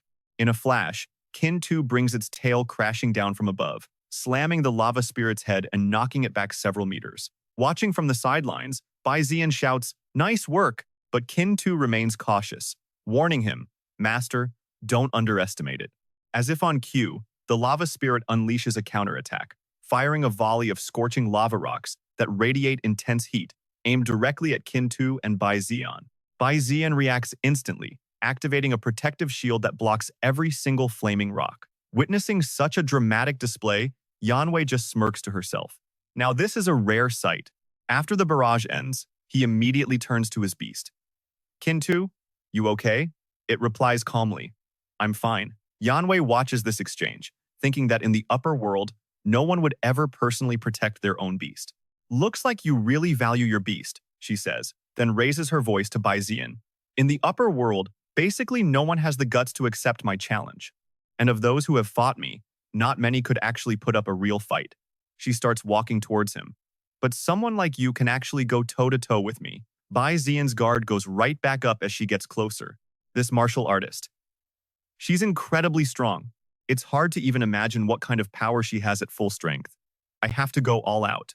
Without warning, Yanwei and her beast lunge forward to continue the fight. Use all your strength, she yells. Fight with all your heart. This time, Bai Zi'an isn't caught by surprise. He gives an order to his beast, Kin 2, use that move. It charges forward, unleashing a relentless flurry of attacks that forces both of them onto the defensive, unable to counterattack. All Yanwei can do is hide inside a protective sphere, sweat pouring down her anxious face as she thinks, this kid, what kind of move is this? She watches Kin 2's every motion, trying to analyze it. Is that the high-level skill? Embedded water source reversal? In an instant, Kin 2 whips its tail powerfully, unleashing the next attack, source reversal. In response, Yanwei extends her hand, materializing her own weapon. With a single powerful strike, she sends Kin 2 flying high into the air, leaving Bai Zi'an in a state of absolute shock. He rushes over to his beast, kneeling down in concern. As the smoke clears, Yanwei appears, drenched in sweat as if she just used every last bit of her strength. I lost, she says. Kid, you're the first person to force me to break my oath. She continues, my name is Qi Yanwei, an ill-mannered martial artist. I have offended you. May I please ask for your name? Bai Zi'an recalls Kin 2 into its space, silently looking at Yanwei. A thought crosses his mind. Considering the current situation, it's probably better not to tell her who I am. Suddenly, a voice cut through the tension. A man with silver hair and a wicked grin spoke up. Hey, the girl's asking for your name. What are you so shy for? It was the brothers, Zihao and Zining. The younger one made a mocking face while the other continued with pure contempt. Is being a descendant of the exiled Bai family from the upper world really that shameful? Bai Zi'an? Bai Zi'an immediately took a defensive stance, demanding, who are you people? Zihao just scoffed. Oh, I almost forgot. Our dear cousin has always been stuck in the lower world, completely clueless about how things really work. His eyes were filled with disdain. He probably doesn't even know the first thing about our main Bai family's affairs. Am I right, Bai Zi'an? Zining added her own layer of scorn. It's normal for a low-class world not to even know the upper world exists, especially for the descendant of an exile, right? Yan Yan suddenly spoke up. So, the people my superiors arranged for me to meet, are you two little brats from the Bai family? That single sentence made Bai Zi'an whip his head around in shock. Wait, they know each other? Carrying a spear wrapped in talismans, Yan Yan walked right past Zihao and Zining. The two brothers watched her go, commenting, Yao Yan, Qi Yan Yan, you're still the same as ever. She replied without a backward glance, we're not here to handle your Bai family's personal drama. Let's get this over with, and do it properly. Just then, a group of men in black, along with one guy with orange hair, appeared behind Zihao. One of them reported, young master, we've brought the person. Zihao glanced over. That was fast. Tianyu was being restrained by the men, struggling and shouting furiously. You bastards, do you have any idea who I am? Let me go. Seeing her, Bai Zi'an froze, his eyes wide with shock. Phoenix, a Yuan. Hearing her defiance, Zihao raised his hand and struck Tianyu across the face with a sickening crack. He snarled, shut your mouth, you lower world trash. The sight sent Bai Zi'an into a blind rage, who roared, stop it! He immediately summoned Yi Ya to attack. The beast shot into the sky, creating a storm of fire embers and launching them straight down. Every single spark hit the same spot, causing a massive explosion that kicked up a huge cloud of smoke. But as the smoke slowly cleared, Zining's men were still standing there, completely unfazed. From within the haze, Zihao's mocking voice called out, you may have a low status, but you've got a big temper, my dear cousin. The view zoomed in through the mist. Zihao stood in a circle of his men, one hand restraining Tianyu, the other casually resting on his brother's shoulder with a condescending smirk. Is this worthless girl from the lower world really worth making an enemy of us? Of the entire upper world? The system screen flashed. Spirit-reflecting shield. Made of soul-reflecting alloyed metal, it cannot be destroyed by any spiritual power skill. Seeing the shield, Yan Yan thought with irritation, that damn spirit-reflecting shield again. One of Zihao's men raised a gun, yelling, how dare you attack the young master? But Zihao waved a hand, stopping him. Everyone, stand down. He's a Bai, after all. We'll give him a chance. We people from the upper world are incredibly generous. Bai Zi'an yelled in frustration. Who the hell are you people? Why are you trying to take over Bailin City? What is your goal? Zihao just brushed his hair back with a contemptuous smile. Take over? I'm just visiting my own colony, dismissing an official, and appointing a new manager. What's wrong with that? Your grandfather was nothing more than an exile, ordered to develop a new world. Just a criminal trying to redeem himself with his deeds. That's all. Zining struck a pose and chimed in. That's right, that's right. Too bad he never bothered to purge the natives on this planet. So, the higher-ups sent us here. Haha. He continued with a sinister grin. Besides, this world is now merging with another one. Zining finished the thought. We plan to use Bailin City as our base to investigate the portals leading to the merged world and to hunt for powerful new species. Zihao turned to his subordinates and asked, what's the status of the portal? One of them quickly replied, The soul energy in the current area has stabilized.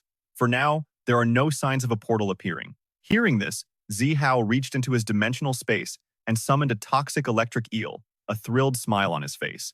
Well then, first, we'll have to get rid of this useless trash. The system displayed his stats. Zihao, talent, pure water, S, category, realm. Early golden, tamed beasts, silver spearfish, early golden. Toxic electric eel, early golden. Bai Zi'an read it and thought with grim determination, golden rank. I can win this. Zihao gestured with his hand, sending the toxic electric eel toward Tianyu. Let's start with this lower world girl first.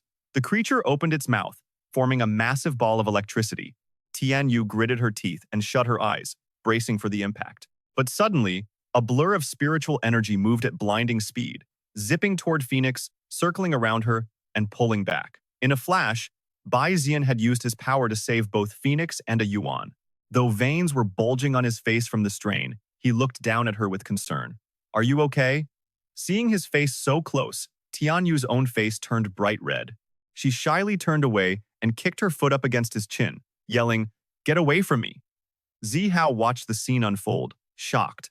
What the hell was that just now? It felt like a fierce beast. He immediately snapped out of it and waved his hand, commanding the toxic electric eel, burn them to a crisp. The toxic electric eel shot forward, unleashing a colossal beam of purple lightning. The devastating blast flew straight toward Bai Zi'an's position. Zihao crossed his arms, watching with a smirk. Bai Zi'an, if you want to die, then just die. Standing behind him, Zining's eyes widened in awe. Brother, have you gotten even stronger? But then, they both saw something that wiped the smirks right off their faces. Zihao asked in confusion, "What is that thing?" His sister guessed, "A monkey?" A voice rang out, "Bai Zi'an, are you all right?" Bai Zi'an, holding Phoenix in his arms, replied, "I'm fine. You need to be careful. The opponent is a golden rank from the upper world. Who knows if they're different from us?" Cradled in his arms, Phoenix struggled and yelled, "Bai Zi'an, let me go now." Zihao's expression soured as he reassessed the situation. It seems he's not just some ordinary lower world brat after all. He gave the order, and the toxic electric eel appeared, gathering a massive amount of spiritual power around its body before lunging forward. At the same time, a tree-like spirit beast raised its hand, and a faint green light slowly gathered in its sleeve, swirling into a powerful orb. In an instant, it fired a beam of brilliant green energy, shooting forward so fast it seemed to tear the very air apart as it rocketed toward the toxic electric eel. However, the toxic electric eel wasn't an easy target. It skillfully twisted and dodged the razor-sharp attack with just inches to spare. The spirit beast didn't stop. It spread its arms wide, watching the eel circle it, and remarked calmly, "What a slippery eel." The taunt enraged the toxic electric eel, which opened its mouth wide to launch an attack. But before it could even gather power, the tree beast's hand shot out like a bolt of lightning, firmly clamping down on its opponent's snout. With a powerful heave, it slammed the toxic electric eel into the ground, sending dust flying everywhere, leaving it stunned and unable to fight. Just then, a red warning flashed on the system screen. Bai Zi'an glanced at it, muttering, "Damn it." Beside him, Po Tian urged him on, "Brother An, unlock it. What are you waiting for?" One of Zihao's men appeared behind him to report, "Young master, the soul energy is unstable. The portal is about to open." As soon as he finished speaking, the ground beneath them began to tremble, and a glowing blue circle slowly appeared right where they were standing. The circle grew wider and wider, spinning faster and faster until it transformed into a ghostly vortex. In the midst of the chaos, Tianyu's eyes went wide as she cried out in alarm. Her voice rang out, "What is this thing? A portal?" Bai Zi'an answered grimly, "It's the world fusion from last time." She looked at him and pressed, "World fusion?" Bai Zi'an kept his eyes locked on the swirling blue vortex, the earthquake from before. That was the warning sign. Zihao waved his hand, ordering his men, "Prepare for transport." Zining seemed to see something, his face breaking out in a cold sweat. "Brother, wait a second. There's something inside." From within the vortex, long tentacles shot out, wrapping around Po Tian and Tianyu. He screamed in terror, "Brother An, help me." Tianyu was also caught off guard, panicking as the tentacles tightened around her. What the? More tentacles wrap around the Treant spirit beast and Bai Zi'an. He struggles, yelling out, "What the hell is this thing?" Shu Hao is also tangled up, but he's more worried about his sister. Zining, she's crying in terror, screaming, "Brother, Save me!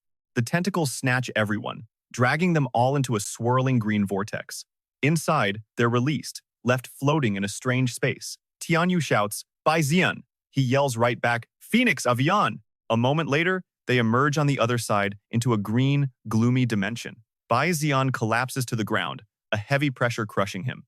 It's impossible to breathe here. He slowly looks up, dazed. Wait a minute. This impact. Tianyu, also sitting up and holding her head, suddenly realizes she's sitting on someone. Turns out it was Bai Zi'an. Po Tian, who was pinned beneath both of them, speaks up with a strained voice. This is a bit rude, but you two are seriously heavy. You're embarrassing me. After a moment, the three get to their feet and look around. Po Tian asks, where in the world did we fall? Tianyu answers softly, I have no idea. The only thing I know for sure is that we're in another world. Bai Zi'an spots something in the distance and calls out, hey, look over there. Before them stands a creature with an incredibly bizarre shape. Tianyu squints, asking doubtfully, is that a spider? But Po Tian argues, I think it's a crab. Bai Zi'an cuts in.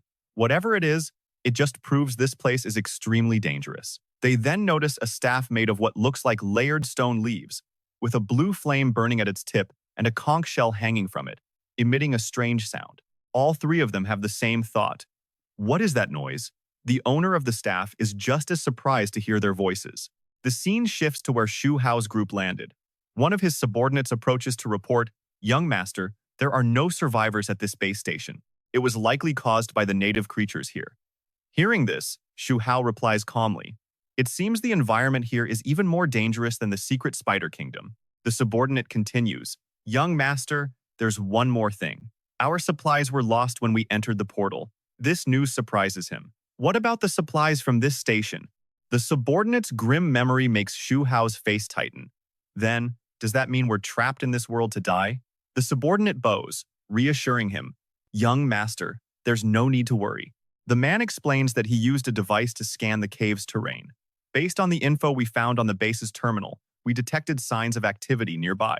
It's probably a settlement for the native lifeforms of this world. After hearing the report, Shu Hao waves his hand and gives an order. All right, let's get ready. He lets out a sinister smile. We'll pay a visit to that settlement and go shopping for some supplies.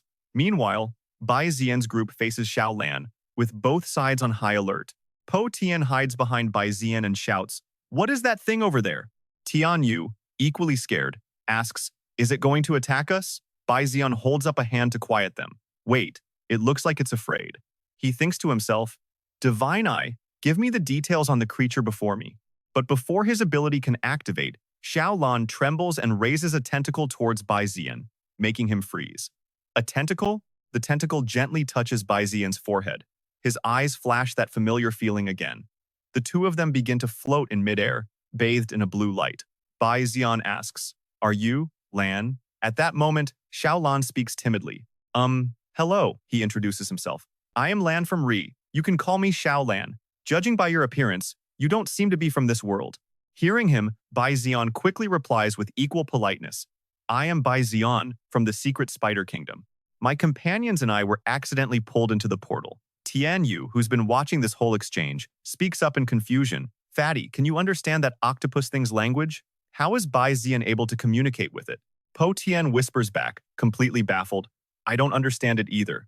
And is what that octopus thing is speaking even a language? Bai Zi'an continues his conversation with Xiao Lan. I'm sorry for the trouble. Thank you. Tianyu can't take it anymore. She storms over to him, yelling, Bai Zi'an, what do you mean you can just understand it? Answer me. But he ignores her. A system window pops up with information. Soul crystal. A crystallization of a creature's spiritual power and the crystallization of its very soul. Xiao Lan begins to explain. We are the residents of Ri, a race created by our master, the daughter of the abyss, Nemesis Tona.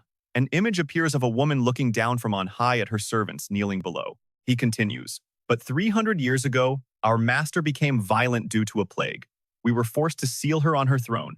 The story is followed by an image of a giant woman bound to her throne, just as he described. Beside her, 3 figures in black cloaks hold torches, as if performing a ritual. The voice goes on. Not only that, but the plague also turned us, her servants, into monsters called the Soulless. Xiao Lan gestures to the blue crystals Bai Zi'an saw earlier. When the soul separates from the body, It crystallizes into these. He looks at the blue crystals before them. My parents died in that plague. A deep sadness crosses Xiao Lan's face. This is probably the final destination for my family. Seeing his despair, Bai Zi'an pats Xiao Lan's shoulder to comfort him. Even though we just met and aren't close, he thinks to himself. It's probably better to comfort him a little. Even if it seems pointless, he says out loud. But you all have survived for 300 years. The future will definitely be okay, too. Suddenly, the ground begins to shake violently with a loud rumbling. Bai Zi'an asks in alarm, "What's happening?" "It's the soulless," Xiao Lan explains. Following his words, a horde of soulless creatures charges toward them, frenzied. In an instant, Bai Zi'an's group is surrounded. He asks anxiously, "What do we do? We're surrounded." Xiao Lan warns them, "You must stay right beside me. Do not move." Bai Zi'an relays the message to the others. He said, "Don't move." Immediately, Xiao Lan raises his staff and chants an incantation. "Oh, ghosts of the past, listen to the whispers of the living." At his call, the charging soulless suddenly change course, flying in a circle above their heads, following the direction of the staff. "Oh, wandering ghosts of the past, heed our command." Bai Zi'an watches the scene in awe and wonders. Is he guiding the soulless? Xiao Lan then shouts, "Oh, soulless wanderers, go find your lost spirits." He then thrusts the staff forward, and the swarm of soulless flies off in that direction. After they've gone, Xiao Lan explains, "Normally, the soulless won't attack on their own. As long as someone guides them, you can pass through their territory safely." Hearing this, Bai Zi'an exclaims, "Your race is truly a peaceful one." He looks around and asks, "Judging by the terrain, was this place once an ocean?" Xiao Lan replies softly, "Yes, but the plague brought about a corruption that polluted the ocean, leaving it lifeless. Our master granted us powerful adaptability. We can survive even in an environment without water. Perhaps she foresaw that this would happen." Bai Zi'an understands immediately. "But your master herself couldn't escape the fate of being corrupted."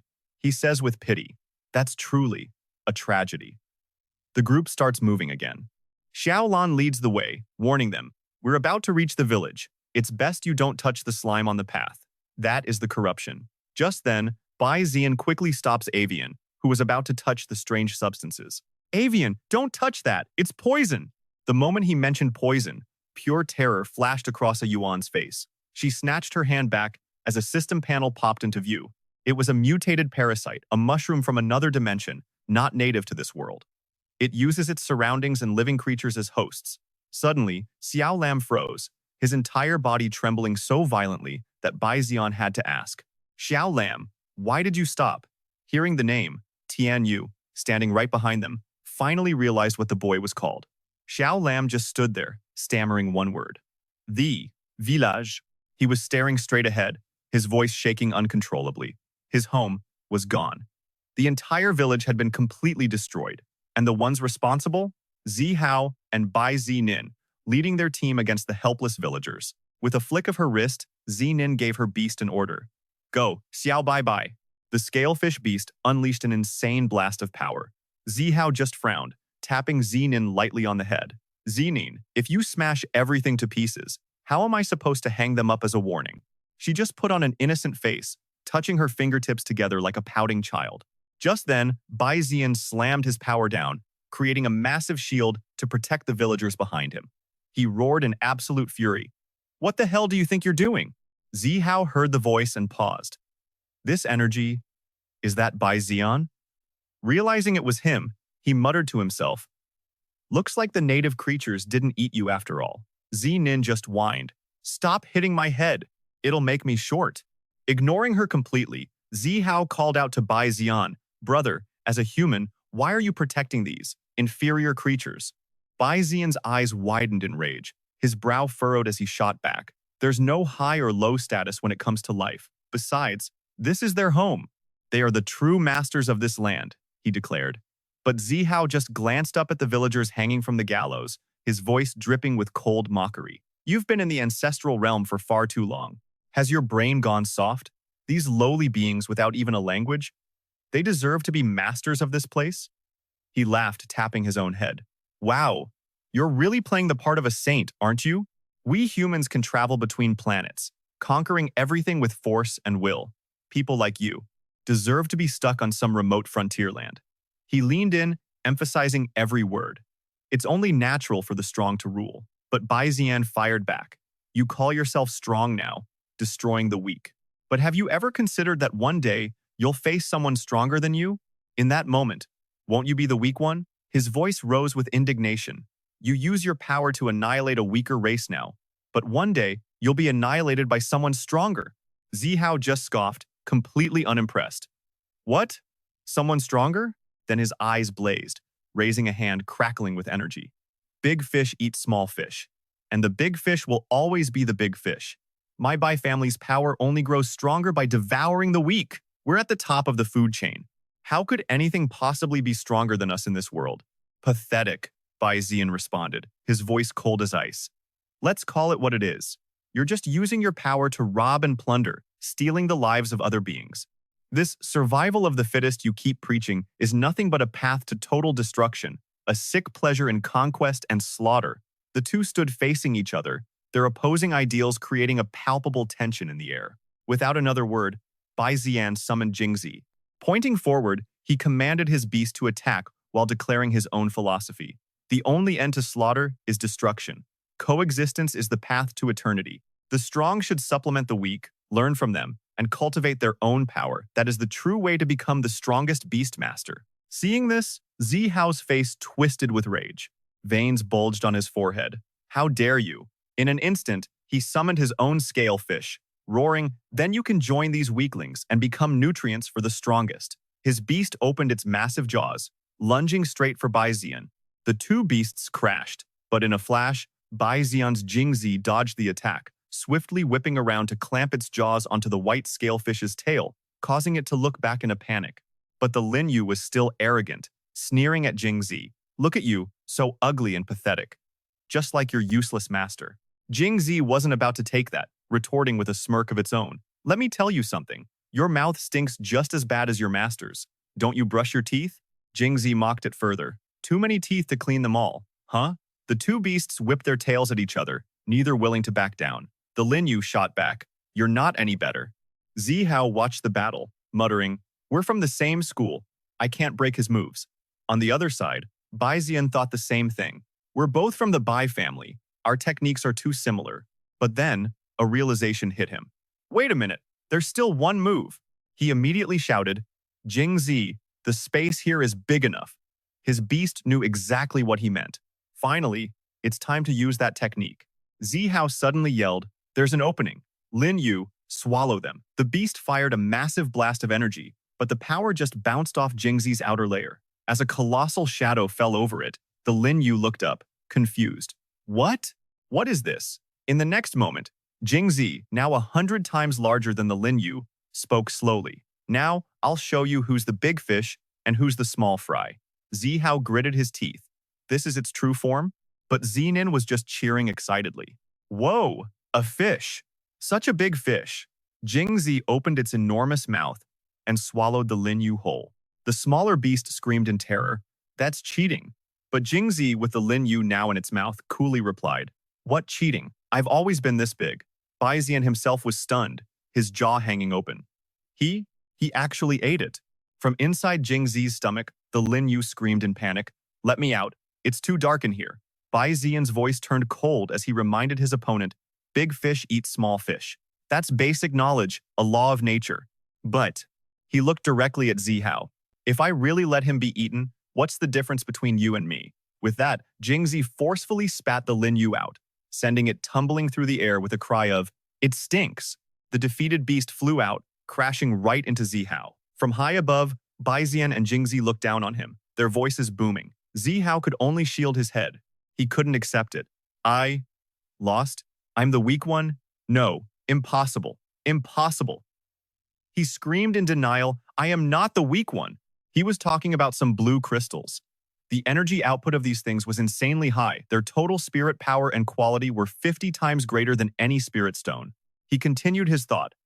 At the same time, it can strengthen a beast's mental power, enhancing the connection to its master's spirit force. If I use this to control a beast, it would save an incredible amount of time. Suddenly, his eyes lit up and a twisted smile spread across his face. "Very good. Very, very good." He thought to himself, "Bai Zi'an, you are my savior." Meanwhile, back with Bai Zi'an's group, Tian Yu posed a question to Po Tian and Fat Yuan. If, and this is just a hypothetical, if something hadn't happened to White Scale City, would Bai Zi'an have become the next city lord? Po Tian shrugged. I don't know, but as his best friend, I'd support him no matter what. He then turned the question back to her. What about you, Bird Phoenix? Would you oppose him? Up ahead, Bai Zi'an was comforting the villagers. It's all right, it's all right. For now, we're all trapped in your world, with no way to get back. Oh, is that so? That's great, one villager exclaimed. Tian Yu paused, then answered Po Tian's question. I don't know. She watched Bai Zi'an smiling and talking. Before, I always saw him as a rival. I only looked for his weaknesses, wanting to beat him. But after everything that's happened recently, I've started to see a certain potential in him. The potential to become a great leader. The moment she says it, she gets all flustered and quickly tries to explain. My compliment doesn't mean I won't accept him, okay? But I'm not saying I hate him either. Her voice gets quieter. Maybe. Just a little. Hearing this, Po Tian gets a look of pure understanding, flashing a thumbs up. I get it. I get it. It's that whole thing, right? A little later, Bai Zi'an finishes talking with the villagers. He walks back over to the two of them, saying, all right, I've got two pieces of news. One good, one bad. Which one do you want to hear first? Seeing his serious face, Tian Wu just asks blankly, what's going on? Bai Zi'an notices her flushed face and asks with concern, Phoenix, are you okay? Your face is all red. Are you feeling sick? But hearing him ask just makes her blush even harder as she stammers, I'm fine, just tell us the good news first. Without missing a beat, Bai Zi'an announces the good news. Before civilization fell, the city of Rie had developed subspace technology. All we have to do is get to the ancient city of Rie, and we can find a teleporter. The three of them huddle up in a little triangle as Bai Zi'an's tone drops. Now, as for the bad news, he begins to explain. This place we're standing, it's actually the planet's core. You could call it the deepest part of the trench. And the ancient city of Rie? It's on the surface. That means we have to find an ancient lift device, which just so happens to be in a nest of soulless creatures. Bai Zi'an continues. The thing is, with a red pilot around, the soullesses are a complete joke.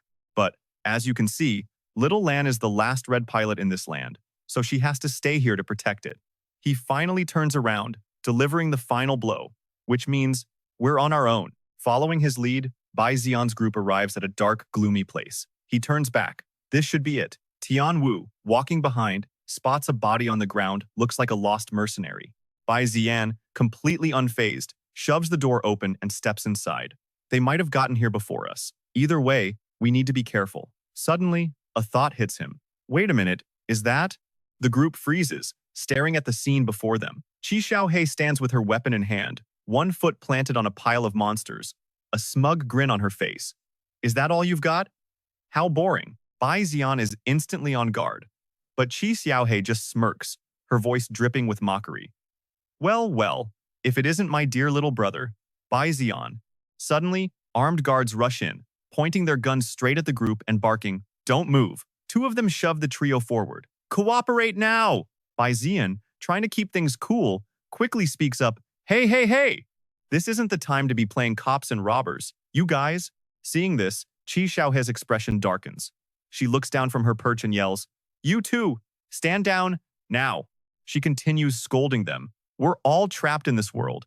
Didn't your master, White Snake, teach you to actually assess the situation first? As the two guards lower their weapons, Bai Zi'an chimes in, Well now, it seems Miss Qi is a pretty reasonable person after all. I always thought people from the upper world were just a bunch of battle-crazy maniacs. She gets right in his face, pointing a finger at him as she speaks with an icy tone. First of all, I don't care what you think about us, people from the upper world. Like I said before, I have my own mission. I have no desire to get tangled up in White Snake's problems. She looks down on him, her expression serious, matching Bai Zi'an's. She stares him right in the eye, and second, then she suddenly wraps an arm around his neck, pulling him into a playful headlock. You're the first beast tamer to ever beat me, so I'm actually pretty interested in you. Caught in the chokehold, Bai Zi'an just yells out in frustration. Seeing the scene unfold, Tian Wu shouts angrily, Bai Zi'an. One of the guards can't bear to look while the other just scratches his head in confusion. And Po Tian, he's just standing there, too scared to even try and stop her. Suddenly, both of them freeze. Bai Zi'an shouts, What is going on here? A bizarre creature has just appeared right in front of them. Qi Xiaohei instantly lets go of Bai Zi'an, shoving him behind her as she says, "Get back, I'll handle this thing." Looming before them is a massive, terrifying monster. Bai Zi'an's eyes go wide as he stares up at it, screaming in disbelief. What the hell is that thing? The thing he's screaming about is a gigantic, dark green carnivorous plant, with limbs that look like giant drills, information he gets from his God's Eye ability. Its stats immediately flash before his eyes. Star Beast, Insectoid, Star Ant type. Rank, Diamond, Beginner. Skills, Void Roar, Psionic Force, Star Form, and Infection. It's a beast hatched from an otherworldly fungus, and its specialty, terrifying mental type skills. Just then, Yan Yuan, who had been planning a sneak attack from above, is unfortunately spotted and gets hit with a counterattack. She crosses her arms, summoning a shield just in time to block the Star Beast's blow. Yan Yuan is sent flying, skidding across the ground, but she manages to dig her weapon in to stop herself. She can't help but mutter, "Not bad at all." Suddenly, a mysterious voice speaks up. How interesting. A soldier standing next to him looks over, curious. "Sir, what are you doing?"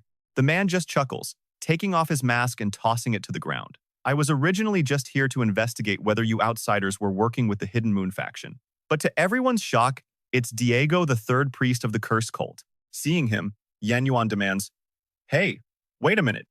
Who are you?" Diego completely ignores her. He strides arrogantly towards the beast, his voice filled with excitement. "Well now, what a rare beast we have here." With that, he hurls his sword towards it, roaring, "Then you will serve me." The blade, glowing with a brilliant golden light, shoots forward like a bolt of lightning, piercing directly into the Star Beast's body. The powerful strike tears a hole right through it, causing a strange, golden liquid to gush out like a fountain. Instantly, the beast's body shifts from dark green to a sickly black and gold, and its very nature is rewritten. Toxic pollution, manipulation, and forced control, a curse so powerful that even spirit beasts with incredible mental fortitude can't resist it. Seeing this, Bai Zi'an cries out in alarm, "Wen Jisheng, why is the curse cult here?" When Po Tian hears this, his face fills with pure terror. He hisses, "Him, could it be?" The moment Yan Yuan hears curse cult, her rage ignites. She charges forward, letting out a furious roar, "Curse cult. Prepare to die!" Yan Yuan meets the beast head-on, swinging her weapon in a powerful arc. But Diego remains completely unfazed, standing calmly on the Star Beast's shoulder. He asks nonchalantly, "My dear lady, I don't believe we've met. Why do you seem to hold such a personal grudge against me?" His words only fuel her fury. She snaps back, "What are you pretending for? Do I need to use this spear to help you remember?" Hearing this, Diego's eyes widen as if in realization. "That's Yan Yuan. Could it be you're the one?" But before Diego can get an answer, a pillar of energy fired by Bai Zi'an shoots straight for him. The attack is completely useless, shattering the instant it makes contact with his defensive shield. Diego frowns, looking down with an annoyed expression. "I almost forgot, there's still another hothead to deal with." Down below, Bai Zi'an has already rushed to Yan Yuan's side. He points a finger right at Diego's face and yells, "Wen Jisheng, I don't care how you came back to life, but you and I still have a score to settle." He then glances over at Yan Yuan, thinking to himself, "Looks like Miss Qi and Wen Jisheng have some history too." As if sensing his gaze, Yan Yuan looks back, her own thoughts running parallel. "Little brother Bai Zi'an, you too?" Standing on the Star Beast's back, Diego waits for it to gather enough power, shouting smugly, "Let's test this beast's true strength, on you." Yan Yuan takes a defensive stance in front of the monster and makes a proposition. If we both have a grudge against him, Bai Zi'an immediately finishes her thought. "Why don't we team up?" He gives her a sideways glance, a sly grin spreading across his face. "Miss Qi, I believe that's what they call." Yan Yuan smirks back, perfectly in sync. Great minds thinking alike. Just as they finish their chat, the Star Beast finishes charging its power, unleashing a colossal energy beam from its mouth. Watching the attack, Diego can't help but exclaim with satisfaction, "Impressive." The land in front of him was now a massive crater, stretching into the distance like a dried-up riverbed. Smoke and dust billowed everywhere, obscuring everything. Diego just reveled in the destruction, saying, "This power, it's at least diamond level. Looks like I've struck gold this time." But his celebration was cut short. From within the smoke, a beam of purple-pink energy shot straight for him. Diego just smirked, tilting his head with perfect timing to dodge the attack. The one who threw the spear was none other than Yan Wei, who slowly emerged from the dust, clicking her tongue in annoyance. Missed. Diego glanced around, completely unfazed by her appearance. He wondered aloud, why am I not the least bit surprised to see you all completely unharmed? His gaze shifted to another figure still hidden in the smoke, holding up a shield. You tell me, he asked coldly, what's the reason? Yan Wei followed his line of sight, confused. Bai Qi? But as the dust settled, the person holding the shield wasn't who she expected. Yan Wei's guard went up instantly as she yelled. Who are you? The man trembled under her glare and stammered. I'm just an ordinary mercenary. Just then, Bai Zi'an appeared from behind him, placing a hand on his shoulder with a friendly smile. See? I told you so. This spiritual energy reflection shield works perfectly. No issues at all. The mercenary just stared back blankly. Huh? Oh. Right. Bai Zi'an turned his attention back to the enemy, calculating. So he forced us to activate our shields to drain our spiritual energy first. Smart. I need to see what his real trump card is. In that moment, Bai Zi'an's divine eye activated, showing him everything about Diego Barrow. Species, parasite, a native of the 10,000 Curses nest, at the peak diamond level. He was a beast tamer, with the talent of spirit-armored beast taming. Reading through his info, Bai Zi'an couldn't help but be impressed. 2 talents, and the second one wasn't even clearly displayed. Instantly, a plan clicked in Bai Zi'an's mind as he thrust his hand forward. 2 golden chains shot out. Well, let's just try copying it then, he declared. Chains, go. The chains immediately flew towards Diego, and a system notification popped up. Talent, spirit-armored beast, taming. Copy successful. Talent, copy error. Bai Zi'an was stunned by the message. A copy error? This talent can't be copied? But why? The system immediately gave him an answer. Diagnosing. Bai Zi'an quickly regained his composure, his eyes hardening as he thought, it's fine if I can't copy it. At least I got one of them. Right after, another system notification rang out. Fragment of Heavenly Law has triggered a change in an existing talent. Bai Zi'an thought to himself, right, this copy talent can only hold 3 abilities at once. The system then listed his current talents. A rank, Phoenix Flame. A rank, Healing Fire Body. A rank, Soul Possession. He carefully weighed his options to decide which to replace. I have 2 of the Healing Fire talents from the last time I used Soul Possession. After making his decision, the system's voice sounded again. Changing. Fire Spirit Body. The fire system icon in the circle changed into a new shape. The fire spirit body had been replaced by star-armored beast taming. Over on his side, Diego felt that something was wrong. He thought to himself, what was that strange feeling just now? It felt like something entered my body. At that thought, he grew angry and shouted, what did you do to me, you ignorant, worthless outworlder? Bai Zi'an was shocked by his outburst. He can feel it? Under Diego's control, the star beast chain began to activate, glowing with golden energy that looked like waves of electricity. This energy awakened the plants dormant underground, causing them to burst to the surface and surround the group. Yan Wei saw this and shouted in alarm, the underground soft fungi have been revived. The plants grew rapidly, their roots shooting out to wrap around one of the group members' legs, crackling with golden electricity. The mercenary was quickly restrained, his entire body entangled by the roots. Without any mercy, the roots tore him limb from limb. Seeing this, Bai Zi'an grimly remarked, he's using physical attacks to kill off the mercenaries with the reflection shields first. How cunning. A single moment of distraction was all it took. The roots immediately targeted Bai Zi'an, launching a surprise attack from behind him. By the time he realized and turned around, it was too late. He could only scream in his mind, this is bad. But before the roots could even touch Bai Zi'an, they were torn to shreds in a single strike. This left him baffled. What? The one who saved him was none other than Tian Yu and her golden finch. She laughed, full of pride. Bai Zi'an, I bet you never expected a day would come when you needed me to save you, right? Bai Zi'an paid no mind to her taunt, simply giving her a thumbs up. Much appreciated. His casual reaction infuriated Tian Yu. She fumed, you're not even going to argue back? I feel like you're insulting me now. Meanwhile, Po Tian was cowering at the feet of his own spirit beast, the armor-piercing ape, trying to hide from the roots. He held his head and trembled, screaming, armor-piercing ape, help me. Bai Zi'an assessed the situation and quickly started forming a plan. He disabled all the shields first. That proves his strategy is still centered around using spiritual energy attacks. But since we're pinned down, Our only chance is to counterattack the very moment he strikes. Wait a minute. This beast was born from soft fungi. And what do fungi fear most? High temperatures. Fire! I need to use healing fire. Having figured out a counter, Bai Zi'an yelled, Phoenix, I have an idea. I need your help. Hearing this, Tian Yu was a bit skeptical. Huh? You're actually asking me for help? Bai Zi'an didn't bother answering her and continued. And A Yuan, you too. Po Tian, still hugging his head in fear, looked up confused. What can I do? Bai Zi'an didn't answer him either, instead shouting, and Miss Qi as well? Yanwei heard him and cracked a smile. Oh? What do you need my help with? Up above, Diego watched them, frowning in annoyance. He declared arrogantly, without those damn shields, today is the day you all die. As his star beast gathered power, Diego said smugly, don't worry, I'll put your corpses to good use as my spare bodies. The attack he was charging up this time was even stronger than before, with a much wider range. As the star beast unleashed its power, Bai Zi'an roared, now is the time. Following his command, Po Tian had his armor-piercing ape shield them from the attack. He yelled, Desolate Thunder, go! A shield immediately formed around the armor-piercing ape, helping it absorb the incoming blast of power.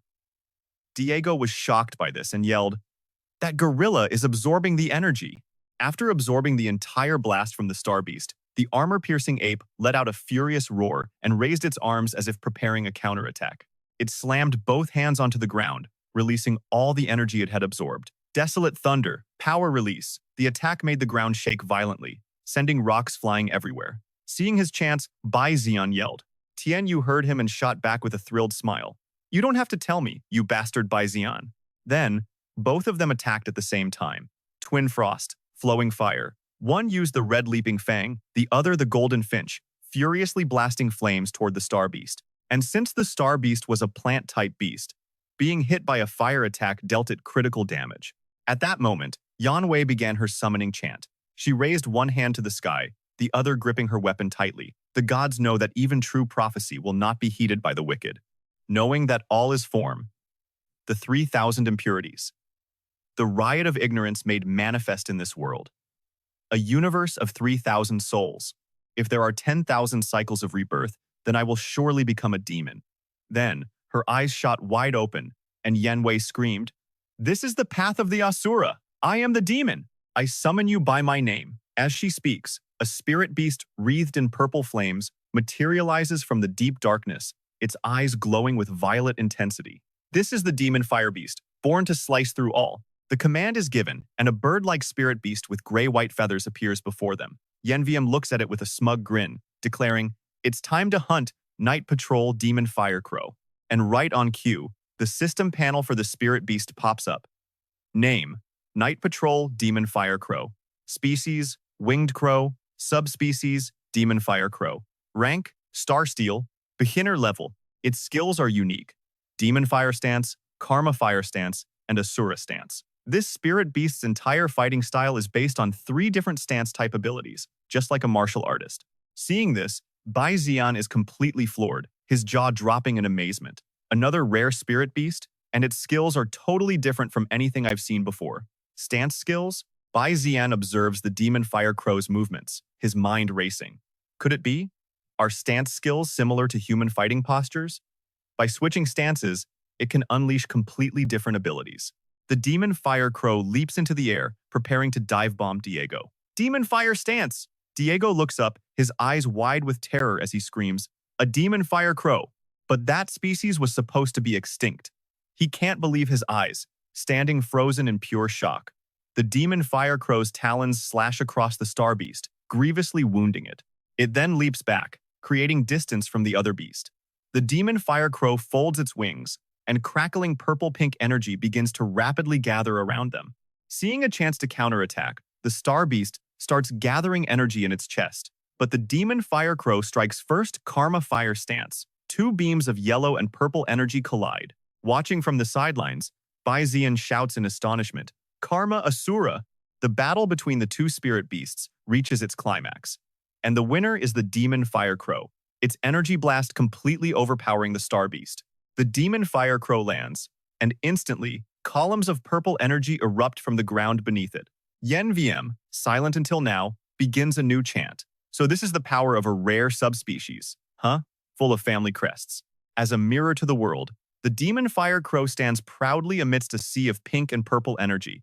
With a cold glare, Diego stumbles out from the smoke caused by the attack, coughing and muttering to himself, "Purify the 6 roots. Purify the 6 roots." Even an otherworldly creature can't defeat such a rare spirit beast. He looks up, still murmuring, "If only I could make it serve me." But before he can finish, the tip of a spear is pointed right at his face. With her demon fire crow providing backup, Yen glares at Diego, spitting, "Scum like you could never earn the recognition of a demon fire crow." Realization dawns on Diego's face as he yells, "So that's it! You are the successor of the legendary Yao Wiem. To think I'd be defeated at the hands of a Yao Wiem." Immediately, Sich Yen swings her hand, unleashing a wave of pink-purple energy. "I underestimated you all, puppets." Bai Zi'an breaks out in a cold sweat watching this. He thinks to himself, is this the true power of the upper world? A rare spirit beast combined with her own incredible strength. Looking at Yen's imposing and sharp demeanor, he continues to speculate. Her strength might even surpass my own grandfather's. Bai Zi'an clenches his fists, his expression hardening with resolve. He makes a promise to himself. This whole myriad constellation secret realm incident will definitely anger the upper world. Before that day comes, I have to get stronger.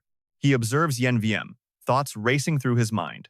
But the rank limit in the myriad constellation secret realm is locked. To get stronger, he'd have to go to the upper world and get a primeval star.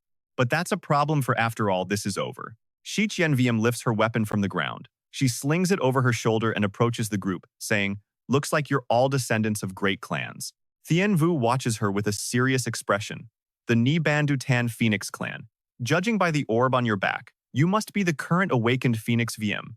Hearing this, Bai Zi'an thinks, how does she know everything? She then turns to him. "The White family, dragons of the Star Sea. You're the grandson of the exile. Your grandfather was a master strategist in the upper world back in his day." Next, she turns to Fa Thien and delivers her final assessment. "The Bang Sun Oan Loi, Vian clan. Your ancestors were all martial arts masters who founded their own schools. The stars themselves reflect their martial prowess." Yen rests one hand on her weapon and the other on her chest, smirking at Bai Zi'an. "Allow me to formally introduce myself. I am Sich Yen of the Sich clan, the current wielder of the prison Skyfire. And as a warrior, I've been rude." She continues, "Just like I said before, I have no interest in your family feuds. I joined this New World event to complete a mission from my superiors, to test the power of this spear against the powerful creatures of this world." At this point, Yen frowns. "But as you can see, after we were sucked into that rogue portal, my mission couldn't exactly proceed as planned." Bai Zi'an's face hardens as he asks, "Does that mean, Miss Sich, you're also trapped in here?" Yen scratches her head sheepishly and gives a strained laugh. "I hate to admit it, but yeah, that's right." Hearing this, Bai Zi'an's face lights up as he claps his hands together. "Then come with us." Thien Vu, behind him, immediately shouts, "Hey, don't just decide things on your own." She glares angrily at Bai Zi'an, unable to hold back. "Bai Zi'an, are you serious? She's from the upper world." Her voice drops to a growl. "What happened to Baklan Than, my family? It was all their fault." But Bai Zi'an just pats her on the shoulder.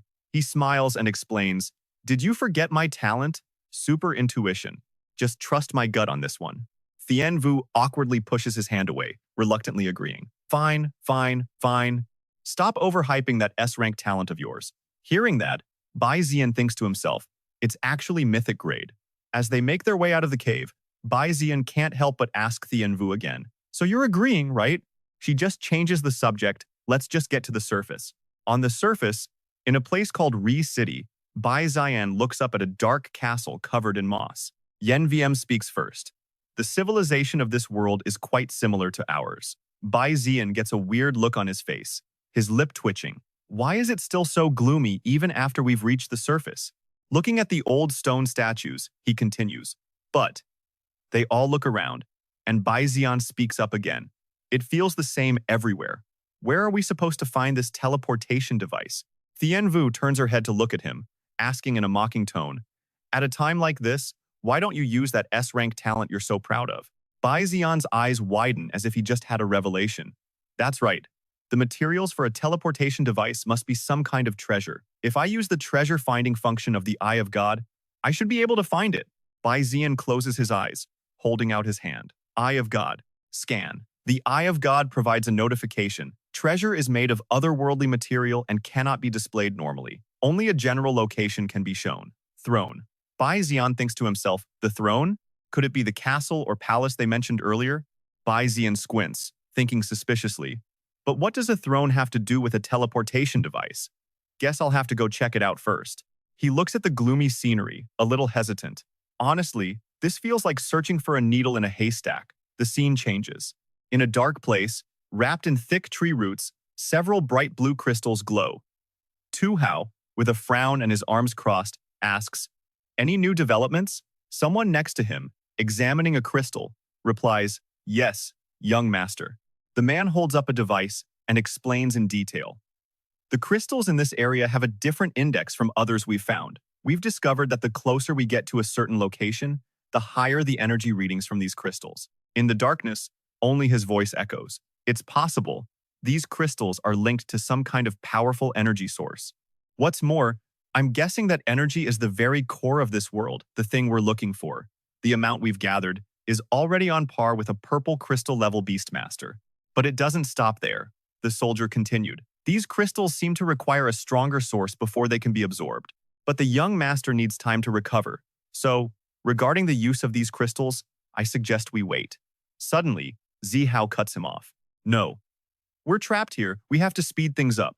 We have no idea if we'll run into more trouble from the An family before we find a way back. Zining's eyes sparkled as she held up a crystal, saying, long, long, long, long. Big brother says this stone is super nutritious. Maybe. Zihao stared at her, completely confused. Zining, what are you doing? Oh, Long Long is hungry, Zining explained, her voice a little hesitant.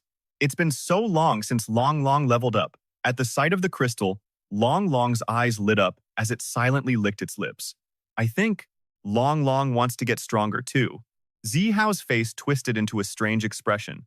But the energy level in that soul crystal is way too high. Eating it directly could seriously damage its core. Absolutely not. But it was too late. Zining gasped behind her. Long Long had already popped the crystal into its mouth and was chewing enthusiastically. Suddenly, its eyes flashed with a rainbow of colors. Zining panicked. Long Long, are you okay? Both Zihao and the soldier watched, completely stunned. He yelled, damn it, he ate it. His energy levels are spiking. They're about to hit the absolute limit. Long Long spread its wings, erupting in a bizarre yet powerful pinkish-purple light. Its ears grew longer, its neck thickened. In the blink of an eye, it had become absolutely gigantic. A tiny Zining stood at its feet, yelling, brother, look, Long Long is huge. Zihao just clutched his head, exasperated. At least it's okay. So, what's the situation now? The soldier checked his readings. His power definitely shot up, a lot. Looking at the info panel, he added, but he hasn't broken through to the next rank just yet. He's at the absolute peak of the gold rank, though. Lucky for us, the young lady's beast is strong enough to handle that much raw power. Zihao thought grimly, peak gold. Just one step away from diamond rank. Just as I thought, Zining's talent is far greater than mine. He watched as Long Long happily licked Zining's smiling face. He couldn't help but remember the past, how he'd also struggled to get stronger. But to be defeated by a young master from the lower world, if that story ever got out, the shame would be unbearable. Zihao clutched a crystal, hesitating. The path to power was right in front of him, but it was dangerously unstable. So only the strong can use this to get even stronger? He muttered, staring at the glowing stone. He grimaced. This soul crystal's attribute, it does match my own. Suddenly, Zining's shout snapped him out of it. Brother! Zihao jumped, startled. She was standing on Long Long's head, arms thrown wide in excitement. Long Long and I are going for a walk. It's so boring here. Zihao snapped back angrily. We're not here on vacation, you know. But Zining, fearless as ever, just cheered. Long Long, let's go. Watching his sister completely ignore him, Zihao fumed. Are you even listening to me, you little brat? With that, the scene shifts to the dead of night. Elsewhere, Bai Zi'an stood before a colossal stone statue, straight ahead. That must be Kasuna's sealed throne, he thought. He looked around, puzzled. Strange. Why didn't these creatures turn into the soulless when they were corrupted? His eyes then landed on a golden sword. What's this? It seems to be blocking the corruption. Tianyu was the first to speak. Can't we find a single normal place in this entire world? Bai Zi'an murmured to himself. It seems these were the people who sacrificed themselves to seal Kasuna. But what exactly is that thing? He called out, God's Eye, give me information. Text appeared. Otherworldly metal. Specifics unknown. A high-grade alchemical product from the city of alchemy, capable of absorbing souls.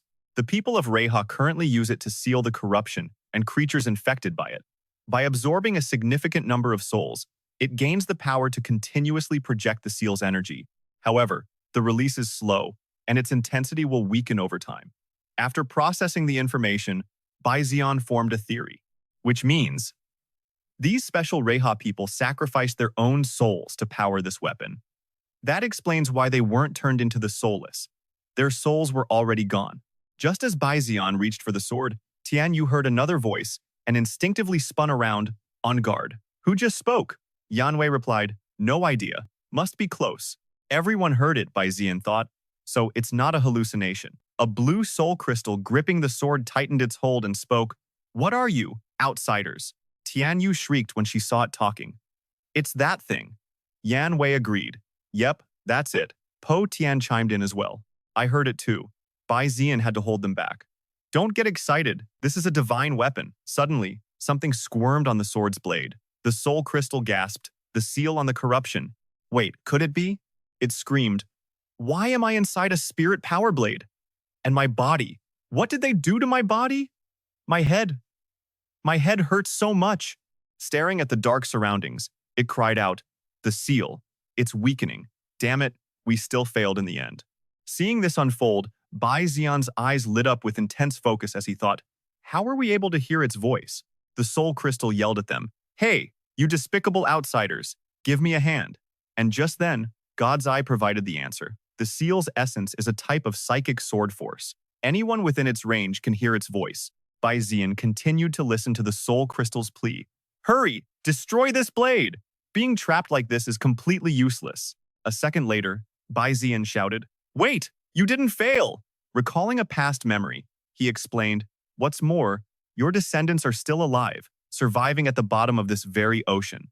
But the soul crystal was unconvinced. Even so, the seal can no longer stop the gatekeeper's corruption. It's only a matter of time before it consumes this world. I refuse. Bai Zi'an shot back instantly. Behind him, Yanwei kept muttering to herself. We can't help. We can't help. Bai Zi'an continued. We came here to find a teleportation device. I don't have time to waste on a 500-year-old relic. The soul crystal eyed them cautiously. A teleportation device? You want to enter the Grand Hall? Remembering the terrifying sight within, it warned them. Don't go in. Kasuna is sealed in there. If you enter the Grand Hall, you'll awaken Kasuna, a corrupted version of her former self. Bai Zi'an immediately dismissed the warning. I don't care if she's some corrupted incarnation or Kasuna whatever. There's an entire city waiting for me to save it. If she dares to get in my way, I'll go right through her. The soul crystal clung to the sword, its blue energy gathering more and more intensely. It gave a bitter laugh. Worthless outsiders. You're right. The seal breaking is inevitable anyway. Outsider, come and take me. Bai Zi'an turned back, a skeptical look on his face. So you've finally come to terms with it? The corrupted parts of the blade split into 3 sections. From the cracks, the squirming blue soul crystal seeped out, causing the sword to grow in length. They erupted in a blinding light.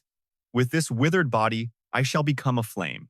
The blue parts of the sword sharpened into deadly points, and the crack in the blade opened like a single, massive eye. This is this body's final mission. Bai Zi'an was stunned. It can actually change its form? The sword plunged itself deep into the ground. The soul crystal spoke again. Come, outsider. Pick up the sword. He walked forward and grabbed the hilt, adding, You're the one who said it. Don't you dare regret this. It grew impatient. Stop wasting time. Hurry up. The moment he lifts the sword, a wave of jade-green energy pulses into the air. Everything seems to decay and then be reborn in an instant. All things have a spirit. All events have a cause. This is the way of beast taming, the way of heaven, the way of spirits. He pulls the blade free from the earth, and a massive water spout erupts in its place. Bai Zi'an holds the sword high. The jade-colored energy flares with incredible power, weaving through the strange, corrupting substance around them. Here and now, I make a pact with you. I will finish what you could not. After speaking, Bai Zi'an grins with satisfaction. All right, the pact is sealed. The crystal soul, still completely dazed, asks, "Wait, what was that ritual?" He just shrugs. "Making a pact. Didn't you want me to take you along?" Suddenly, a green cyclone of energy swirls around the four of them. Bai Zi'an yells out, "An earthquake! Is this the work of the soulless?" The crystal soul immediately shoots that down. "No, this isn't the soulless. This presence, it feels like an outsider." In that instant, a pillar of pinkish-purple light erupts from the ground, threatening to tear the Chaos Gate itself apart. The soul gasps in shock. "Don't tell me that's a dragon?" The god's eye instantly flashes with information on the creature. Jade Core Dragon of the Scaled Insectoid Tribe, a subspecies of the violet-winged flying dragon, a Jade Core variant. Its level? Peak Gold Rank.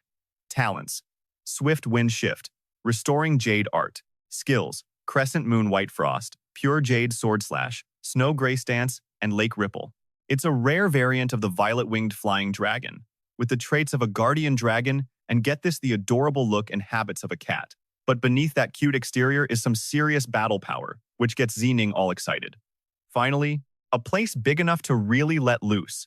The girl on the dragon's head, Long, looks down, her eyes landing on the four people below. Zining narrows her eyes. "Wait a second, is that Bai Zi'an?" And Zining says with utter contempt, the muscle-brained woman from the Qi clan. Yan Wei sees her and just rolls her eyes. The snot-nosed brat from the Bai clan. Zining, furious, yells at her, "You're from the upper realm. Why are you working with a dumb lower realm grunt like Bai Zi'an?" Yan Wei just scoffs. "Didn't I tell you? The higher-ups just said we had to enter the portal together." Annoyed, Zining crosses her arms and shouts, "My big brother said Bai Zi'an's grandpa was a total scumbag. He did a ton of evil things, so that means Bai Zi'an is a scumbag too. And anyone who helps Bai Zi'an is also a scumbag." Standing on the Jade Core Dragon's head, Zining shatters the silence, screaming at them. "Anyone who helps Bai Zi'an is a scumbag, which means you, Muscle Brain, are also a scumbag. Today, I'll act on my brother's behalf and punish all of you lowlifes."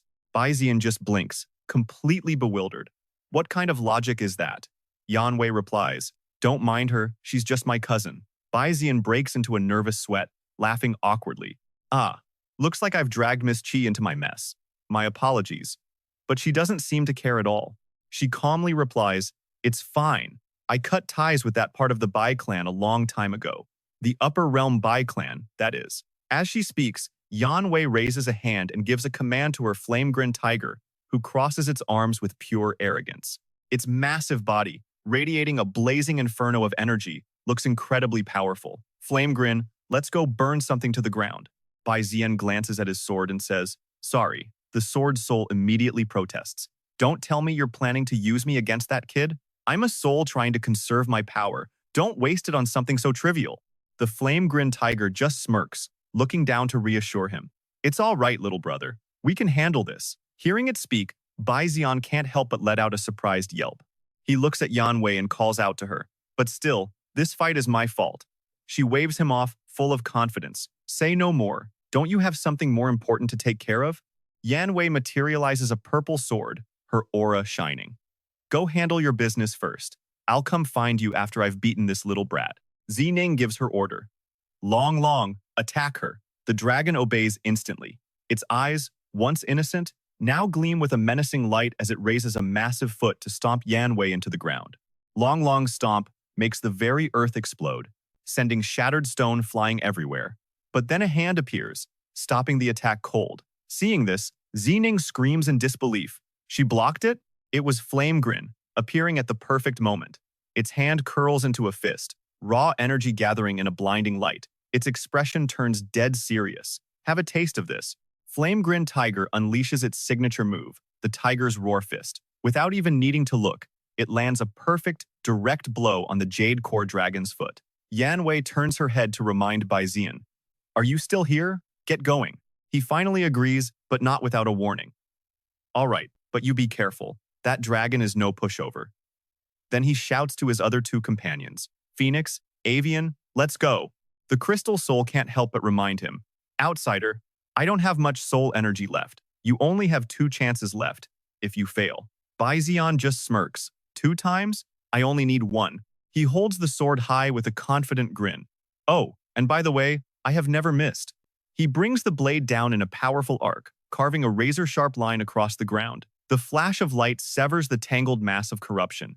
Bai Zi'an holds the sword proudly, just like I said, right? The soul hesitates. Well, this. It continues, stunned. You really have never missed. But suddenly, it notices something. Wait, look over there. It cries out, the corruption. It's pouring out from inside.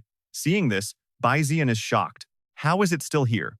The corruption completely engulfs the path ahead, sealing it shut. From the sword, powerful rays of energy begin to shine. A voice emerges from it. It's all right. There is one chance left. One final blow should be able to stop it from regenerating. The sword emphasizes its point. Outsider, this is the last of my power. Hearing this, Bai Zi'an gives it a mischievous grin. Hey, wait a second. Don't suddenly start talking like you're about to die. He raises the sword, his eyes filled with determination. Or do you not want to witness the fate of your so-called gods with your own eyes? The sword hesitates, but this is the only way. Only the soul of a Re can. Bai Zi'an is convinced there has to be another way. He gives a silent command. God's eye, analyze this sword. Information instantly floods his mind. It's a living metal, a relic of the Re people, forged from Re metal and the soul of a Re. It can change its form depending on the user. It possesses self-awareness and can convert a soul into a supply of spiritual energy. The sword itself is designed to unleash this spiritual power, which the Rie use to fight against the corruption. The soul greatly enhances its effects. In the ghostly shadow world, Re-spirit energy doesn't exist. Only the special energy converted from a soul can be used as a power source. In theory, spirit energy could be used as a substitute for this spiritual power, but the energy density required would be much higher. Therefore, to use its functions, one would need a more potent form of spirit energy. For example, the evil karma that comes from a beast's core. That's it. Bai Zi'an immediately unleashes his full power, his aura blazing as he declares, "Then let's link it to my core," and activate the evil karma once more. Seeing this, the sword immediately panics. Hey, outsider, what in the world are you doing? At the same time, feeling Bai Zi'an's power flowing into it, the sword can't help but cry out in pure shock. This sensation, what is this power? With this new power surging through his body, Bai Zi'an surveys the area and makes a quick calculation. If it's stuck tight to the gate, then he charges forward with explosive force, roaring. Then let's shatter it along with the gate itself. A massive wave of power shoots forward like a cannonball. Bai Zi'an unleashes a furious storm of decisive, powerful slashes. His newfound strength tears through the vines blocking his path. The scene shifts. At that very same moment, the showdown between two colossal powers rages on. Streaks of red and green energy clash with equal force, creating a massive tremor that shakes the very foundations of the world. The white tiger, blazing with green energy, unleashes waves of immense power, desperately fighting back against the opposing force. The two energies clash, twisting into a colossal vortex of raw power.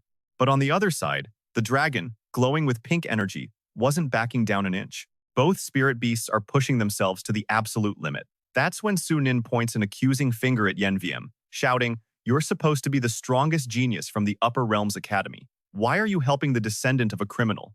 Yenvium just scoffs, coolly replying, "All of that? Just empty titles." With ice in her eyes, she explains, "After so many years of training, I've come to understand one simple truth. Yenvium believes spiritual power is the foundation of a beast tamer's path. But it's also an extension of their character. I can tell what kind of person you are after just 2 exchanges." Yenvium presses on. "So, you ask me why I'm standing on his side? Because the criminal's heir you're talking about hasn't committed atrocities like slaughtering civilians. I guess your simple mind wouldn't get that, would it?" Hearing this, Su Nin is furious. Her face twists in anger as she lets out a sharp huff. Su Nin snaps back. Who can understand all that complicated nonsense? She immediately orders her dragon, Long, to attack relentlessly. Watching this, VM2 smirks. Looks like this girl can't handle complex problems. Yenvium replies, "Is independent thought not part of the Bai clan's education? Enough chatter. Throw me over there?" VM2 nods. "You got it." With a powerful throw from VM2, Yenvium shoots forward like a bullet, declaring, "Today, I'll teach you a lesson on the Bai clan's behalf." As a literal rain of attacks pours down from Long, Yenvium gracefully weaves through every single one. Zunin's face goes pale as she thinks, "She's breaking through?" Her eyes filled with a terrifying, sharp glint. Yen VM brandishes her weapon and charges straight for Tsu Nin, who panics, thinking, this brawny woman. She's terrifying. With incredible force, Yen VM slams her weapon into the ground right where Tsu Nin and Long Long are standing, creating a massive shockwave. The dragon is instantly stunned, collapsing to the ground amidst the rubble, knocked out cold. Seeing the result, Yen VM smirks to herself, and she said she was going to punish me? Looking at Tsu Nin on the ground with her eyes spinning, Yen VM thinks, she's just a kid, after all. The scene then cuts back to Tsu An, where the massive wall in front of him is now just a giant hole. Tsu An mutters, looks like I overdid it a little. Pa Thien comments, An, your destructive power. Are you really only silver rank? But then Thien Vu, his eyes wide with shock, yells, hey, you too, look at that. Before them, a colossal monster sits motionless on a throne. And right then, the crystal soul begins to explain. Kazuna. So this is the underworld king who fought the corruption, but was consumed by it anyway, becoming an incarnation of that very corruption. It laments. As a god and a queen, she never should have ended up like this. Suddenly, the monster's eyes snap open. At that exact moment, Long Long's eyes flash with the same light as the monster's, and it snaps awake. It slowly rises to its feet right behind Yen VM, who realizes what's happening. What? She thinks, completely shocked. She's face to face with the enraged spirit beast, its mouth wide open, a strange mark glowing on its head. Yen VM wonders, how is it still standing? She glances back at Tsu Nin, who's still out cold, and realizes it's lost control. Yen VM lets out a frustrated sigh. Just a kid, huh? She thinks to herself again, this time with a hint of dread. And then, Long Long goes berserk, spewing huge blasts of green fire everywhere. Out of nowhere, VM2 is hit by a massive wave of jade green power, sending it flying right towards Tsu An, much to his surprise. Tsu An immediately throws up a barrier to shield everyone from the falling debris, shouting, watch out! Right behind VM2 is Long Long. Seeing VM2 now protectively holding Yen VM and Tsu Nin, Tsu An wonders, Miss Chi, what's the situation here? But the crystal soul immediately spots the problem. Look at that dragon's eyes. Pointing out the similarity between Long Long and the throned Kazuna, the crystal soul explains, Kazuna is controlling it. It must have absorbed the crystal soul of one of my Rhea people. Suddenly, Kazuna reaches out. Seeing this, Long Long begins to walk towards it. The crystal soul cries out in alarm. What is it trying to do? The crystal soul warns them, it's trying to pull Kazuna from the throne.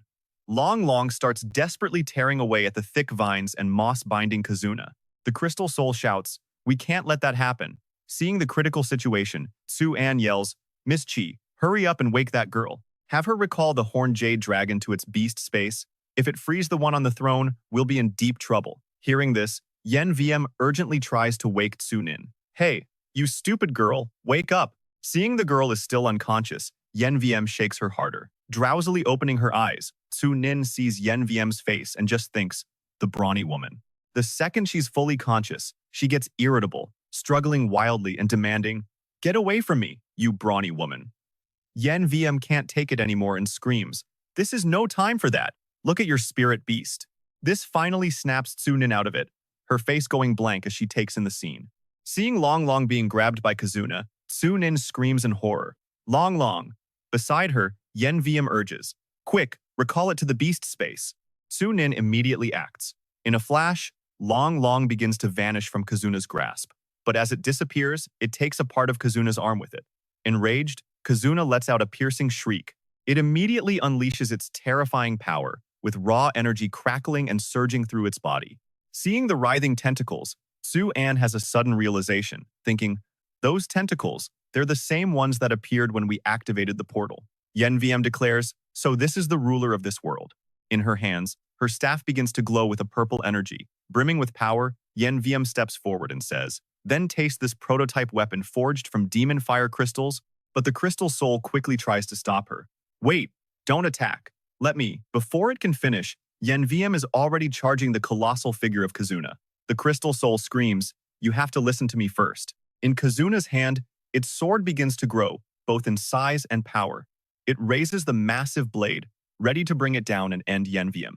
Seeing this, Yen VM quickly commands VM2 to intercept, shouting, but we're no pushovers either. As VM2 blocks Kazuna's giant sword, Yen VM seizes the opening, leaping high into the air. She then dives straight down, confident she can finish Kazuna with one swift strike. But bad luck strikes, Kazuna notices. Spikes suddenly erupt from its arm. In a split second, those spikes form into a long spear, which Kazuna raises high.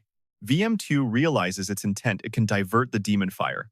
Immediately, it tries to react. But the monster Kazuna, seizing the momentum, charges forward wildly with its new spear.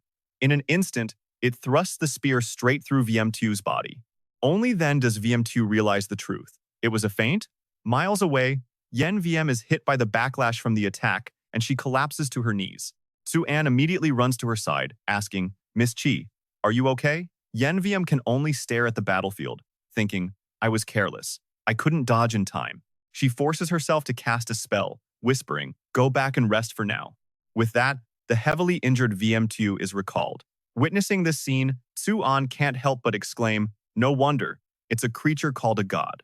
The crystal soul speaks up. Well, Kazuna was once a great being capable of creating life itself. The Eye of God system also displays information. Corrupted incarnation Kazuna, formerly the pinnacle lord of the Crystal Spire, infected by an even older entity. Originally a god-tier being, its rank was lowered after infection, and it has fused deeply with the corruption. As long as its soul survives, it can revive infinitely. The Crystal Soul laid it out plain and simple. To kill this thing, you have to burn through all of its soul, and the only thing that can destroy a soul is another soul. But here's the problem, the Crystal Soul added. The spiritual power you outsiders have can only wreck things on a physical level. It can't even scratch a soul. Bai Zi'an got it instantly. So you're saying we can't do any real damage to Kazuna? But suddenly a small smile crossed Yanwei's lips. "It's fine," she said. "It's not meaningless." Pushing herself to her feet, she declared, "Let me try again." Bai Zi'an immediately tried to stop her. "But your beast was just injured." Yanwei's eyes were filled with unshakable resolve. "That just proves she's a worthy opponent. If this spear can just hit her, I can prove to all those higher-ups watching that I was right all along." Bai Zi'an was so done with this conversation. All he could think was, seriously, what a battle-crazed meathead. But right then, something clicked. Wait a second. Fear? Thinking back on every detail, Bai Zi'an realized the creature regenerated from every single attack. Every attack, he remembered, except for the spear. It actually put up a defense against that one. Bai Zi'an's mind raced. Could it be she's afraid of that spear? In a flash, the God's Eye fed him the data. Demonic Fire Crystal, a special spirit stone forged in an ultra-high-pressure environment, infused with demonic fire energy. It has all the properties of a demon and can be used to forge demonic fire weapons, a special form of energy that affects both the physical plane and beyond. Legend says it's the power that can kill souls. That was it, Bai Zi'an said with confidence, just as I thought. That spear can damage souls. The Crystal Soul immediately caught on. What? Then that means that spear is the only weapon we have that can actually kill Kazuna. With a new plan in mind, Bai Zi'an walked over to Yanwei's side. "Miss Chi," Bai Zi'an proposed, "I'll take on the job of pinning her down." A grin spread across Yanwei's face. "And I'll be in charge of giving her one hell of a hit." Honestly, Yanwei admitted, "If it weren't for the stupid rules on my home planet, I think we'd get along pretty well." Bai Zi'an nodded. "I think so too. And for what it's worth, fighting alongside you, Miss Chi, is an honor." And just like that, the two warriors teamed up to take down the monster. "All right then," Bai Zi'an declared. "No more holding back." "An outsider?" the Sword Soul muttered, confused. But in the next instant, Bai Zi'an was engulfed in magical armor. He now stood as a warrior, clad head to toe in a high-tech suit as the information flooded his mind. Origin Beast Spirit Armor. An armor formed by materializing origin power to enhance its user. Its abilities change depending on the user's specific origin type. Bai Zi'an wondered to himself, "Is this the true talent of my parasite?" Beside him, the Sword Soul gasped, "Outsider, what new trick is this?" The sword then urged him on, "Hey, don't just stand there. She's coming right for us." In a heartbeat, Kazuna was right in Bai Zi'an's face, its massive sword raised high, ready to strike. But as Kazuna's blade came crashing down, a massive explosion erupted, sending a blinding flash of light across the sky. The monster looked on, a little dazed. "Sorry about that," Bai Zi'an's voice rang out. The Crystal Soul chimed in, "We don't go down that easy." Turns out, Bai Zi'an had used the Crystal Soul to block the attack just in time. "But hey, outsider." The Crystal Soul grunted, straining under the weight of Kazuna's giant blade. Could you maybe not use me as a shield? To that, Bai Zi'an just replied, pure reflex. Besides, is this really the time to be picky? Seizing the opening, he yelled, Miss Chi, now's your chance. With no time for the monster to react, Yan Wei dove straight down from above, spear in hand. She was a blazing comet of pure power, rocketing toward her target. But from below, Kazuna quickly shot out its tentacles. They wrapped tightly around Yan Wei, stopping her dead in her tracks. Crap, she thought. In an instant, Kazuna had her completely restrained. Damn these tentacles, she cursed internally. Bai Zi'an saw it immediately. Miss Chi is in danger. As the monster prepared to finish her off, he knew he had to act. I have to save her. He instantly broke away from Kazuna's blade. In a flash, he used his own sword to manifest a magical rhino, commanding it to charge right at Yan Wei. Whoa, the sword soul said, thoroughly impressed. You outsiders have some seriously cool tricks. But Bai Zi'an just sounded confused. I honestly have no idea how I just did that, he replied. He thought to himself, that was clearly realization, but I haven't even reached the gold rank yet. The God's Eye provided an explanation. Metal life forms have a strong connection to spiritual power and can amplify their users' abilities many times over. The essence of realization is to achieve a virtual effect by amplifying the spiritual power from the resonance between the beast and its master. Reaching gold rank is simply the point where the master's own spiritual intensity is amplified by the beast spirit armor, combining with various other conditions. Watching the materialized rhino rescue Yan Wei, Bai Zi'an couldn't help but wonder, is the tech behind Xiao Suandi from the magic spell cult? What's their connection? Even after taking a hit, Kazuna was completely unharmed. The crystal soul pointed out the obvious. Looks like your little tricks can't handle her. Bai Zi'an shot back, I'm not blind. Staring down the impossibly powerful monster before him, he came to a decision. If that's how it is, then it's time to stop thinking and go all out. Bai Zi'an then began to summon Jingzi, ignoring the crystal soul's warning. Hey, don't be so reckless. He calculated his next move. I have realization now, he told himself. Might as well make good use of it, and immediately sent Jingzi to attack Kazuna.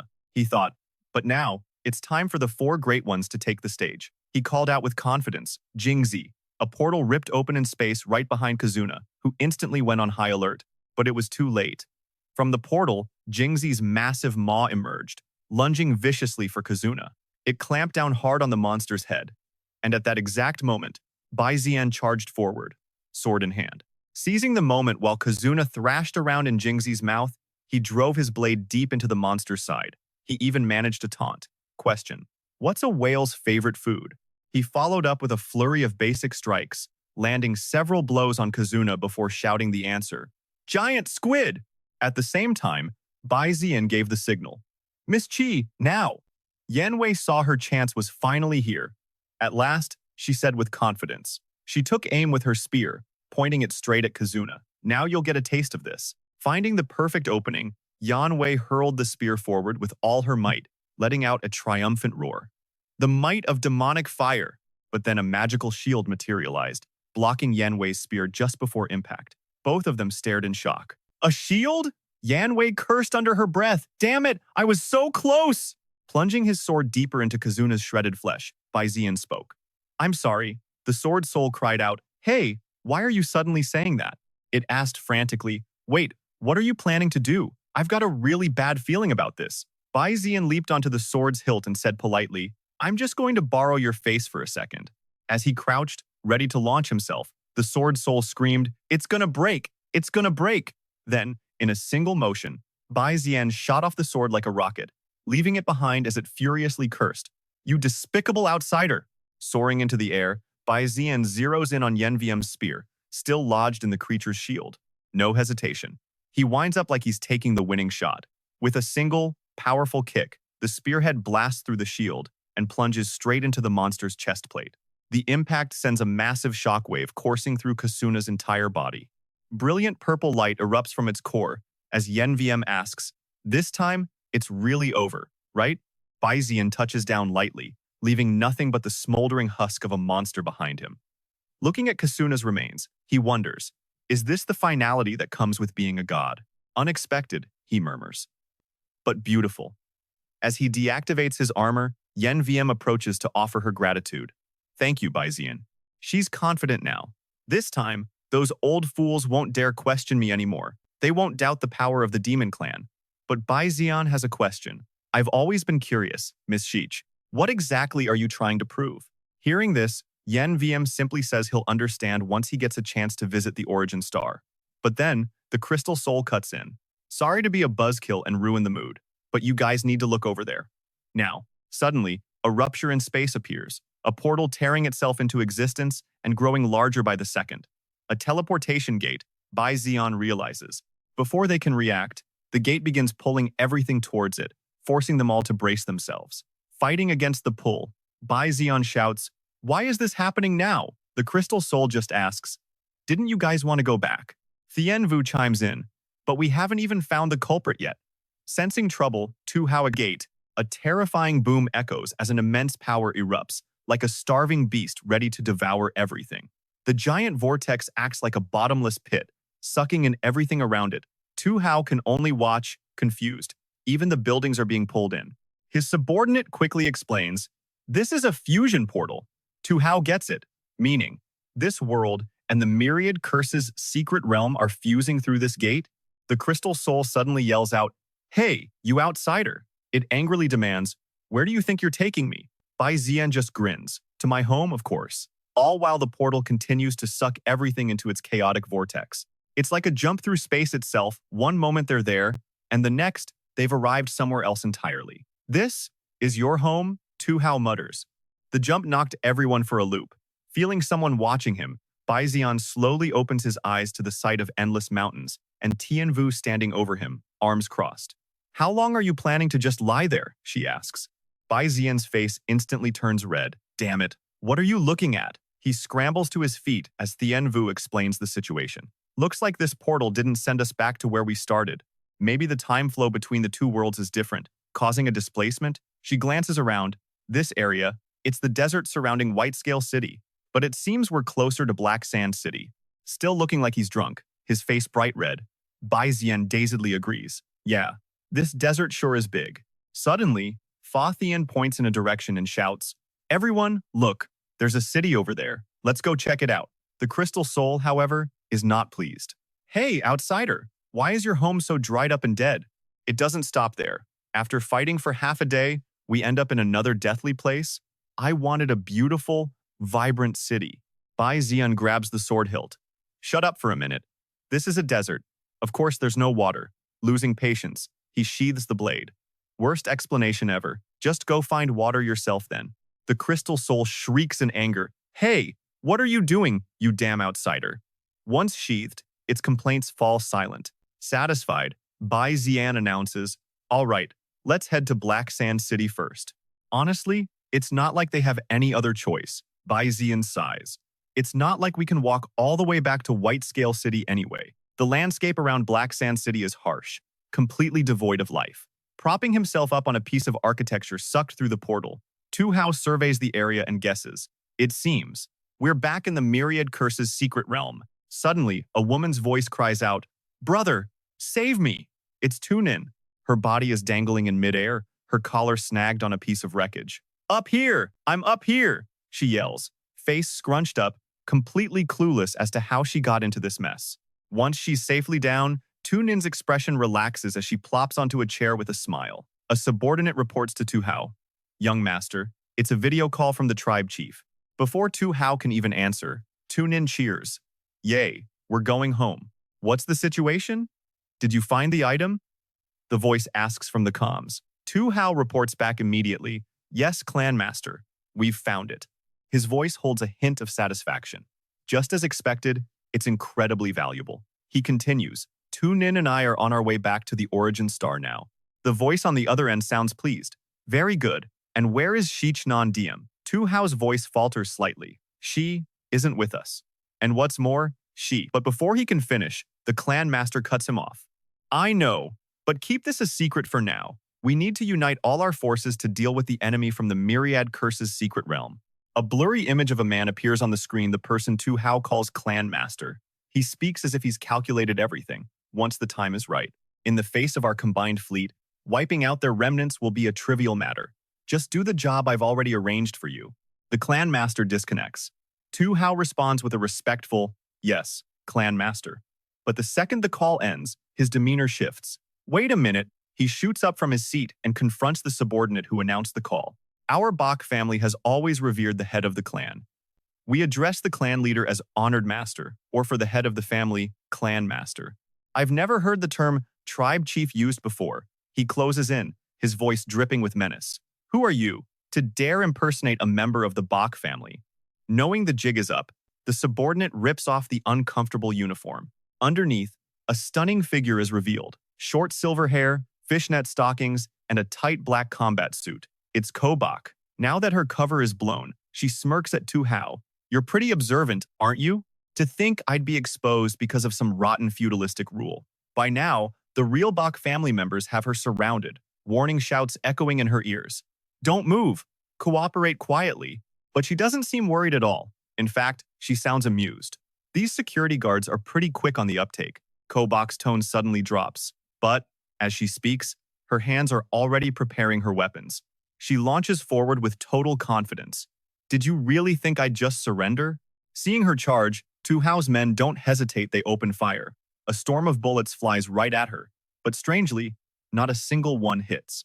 Her men stare in disbelief. Why can't we hit her? What kind of freakish luck is this? Tu Hao, caught in the crossfire, yells at his men, Hey, stop shooting wildly! But it's too late. Ko-Bak has already closed the distance. As he sees her right in front of him, weapon ready to strike, only one thought flashes through his mind. I'm done for. Her blade slashes through him, and blood trickles from his mouth. Even through the searing pain, he forced out the words, Who in the world are you? But Miss Bai had absolutely no intention of giving him that satisfaction. Tears streaming down her face, Zi-Ning rushed to the injured Zi-Hao's side. He was still muttering, but you don't look like one of those primitive insects from the lower world. Suddenly, the Bai family members were ambushed as a deep, mocking voice echoed. Primitive insects, you say? Diego Barrow appeared, having already dealt with the Bai family's security. He sneered. You off-worlders really are full of yourselves, aren't you? He continued, his voice dripping with pure hatred. You invade our planet, call US insects, and now, whose life is more precious? Diego Barrow grabbed Zi-Hao's face, savoring his advantage. Humans? They die when they're killed.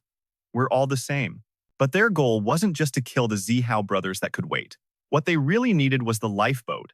Diego Barrow finally revealed his true purpose. Today is just a warning. We'll let you go this time. But next time, we won't be so polite. Now, for the last time, he demanded, tell me where the lifeboat is. High above on the starship, something was suddenly ejected out into the vastness of space. Meanwhile, Bai Zi'an's group was still on their way to Black Sand City, and it was anything but easy. Po Tian was getting impatient. Time. We've been walking for so long. Bai Zi'an, however, was observing the landscape. Looks like our portal isn't the only one around here. Tian Yu was also feeling the heat, complaining, forget that. I'd much rather have the butler send a driver to pick me up like he used to. Bai Zi'an, seeing she was still daydreaming, cut in sharply. Let me remind you, the mess back in White Scale City isn't over yet. We're wanted criminals right now, remember? Po Tian couldn't take it anymore. But Anne, seriously? It's scorching hot. Tian Yu pushed it all aside. Enough. We'll deal with it when we get to Black Sand City. High above, a figure stood on a wall, looking down. A familiar voice rang out, Yo, what a coincidence. Hearing it, Bai Zi'an instinctively froze. He thought to himself, this situation, it feels way too familiar. The figure leaped down behind them. It was Qi Yanwei, she continued. I was starting to think you were all still stuck in the ghost world. Before Bai Zi'an could even get a word in, she was already on a roll. Since we've met by chance, let's skip the small talk. Before I go, here's some friendly advice. The higher-ups have made their decision. They're preparing for a second assault on the 10,000 Curses nest. Behind her, a colossal shape materialized. Bai Zi'an stared, completely dumbfounded. He was speechless. Is that a warship? Once the attack begins, this won't be the only warship, Qi Yanwei explained. There's only one thing that can stop them. Prove that the city-states of White Scale City have dominion over this world. In other words, you have to kill this world's master. She grabbed onto a cable and began ascending towards the ship, striking a cool pose to wave goodbye. Personally, though, I'd rather you just come to the origin star. Stop worrying about this little world, she called down. Anyway, I've got to get back and file my report. See ya. Bai Zi'an wanted to stop her, but the warship was already gone. Tears welled up in his eyes as he complained, "You could have at least given us a ride." He looked up as the ship streaked away, a single thought in his mind. Wow, that's fast. He replayed her words in his head. Attack the 10,000 curses nest. Kill the master. Bai Zi'an groaned internally. They really don't give a guy a moment's rest, do they? Night fell over Black Sand City. The sky was cloudy, but not enough to hide the brilliant stars. Bai Zi'an's group had finally made it. Po Tian cheered with joy. We're finally in Black Sand City. Bai Zi'an was completely exhausted. It's boiling, he suggested. Let's go get something to drink. Tian Yu immediately chimed in. Agreed. The group stopped at a famous spot in Black Sand City called the Kowloon Ice House. A waiter's voice called out, "Here are your 3 mint lemon teas." As Po Tian stretched out on a chair, a news broadcast began to play. Today is Friday, August 18th. Welcome to the news. Hearing that, Bai Zi'an felt a jolt. Something was wrong. He turned to Tian Yu. Wait a second. Didn't we enter the ghost world on August 15th? She realized the strange discrepancy too. Yeah, and we were only in there for about a day. The news report continued. Today's top story. The border warship that illegally entered our space 2 days ago is now under investigation. The injured are all government officials from the origin star. Tian Yu suddenly turned to Bai Zi'an, connecting the dots. That means 1 day in there is equal to 3 days here in the 10,000 curses nest world. The newscaster's voice droned on. The bilateral summit between Black Sand City and Blue City concluded today. Blue City's lord, Dong Li-Chi, participated in today's friendship parade. The report moved on to older news as Bai Zi'an kept thinking. He offered his own theory, not necessarily. It could be an issue with the portal itself. Maybe it doesn't just cross space, but time as well. Tian Yu's voice became urgent. Either way, she said, we're too late to save my father. The news continued playing in the background. The military parade has now reached a popular Black Sand City establishment, the Kowloon Ice House. And then boom, a massive explosion ripped through the shop. Bai Zi'an threw his arm up, shielding himself from the sharp shards of glass that shot inwards from the entrance. Through the dust and debris, the news anchor's panicked voice could be heard asking, "Could that be the location?" Po Tian cried out in fear, "What's happening?" Outside, cars were wrecked a scene of a coordinated attack. Their break was officially over. The 3 of them ran outside and saw someone emerging from a cloud of pink smoke. Who is that? They all thought. The figure of a girl slowly became clear, carrying another person on her back. Could it be a kidnapping? Wu Fengtian sensed the danger, covering her nose and mouth while shouting a warning. This smoke is poisonous. Bai Zi'an strained his eyes, trying to identify the attackers. Who are they? He recognized their insignia, the demon spider cult. They moved like the wind, and before Bai Zi'an could do anything, all he could manage was an internal curse. Damn it, they're fast. Just then, the poison gas hit him. He felt his head spin, but his mind kept racing. It seems the demon spider cult has started to make its move again. He couldn't fight it. Bai Zi'an began to fall, his thoughts growing hazy. They must have a new plan. I can't let them succeed.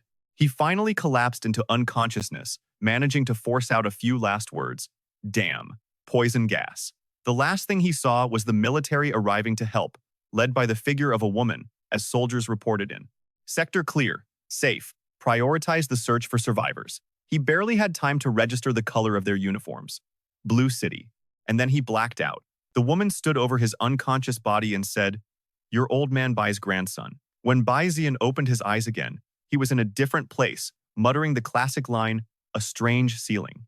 Bai Zi'an found himself in a luxurious room. Where am I? He wondered.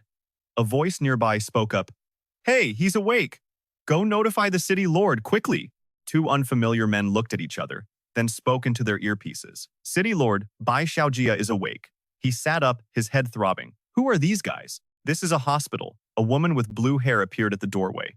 You're finally awake. Bai Zi'an looked at her, a flicker of recognition in his eyes. This person, before he could place her, Dong Li spoke again. I won't ask too many questions about why a wanted criminal from White Scale City was in Black Sand City. That's not my business. However, you were at the scene of the attack, so I need to ask you a few things. Do you remember what the kidnapper looked like, or anything distinctive about them? And in that moment, it finally clicked. This woman was the city lord of Blue City. He thought carefully, replaying the moment the kidnappers appeared. A theory formed in Bai Zi'an's mind. If the city lord is here talking, then the one who was taken must be Chi Kai. He pictured Lam Chi Kai, that vibrant and energetic girl. He remembered meeting her once before at an auction, a genius with incredible innate talent. As the events replayed in his mind, Bai Zi'an had a sudden realization. At this point in time, she must have already made a pact with a space-type spirit beast. And space-type skills can even traverse time itself. What could the cursed spell cult possibly want with her? A subordinate came in with a report. Yes, I understand. Bai Zi'an didn't hide anything and answered truthfully. It was the cursed spell cult. I saw members of the cursed spell cult at the scene. Dong Lai interrupted slightly. What are you talking about? That's not what I heard. The subordinate who just reported spoke up. City Lord Lam, Lord Lin, says the camera data has been recovered. Please come take a look. All right, Dong Li replied. I'll be right there. Bai Zi'an was a little surprised. Cameras? She strode out of the room, not forgetting to call back to Bai Zi'an. You're coming with me. Bai Zi'an froze for a moment, thinking to himself, why is City Lord Lam's tone with me so harsh? Could it be because I called her an old hag? But thinking it over, he hadn't really done anything to offend her, so he just brushed it off. Dong Li led Bai Zi'an to an operations room, a place filled with modern equipment, and called out to someone inside. Old man Lam, what's the situation? A reassuring voice echoed from within. Dong Li, don't worry. This man was Lam Kwai, also known as the Black Qilin King, the city lord of Haksa City. Lam Kwai reminded Dong Lai of something. As Bai Zi'an looked at him, the mask he wore made him hesitate. That thing is kinda creepy, he thought. A familiar voice called out, Bai Zi'an. He turned, surprised. Phoenix! Wait a second. Why does she look so angry? Bai Zi'an froze, thinking, I'll just apologize first. It'll be bad if she makes a scene. He stammered, Phoenix. But contrary to his expectations, Feng Wutian rushed forward and threw her arms around him, her voice emotional. I'm so glad you're okay. Bai Zi'an's face turned red. He thought, I must have inhaled too much poison gas. My brain's fried. He suddenly asked, Hey, where's a yuan? Hearing this, Feng Wutian's attitude flipped instantly, her grip on his back tightening. Feng Wutian snapped angrily, I'm worried about you, and you're asking about that fatso. Bai Zi'an gasped in pain. I can't breathe. Her anger only grew. Then I'll just choke you to death. On the other side, Dong Lai was staring sternly at Lam Kwai. What are you looking at me for? He cleared his throat and said softly, to be young. Am I right, Dong Li? After a bit of joking around, Lam Kwai got serious again. He activated a system. Let's get down to business. System, activate projection. A video of last night's incident appeared on the screen. Lam Kwai pointed to it and began his analysis. This is all from the camera data. As you can see, there was only one culprit. Bai Zi'an also stepped forward, pointing at a different video. What's this? Lam Kwai answered. That's the station leaving the city. The figure looked familiar, so Bai Zi'an pressed on. This person looks a lot like the one who kidnapped Chi Kai. Lam Kwai gave a command. System, magnify. Gubai? Bai Zi'an thought in shock. Lam Kwai asked from behind. What is it? Is that her? He admitted. Yes, that's her. But inside, Bai Zi'an felt a disconnect. The aura. It's completely different. Lam Kwai relayed the order to his subordinates. Inform the Secret Service. We have a suspect. Seeing Bai Zi'an suddenly go quiet, Feng Wutian wondered, is something on his mind? Dong Lai was getting impatient, and for good reason. It was her niece, after all. If we've identified the suspect, then let's move out. Of course, Lam Kwai said. I'll go myself. Lam Kwai tried to stop her, but was helpless. Dong Li, you. Never mind. I can't stop you anyway. To avoid any diplomatic issues, I'll join the operation as well. Suddenly, Bai Zi'an spoke up.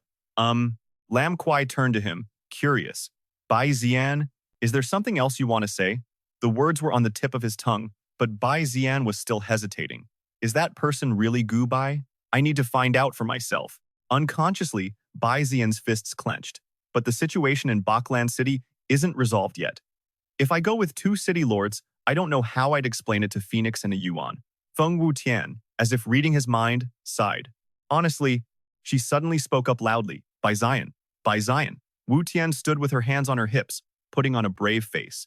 If you want to go help with the investigation, then just go. What are you hesitating for? But Bai Zi'an was still conflicted. But, she continued, a Yuan and I will handle things in Baklan City. Besides, my father has friends in Haksa City, so you don't need to worry about us at all. And besides, you have a reason you have to go, don't you? Hearing this, Lam Kwai added his own piece. Legally speaking, neither Lam City nor Hacksaw City has grounds to arrest a criminal from another city, correct? It's not like I'm doing Old Bai any favors. You have no objections, do you, Dong Lai? Dong Lai cut in sharply. He's the primary witness. If he wants to go, he goes. Time is precious. Stop wasting it. Bai Zi'an felt a bit guilty, thinking, Phoenix. He turned to look at Wu Tian's retreating back. I'm sorry. After he left, she let out another long sigh. Realizing she was expecting too much, she mocked herself. What was I even hoping for? Outside, a convoy of military vehicles was lined up and on the move. Lam Kwai reviewed the documents while laying out the strategy. We are now approaching the target. I'll go over the key points for this mission. A train sped along the coastal tracks, the suspect's destination being Jumu City. Inside a passenger car, Gu Bai quietly observed a file in her hands, her sunglasses on to avoid suspicion. At the same time, two military vehicles began to close in, driving parallel to the front of the train. This way, we can enter the train from the rear. Once we're inside the cars, it will definitely cause chaos. Lam Kwai carefully monitored the situation on a tablet. In short, once we're on site, we must secure the scene as quickly as possible to prevent panic. He calmly laid out the plan, then emphasized, after that, young Master Bai will identify the suspect. We'll be counting on you then, young Master Bai. Bai Zi'an looked up and nodded. But he remained deep in thought, his fingers tapping against each other. The train's destination is fixed.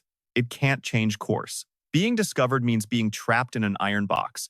The train continued forward, cutting through the dry, sun-beaten landscape, which only deepened his anxiety. Why choose this method to transport someone? And more importantly, is that person really Gu Bai? Just then, the train conductor looked back and announced, "The official is here." Lam Kwai immediately raised his hand and gave the signal. Excellent, go. In that instant, 3 fully armed special ops soldiers leaped onto the roof, approaching the cabin from the side.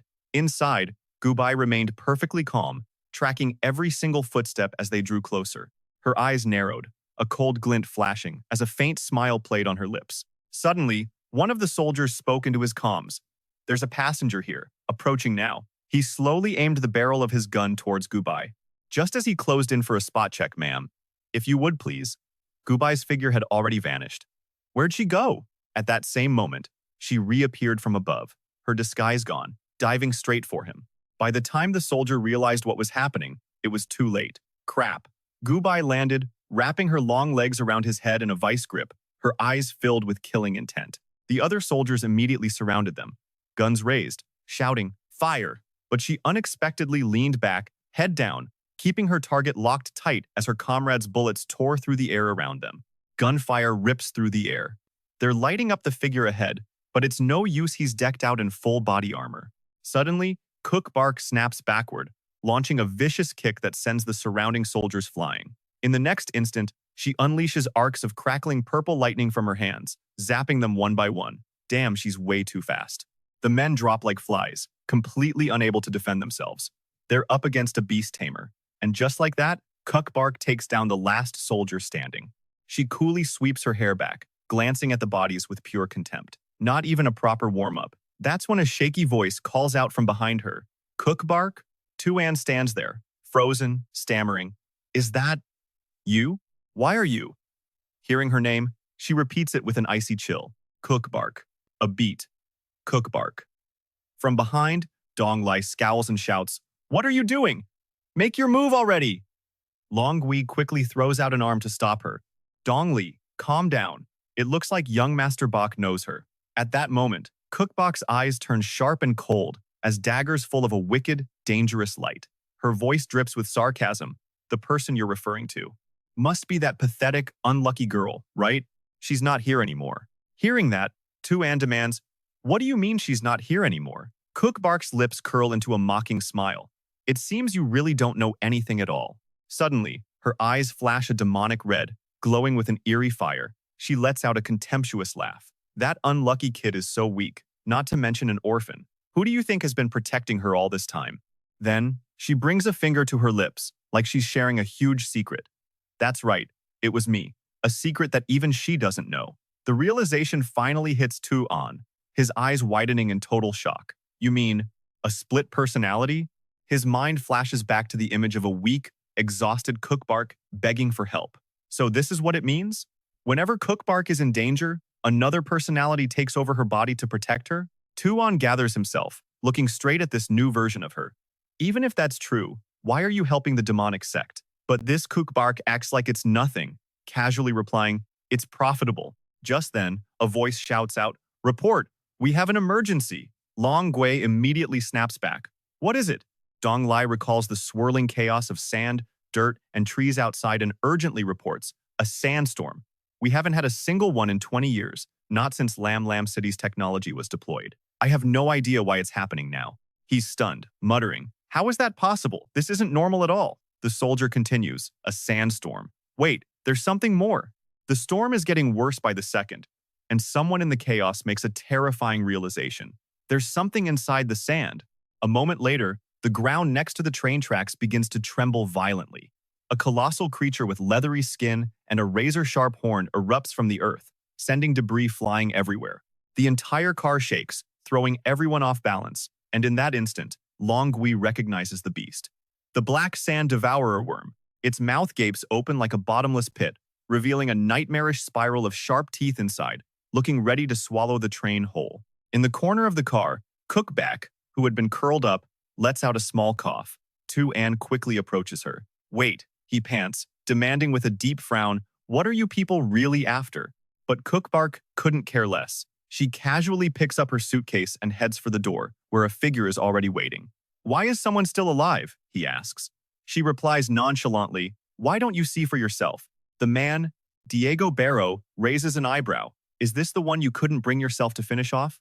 Cookbark steps outside, replying coldly, "Weren't you the one who said to keep him as a spare tire for yourself?" He squats down, and a look of surprise crosses his face when he sees who it is. Well, what a coincidence. Seeing him, Anne lets out a furious roar.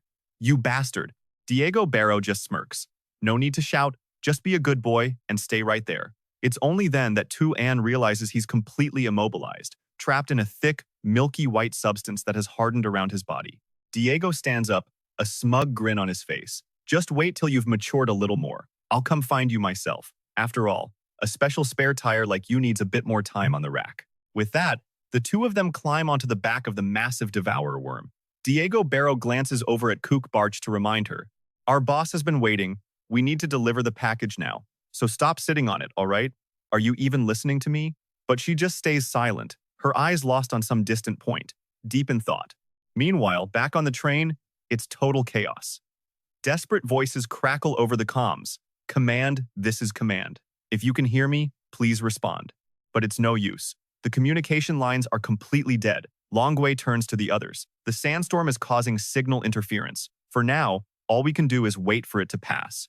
Dong Li leans against the train wall, one leg bent, her face a mask of frustration. "You're just gonna let her get away like that?"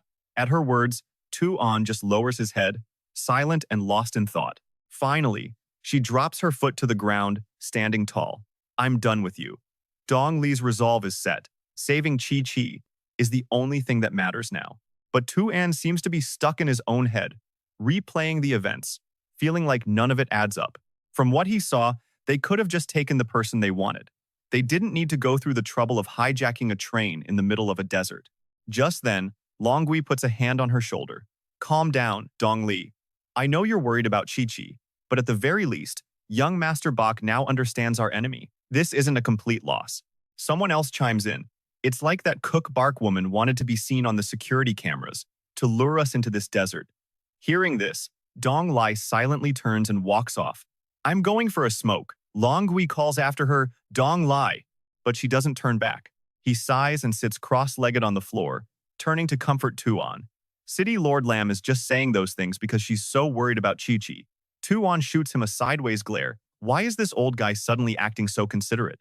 Long Gui continues gently, "I hope young Master Bach can understand." He then stares off into the distance and asks thoughtfully, "Seeing you this down, she must be a very important teammate to you, huh?" That snaps Tuon out of it for a second.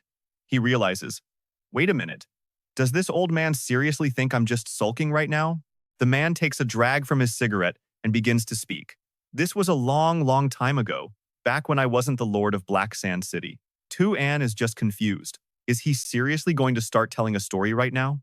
Long Gui continues, your grandfather, Dong Li, and I. An exile from the four origin stars. He adds, all of us, we shared the same dream to reach the four origin stars. We became friends, training together in the myriad star glyphs secret realm. We all shared a secret, one that was obvious to see, but impossible to say out loud. A memory flashes through his mind, a flustered Jing song trying to avoid a blushing, love struck Dong Li. The secret was, Dong Li was in love with your grandfather. Remembering that distant past, Long Gui goes on, but right when we were on the verge of achieving our goal, Jing Song suddenly left. When the two of them finally saw Jing Song again, the gap between them had become a massive chasm. The next time they met him, he was already the mighty city lord of White Scale City. He slowly drifted away from them until they were like strangers. He then revealed more about the beautiful woman named Dong Lai. After that, Dong Lai used her own strength to get noticed by the Lam family of Lam Lam City. She ended up marrying their worthless eldest son. When her husband died, she took his family name and became the first ever female city lord of Lam City, Dong Lai. Long Gui's voice becomes softer as he talks about himself. As for me, I inherited Black Sand City from my father, along with the title King of the Black Tail. He must have sensed Tu An's frustration because he slows down, choosing his next words carefully. I'm telling you all this to say, you don't have to cling so tightly to the teammates of your past. Because one day, you'll realize it was never that big of a deal to begin with. As Long Gui's figure faded into the distance, Bai Zi'an's expression became distant, lost in thought. So, the two city lords were old friends of his grandfather. No wonder the city lord was so hard on him before it was because of their connection. And right now, with everyone scattered, Bai Zi'an couldn't stop thinking. Gu Bai's sudden appearance had definitely clouded his judgment. As the train car lay on its side, he told himself to stay calm. Wildly guessing the Demon Lord cult's motives here was pointless. Better to just wait, see what happens. Maybe once this sandstorm died down, the answers would reveal themselves. But then, a sharp tapping sound came from the glass window, snapping Bai Zi'an to attention. What was that? Another strange noise followed. A figure was walking, seemingly tasting the dry desert air, but then a careless misstep. The man fell backward, deadpanning. Yep, definitely dry. Before anyone could react, he shattered the train window and came tumbling in. Everything happened so fast that Bai Zi'an could only stare in shock. What just fell in here? He and Lin Gui moved closer to get a better look at the person on the floor. It was Ore. Wincing, Ore pushed himself up from the ground, trying to get his bearings. But Dong Lai immediately spotted something unusual. She looked straight into his eyes, those deep, captivating eyes, and she was shaken. His pupils were shaped like golden crosses. In an instant, Dong Li's sharp sword was at his throat. You're with the Demon Lord cult. She couldn't contain her rage, screaming, why did you people kidnap my niece? Ore quickly held up his hands in surrender. Whoa, point that thing somewhere else, he insisted. And for the record, I'm not with the Demon Lord cult. Bai Zi'an immediately jumped in. City Lord Lam, I know this guy. She glared. Who is he? He hesitantly held up a finger and explained. He's a primordial friend of my grandfather. Bai Zi'an scratched his head, adding, it's a complicated relationship, but he is absolutely not working with the people who took Kiki. Dong Li lowered her sword, staring at the nonchalant man before her. I see. But then, just as suddenly, the tip of her blade was back at Ore's neck, making him jump. She glared, growling, but he's still friends with that man. He can't be trusted. Hearing this, Bai Zi'an just put his face in his hand and sighed. Oh, Grandpa. Just then, Lin Gui stepped forward, gently lowering Dong Li's sword arm. Dong Li, he said softly, don't be hasty. Let the past be the past. He hugged her and sighed. You really haven't changed one bit, have you? Immediately, Ore held up two fingers, politely interrupting. All right, sorry to cut in, but I'd like to get up to speed on the current situation. He then summarized what he'd pieced together. So first, this city lord's niece was kidnapped by either the Radiant Sun faction or the Demon Lord cult. With the wrecked train around them, Ore continued. Then, while you were chasing them down, something happened, and now you're all trapped here by this sandstorm. Ari rubbed his chin, recalling the destroyed plane cabin. And then, the sandstorm stopped. I carelessly fell down and ran into you all. Did I get that right? Bai Zi'an was losing his patience. He held up a hand to stop him, looking at Ore coldly. Ore, you've talked enough. Just tell us why you're really here. The man just smiled and pointed at Bai Zi'an. You haven't figured it out? My purpose is the same as yours. Bai Zi'an was stunned, crossing his arms with his jaw dropped. You're chasing the Demon Lord cult too? Ore's answer was immediate. Of course. My Hidden Moon faction is tasked with monitoring the Radiant Sun faction. Those guys are always stirring up trouble. Inside the airship, Lin Gui finally voiced his own confusion. Wait a minute, sir. You're from the Hidden Moon faction. So what's the Radiant Sun faction? Ori quickly explained. The Radiant Sun faction is the Demon Lord cult you're all talking about. As for the Hidden Moon faction, you can just think of us as their opposition. And Ra? That's just my surname. We primordials prefer it that way. Just then, a helicopter appeared in the sky, its blades whipping up the air. A voice crackled. Chief, we've arrived. Inside, the others watched as Lin Gui gave orders into his comms. Excellent. Bring us up first. The helicopter hovered against the fiery red sky. Inside, Lin Gui issued his next command. First, run reconnaissance on the surrounding area. See if there are any tracks of a giant creature having passed through. Bottom line, the hostage is still in their hands. We need to catch up, fast. Down below, Bai Zi'an sat next to Donglai, but glanced over at the other man. He started a conversation with Ore. You must know something, right? Otherwise, you wouldn't have just shown up in this desert. Ore looked him right in the eye, raising an index finger mysteriously. I do have some intel, as a matter of fact, and it concerns you. Confused, Bai Zi'an pointed to himself. Concerns me? Ore nodded. That's right. He then held up his hand as if counting. You remember what happened 6 months ago, don't you? The incident in Changcheng Zhao and Jumu City. Bai Zi'an scoffed, remembering his encounter with Arthur and Asmodan. Wait, you mean those two high priests from the Demon Lord cult? Ore's brow furrowed. Exactly. He continued, explaining their actions. Right now, the Radiant Sun faction is facing a shortage of combat power, so they're desperately trying to find the Spider Queen. This is to counter my Hidden Moon faction, and also because you, Bai Zi'an, killed their two high priests. Hearing this, Dong Li's eyes went wide in shock. What? Lin Gui was just as stunned, clenching his teeth in awe of Bai Zi'an's power. At such a young age, Dong Li praised him sincerely. Those were Grandmaster-level powerhouses. He rubbed his head, trying to deflect the praise. It was nothing, really. I just got lucky. But despite the compliments, he remained on high alert. Still, the situation was getting complicated. He began to calculate his next steps. Yin Yan once said that Bei Yuanxing has already mobilized its army. They should defeat the Spider Queen soon. Kiki made her move. He thought, the trail Kiki left might lead us straight to the Spider Queen. But then we'd have to face the Demon Lord cult and the Spider Queen at the same time. There were still too many unknowns, and more importantly, some things just weren't adding up.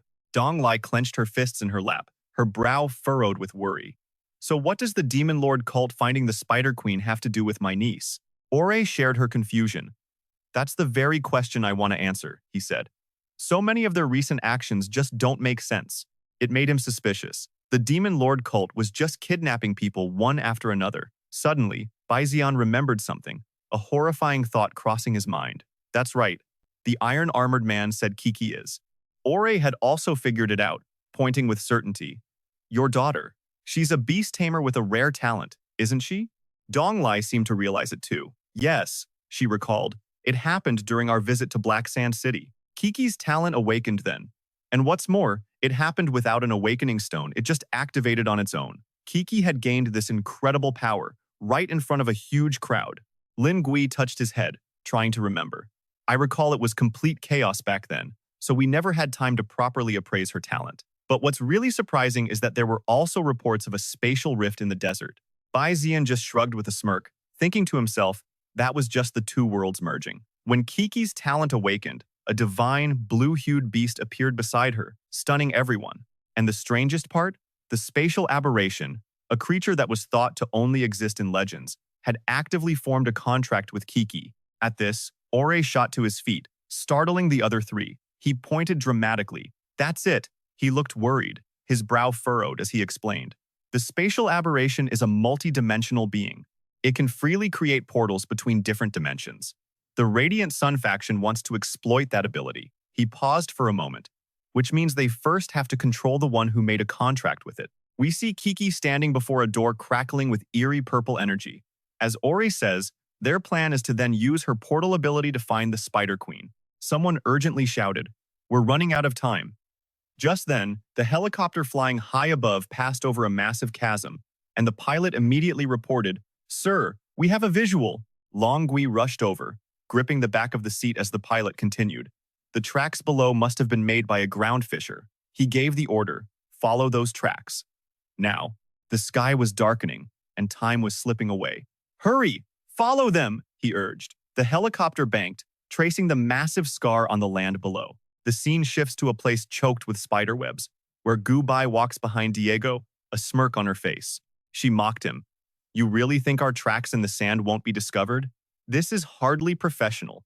Diego whipped his head around, glaring at her. His voice was a low growl. "I have my own plans." He then added a warning. "Just like you, I know you're plotting something behind my back." Xiao Bai was completely unfazed, challenging him directly. "Oh? Why don't you tell me what it is? Then, stop making baseless accusations." Diego's brow furrowed as he pointed straight at her. "I have no interest in your goals, but remember this, stay out of my way." He added a stern reminder, and most importantly, the tension between them was thick enough to cut. Diego's eyes widened as he shot his hand out, grabbing Xiao Bai's chin and forcing her to look at him. He snarled, "Don't you forget, without me, you'd still be buried in that damn mine." But Xiao Bai showed no fear, still in the mood to play games. "Well then, I should really thank you, shouldn't I?" Faced with such blatant provocation, Diego let go and quickly turned away. As he walked off, he threw one last warning over his shoulder. "Just remember what I said. Don't you dare cross the line."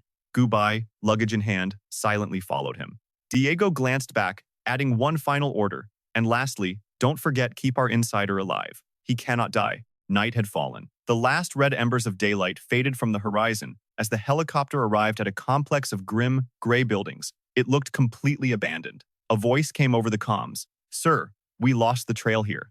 Long Gui leaned out of the chopper. "This place. It's the abandoned HX City Research Institute." He then commanded his team, "Let's go inside and check it out." Stepping inside, everyone curiously looked around. Bai Zi'an broke the silence. What was this place used for? Long Gui took charge of the explanation. "A comprehensive research institute studying methods to control sandstorms," he replied.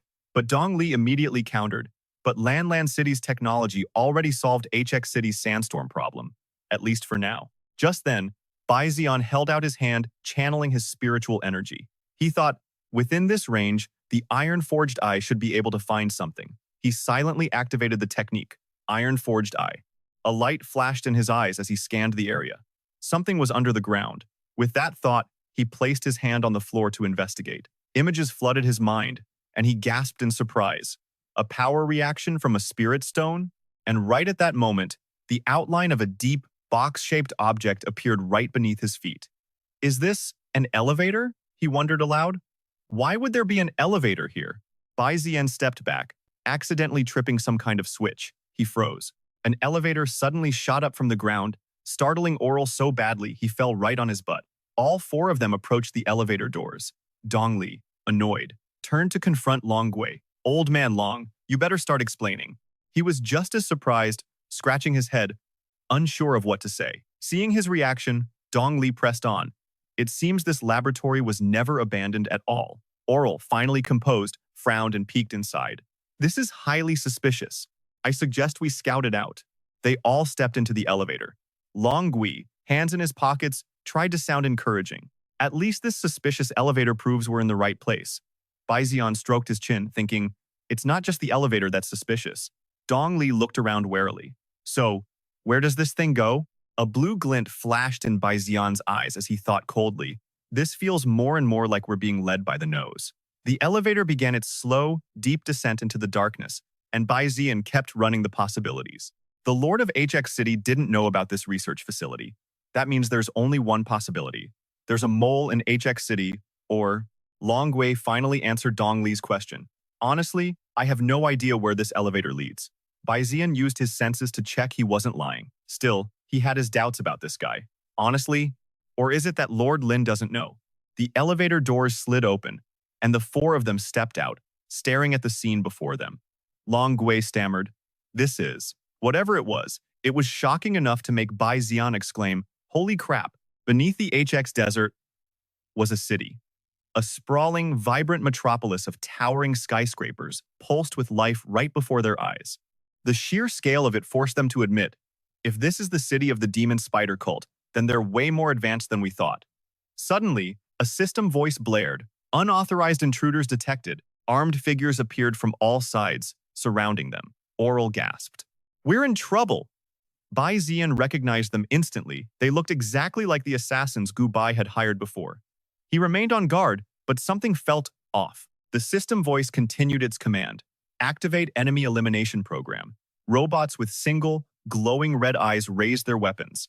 As they prepared to attack, Bai Zi'an assessed them. There are some differences from what I saw on the news. He was confident, glancing at the robots before smirking. Riding on Jingxi's back, he said, but hey, at least it means we've come to the right place. What a warm welcome. Longwei pointed towards the mechanical army. Looks like we have to break through first. With that, he summoned his beast, Scorpion Queen. Dongli summoned her own spirit beast as well, commanding it, Gray-Green Thorn Hybrid, it's feeding time. Seeing the enormous Jingxi appear, Oral couldn't help but be impressed. Haven't seen you in a while. Did your pet evolve again? Bai Zi'an glanced at the sleeping spirit beast on Oral's head and teased back. Yep, unlike your Mochi Matcha, who hasn't changed a bit. Hearing its name, Mochi shot up angrily, crossing its arms. Oral shot back a sarcastic retort. To be honest, you're not just here to save someone, are you? Bai Zi'an met his gaze with a cold stare, deliberately asking, what do you mean? Oral laid out his deduction plain and simple. It's obvious. You have something else on your mind, it's written all over your face. Bai Zi'an just clicked his tongue, thinking, this immortal old geezer. He's too sharp. With that, they dove into battle. The Gray-Green Thorn Hybrid used its long tongues to its advantage. It had already devoured several enemies. Meanwhile, Longgui's Scorpion Queen crushed another foe. He picked up its head, examining it. These things are. The head was hard, made of solid metal. They're biomechanical robots. The most suspicious part was the single, red, eye-like circle on their faces. Suddenly, something exploded with immense force, sending everyone flying. A dark figure stood on a nearby building, looking down and speaking in a cold voice. What a pity. Bai Zi'an looked up, curious. Who's that? The figure was revealed. The second priestess, Lilith. She rubbed her neck and said, next time, shorten the fuse a bit. Oral recognized her instantly. Lilith, he called out. Bai Zi'an was stunned. Another acquaintance? Even Mochi stared in that direction. Taking a battle stance, Oral frowned and asked, but I thought you were. Before he could finish, Lilith cut him off, finishing his sentence for him. You were going to say I died 20 years ago, right, Teacher Oral? Oral trembled, muttering, impossible. I did it with my own hands. Bai Zi'an glanced at him, completely bewildered. Oral's student? As Jingxi unleashes her attacks on the robots, she continues her story from 20 years ago. The only reason I can stand here today, she reveals, is thanks to the technology of the outsiders, just like these puppets. Then, she spreads her arms wide, summoning her spirit beast and revealing her true self. Insectoid. Demon. Peak diamond rank. A colossal monster appears, and Lilith gives the order. Enough small talk. Let's get down to business. With a cold, dangerous look in his eyes, Tu-An snaps his fingers and says to Kin Tu, another big one. Kin Tu, let's go. But just as he's about to charge, an arm shoots out, blocking his path. A voice says, wait. Tu-An stares in surprise. Ah, it's Aurea.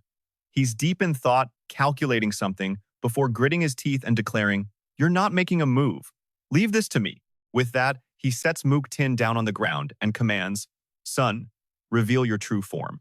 A spirit beast with 6 arms and green skin materializes. This is Mook-Tin's true form, a creature from the wild god race, at the peak of the Vajra tier. Aurea sends a mental message, Tu-An, this is our fight.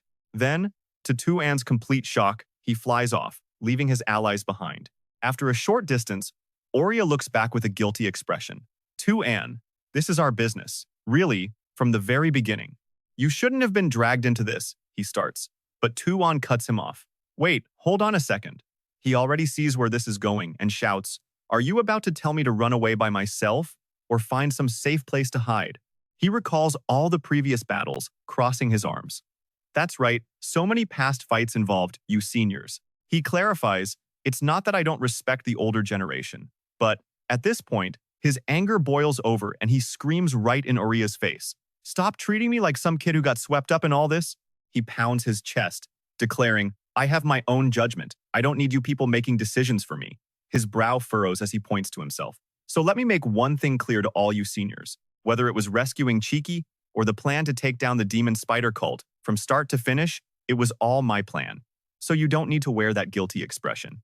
With a look of pure determination, he gives a thumbs up and lands the final word. "I make my own decisions, and I can handle the consequences." Dong Li, who's busy dealing with robots, hears this and smirks. Talks a good game, doesn't he? Wonder who he learned that from. Down below, Lum Kui doesn't stay silent either, adding between strikes. "It's obvious, isn't it? A personality like that is just like our respected city lord Bai." Baphomet rushes towards Oria and Tuan to attack, but the two of them just stand their ground. Oria even shrugs at Tuan, asking, "So, what's your plan?" Tuan says confidently, "The fact that they're trying to stop us here means Cheeky is close by." Just then, Mok Tin's true form dashes forward, blocking the massive Baphomet with its hands. Tuan continues laying out his strategy. "My beast has the advantage in speed. We just need you all to hold them off, and I can break through the blockade to find Cheeky." Dong Lai and Lam Kui hear this and see the logic. They both agree. Based on the situation, that's the only way. Lilith finally makes her move, kicking high into the air as she launches an attack toward Tuan, yelling, "Are you just going to stand there and plan like I don't exist?" Tuan's cold expression shows he was just waiting for this. He looks up at her and announces, "Of course we wanted you to hear it. How else would you take the bait?" Oria immediately seizes the opportunity, raising his blade towards Lilith. As he faces her, he says her name with a conflicted voice, "Lilith." Facing her old master, her eyes flash red as she gives a dangerous reply. The Lilith of the past is dead, Master Oria. Amidst the flickering lights of the city, Oria brings his blade crashing down, but she dodges with a swift step. He turns his head, his brow furrowed, and says pointedly, "I only have one request. Whatever your goal is, don't kill the Spider Queen." Tuan thinks to himself, "This request is a bit difficult, isn't it? If I don't kill the Spider Queen, won't the fleet just level the entire Myriad Beast realm?" Unsure of what to promise, he scratches his neck, avoids eye contact, and gives a vague answer. "I'll make the right choice." And with that, he turns his back, leaving the two of them to fight. Waving to his partner, Kin Tu, "Let's go." As Tuan settles onto Kin Tu's back, he asks with a hint of doubt, "Is this going to be a problem?" Kin Tu reassures him, "Absolutely no problem at all. You can rest easy." His confidence restored, he directs Kin Tu toward the swarm of robots, waving his hand forward. "Fly." Together, they unleash arcs of electricity, blasting away all obstacles, including the machines. As they go, he yells excitedly, "Sorry, but I'm all out of time."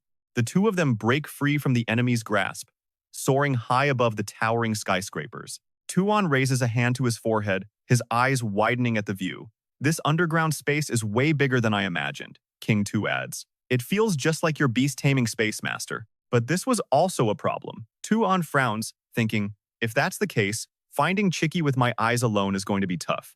The scanning function of his Eye of God didn't have a very large range. Only the treasure-finding function was wide enough. He suddenly remembered that sparkling stone from before.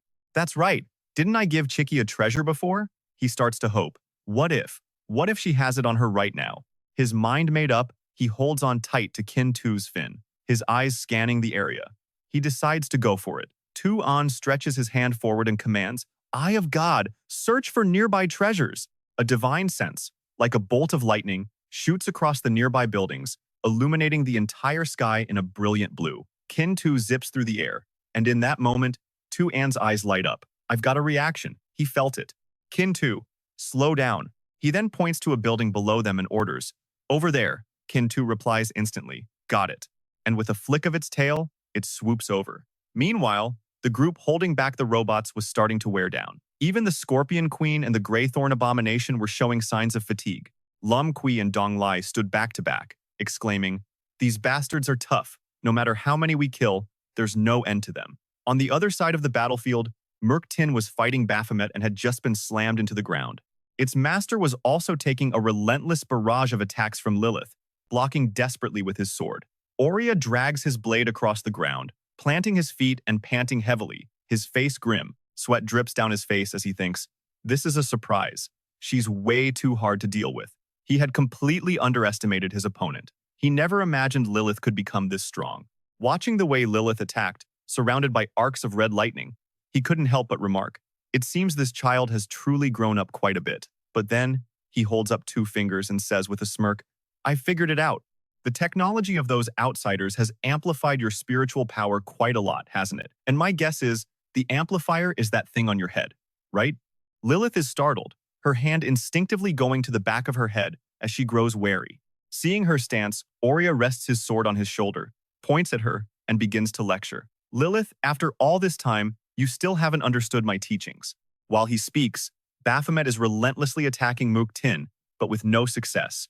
Muktin parries every blow. Aurea continues, "Right now, most of you are using your beasts the wrong way." He points directly at Lilith, revealing her fatal flaw. "If you only see your spirit beast as a tool for fighting, you can never unleash its full power." In his mind, he visualizes humans and animals through countless battles, drawing a conclusion. We and our spirit beasts are fundamentally the same. We both possess spiritual power. The essence of beast taming is to merge the spiritual power of the tamer and the beast into one, creating an effect where 1 + 1 is greater than 2. As your former teacher, let me tell you, you currently have to rely on that amplifier. Precisely because your relationship with your spirit beast is nothing more than master and servant, the way of the beast tamer, passed down by our ancestors.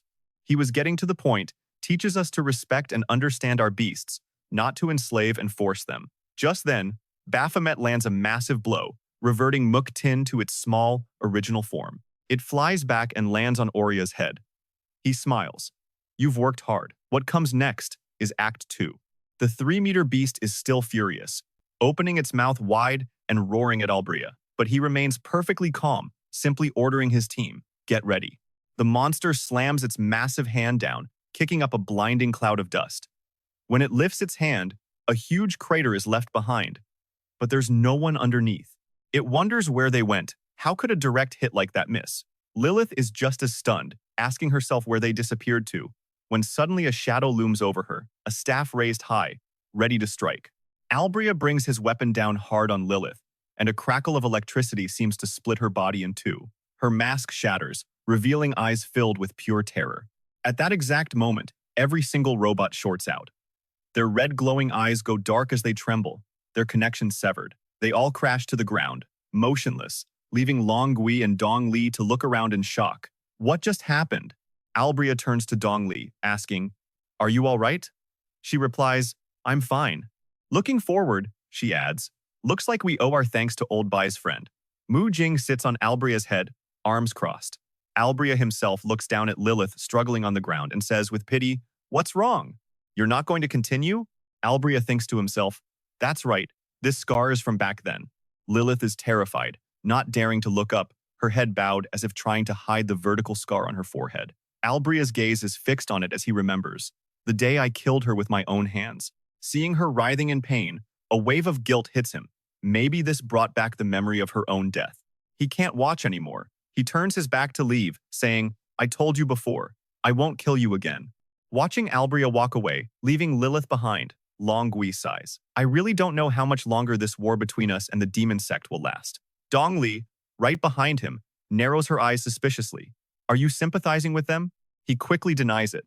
"No, I was just thinking." Seeing the conflicted look on Albria's face after fighting his former student, he speaks his mind.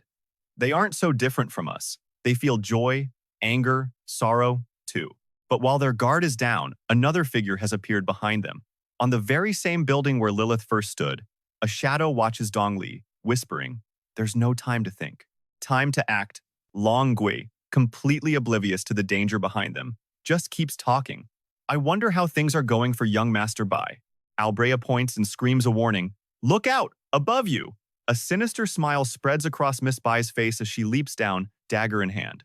Long Gui is startled, only managing to gasp out, "What?" He looks up just as the shadow completely covers his face. Meanwhile, Bai Zi'an and Qingxi have landed at the base of a massive red tower. This is the place.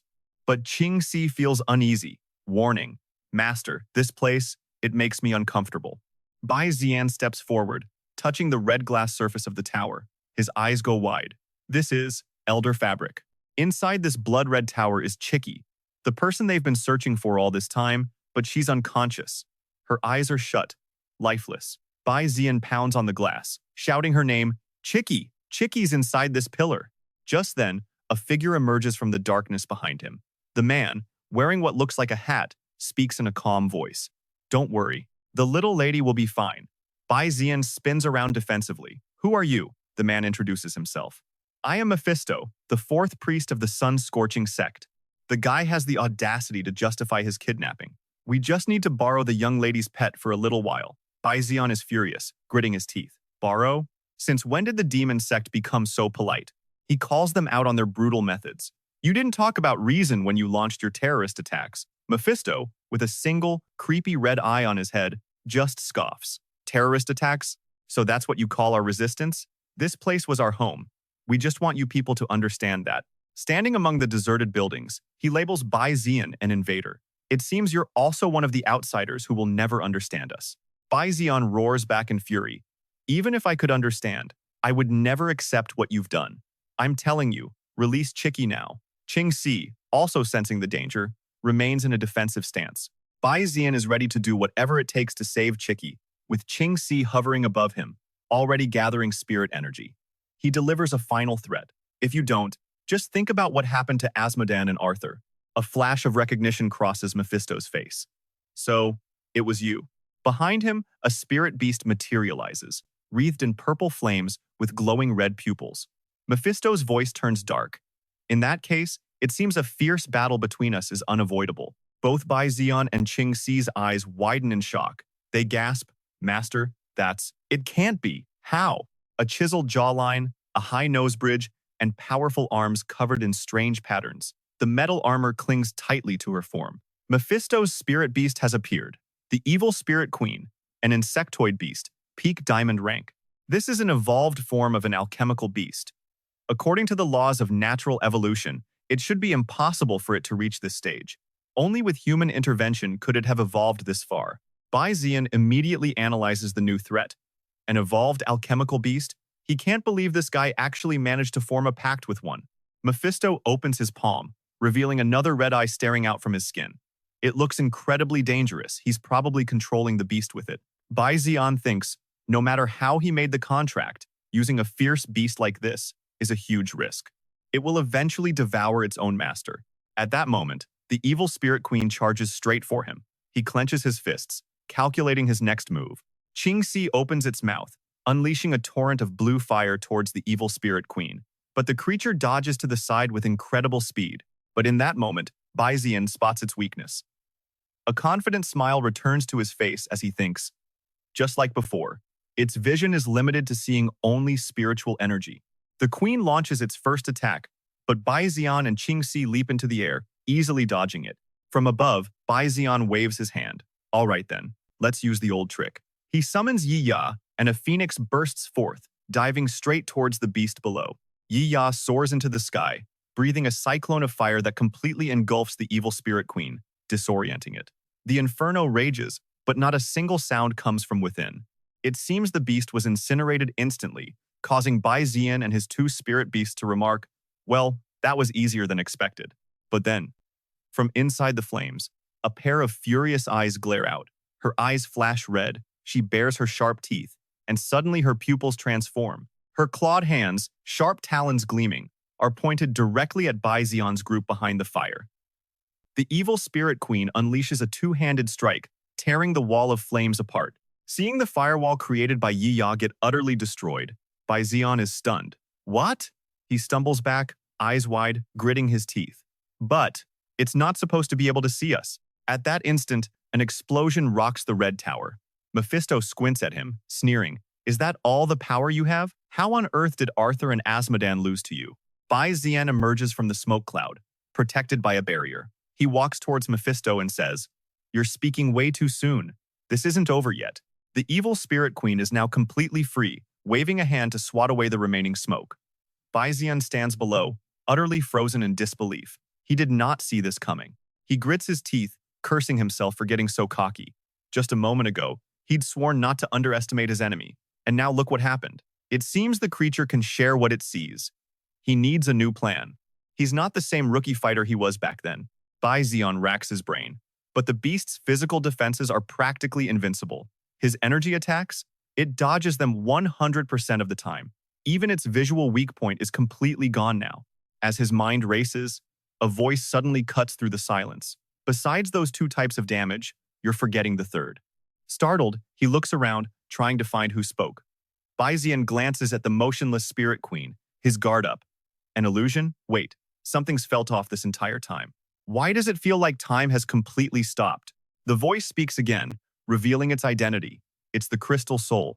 That, of course, it boasts, is all thanks to me. Consider it my way of saying thanks. Bai Zi'an finally understands why time is frozen. He communicates back. Hold on, aren't you supposed to be in the beast taming space? He asks, completely puzzled. How can I even hear your voice? He flashes back to a previous fight where something just like this happened. That's right back in the ghost world. He connects the dots. This must be the effect of the field induction. He's finally starting to understand this power. Okay, this makes sense now, he says, moving slightly. The effect of the time stop is bizarre. Even as he shifts, his afterimage remains frozen in place, a product of the strange ability. In reality, the field induction has just accelerated my thought process. And this is all you're doing, isn't it? The soul sealed within the sword sounds impressed. You catch on quick. It then elaborates on its usage. Not only that, this field induction can establish a mental space just for thinking. Within the influence of field induction, their physical forms aren't really there. And according to the crystal soul, Bai Zi'an can mentally link with his contracted creatures. This means Yi Ya and Jingzi can tap into this power too. But one thing still bugs Bai Zi'an. He crosses his arms and asks, so, does this have anything to do with that third type of attack you mentioned? The crystal soul immediately scoffs. I just called you smart, so why are you suddenly acting as dumb as a rock? Despite the jab, it keeps explaining. Inside this thought space, we're all in our spiritual forms. It continues. And this space can link all our souls together. Behind him are Jingzi and Yi Ya, and his opponent is the spirit queen right beside them. The answer you need is staring you right in the face. It all clicks. Realization hits him like a ton of bricks. Thank you, I mean it, he tells the crystal soul. Just then, the spirit queen lunges at Bai Zi'an, looking like she's about to tear him to shreds. She grabs for him, but a shield instantly materializes. The spirit queen unleashes a storm of purple lightning, but none of it can break through. Bai Zi'an is safe inside, using the sword itself as a barrier. Didn't I tell you not to use me as a shield? But you've got my back, don't you? Bai Zi'an shoots back. He turns to his two spirit beasts. Yi Ya, Jingzi, return to the beast taming space for now. Yi Ya flies over, giving him a dirty look. What? I just got out and you're already sending me back? Hearing this, Jingzi turns to calm her down. Master must have a plan. Let's go back. Bai Zi'an swings the sword in a wide arc, and the force of the blow sends one of the queen's arms flying backward. The impact throws her completely off balance, making her stumble as a cloud of dust erupts around her. He immediately activates his own skill, his body becoming encased in armor. Transcendent physical power, spirit beast armor. He then summons an energy-based version of Jingzi. Manifestation, it shoots forward like an arrow, forcing the spirit queen to deftly dodge. Bai Zi'an has separated his mind from his body within this time freeze. Just like before, a smirk plays on his face. With the boost from this thought space, a strategy like this is easy to counter. Yue Yuan, it's your turn. A portal rips open, and Yue Yuan leaps out, forcing the spirit queen to dodge once more. Yue Yuan unleashes a barrage of long roots that wrap around the spirit queen's body. He's taking advantage of the thought space, perfectly timing a surprise attack right when she's on the offensive. The queen is immediately bound tight by the roots. Yue Yuan's free-form transformations create a living net that completely restrains her movements. Now, all Bai Zi'an needs to do is use his own soul to pilot the spirit beast armor and shatter her physical defenses. Using the power of our souls, Jingzi, Yi Ya, get ready. He pours every last bit of his strength into the technique. Manifestation. The essence of this skill is to manifest the synchronized souls of the Beastmaster and their spirit beast. It's a move that belongs purely to the soul. Bai Zi'an raises his sword in front of the trapped spirit queen. So if I just channel the manifested spiritual forms into the sword, he thinks, I can use field induction to amplify it again. He focuses all his power into the blade, and it erupts with rings of blue and red lightning. This is a tremor that originates from the soul itself. And it's the ultimate slash taught by Jiangbu. Bai Zi'an slams the sword into the ground, unleashing a wave of pure energy that surges toward the spirit queen. He yells, Yue Yuan, get clear! You can let her go now! The roots that were gripping the Spirit Queen tightly begin to release her. The long range slams into her body. The deadly energy from Bai Zi'an's attack finds its mark, and the Spirit Queen slowly collapses to the ground. In that instant, his consciousness returns to his body. The sword speaks up, "Well, alien, I never thought an old relic like me would still be so useful in your world. But still, this thing's power level is miles away from a real god. I mean, we have successfully killed a god before, haven't we?" Bai Zi'an suddenly replies, "Your timing is terrible. I was just on my way to meet this world's god." The sword responds, "Well then, let's see what this god's got." And then, out of thin air, a shadowy figure appears. The figure looks straight at Bai Zi'an and speaks. "Impressive. As expected of the Beastmaster who defeated 2 priests. But I advise you not to fight the Spider Queen." As the man opens his eyes, Bai Zi'an recognizes him. It's Mephisto. As a priest of the Sun God, protecting the Spider Queen is, of course, my duty. And destroying heretics is a mission that surpasses all others. Mephisto takes slow, deliberate steps forward. This is Mephisto, of the native insectoid race. Fusion form. To merge one's own body with a contracted spirit beast is a completely insane act, yet this man has somehow pulled it off. Bai Zi'an is completely stunned. The sword quips, "To be honest, even by my world's standards of beauty, this guy is unbelievably ugly." Without warning, Mephisto launches his tentacles directly at Bai Zi'an. Cut to another street, where the air is eerily silent and cold. Suddenly, the stillness is shattered by a voice. "This isn't what we agreed to." The voice. It's Dong Li. She grits her teeth, clutching her stomach in pain. Long Gui, standing next to her, asks with concern, "Dong Li, are you okay?" She collapses to her knees. Long Gui steps in front to shield her, shouting at the person facing them, "Gubai, didn't we already have a deal? Or do you people not want to cooperate anymore?" Gubai just looks bored, holding up her hands in mock surrender. "My orders didn't include any additional conditions. Besides, I'm just hired muscle. I don't know anything." Long Gui turns back hesitantly.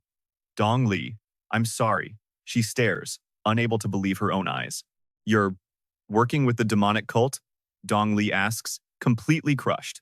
"Why?" He offers no real explanation. "I have my own problems." She struggles to her feet and with all her might, punches him square in the face, sending his hat flying. The hat rolls across the pavement. "If you have problems, then tell me." Dong Li glares at him with pure contempt.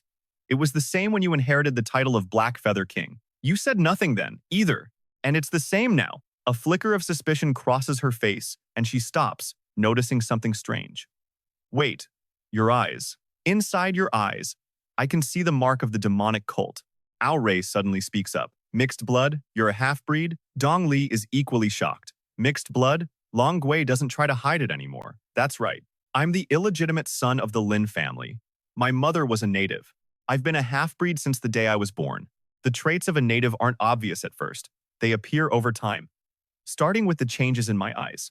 Dong Li screams in absolute fury. "This is what you were worried about?" She can barely control her rage, spitting out every single word with venom. "It's because you're a half-breed. That's why you side with the terrorists." Diego looks down from on high, hands on his hips as he speaks with pure arrogance. Someone shoots back, "Hey, don't just throw accusations around like that." He glances at the people below them. "We just want our territory back." But Ori couldn't care less about the guy's attitude. He calmly retorts, "No wonder I kept hearing that annoying buzzing sound. Turns out it was just a little bee." Diego scoffs, clearly annoyed. He leaps down, landing right beside Lin Gui, and even offers a bit of praise. "You did a great job, Lin Gui." Diego's brow furrows, eyeing the 2 figures before him with caution. "But I never expected you to actually find this place, so the plan has changed." He rises to his feet. "I can't let too many people know this place exists. There's only one option." Lin Gui asks, his voice laced with disbelief. "The plan has changed?" Just as Diego is about to charge Ori, a voice suddenly yells out, "Wait, Diego!" It's Lin Gui. As he fastens his mask, he says, "I agree to cooperate," but then he points an accusing finger right at Diego. "You people hid this city's underground base from me, and you almost got Dong Lai killed because of it." Dong Lai clutches her stomach, her face pale as she looks on. Lin Gui presses, "This is not what we agreed to." Gu Bai and Diego are both completely speechless. They're sharing the exact same thought. This guy really has no idea what's going on, does he? Diego shoots him a look, his words a cold reminder. Didn't you say you wanted to end this war?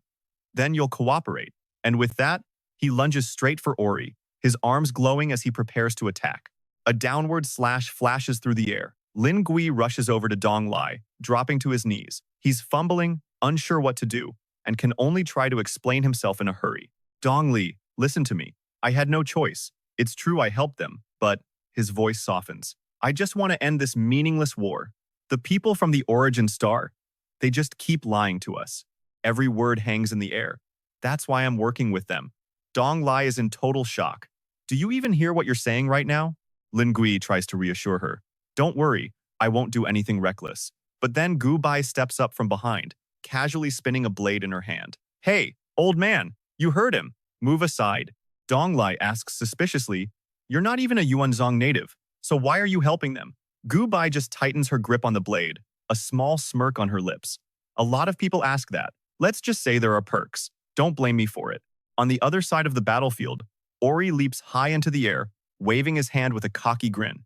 Get a taste of this. Demon Pincer Crush. A colossal hand formed from his technique slams into the ground, causing a massive explosion. Diego instantly throws up a protective bubble around himself. He lands and stares at Ori, one thought racing through his mind. Manifestation. Diego's eyes begin to glow, raw power surging from his body. As if I didn't know, he mutters, annoyed. Now it's his turn to counter. He powers up, and the very ground reacts, rocks and debris slowly rising into the air around him. In a flash, he shoots high into the sky. From behind, Lin Gui's voice makes Ori frown and glance over. Stop! I won't let you! But it's too late! Diego has focused his power into his feet, like a bee's stinger, ready to dive straight at Ori. Die? But Ori isn't about to back down. His two arms instantly multiply into 6. Perfect timing. The second Diego gets close, 4 giant arms snatch him out of the air, giving him no time to react. What? Ori smirks, completely satisfied. Surprised, darling? He grins, even offering a bit of friendly advice. Don't rush. The real fun is just getting started. Then, another massive fist flies in, slamming Diego square in the back. Get lost. The blow sends him flying before he crashes into the ground, causing a huge explosion of smoke and dust. Gu Bai waves the dirt from her face, frowning in annoyance. What is going on? But in the next second, a razor-sharp beam of light flashes past her, making her freeze in place. She's completely paralyzed, unable to react. Ori's attack shot right past Gu Bai, aiming for something else. She barely has time to think 2 words. This is bad. Lin Gui also takes off in a desperate dash, screaming her name. Dong Lai. In an instant, Ori uses his powerful energy arms to scoop up Dong Lai and fly away. He even has the nerve to be polite. Sorry, these are the economy seats. You'll have to bear with it. She looks up at the arms holding her, completely stunned. This is... what? You can use spiritual power like this? Gu Bai glances over, already bored. Not going after her? One of the Diegos pulls his double from the rubble. It's fine. I still have a backup plan. The 3 of them look over at Lin Gui. So what about that guy? One of the 2 Diegos speaks first. He's still useful. The other one adds, after all, the materials to build this city, they all came from him. Hearing that, Gu Bai lets out a long, happy okay. Meanwhile, Ori and Dong Li walk through a massive, empty city. He leads her step by step as he analyzes the situation. Looks like this city is still deserted. We're safe here for now. Dong Li replies, well, we are in Yao's capital city. Ori looks confused. Yao's capital city? Dong Lai struggles to explain. It's from our home planet, the Origin Star. They always wanted complete control over this world's spirit stone veins. Her voice is flat, as if reciting a painful history. So they decided to just destroy the planet with a starship, wiping out all life, including the native Yuanzhong people and us, the colonists. Yao's capital city was Black Sand City's emergency evacuation plan back then. Meanwhile, Ori listens with his arms crossed as she continues. But most of the other city-states rejected the plan, seeing it as a declaration of war against the Origin Star government. Instead, they negotiated a 50-year deadline, but on one condition. During that time, we have to eliminate Ranhu. Ori is stunned by the revelation. So that's how it is. No wonder Bai Zi'an was carrying such a heavy burden. It seems the kid's real goal was to go straight for Ranhu. The atmosphere grows heavy as the truth settles over them. The silence of the city is unnerving, and Ori's expression darkens. But speaking of which, I wonder how Bai Zi'an is doing. I bet things are going smoothly for him. And right on cue, a series of explosions erupts in the distance, forcing Ori to whip his head around. His eyes widen in shock at the scene unfolding before him. So, it's Bai Zi'an. In his hand is his sword, his reliable partner, and he has a mischievous grin on his face as he looks at his opponent. "I can't believe you actually blocked that move," he says. His sword immediately complains, "Hey, I told you to stop using me as a shield." The strange creature before them has tentacles made of smoldering red flames. The creature's fierce face makes the air itself feel heavy. "Very interesting. You're the first one who's ever been able to take that." Its hand points forward, and an eye on its head widens, issuing a clear warning. A real pity. The tentacles begin to glow as its body leaps into the air, and beams of light shoot down towards Bai Zi'an. He's already at a disadvantage, unable to hold on much longer, as he keeps raising his sword to block the beams from the strange monster. "Hey, again? Damn it, he's using that move again." And in the instant he recognizes the attack, something clicks. Bai Zi'an's mind goes into overdrive as a realization hits him. That's it. If my thought space can be accelerated, then time outside should slow down. After a split second of thinking, his body moves, dodging the beams that were meant to pin him down. A smirk appears on his face. "I can dodge this." A faint blue light flashes around Bai Zi'an as he calls out to his partner. "Time for our attack plan, Jing Zi. Just match my movements." She rushes up from out of nowhere. Bai Zi'an leaps onto her back, and together they charge towards the monster, calculating their next move on the fly. With that, it should have the perfect evasion ability of an alchemical beast. He starts losing his temper, wondering how, after all this, his attacks are still being dodged. Why isn't this dense barrage of firepower landing a single hit? Just then, Qin Tu and Bai Zi'an flash right in front of the monster, whose eyes widen in pure shock. Suddenly, the sword begins to vibrate. The crystal spirit inside starts resisting, protesting Bai Zi'an's overuse of its power. A voice echoes in his mind. "Hold on, outsider. This power is useful, but you can't just spam it like this." But Bai Zi'an is too far gone. His eyes shift, and his voice rings with surprise. "What? Why didn't you say so earlier?" His body, however, ignores his own words, moving on pure instinct. He's lost control. "What's happening? My body isn't listening. I was a step too late." Mephisto spots the fatal opening. He unleashes a vicious counterattack. An opening. The blow is devastatingly powerful, sending Bai Zi'an flying with a single brutal strike. Bai Zi'an crashes to the ground. The crystal spirit's voice explains, "What's going on? It seems your body can't yet handle prolonged use of the thought acceleration space." Mephisto hovers in the air, mocking his opponent. "Honestly, your fighting style is nothing like a normal beast tamer's. It reminds me of an old acquaintance." His voice drips with contempt. "But just like him, you are no match for me." With that, Mephisto prepares a new attack, a blazing red orb of energy forming in his hands as he roars with absolute confidence. "Your life ends here!" Bai Zi'an, though wounded, glares back defiantly. He mutters to himself, a taunt meant for his enemy to hear. "Looks like everything useful comes with a hefty price, huh? Guess I'll have to hold back next time." A crimson beam of light shoots across the sky, a clear symbol of Mephisto's growing rage. The colossal power slams down on Bai Zi'an's position, bathing a massive area in blinding red light, a testament to its insane destructive force. But just then, Oral flies in from out of nowhere, his voice booming with ridicule towards Mephisto. "Hey, hey, hey! Don't go spouting lies now." He lands gracefully, exposing the monster's bluff. "As I recall, I was the one who won that fight." The monster freezes in shock. Oral, seeing his savior, Bai Zi'an staggers to his feet. "Oral, you're right on time.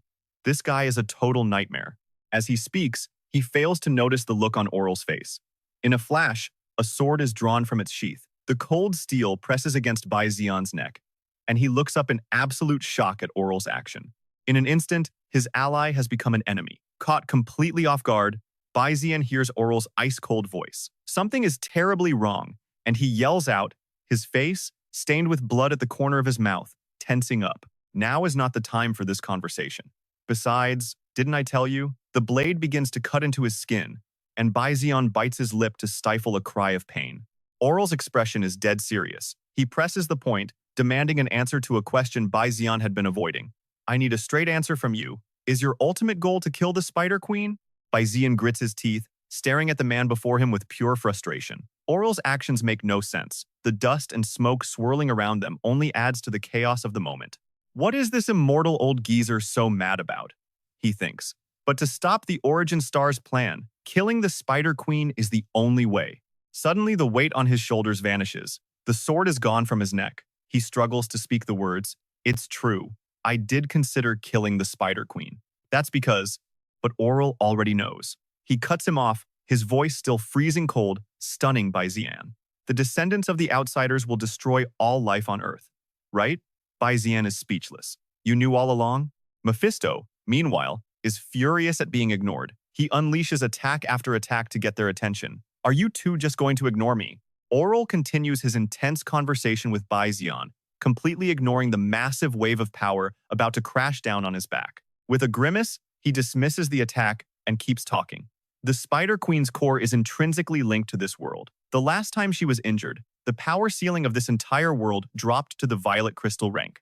The two of them just stand there, talking as if they're in their own world, not even flinching as the monster's furious storm rages around them. It's hard to imagine what kind of cataclysm would occur if the Spider Queen were to actually die. A wave of dread washes over Bai Zi'an. Images and scenes he'd witnessed before flash through his mind. His expression softens slightly, but he keeps his lips pressed tightly together.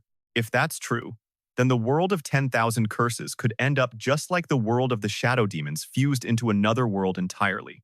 Realizing the stakes, they begin to work together, fending off the attacks while continuing the conversation they hadn't finished. Everyone winces from the dust and the gravity of the problem. So killing the Spider Queen would also cause the world to. Bai Zi'an realizes something, whipping his head around with a look of cute, mischievous annoyance. It seems Oral was testing him, teaching him a lesson about the consequences. You could have just told me that from the start, couldn't you? Oral's unspoken reply hangs in the air. You're an outsider. What if you didn't care if this world lived or died? Just as Oral and Bai Zi'an finish their strategy session, it seems someone is determined to ruin their chat, forcing them to stop mid-sentence. Let's take this guy out first. Agreed. They charge forward together. Oral cracks a wicked grin. The first thing to do when meeting an old rival is to bring up their embarrassing past. So, how many years has it been since we last fought? Mephisto dodges the shameful topic. Who remembers stuff like that? The monster throws a punch, but Oral meets it with a counterattack of his own, all while shamelessly rehashing his opponent's humiliating defeat from long ago. That's right, because you're going to lose miserably this time, too. I distinctly remember beating you straight into the ground. Mephisto's eyes narrow, and his voice drops to a low growl. Oral understands perfectly. A thrilled, eager look spreads across his face as he readies for battle. Let's do it again. And just like that, the battle officially begins. The monster and Oral unleash their techniques in a truly insane spectacle. Mephisto launches a ferocious assault, long tentacles whipping through the air towards Oral.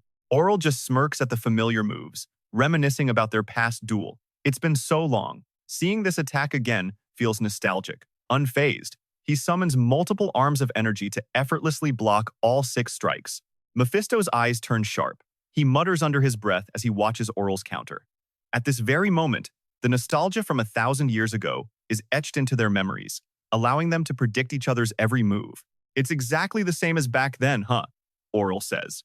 But this time, your opponent has a teammate on his side. Right on cue, Bai Zi'an and Jingzi, powered by the crystal spirit within the sword, unleash a massive beam of blue light into the sky. It was all planned. Even Mephisto is surprised. Bai Zi'an grins confidently and gives the command, Jingzi, use that move. She understands instantly, her reply laced with mystery. That very move. Bai Zi'an leaps into the air with practiced, artistic grace. Surprise, jump. The sword comes crashing down as Jingzi tilts her head to the sky, unleashing their combined technique. Twin gaze, curse reflection, a torrent of light streams downwards, slicing clean through all 6 of Mephisto's tentacles. Blasted back by the force, the monster stumbles. Seizing the opportunity, Bai Zi'an lunges forward with his sword, driving it straight into Mephisto's torso, intending to split him in 2. After the slash, the recoil sends him flying, but it does nothing to dampen his mood. He lands with a thrilled shout. Star-chasing God-render, first kill. Jingzi immediately follows up, rushing in with her jaw wide open, ready to devour Mephisto. The monster feels the immense power behind him, his eyes widening in horror as dust and debris obscure the scene. She strikes, swift and clean, clamping down on Mephisto's body. Bai Zi'an charges in again with his sword, his eyes glowing and a wild grin spreading across his face. Player Bai Zi'an is just one step away from the goal line. On the other side, Oral is also rushing in, sword in hand, an expression of utter disbelief on his face as he hears Bai Zi'an's crazy shouting. Baseball? Seriously? In a coordinated strike, they slash from above and below, sending the monster's head flying. Bai Zi'an quickly turns and warns her. Kim too, spit it out. Now, this thing has a pact with a beast. If you eat it, you risk getting your mind taken over. She obeys instantly, spitting out its remains. It seems that after so long apart, the two have grown closer, bridging the gap of time with this easy teamwork. Well, look at you. You've improved, she says. He replies, if you knew where I've been lately, you wouldn't find it so strange. A mischievous smile plays on Oria's lips after hearing Bai Zi'an. He teases, be honest, did you learn those flashy fighting moves from me? Bai Zi'an, never one to back down, shoots back. Who would want to learn from an immortal relic like you? The monster's head soars through the air, but its curses echo back. Damn it, I got hit. Suddenly, a hand snatches the head from the sky, and its eyes flicker with panic. The monster's master senses the fury of the person holding him, immediately averting his gaze in shame. My apologies, I have disappointed you. But behind Arya, a voice shatters their brief moment of victory. Well, I didn't expect we'd meet again so soon. Solaris appears right behind them, her eyes filled with disapproval. I was right, wasn't I, Arya? Are you still choosing to side with these invaders? Her brow furrows as she snarls, her anger just as intense as it was back then, pointing a sharp finger at the two of them. Her voice is so loud it even startles Arya. You conspire with invaders, yet you murder your own people. Solaris, how many more of our comrades must you harm before you're satisfied? Rage contorts her face. Traitor. Red lightning crackles around her, and a fierce wind kicks up a storm of dust, forcing Bai Zi'an and Arya to shield their eyes. Solaris's power is no joke. The two of them have to brace themselves just to withstand the pressure. Arya stands his ground, his expression one of helpless disagreement. Stop it, Solaris. Violence won't solve anything. If you keep this up, you'll destroy the entire world of 10,000 curses. She throws off her cloak, revealing a tall, imposing figure. Do you even hear yourself? The ones destroying our world are those invaders. Arya is left speechless by her words. Solaris glares, her voice dripping with ice. That's right. Weren't we once comrades in the same uniform, fighting on the same side? Arya's face darkens. He knows Solaris is never simple. Her words alone are sharp enough to draw blood. She would never go easy on an opponent just because they're a child. She's willing to pay any price and use any means necessary to complete her mission.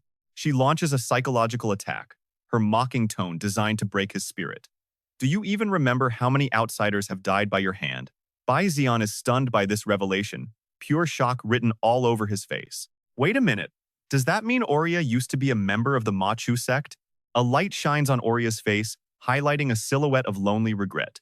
In life, there is birth and death. The sun and moon have their bright days and cloudy nights, their full moons and their crescents. A righteous fury burns in Arya's eyes as he begins to preach his own philosophy. In the past, I chased the light of the red sun, believing that the sun's admonition was the key to ending the war. He too throws off his cloak, his brow furrowed in determination. But now, what I pursue is the twilight of the upper moon. I believe the way of the hidden moon is the only hope for our clan's future. It's true I betrayed my old faith, but I have not betrayed this crumbling world. He leaps backward, assigning Bai Zi'an a new task. He's decided. He will fight Solaris to the end. Bai Zi'an, the little missy is yours. Bai Zi'an replies, no problem, but a flicker of worry crosses his eyes as he asks, wait, you're going to? Arya's strong back straightens, his eyes turning terrifyingly cold as a blue light flashes. The situation is far more complicated than you realize. This time, just listen to your elders. A sly grin spreads across his face as he tilts his chin up arrogantly, teasing Bai Zi'an. Consider it a little trust in your senior. A junior like you should know how to be a little patient, right? Arya turns back to his real opponent. A small spirit beast named Mu Lin sits on his head as he smirks, issuing a challenge. Mu Lin, today has been ridiculously busy, hasn't it? In the grim atmosphere, Solaris's face is lost in thought. Her brow is knitted, her gaze soft as if lost in memory, a faint smile on her lips. How nostalgic. She stands in the middle of a city, completely shrouded in a dense, smoky fog. With an air of superiority, Solaris brings up the past with Mu Lin, who is perched on Arya's head, seething with anger at her words. Remember that year, when we signed our pact together?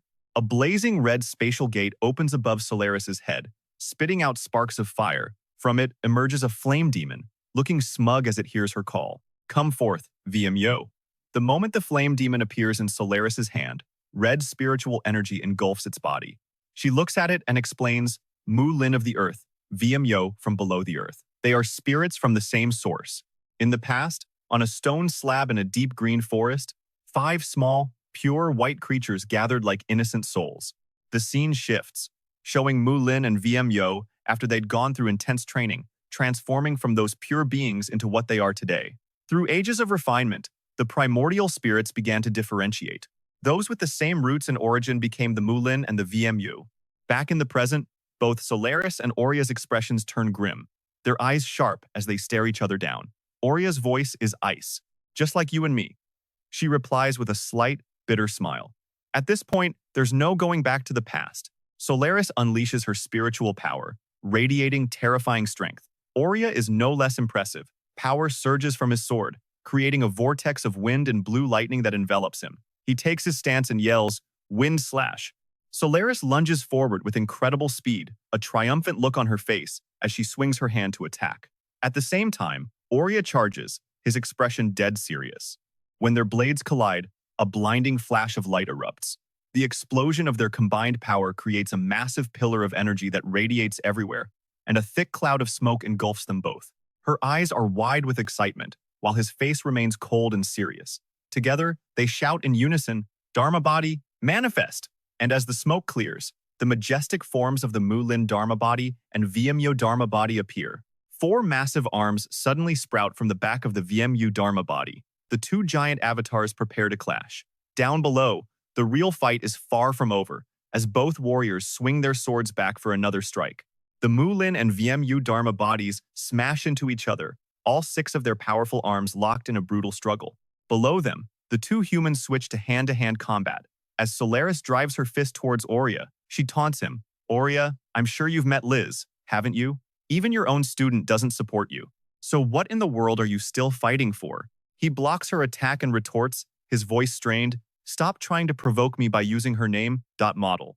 Solaris seethed, the image of Asmondan and Liz fueling his rage. They talked a big game about negotiating peace with the outsiders for their people, but the result? Only misery and pain for their own kind. You really think the outsiders will agree to live with us? He demanded. The man met his dagger-like stare and replied, One day, they will. While everyone else was locked in battle, Bai Zi'an made a break for it, thinking, I have to summon Chicky. Right now, he ran until he stood before a pillar of red light, and inside, Chicky was imprisoned. Reaching a hand towards the crimson prison, he roared, Tidal Whale, shatter this pillar. The second he gave the command, his companion shot forward like a powerful torrent of water. The tidal whale slammed headfirst into the pillar, creating a massive shockwave. Water sprayed everywhere as smoke and dust filled the air. As the smoke cleared, the creature looked at him and complained, Master, just because I have a hard head doesn't mean you should tell me to ram things with it. Seeing the attack had zero effect, Bai Zi'an's eyes widened and his brows furrowed. Looks like this pillar is even harder than your head. Just then, inside the column, Chicky's eyes slowly fluttered open. She looked down in a panic, seeing her body floating in a crystal pillar full of water. Whoa, what is happening? She thought frantically. Chicky peered outside and wondered, where am I? Noticing someone standing there, she asked herself, who is that? Bai Zi'an moved closer. The moment she saw him, she gasped. Brother Bai Zi'an?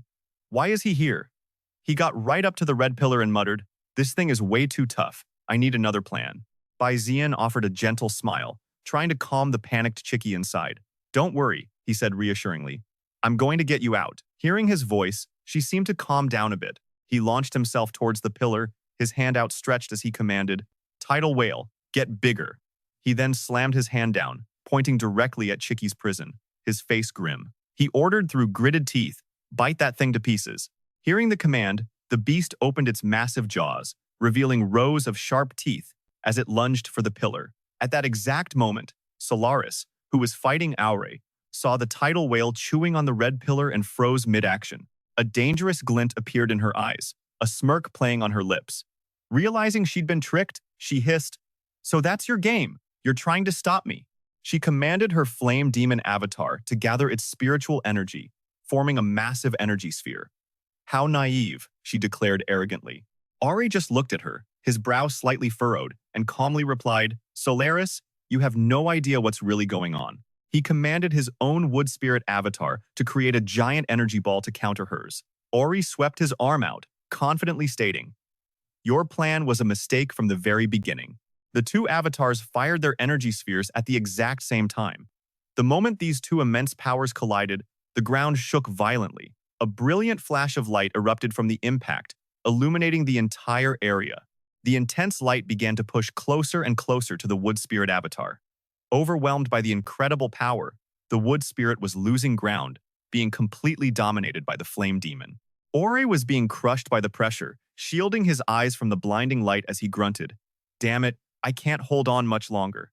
A split second later, the flame demon's energy detonated in a massive explosion, blasting everything away, including the red pillar that the tidal whale had been gnawing on. The scene was reduced to nothing but dust and smoke. A white haze from the energy clash blanketed the area, and everyone had been knocked down. Only Solaris and her flame demon avatar were left standing tall. She surveyed the destruction with one hand on her hip, her voice dripping with arrogance. Or, you don't stand a chance. As the smoke began to clear, the flame demon avatar reverted to its smaller form, a tiny flame demon floating in Solaris's palm as she slowly walked towards Ori and the others. Her face was tinged with anger, her brows knitted as she looked down, lecturing as she walked. If you don't fight back, you lose everything. Don't you understand a simple principle like that? Bai Zi'an, battered and bruised, sat slumped against his tidal whale, completely drained of energy. His face was a mask of pain, his eyes barely open. He tiredly asked Aura, why does it feel like this high priestess is targeting you specifically? Auri slowly pushed himself up from within the lingering smoke. Beneath him, his wood spirit, now back in its smaller form, looked up at him with worry. His face was covered in wounds, but he still managed a gentle smile. He wearily answered Bai Zi'an, wait until you get a girlfriend. Then you'll understand. By the time Solaris reached them, both had recovered a bit of strength, struggling back to their feet. Bai Zi'an was standing again and continued their conversation. So, what you're saying is, she's your ex-girlfriend?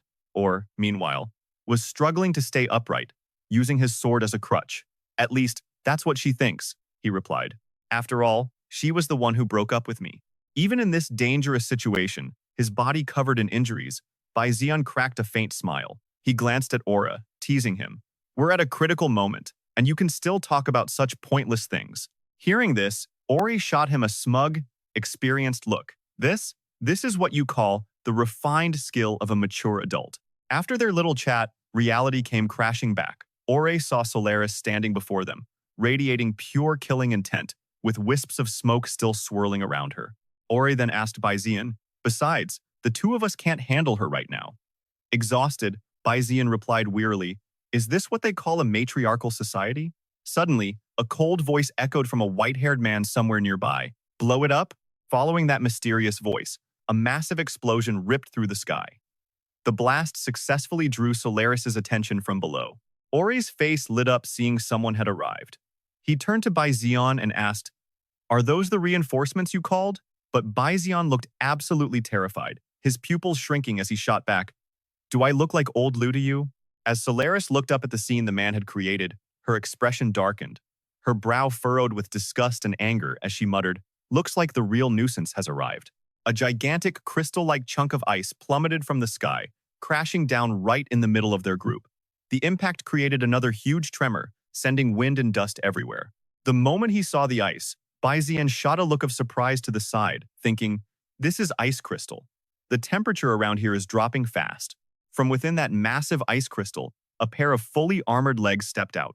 The dust was so thick he had to cover his eyes. The smoke slowly began to settle. Solaris lowered her arm to see who had arrived. When Solaris saw the man's face, her expression soured, her brow still tightly furrowed. The man who stepped out of the ice crystal was Kang Qiong. Every step he took lowered the temperature, creating a cold mist around him. His hand was still crackling with the power he'd used to shatter the ice. Kang Qiong's face was ice cold, his brows drawn together in annoyance. You people really can't change your habit of living underground, can you? This place was a real pain to find. A memory of a younger Kang Qiong flashed, with a hazy mist behind him and a majestic frost dragon standing by his side. Kang Qiong was comforting it. No, you did very well, Abyssal Frost Dragon. Seeing Chang Qiong right in front of him, Bai Zi'an had a mixed look of shock and guilt, thinking to himself, "It's Grandpa." And his Chong beast even evolved. The figure turned, his eyes radiating killing intent. Shards of ice crystal floated in the smoke around him as the corner of his mouth curved into a slight smirk. Ra, having watched Kang Chung's grand entrance, finally spoke up to get his attention. "You're finally here?" The man looked towards him and replied, "Ore, how many years has it been since we last saw each other?" Ori walked towards him as Kang Qiong turned to face him. As he walked, he teased, "You brat, you even know how to ask? How long has it been?" They both raised their hands, getting ready for a high five. The two men put all their strength into the clap. Ori's hand was forceful, and so was his questioning. Sneaking back to become a city lord, then secretly getting married and having a grandson.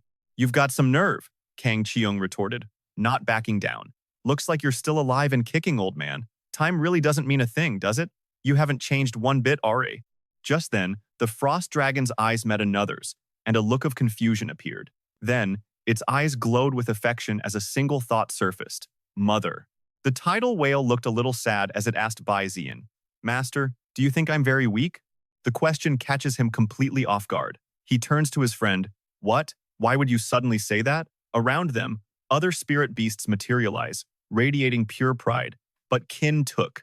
A wave of melancholy washes over him. "I'm supposed to be a descendant of dragons," he thinks. "But right now, I'm still stuck in the body of a fish." Seeing his friend so down, our protagonist is completely thrown, unsure of what to even say to help. Jingzi was still lost in that spiral of thoughts, murmuring, "Besides, I'm always stuck at silver rank. I'm holding my master back from his breakthrough. I used to have so much potential." The more he heard, the more Shuan's hands trembled, his fists clenching tight. Suddenly, a light tap on her head makes a few tears fall. He scolds her angrily. "What kind of foolish talk is this?" Then, he grabs her face with both hands, giving her no chance to escape. "You listen to me," he says loudly. Shuan leans in, his voice softening into a gentle comfort. "You don't need to blame yourself for this, and you definitely shouldn't be depressed just because you couldn't evolve into a dragon." But Jingzi couldn't shake off the dark cloud over her. "But this is so humiliating." He looks at her with sparkling, sincere eyes, trying to make her understand. Think about it carefully. As he speaks, he squeezes her face, catching her by surprise. "Maybe you were meant to evolve into a dragon, but reality threw us a curveball, and you couldn't become your perfect self. But you never ever gave up, did you?" With his powerful words, images from the past flash by like a film, replaying all of her great achievements as he recounts them one by one. "Even when fate used our weaknesses to threaten us, we never backed down. With our own two hands, we defeated opponents far stronger than us. Just think about it. With our bronze and silver ranked bodies, how many diamond-level experts did we take down on our journey?" In the end, his face turned serious, his voice becoming quieter as he reaffirmed the truth. "To accomplish what you did, under all those restrictions, you were already absolutely incredible." Shuan pulls her face close. "I know, you're just worried about what other people think. But let me tell you something, they don't understand a thing." He lets go of her face, looking up at the sky with a determined gaze. Those self-righteous people, who only know how to ride dragons through the clouds, have no clue how long and dangerous the road really is. A flashback montage plays the two of them, back to back, destroying every enemy, their battered bodies wreathed in purifying flames. "And with our shackles forged into sharp blades, we cut down so much injustice and so many restraints, countless instances of oppression and arrogance." After his speech, he turns to her with a brilliant smile, not forgetting the final, crucial line. "How could someone like you ever be a disgrace?" His sincere eyes, that bright smile on his face, and the words of validation from him, her master. "To be in a pact with you is my greatest honor." His words and actions finally break through to her. Jingzi is deeply moved, her eyes shining as she looks at him and calls out, "Master." And with that, we cut back to Jing Chong and the Frost Dragon. His eyes are sharp, his resolve unyielding, as a cold aura envelops him. He points forward, issuing a command to his Frost Dragon. The Frost Dragon immediately obeys.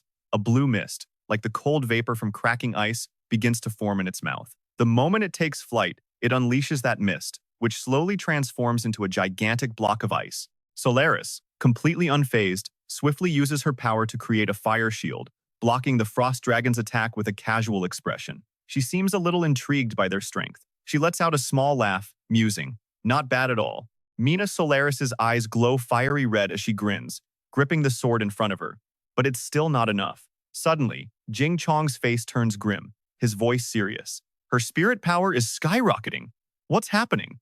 Ore offers a quick assessment, and Jing Chong immediately turns on him, demanding, "She's gone completely insane." "What do you mean?"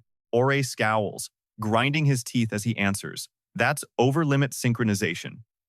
Albera, while observing the power exploding from her, begins to explain. Using over-limit synchronization fuses the beast tamer's soul with their spirit beasts. For both the beast and the tamer, it's pure, unending torment. Solaris's spirit beast erupts with unprecedented power, emitting a blinding golden light that radiates a terrifying pressure. Ore continues his explanation, but at the same time, it dramatically increases all the abilities of both the tamer and the beast. As Solaris uses the advanced technique, her eyes turn completely white, her brow furrowed with an unparalleled fighting spirit. Her hands, glowing red-hot like fire and wrapped in the shimmering golden energy of her spirit beast, slowly rise. She slams her hands down hard on the ground with a massive roar, creating a shockwave like nothing before. The earth begins to shatter, sending huge chunks of rock flying. Everyone there instantly feels the immense danger. Molten rock from deep within the earth erupts, as if trying to devour everything in its path. Ore screams out a warning, "Magma! It's erupting from the ground!" Seeing the dire situation, Jing Chong immediately throws his hands high, his eyes filled with defiance. In the next instant, he slams those hands onto the ground, and freezing blocks of ice instantly spread across the area. He creates massive walls of ice. After observing for a moment, Jing Chong says with relief, "Looks like that'll hold it off." Affected by the chill of his technique, Albera shivers, hugging his arms and complaining, "Dude, it's freezing!" Seeing him, Jing Chong blurts out, Sorry. Behind its master, the frost dragon silently assesses the situation, leaning forward with its eyes glowing pure white. Jing Chong raises his arm, his first two fingers sensing the energy in the air. That's right, original frost dragon. Our opponent has revealed her trump card. It's time we went all out, too. He clenches his fists tightly. From channeling his power, his hands begin to glow with a characteristic sparkling blue light. The frost dragon suddenly turns white like mist and fades from view, while a faint wisp of smoke appears and gathers over Jing Chong's hand. He roars, "Original frost dragon, spirit power weaponization." In an instant, a stunning blue sword materializes in Jing Chong's hand, radiating an aura that is anything but ordinary. He grips the sword firmly, his large frame settling into a solid, ready stance, his gaze sharp and unwavering. The sword hums with battle intent. Jing Chong brings it into a slight arc, speaking to it with excitement. "Of course, you've been itching for this, haven't you, Shuang Yuan?" The red of Solaris and the blue of Jing Chong create a stunning visual contrast. As she charges toward him, he stands his ground, unflinching. Then let's give her a taste of the Starseed Dragon's roar. On the other side, Solaris's eyes flash with red fire as she swings her arms back and screams, "Time to die." Jing Chong also gets into his battle stance, his eyes blazing. The two, like fire and ice, red unable to mix with blue, create a spectacular scene as they finally collide. A massive pillar of glowing energy, tens of meters high, erupts, unleashing a devastatingly heavy shockwave. Ori glances around the battlefield, thinking to himself, "I wonder how Shuan is doing over there." He turns his head to ask, "Hey brat, what's the situation on your end?" Shuan, who is holding Jingzi, suddenly feels something is wrong. "Jingzi, what's going on?" Jingzi is slowly fading, turning into a blue mist that rises into the air, gathering into a small vortex before everyone's stunned eyes. The vortex glows with a beautiful blue light, surrounded by an immense aura of power. Then, in a flash, a new Jingzi appears in the form of a beautiful, white-haired girl, her eyes closed. She looks a little different than before. It seems she even has curves now. Witnessing this scene, Ore and Shuan are momentarily stunned into silence. "Shuan, what is this?" Albera's eyelid twitches as he tells the boy, "I get the feeling that, in this situation, calling her Jingzi might be a bit rude." She herself is stunned by her new form, stammering, "Master, what is happening?" Shuan looks her over once, then says, "Does this mean?" Looking at the girl before him, he concludes, "Jingzi?" He runs a hand through his hair, struggling to accept this new reality. Jingzi frantically tries to explain, "Why do I feel like my own brother just turned into a girl?" She was a girl from the very beginning. Nearby, Jing Chong is slamming his sword into the ground, creating massive ice barriers to block Solaris's assault. Assessing the situation, he feels a sense of danger and can't help but think aloud. Damn it, we're both diamond rank, so why do I feel like I'm facing a much greater threat? Solaris shouts triumphantly. You outsiders! How many years have you actually known how to tame beasts? With a wave of her hand, her spirit beast continues to exert immense pressure. Sensing that Jing Chong is in danger, Shu An starts to panic. Oh no! Grandpa! But before he can utter a single word, he's startled as Qin Tu seems to fly forward, his voice rock solid with determination.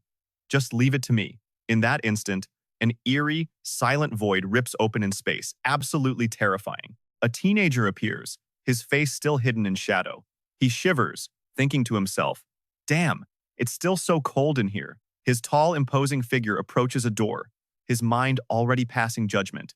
I have no idea what that guy is thinking, just giving out chaotic commands. The door swings open, and a blinding light washes out everything behind it. He's just hoping for some kind of progress today. Two silhouettes face off, identities unknown, but the crushing pressure they're giving off is unmistakable. Let's talk. We're not talking about anything else. A massive, shirtless figure sits hunched in a corner, listening as the other person continues their interrogation. Let's pick up where we left off. Who exactly are you?